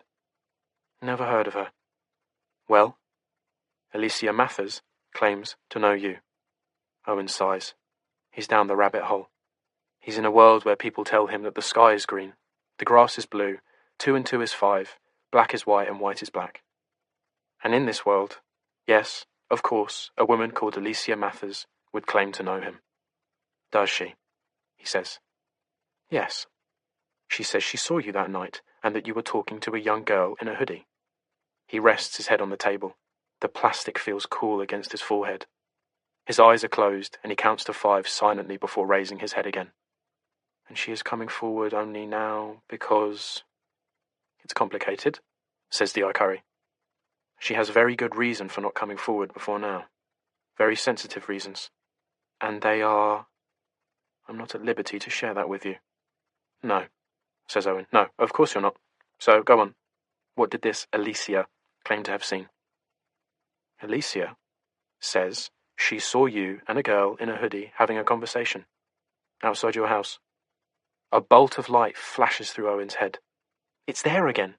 That lost moment, the moment that keeps showing itself to him in fractured shards over and again, whenever he closes his eyes. The girl in the hoodie. Not in fact walking away, walking towards him. Saying something. He thought it was a false memory, but now he is being told that it wasn't. "That might have happened," he says, feeling a surge of relief as the words leave his mouth. Getting flashbacks the past day or so. "It might have happened.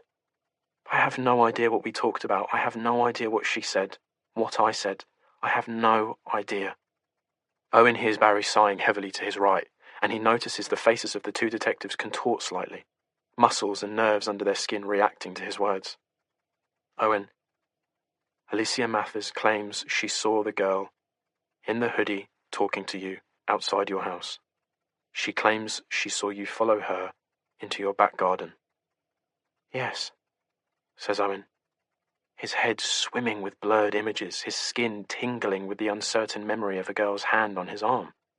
"Yes, that might have happened. Yes, she ran towards me. There was a woman walking towards the house opposite. The girl ran towards me. She ran across the road and she said..." It's there now, risen from the vaults of his mind. "Clive? Is that you? Clive?" She called me Clive.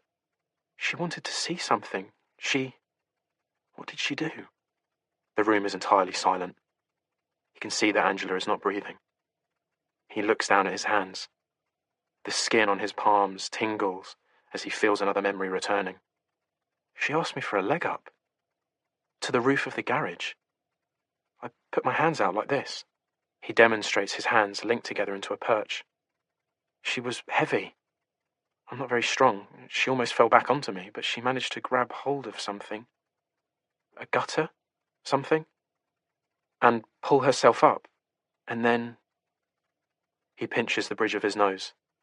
Where had this been? All these days. He continues. I don't know. I stood guard. I don't know how long. I didn't talk to her, and then she jumped down. She said, ow. And that... He starts as something occurs to him. That must have been when she cut herself. On my wall. And dropped her phone.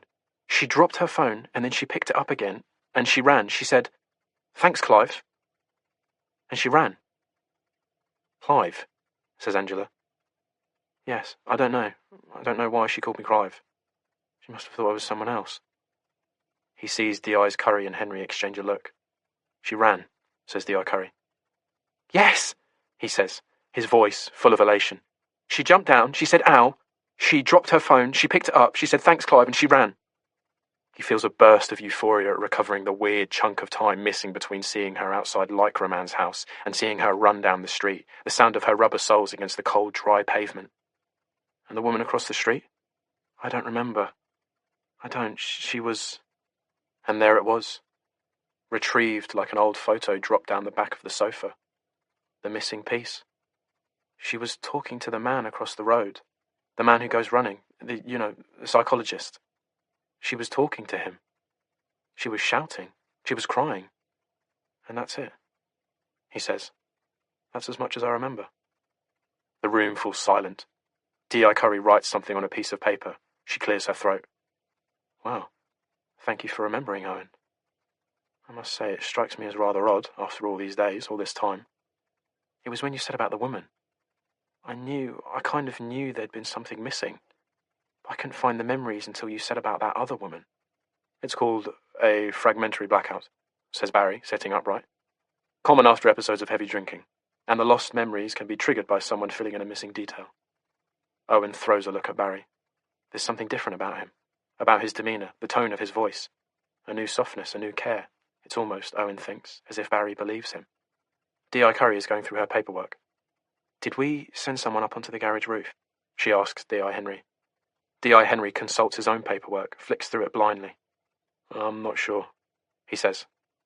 I'll check it out. D.I. Curry slowly rests her hands on top of her paperwork and looks at Owen. She says, excuse us, please. We'll be right back. As they leave the room, Barry turns to Owen, and for the first time since Owen was brought in on Friday morning, he smiles. Good work, he says. Very good work. Now let's see what they come back with. Chapter 49. Kate's phone vibrates on the kitchen table. She picks it up and looks at the screen. It's Alona, Tilly's mum. Kate? Yes, she answers. Hi? Hi, it's Alona. I wondered if you had time to talk. Yes, she replies. Yes, totally. I spoke to Tilly last night about the thing that happened. She got very upset. I think she was shocked in a way that I was mentioning it again. I think she thought it was over. She kept saying, why are you asking me this? Why are you asking? But Kate, she started to cry, and then she said, I can't tell you. I can't tell you. And I said, what? And she said, it's bad. I can't. She said, and here I am reading between the lines somewhat because she was not making much sense. But I think she was telling me that it did happen, that it happened, and that she knows the person who did it. But she seems scared, Kate. Too scared to tell me who it was. Kate's thoughts spiraled dizzyingly back to the night of the 21st. Tilly in the kitchen, Curry on the hob, Josh saying, I'm in the mood for something spicy. Tilly leaving, the four of them sitting down to eat. It had been 4, hadn't it? She squints to bring the image into focus. Curry, table, Georgia, Rowan, Josh. Had they sat down to eat when Tilly came back? No, it was too soon. She must have still been laying the table or serving up the food. She can't remember who was in the kitchen then. She knows Georgia was there, and Rowan and Josh must have been there too, she's quite sure. But even as she thinks this, she feels doubts crawl in and start to cloud her memory. Right, she says briskly to Alona. Well, thank you for letting me know. But who? Says Alona, her voice tinged with desperation. If it happened, if it did, and she's too scared to say, who might it have been? I have no idea, Alona, I'm so sorry. Should I go back to the police, do you think? Gosh, I really don't know. Doesn't sound like Tilly's ready to talk about it. But if they're investigating this guy, the one who attacked the woman behind the estate agent, this could be... It might be the same guy, yes? And they should know. I really don't know, I'm scared, Kate. What if he's still out there and is following Tilly? If she knows the attacker, then he might know where she lives, where we live. What shall I do, Kate? What shall I do? Kate's stomach roils. She pulls the phone away from her ear and catches her breath. She puts it back a second later and says, I'm sorry, Alona, I really am, but I have to go now. I'm really sorry. And then she ends the call. Chapter 50. Lunch is a thin ham sandwich, raw carrots, orange squash, a blueberry muffin. Such a shame about the blueberries. Owen picks them out and leaves them on the side of the tray. The atmosphere has changed since this morning, since he recalled the missing section of the night of the 14th. He's pretty sure he's being seen less as a twisted child killer, and more as someone who might not actually have done it after all.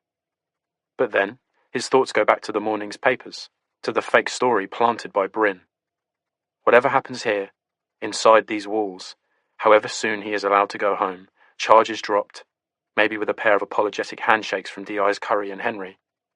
Regardless of anything that happens here before he gets to go home, he will still be the man on the front page of the papers, with the bloody forehead and the incel associations and the underwear drawer full of date rape drugs. He will always be the guy who called a strange woman a bitch and who had a girl's blood on the wall outside his bedroom, who was sacked for sweating on a girl at a disco.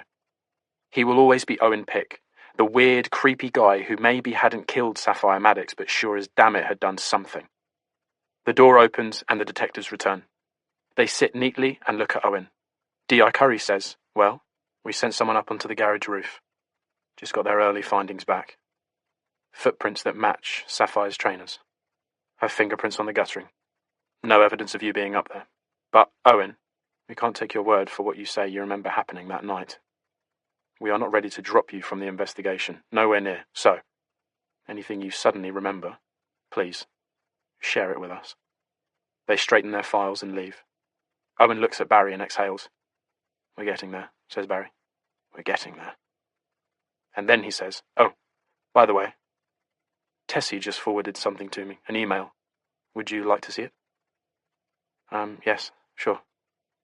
Barry switches on his smartphone and slides it across the table to Owen. It's from Deanna. Dear Tessie, thank you so much for your email regarding your nephew, Owen. While I had a very pleasant evening with Owen on Valentine's night, I think I have enough baggage in my life right now without taking on any more. I have no idea what to make of his arrest, or of the newspaper reports about his history and background. They do not square with the man I had dinner with, who was gentle, civilized and thoughtful. But then, people can hide a lot of darkness behind carefully constructed masks, can't they? I feel sad that you are going through this, and I hope, for your sake, and for Owen's, that this all blows over and that it turns out to be a case of mistaken identity. Please do tell him that I'm thinking of him, but that I cannot possibly consider taking things any further with him in light of the current situation. Wishing you all the best. Yours, Deanna Worth. Owen reads it twice. His eye settles on the words of hope. He notes that nowhere in the message does she say she believes he is capable of murder. Nowhere does she say she never wants to see him again. Nowhere does she say she hates him, or is appalled by him. This, he thinks, is a chink of light. Something to hold on to. Chapter 51. Josh gets back from school late that evening. He comes, as ever, directly into the kitchen and hugs Kate. his skin still cold from outdoors. Love you. Love you, too. The words feel stilted as they leave her lips. Then she says, quickly, before he leaves the room, before she loses her nerve, Josh, can I ask you something? A bit of a strange question. He turns and looks at her. He looks thin, she notes, the dips below his cheekbones pronounced and shadowed. Yes? I was in your room yesterday. His eyes widen and bulge slightly in their sockets, barely perceptible, but just enough to betray his anxiety. Yeah? I was getting your dirty laundry, and there was a bag behind the basket. Had some of your dad's running gear in it. Any idea why? There is a beat of silence. Then Josh says, I went for a run. You went for a run? When? I dunno, a few times. Kate closes her eyes. She thinks of the way he moves, her second-born child, so slowly, always a few paces behind. She remembers when he was younger, the countless times she'd have to pause on the pavement and wait for him to catch up with her. Stop dawdling, she'd say. Come on. And even now, at almost 6 feet, he still walks like a slug. He does everything slowly. She cannot picture him running. She says, Really? You? Yeah, why not? Because, I don't know, you're not the running type. Well, people change, don't they? She sighs. I suppose they do, yes. But here's a weird thing. I didn't wash the kit, I left it there, but now it's gone and your dad's wearing it again. And says he's found it in his drawer. Josh shrugs, moves one foot in front of the other. Yeah, I washed it. You washed it? Yeah. She closes her eyes again. So let me get this straight. You borrowed your dad's kit to go running in, without ever telling me that you were going running. You left it in a carrier bag at the back of your wardrobe. Then you got it out, washed it, dried it, put it back in your dad's drawers. Yes. I don't understand, Josh. It doesn't make any sense. What doesn't make any sense? It makes total sense. No, Josh, it doesn't. And you're making me feel really uncomfortable, like there's something you're hiding from me. And then Josh does something Josh never does. He shouts. He opens his mouth and he growls and he says, Okay, fuck's sake, okay, I pissed myself, okay? I was out running and I don't know why, okay? But I pissed myself, like totally through everything. And I couldn't tell anyone because I was so embarrassed. So I just shoved the kit in the bag and hid it until I had a chance to wash it, okay? Are you happy now? Kate sways slightly in the aftershock of her son's rage. And then she goes to him. She takes him in her arms and she holds him and she says, I'm sorry. I didn't mean to push you. I didn't mean to embarrass you. I'm sorry. It's okay. She feels his arms around her and his face buried into her shoulder, and she realizes that he is crying. He says, Mum, I'm so sorry. I'm so sorry. I love you so much. I really love you. She rubs the back of his neck. She whispers in his ear, It's okay, Josh. It's okay. Whatever's going on, you can tell me. You can tell me it's okay. I can't tell you, he says. I just can't. Ever. Then he pulls himself from her embrace and strides from the room. Chapter 52. Saffyre. I got a text from Josh at about 8 o'clock on Valentine's Day. It said, Shitstorm brewing. Alicia's sent my dad a Valentine's card and Georgia's just opened it. No one's read it yet. Don't know what the hell to do.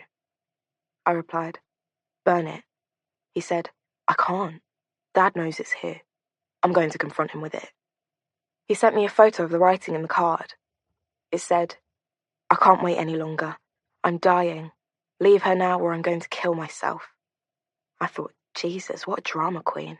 I thought, how do these people get jobs where they're allowed to mess with the insides of children's heads? I replied to Josh, Don't do anything. Just wait. No, he replied. It's time. My heart raced. I felt weirdly sick, like it was my family in jeopardy, not somebody else's. I didn't hear back from Josh for hours after that. It was cold and damp out, and there was a light drizzle in the air, and I thought, I don't fancy sleeping out tonight. So I got into my comfy joggers, ate lasagna out of the microwave, and watched Shakespeare in Love on the TV. Aaron came back at about 11 p.m. and we chatted for a while. And then I got a message from Josh. She's here. Alicia's here. At our house. She's going mental. Can you come over? I called through to Aaron in the kitchen. I'm just popping over to a friend's place. Which friend? He called back. Just a friend from school. Lives Hampstead way. I'll be back soon, okay? I got to Rowan's place at about 11:15. It all seemed quiet. I messaged Josh. I'm outside. What's going on? He replied, I think I got rid of her. What about your parents? They're out, he replied. I said, I'll keep watch. I walked around the corner and sat on the wall. All was quiet. After about 15 minutes, I saw Rowan and his wife come home. They looked tipsy and happy and were holding hands. Then it was quiet again for a while. I messaged Josh. I said, I think she must have gone home. No sign of her out here. I'll wait till midnight, okay? He replied, You're the best. I replied with a smiley face and a medal emoji. Another 15 minutes passed. A couple walked past holding hands. She held a single rose in her other hand. A man walked past with a small white dog. A woman walked past, staring at her phone. And then I saw something. A movement in my peripheral vision. There was a woman standing right outside Rowan's front door. She had her phone in her hand. She turned slightly, and I saw that it was Alicia. I crossed the street, so I was now on the same side of the road as Rowan's house. I whispered, Alicia! She turned and looked at me. I could see she'd been crying, and I could see she was drunk. She said, Yes? I said, Whatever it is you're about to do, don't do it, okay? She said, Do I know you? I used to be a patient at the Portman Centre. I know Rowan, and I know what you and Rowan have been doing. She said, It's none of your business. No, I agreed. It isn't, but Josh is my friend. If you do what you're thinking about doing, you're going to destroy his life. She turned away from me and back to the door. Don't do it, Alicia, I said. Please. I heard footsteps then, coming from the other way. I turned and there was a man coming towards us. He was kind of ambling, shuffling. As he got closer, I saw it was Clive, or Owen, or whatever his name was. I looked back at Alicia. I folded my arms. I stared at her. Please, Alicia, go home. As I said that, the door opened and Rowan appeared. I darted to the other side of the garden gate, just out of sight. I heard Alicia say something like, You can't just do this to me, Rowan. And then her voice went kind of muffled as if someone had their hand over her mouth. And then I saw Rowan pulling her out of his front garden onto the street. I wanted to see what was going on, but I couldn't from where I was standing. I turned and saw the guy called Clive, or Owen, or whatever, and he was standing outside his house and he was watching the drama and I ran across. I said, Clive, I need your help. Get me on that roof, quick. And God bless him, he did as he was told, hoisted me up there. And then I could see everything. I got my phone out and I recorded it. Alicia was going insane.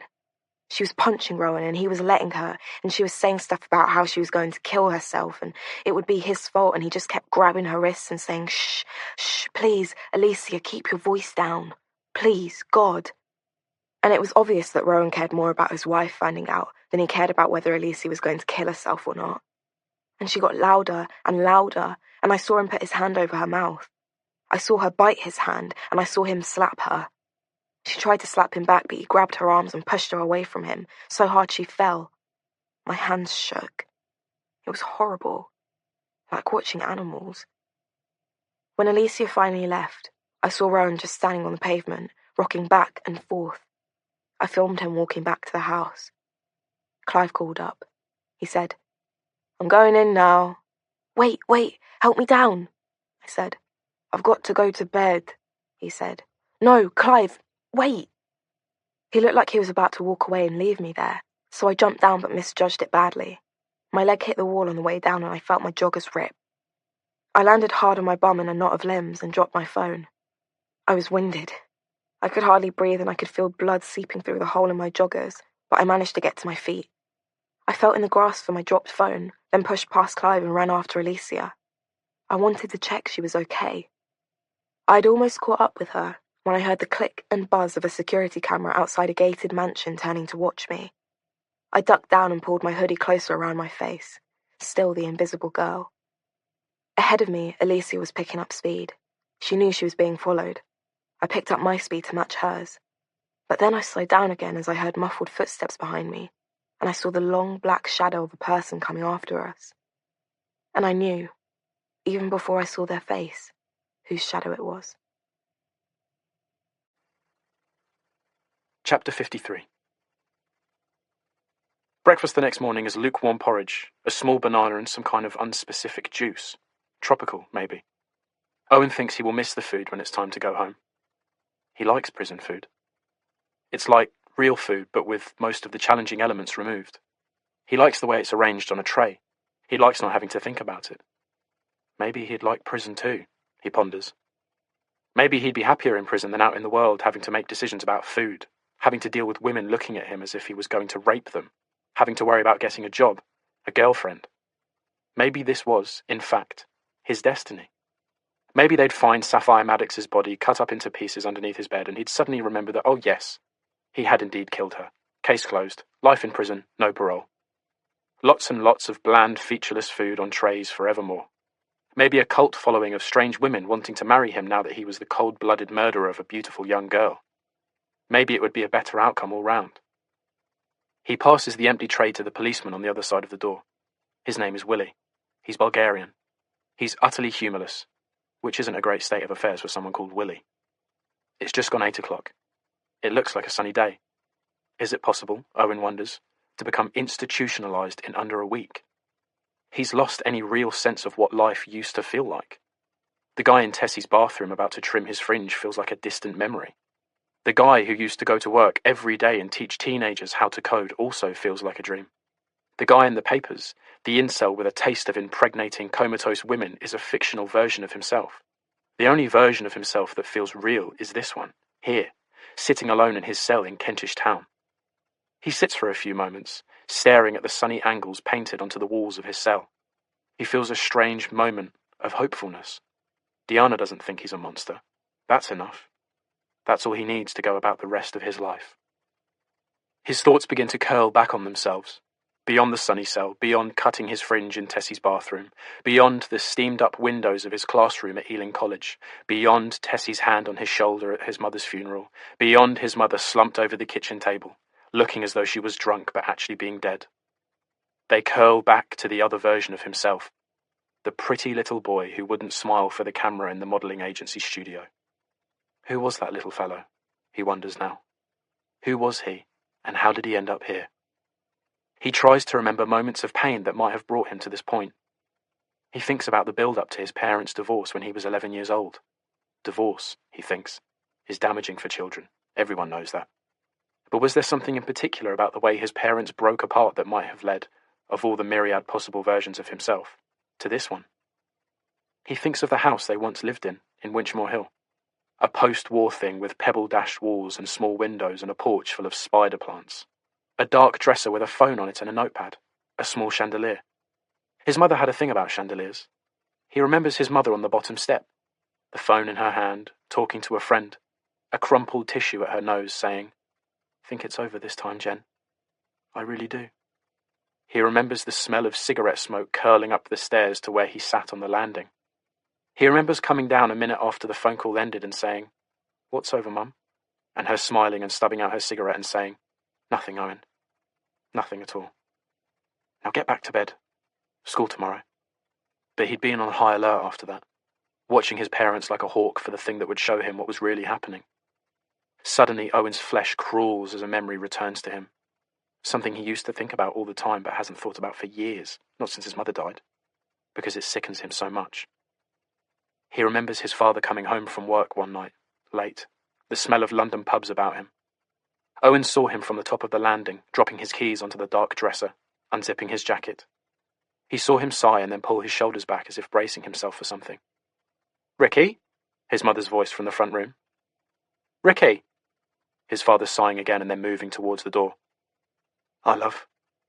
And then the sound, as his father opened the door of the front room, of music, not TV music, but strange, dreamy music. An American man singing something about a wicked game. His mother saying, "Hello, darling, come into my boudoir." And Owen tiptoeing down the stairs and peering through the banisters and seeing his mother standing in a room full of candles wearing strange items. Underwear with holes cut out, something around her neck, heels 4 inches high, lips painted red, and Owen's father walking in. His mother grabbing his tie and pulling him towards her, saying, "I want you to fuck me like I'm a whore." And then the door closing, and noises, grunts, bangs, muffled wails, before they stop, very suddenly. And his mother is sobbing, and his father walks out of the room, doing up his trousers, his face red, and says, "Act like a whore. I'll treat you like a whore." His mother crying, "Ricky, please! Please, I want you. I need you, please. I'll do anything." Her mascara running down her cheeks, one breast loosed of the cut-out bra, drooping, puckered. "Ricky, please." His father picking up his coat in the hallway, picking up his keys, leaving. The man singing about his wicked game, the front door shutting. 2 weeks later, Owen's father left for good. The house was sold. The flat was bought. His mother died. His father hated him. His father's wife hated him. His aunt hated him. Girls hated him. He lost his job. He got arrested for killing a girl. He developed a taste for prison food. Could it be that simple? He wonders. The sight of his mother whoring herself to his father. The rejection by his father of his mother. Was that at the root of everything that had gone wrong since? His fear of women, of rejection. And if it was that simple, then surely it could be blotted out, redacted from the story of his life, and then it could start over again. But how? How can he excise that moment? He realises there's only one way to erase it, and that's to go to the heart of it, to his father.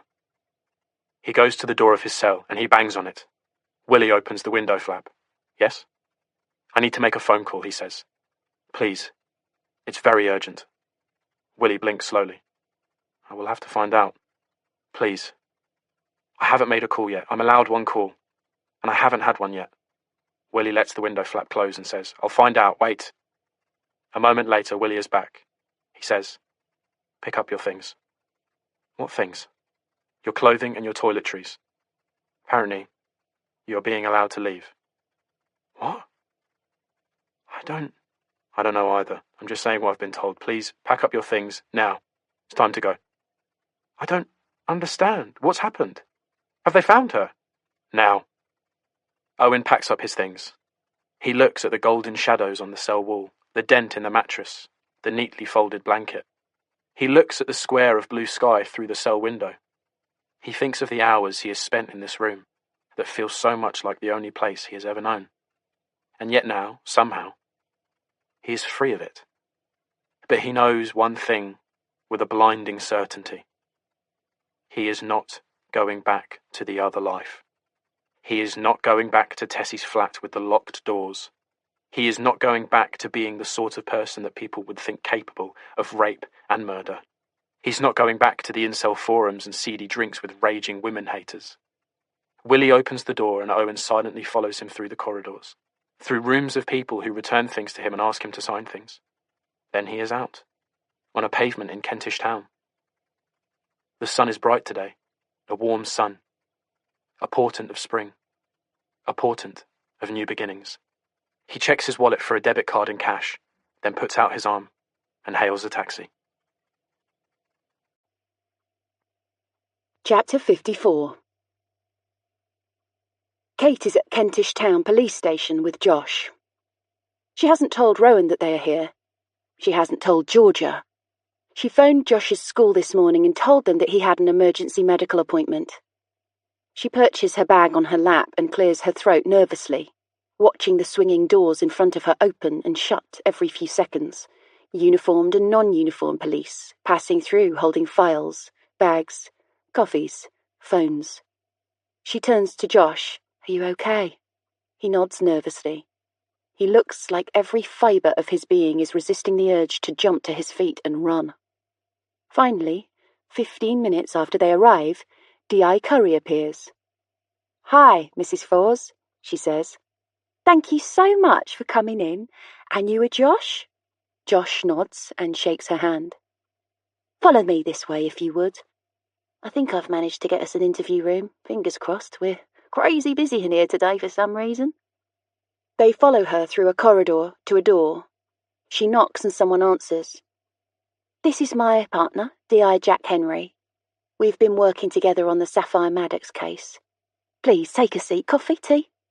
Someone goes to get them water, and then D.I. Curry smiles at them each in turn and says, So, Josh, your mum says you might have some information about the whereabouts of Saffyre Maddox.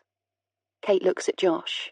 He shakes his head, then nods. He says, I don't know where she is. I just know what happened. That's all. What happened? Yeah, on Valentine's night. And I know it was nothing to do with that guy over the road, I know that. But I don't know where she is. I don't know where Saffyre is.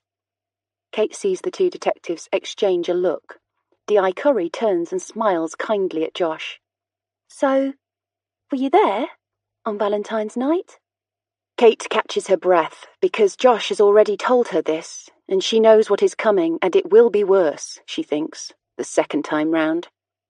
He'd come to her this morning, in her room. He'd perched on the end of her bed and said, I have to tell you something.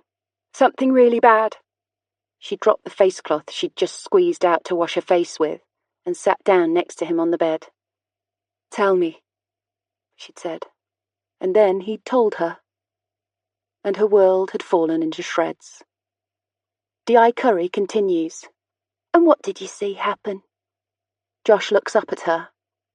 I didn't just see it, he says. I was part of it. Me and Saffyre. We were trying to stop something happening. And it all went wrong. And then she just ran. She ran away. And I don't know where she went. And she won't reply to my messages, and I'm scared something bad's happened to her. I'm so scared. D.I. Curry inhales slowly. She smiles that slightly wooden smile again, and she says, OK, Josh, I think we're getting ahead of ourselves here.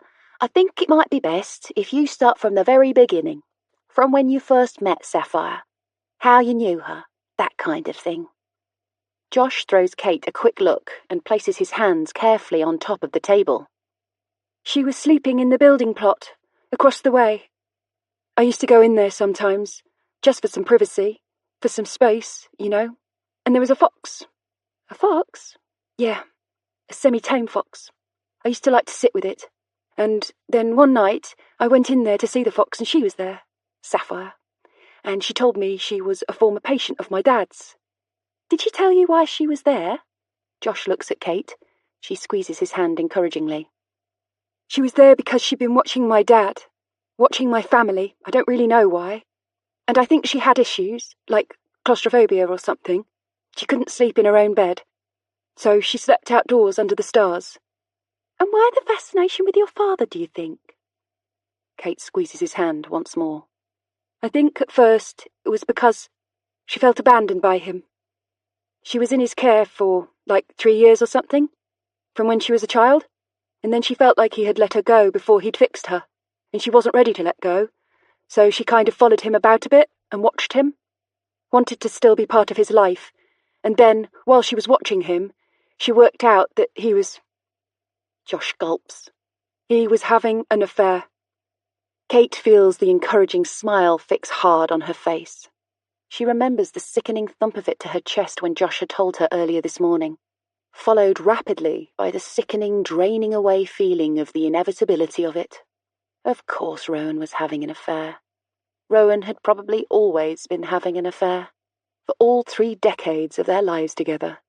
A continuous succession of interleaving affairs from Marie right through to Alicia. Of course, she'd thought. Of course.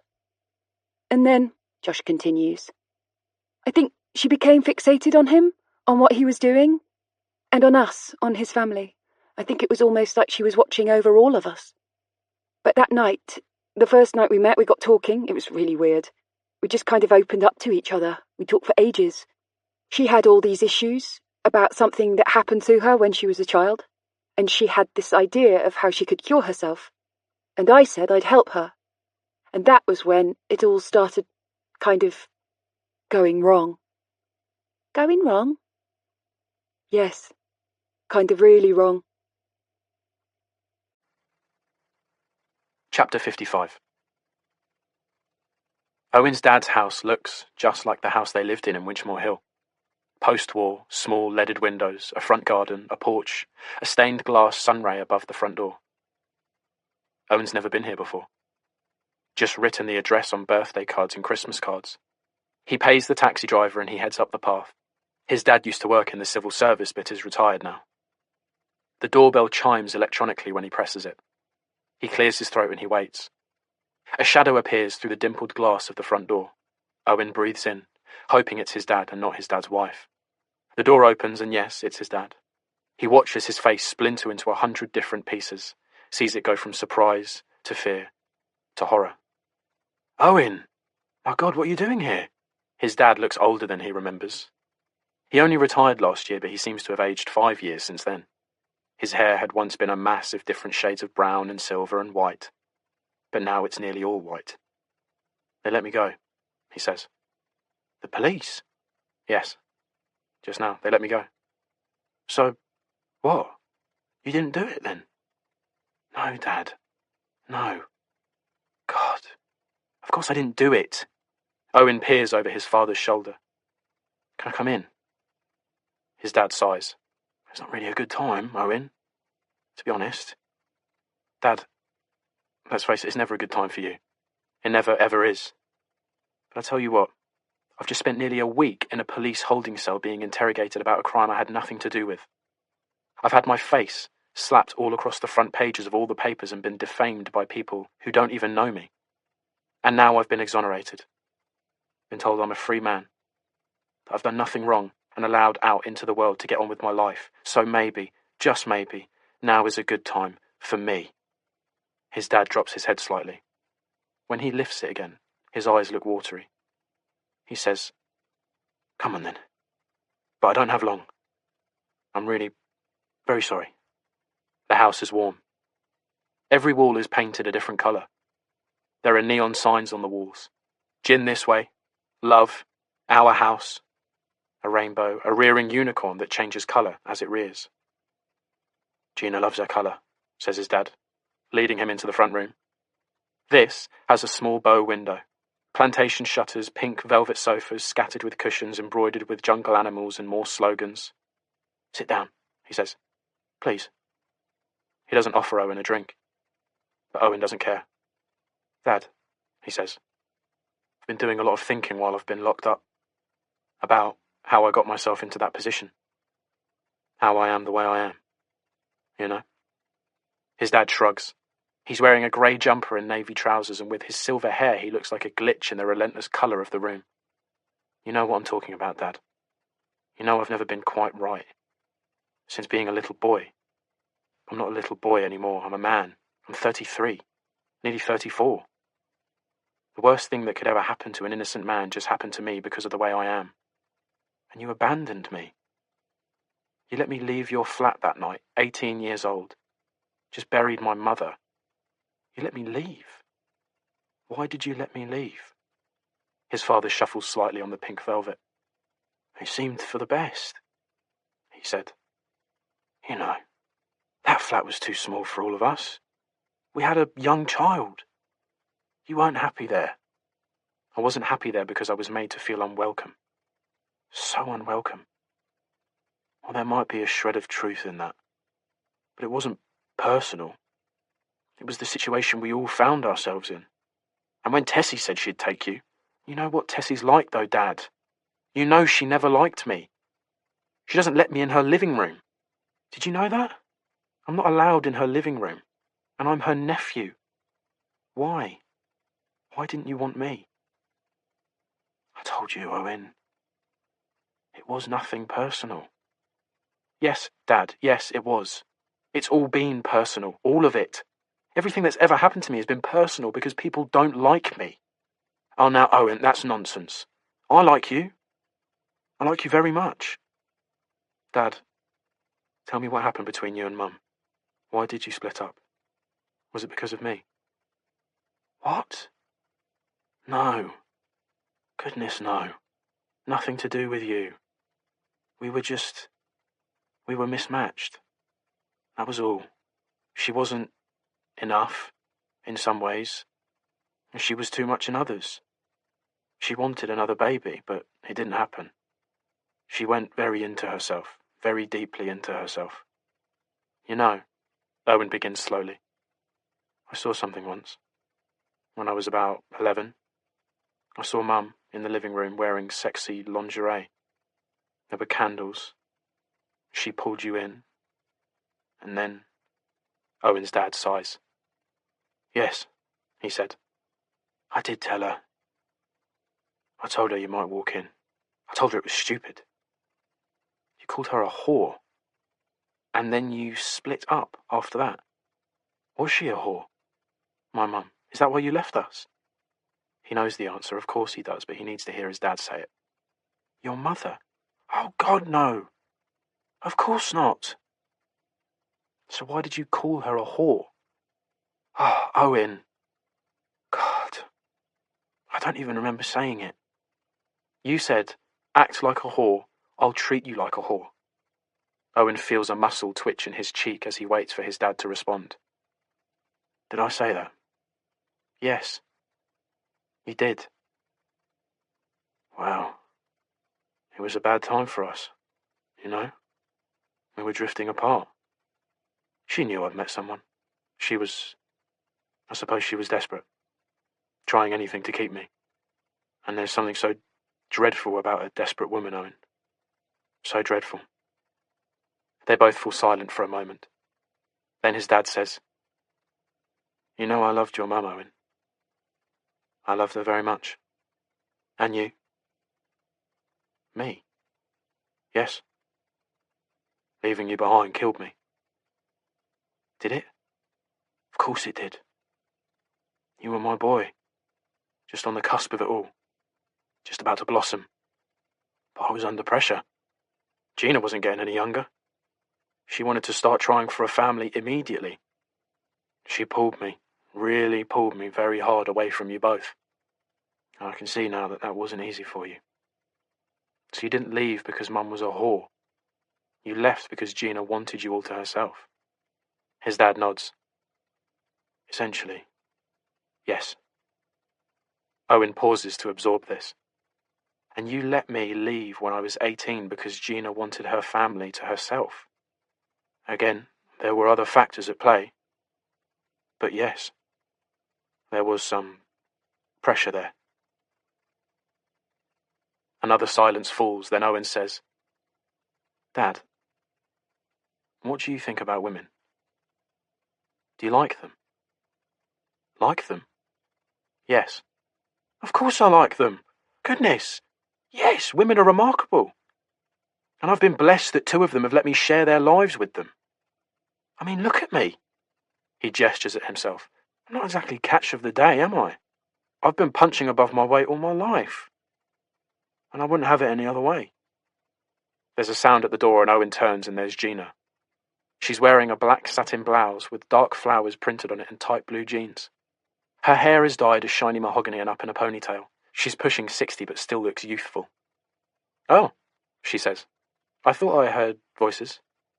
Ricky, she looks at Owen's dad. What's going on? They let him out, Gina. This morning. Dropped all charges. He's a free man. Oh. She clearly doesn't know what to say.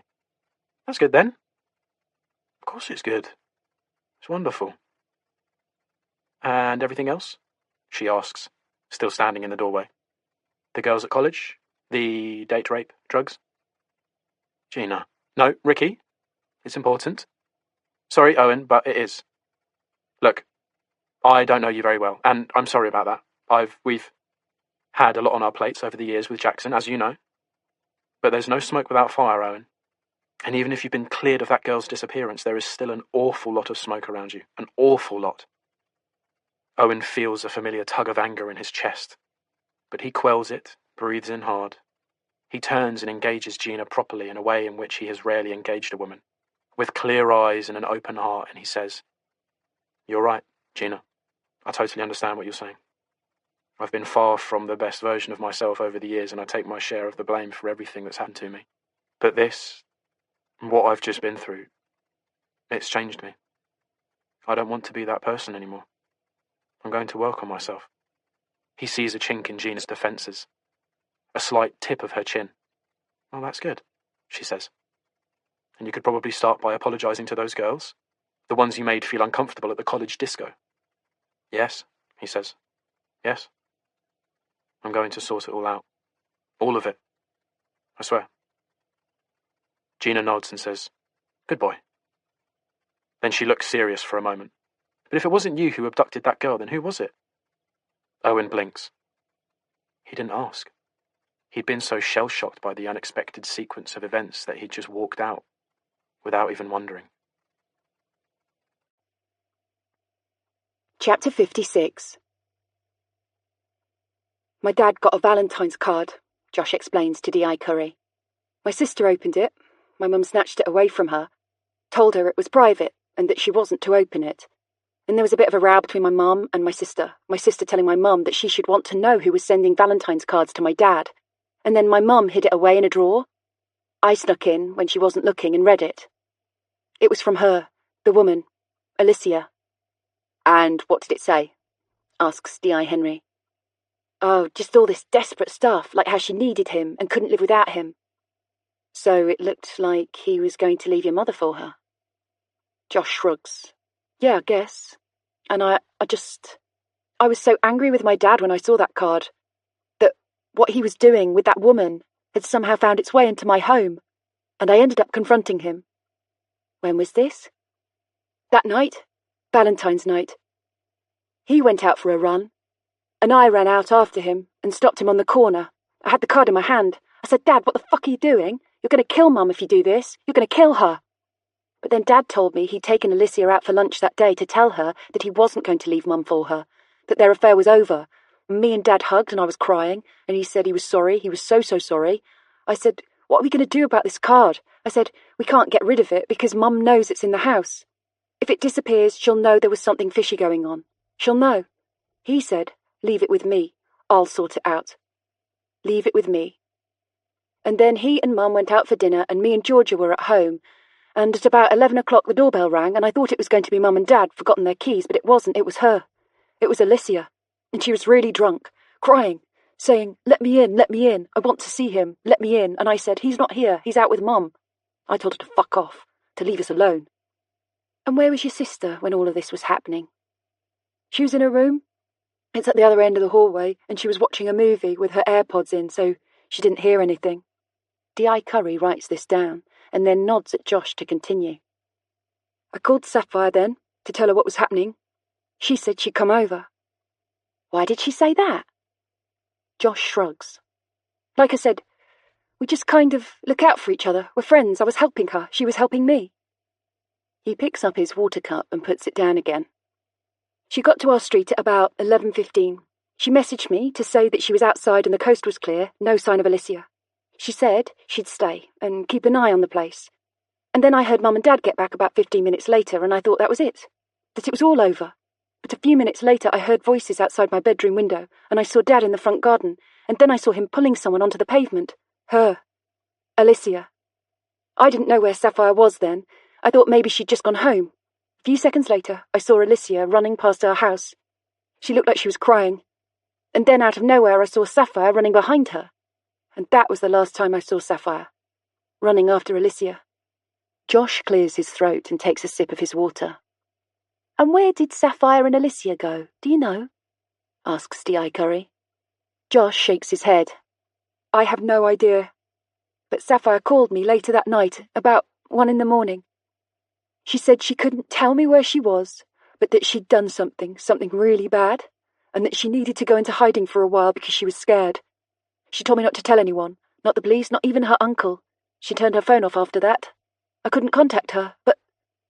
Josh wrings his hands together, and Kate strokes them. Saffyre was hunting someone. She was hunting a guy who did something to her when she was a child. She'd found out where he lived, and had been following him, and she was convinced, we were both convinced, that he had something to do with all the sex attacks in the area. You know, the guy who's been grabbing women. D.I. Curry looks at Josh in surprise. Oh, she says. Okay. And do you have any idea who that might have been? She told me never to tell anyone. She told me not to. But now I'm really worried he's done something to her. Because she should be back by now. If she was safe, she'd be back, wouldn't she? Who, Josh? Who do you and Saffyre think has been attacking women in the area? D.I. Curry asks gently. Josh sighs and there is a moment of weighty silence while he forms his response. Kate stares at him. Finally, he replies. It's a guy called Harrison John. He lives on Alfred Road, up the Chalk Farm end. He's about 18. He hurt Saffyre when she was a child, and now she thinks he's hurting other women. The two DIs exchange a look. The male DI leaves the room, and D.I. Curry turns back to Josh. She says, Thank you, Josh. Thank you so much. D.I. Henry's going to follow that up right now. But there's another thing? Josh pulls his hands down his face. One more thing? He looks up at D.I. Curry. I've been following him too. He glances at Kate. Kate widens her eyes at him. He hadn't told her this earlier. That was what Saffyre said to me when she called me at 1 o'clock that night. She said she couldn't come back until the police had got him, Harrison John. She said she was scared he was going to kill her. She told me to keep watching him until I caught him in the act, until I had some definite evidence that it was him who'd been carrying out the attacks. So I've been out at night just following him about, waiting for him to do something, anything. Kate swallows hard. She's overwhelmed by mixed emotions, pride, fear, horror, love. She feels as though she might drown in all of them. Then a few days ago, I heard him on his phone telling someone he was meeting a girl on Sunday afternoon, that he was taking her to the O2 Centre to watch a movie. So I went along, and I sat through the movie with them and watched them, and he was all over this girl, and I could tell she was finding him really annoying. She kept pushing him away, and then they left, and I saw him pulling this girl along the road, towards the back end of the cinema, and he was trying to make out like he was play fighting with her, but I could tell she wasn't enjoying herself, and so I stayed really close, really, really close, too close, because he saw me, and he got me against a wall like this. Josh mimes a fist around a collar. He said he didn't know who I was or what I wanted, but if he saw me hanging around anywhere near him ever again, he'd shank me. He said, I've seen your face now, faggot. I've seen your face. Next time I see you, you're dead. Josh pauses. He licks his lips. He turns to Kate. And that was when I wet myself. Kate's eyes fill with tears. The thought of her beautiful boy being held against a wall. The terrible, inevitable heat of a bladder emptied in fear. His shaking hands forcing the damp, stinking clothes into a carrier bag, shoving it into the corner of his wardrobe. I said, What did you do to Saffyre? He said, Don't mention that whore's name to me. She's a dirty little skank. I said, Where is she? Where the fuck is she? He said, I don't fucking know. Getting whatever's due to her, I hope. Now fuck off, stalker faggot. Josh's shoulders slump. Then he looks up at the detective and he says, I never caught him doing anything, Harrison John. I tried so hard. But can you get him anyway? Get him off the streets, please, so that Saffyre can come back. Please? Chapter 57. Saffyre. Every muscle in my body went hard. Every sinew tensed. Every hair stood on end. My heart, which was already thumping, started to race. I could see him closing in on Alicia, his pace picking up. I thought, oh no you don't, Harrison John. Oh no you don't. I stayed back in the shadows waiting for him to pass, and then I ran up behind him, hooked my arm around his neck, and brought him down onto the floor. His body made a satisfying cracking noise as it hit the pavement. I kept him pinned there for a while with his face ground into the pavement so he couldn't see me. What do you want? He said. I brought my mouth close to his ear, close enough to smell his aftershave, the lingering aroma of a recently smoked cigarette. I hissed into his ear. I said, You want to see something magic, Harrison John? I took off my beanie hat and shoved it in his mouth to muffle his screams, and then I reached down for his hand, his right hand. I bent it back and brought it up to his face. Then very slowly, I took each of the 3 fingers he'd put inside me when I was 10 years old, and I snapped each one in turn. Every time he cried out in pain, I said, It only hurts the first time, Harrison. It only hurts the first time. The next time, it will be magic. Ah! He said, cupping his broken fingers, his face contorted with pain. Ah, fuck's sake! What the fuck? He managed to overpower me then. He turned me over and looked straight into my eyes. He raised his arm as if he was going to hit me with it, but then his vision blurred and he slumped on top of me in a dead faint. I looked up, and there was the face of an angel, backlit by a street lamp, a halo of red hair. It was Alicia. "Are you okay?" she said. I saw the beginnings of a bruise on the edge of her cheekbone where Rowan had hit her. I pushed Harrison off me, and he started to stir, clutching his broken fingers, moaning. I looked at Alicia and said, "Are you okay?" She looked at me blankly. "Who are you?" I said. "Let's get out of here. You got Uber?" She nodded and pulled her phone out of her bag. Her hands were shaking. Harrison was trying to get to his feet. He started to lumber after me, but I grabbed Alicia's hand and together we ran down the hill. "I'm going to kill you, Saffyre Maddox," I heard him yell after me. "Next time I see you, you're fucking dead. Do you fucking hear me? Dead." The Uber took us to Alicia's flat. I thought about telling her that I'd seen her block before, that I knew she lived on the 4th floor. But I thought, upon reflection, that the night had already been weird enough for both of us without adding that into the mix. Her flat was really cute.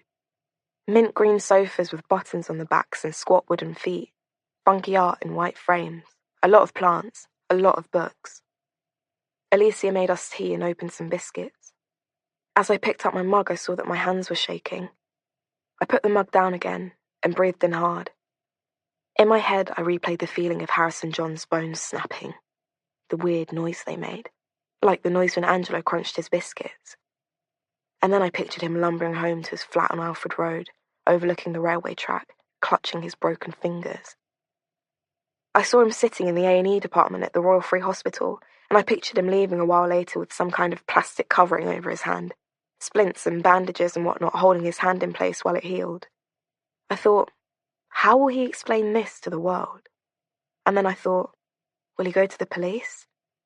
I imagined him telling some fresh-faced, straight out of Hendon cop that a girl called Saffyre had felled him in one blow and broken his fingers on a pavement in the dark for no good reason, and I could not see that happening. "Are you going to tell me who you are now?" Alicia asked me. "I'm Saffyre Maddox," I said. "And you used to be a patient of Rowan's?" "Uh-huh." I watched everything processing through Alicia's head, saw her big clever brain trying to compute everything, and failing. "And that guy?" "I used to know him. He hurt me. Now I've hurt him."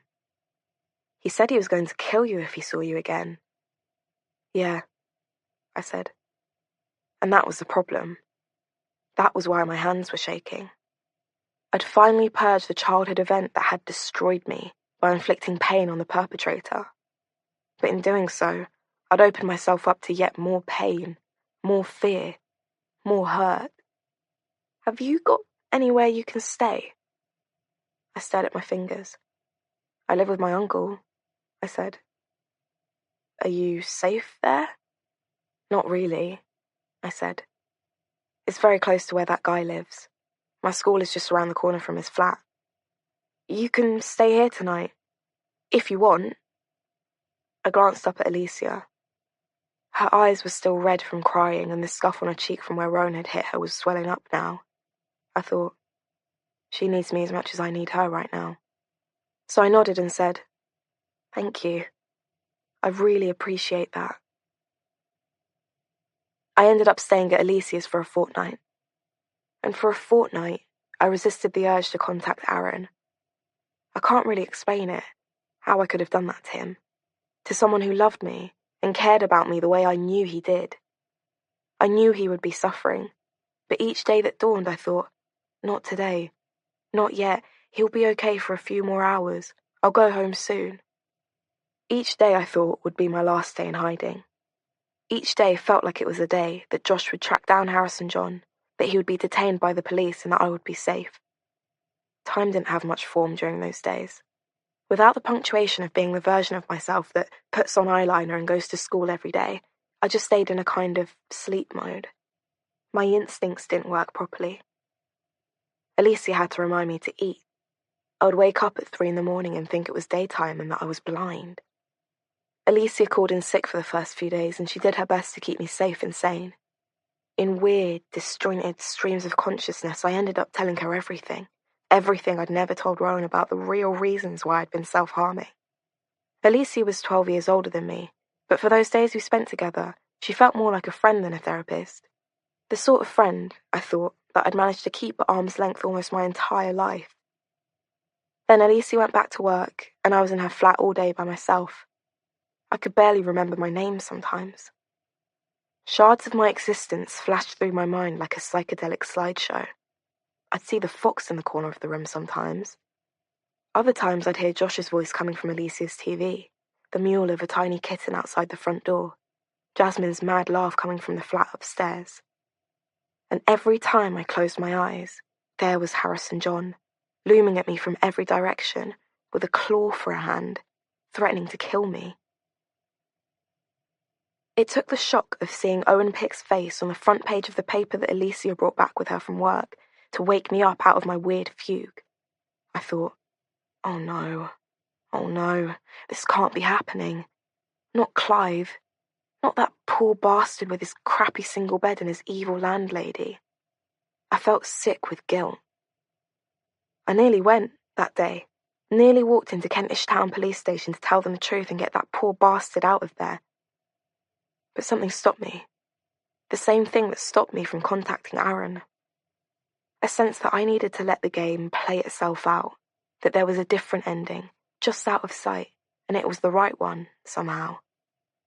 And then over the next few days, I read about Owen Pick being an incel, about how they'd found Rohypnol in his underwear drawer, how he was planning to go around date-raping ladies in revenge for no one wanting to have sex with him, and I thought maybe this was a good thing. I thought of all the women Owen Pick wouldn't get to date rape now, and thought perhaps it was good that I'd disappeared, because it meant that a bad man was going to be taken off the streets. Alicia pointed at the photo and she said, "Totally looks the type, doesn't he? When you think about it." I nodded and said, "He really does," and I tried not to think of him that night, all cross-eyed with Valentine's wine, helping me up onto the roof, the solid feel of his shoulders through his smart jacket, the way he kept flicking his fringe out of his eyes so he could see what he was doing, the innocence of him, the guilelessness. And I tried not to think too much about the time we'd passed on the hill all those weeks earlier when he was drunk and how we'd had that pleasant exchange. And I told him that my name was Jane, and he'd said, "Night-night, Jane." Sweet as can be. I tried really hard not to think about any of that. On Tuesday, I woke up in a cold sweat from a nightmare. The details of the nightmare fled as consciousness returned, but the main elements remained. Aaron had died in this dream, and so had my kitten. I knew without a doubt that it was a shout from my deepest self, telling me to end this thing, to end it now. I walked into Alicia's bedroom. It was nearly 7 a.m. and I figured her alarm would be about to go off, so I sat at the foot of her bed and I wiggled her feet. She woke with a start. I said, "Can you call the police today? Can you tell them you were there? That you saw me? That Owen Pick didn't hurt me? Can you tell them you saw me running away? You don't have to tell them you know where I am. I don't want you getting into trouble. But just tell them what you saw. Tell them Owen Pick didn't kill me. Please." The following day, Alicia brought home a copy of the Evening Standard. The headline said, "Saffyre suspect freed." I flattened it out hard on her coffee table and read it super fast. North London police have today released the prime suspect in their hunt for the abductor of 17-year-old schoolgirl, Saffyre Maddox. Former college lecturer, Owen Pick, 33, was sent home without charge after fresh evidence was brought to the case from a new witness who claims to have proof that Saffyre is safe and well in hiding. The reasons for her disappearance have not been revealed. As a result of this new evidence, police today arrested an 18-year-old man, Harrison John from Chalk Farm, on suspicion of various sex attacks in the local area. John, who has been arrested before for crimes including mugging and petty theft, is currently being held for questioning. I looked at Alicia and I said, You told them about Harris and John? She shook her head. Not me. I threw my head back and I gasped. Josh, I said. And then I laughed. And then, this morning, Alicia called me from work. She said, "They've charged Harris and John. It's all over the news. A young girl came forward to say that he'd attacked her and then threatened to kill her and her mother if she ever said anything to the police. It's over, Saffyre," she said, and I could hear a smile pouring out of her, so real and so good that it felt like it might drown me. It's over. You can go home. Chapter 58. Aaron is sitting in his car opposite Alicia's flat. I don't see him at first as I push my way through the doors, shading my eyes from the sun. But he sees me and opens his car door. He walks fast up the path to meet me halfway and almost knocks me over as he throws himself at me, locks his arms around my shoulders, buries his face into my hair. I put my arms around him too and I hold him hard, hard, hard, harder than I've ever held on to anything or anyone before, and I feel his love for me. I feel that he loves me. I know that I am loved. He's crying, and I realize that I'm crying too. "I'm so sorry," I say, feeling my tears seeping into the cloth of his coat. "For everything. For the worry. For the lies. For hurting you. I'm so, so sorry." "It's okay," he says. "It's okay." "I didn't mean to," I begin, with no idea what it is that I want to say. "It doesn't matter," he says. "It doesn't matter. It's done now. It's done." We pull apart and Aaron looks at me, looks hard into my eyes. "I knew it," he says. "I knew all along that you were safe. I could feel it." He touches his chest with his fist. "I could feel it in here. A connection. With you. With your soul. We're family," he says. "Whatever. Forever. Yeah?" I wipe the tears from my face with the ends of my sleeves and I look up at my uncle, this good, good man, and I smile and I say, "I really want to see my kid. He's grown big, man, since you left. He's like almost a cat now." "Did he miss me?" "Course he missed you. We both missed you." We climb into his crappy car and I pull on my seatbelt. "Can I explain, Aaron? Can I explain what happened?" "In your own time," he says. "We have loads of time. All the time in the world. But first, let's just get you home, okay?" "Okay," I reply. "Okay." Now. Chapter 59. Owen leaves the unit in Hammersmith where he's spent every day for the past 2 weeks. It's late March. It's sunny. It's his 34th birthday. He turns to say goodbye to a woman behind him. Her name is Liz. She was on the same course as him. The course was called Sexual Conduct Training and Rehabilitation for Employees and Management. Liz is a HR manager for Ealing Libraries. She handled a sexual harassment case earlier this year on behalf of 2 female employees and did everything wrong. They all know an awful lot about each other after 2 weeks of role-playing and debating and videos and first-person testimonials.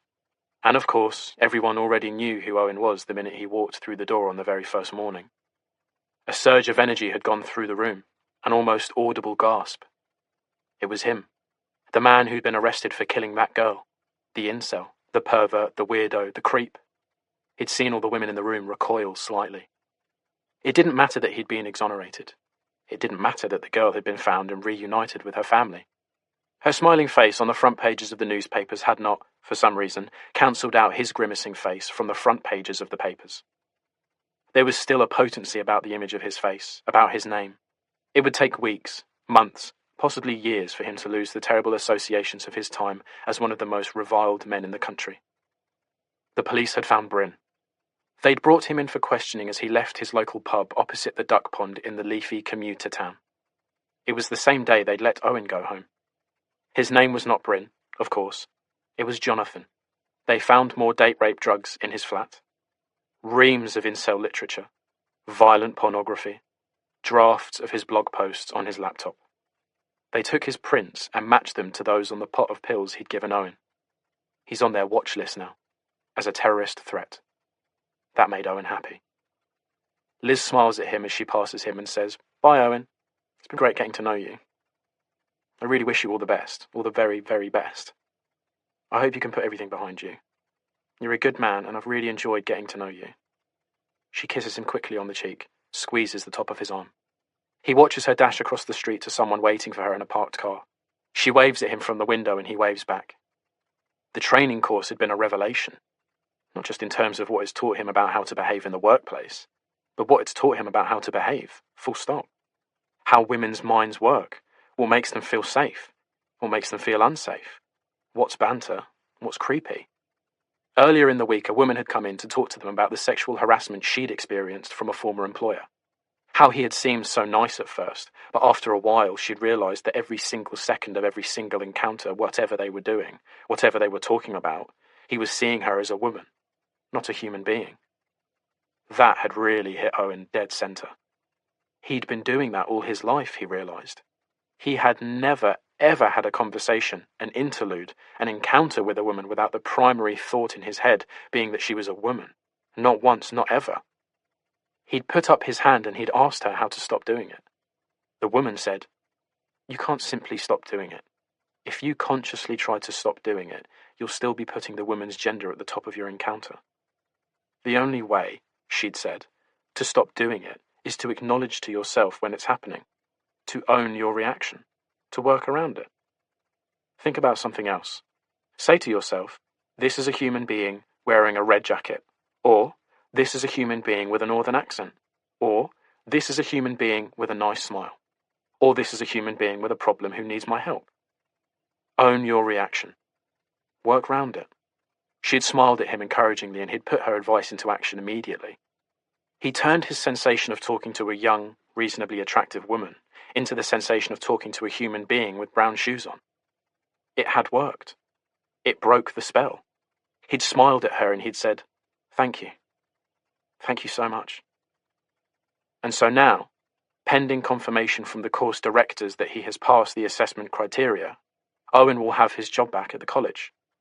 He has written to Monique and Maisie, explained, without expecting pity or even understanding, that he suffers from fragmentary blackouts when he's drunk even a small amount of alcohol, that his recollection of the night in question is very different to their recollection, but that he wholeheartedly believes and accepts their version of events, that he is abject with regret and sadness that he made them feel uncomfortable, and that he chose to disbelieve them when they had the courage to tell the truth. It was a wordy missive, but from the heart and worth doing properly, he'd thought, so that no one could ever accuse him of just doing it for the sake of getting his job back. He wants to be able to face them in the classroom next week, and for there to be a bond between them, not a divide. Owen no longer lives with Tessie. He's renting a studio flat in West Hampstead, just for now. He'll make proper plans soon. But in the short term, it was important that he escape from her and her poisoned view of him. She tried to pretend she was sad that he was going, but she wasn't. Owen has a sofa now, not an armchair, a double bed, not a single, and he keeps his home as warm as he wants it to be. He heads towards the tube to take the Piccadilly line to Covent Garden. Just before he descends the escalator, he gets out his phone, finds Diana's number and sends her a text. "Just getting on the tube," it says. "Be there in 20 minutes. He waits a beat to see if she'll reply. Then there it is. "See you in 20 minutes, birthday boy." He switches off his phone, smiles, and heads into the underground, towards dinner, with his girlfriend, on his birthday. Chapter 60. Kate puts the key in the shiny new lock on the front door of their house in Kilburn. She looks behind her at the children. Georgia gives her a little shove and says, "Go on, get on with it." She turns the key and pushes the door, and there it is. Their house. It's a lovely April morning, halfway through the Easter holidays. The removal men are on their way from the flat in Hampstead, and finally, 456 days after the builders first arrived, Kate's house is hers again. The sun plays off immaculate pastel grey walls, and leaves pools of golden light on the newly sanded and waxed floorboards. There's not a fleck of dust, dirty mark, or piece of clutter anywhere. It's a beautiful blank canvas, just right for new beginnings. Georgia gasps. "It looks so awesome," she says before running up the stairs to check out her bedroom. Kate goes to the kitchen and runs her hands over the pale wood of the work surfaces, the dove-grey tongue-and-groove cabinet doors, the gleaming back ceramic hob. She can barely remember what her kitchen looked like before. Too much has happened in between. Kate has finally said goodbye to Rowan. After Josh had come to her that morning back in February and told her about his father's affair, Kate had numbly thought she might be able to make it work. She'd done it before, she figured. She could do it again. Keep the marriage artificially alive for a few more years, until the children were gone. But once the drama of Sapphire's disappearance had settled and life had returned to its normal proportions, she'd woken up very early one morning, looked down at her sleeping husband's face, always so peaceful in sleep, his skin still unlined and fresh, a vaguely smug smile on his face, and she thought, "Everything about you is an illusion. You have conned me for 30 years, and I can never trust you again."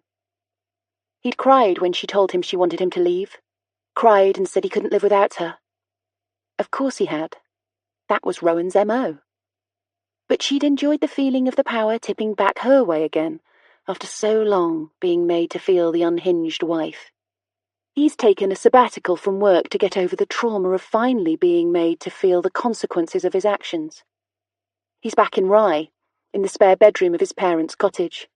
He phones a lot and talks about how much he can change. But Kate doesn't want him to change. She just wants him to leave her alone to get on with the rest of her life. And what is the rest of Kate's life going to be? Last week, she put down a deposit on a treatment room at a clinic in Neasden. And once George has finished her GCSEs, she's going to start practicing physiotherapy again, full-time. The children are mainly self-sufficient these days. Josh has blossomed since becoming friends with Saffyre, and Kate no longer feels the innate need to be at home for him all the time. She will remortgage the house to pay Rowan his share, and will need an income for the repayments. She also needs an existence beyond her kitchen table, the stimulation of interaction with people she's not related to.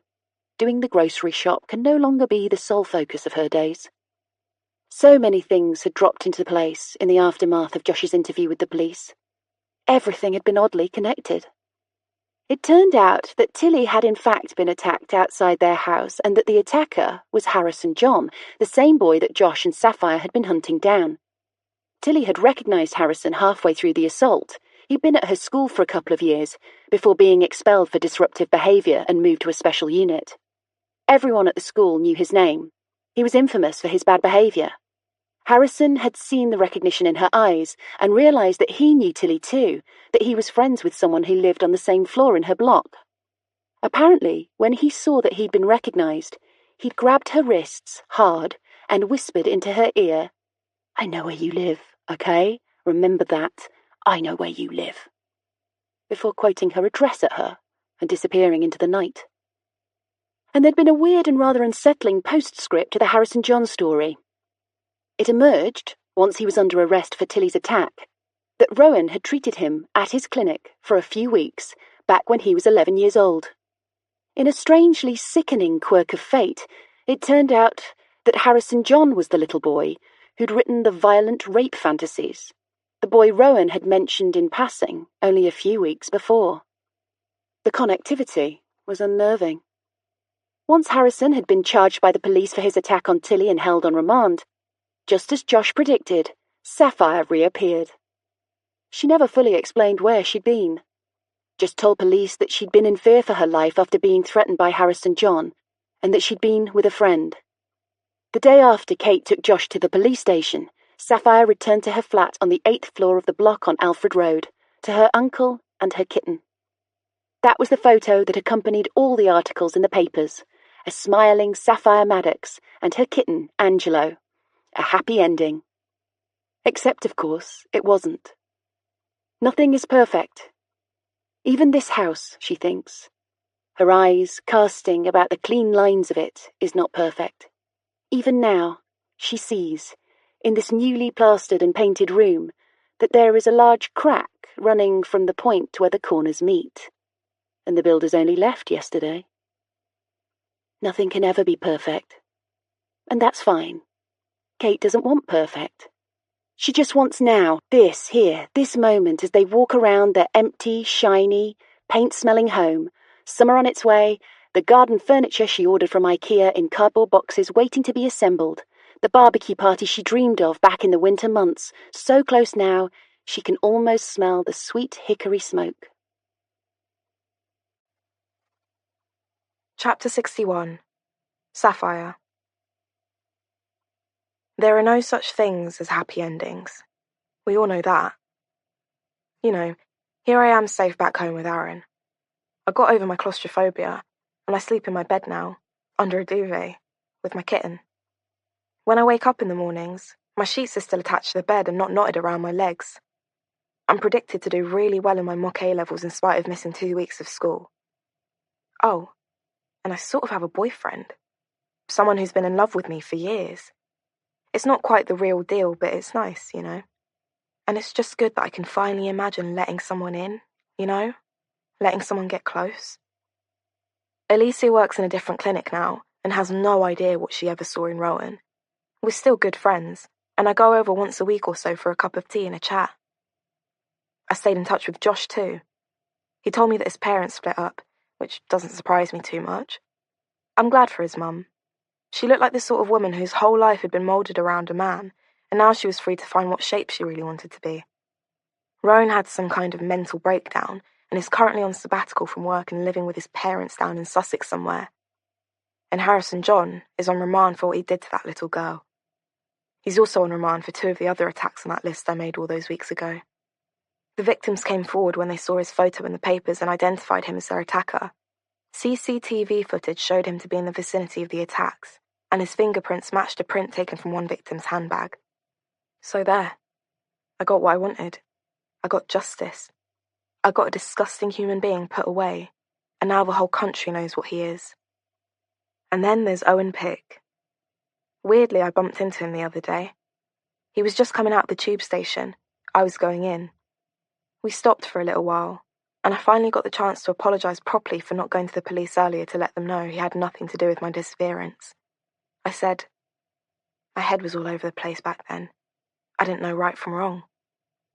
He said, yeah, I know what you mean. My head was in the same place too. He told me he'd asked for his job back at the college and they'd agreed. He told me he no longer lived in the house next to the building site, that he had his own place now, for the first time in his life. And he told me that he had a girlfriend. Early days, he said, but so far, so good. We hugged as we said goodbye, and it felt like the last piece of the puzzle falling into place. I walked away from him thinking, there, it's all done now. Everything's back in one piece. But something doesn't sit right. Something to do with Valentine's night, when I was sitting outside Rowan's old place. That first night at Alicia's, I looked at the footage on my phone that I'd filmed from the top of Owen's garage roof. I watched it over and over. I zoomed in on the look on Rowan's face as his hand came into contact with Alicia's porcelain skin. The engorged rage of it. The fury. The darkness. I know how the world works. Men hit women. Women hit men. Girls break boys' fingers in revenge for childhood abuse. But there was something stone-cold terrifying about the look on Rowan's face as he hit Alicia. This man whose job it was to cure people. Just like Josh had said that night when we first got chatting. How did a man with a job like his reconcile himself to causing pain to people he loved on a daily basis? I showed the footage to Alicia that night. She had a packet of peas held to the bruise on her cheekbone. She flinched when I showed it to her. I said, fuck, Alicia, what sort of man is this?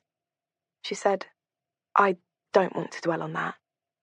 I said, what do you mean? She let the bag of peas drop to her lap. It's like he goes through life wearing a mask. Tonight I saw it come off and I didn't like it. It made me wonder, she said. It made me wonder about things. What sort of things? Just things he'd talk about.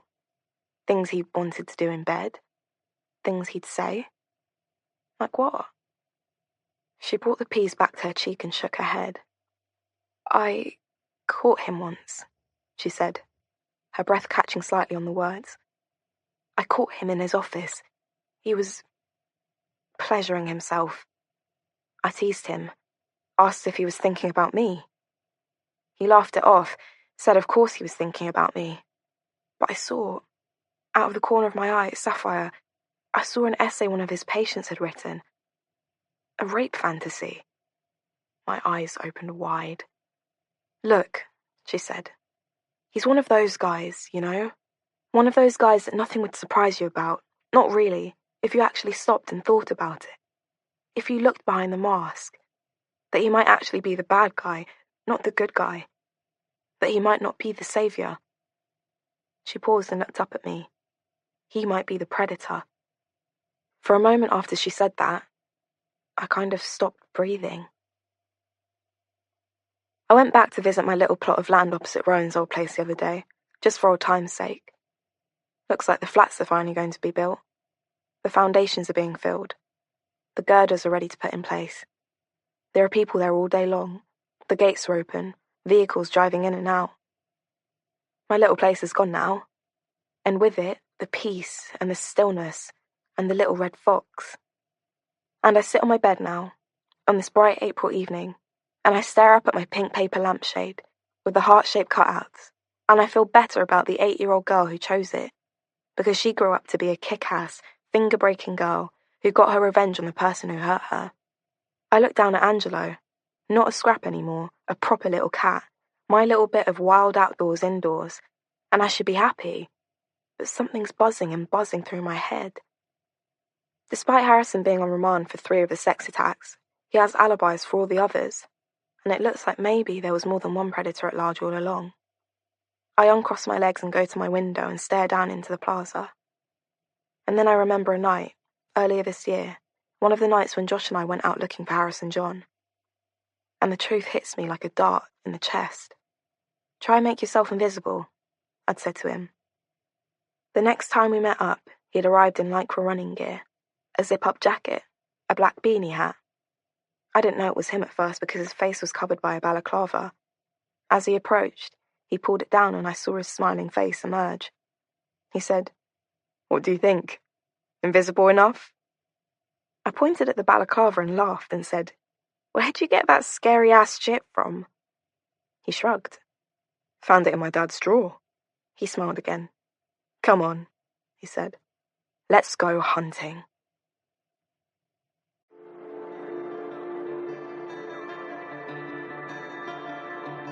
Invisible Girl, a novel, was written by Lisa Jewell and read by Donna Banya, Catherine Kelly, and Connor Swindles. Terry Hogan was the mix engineer. This has been a presentation of Simon & Schuster Audio.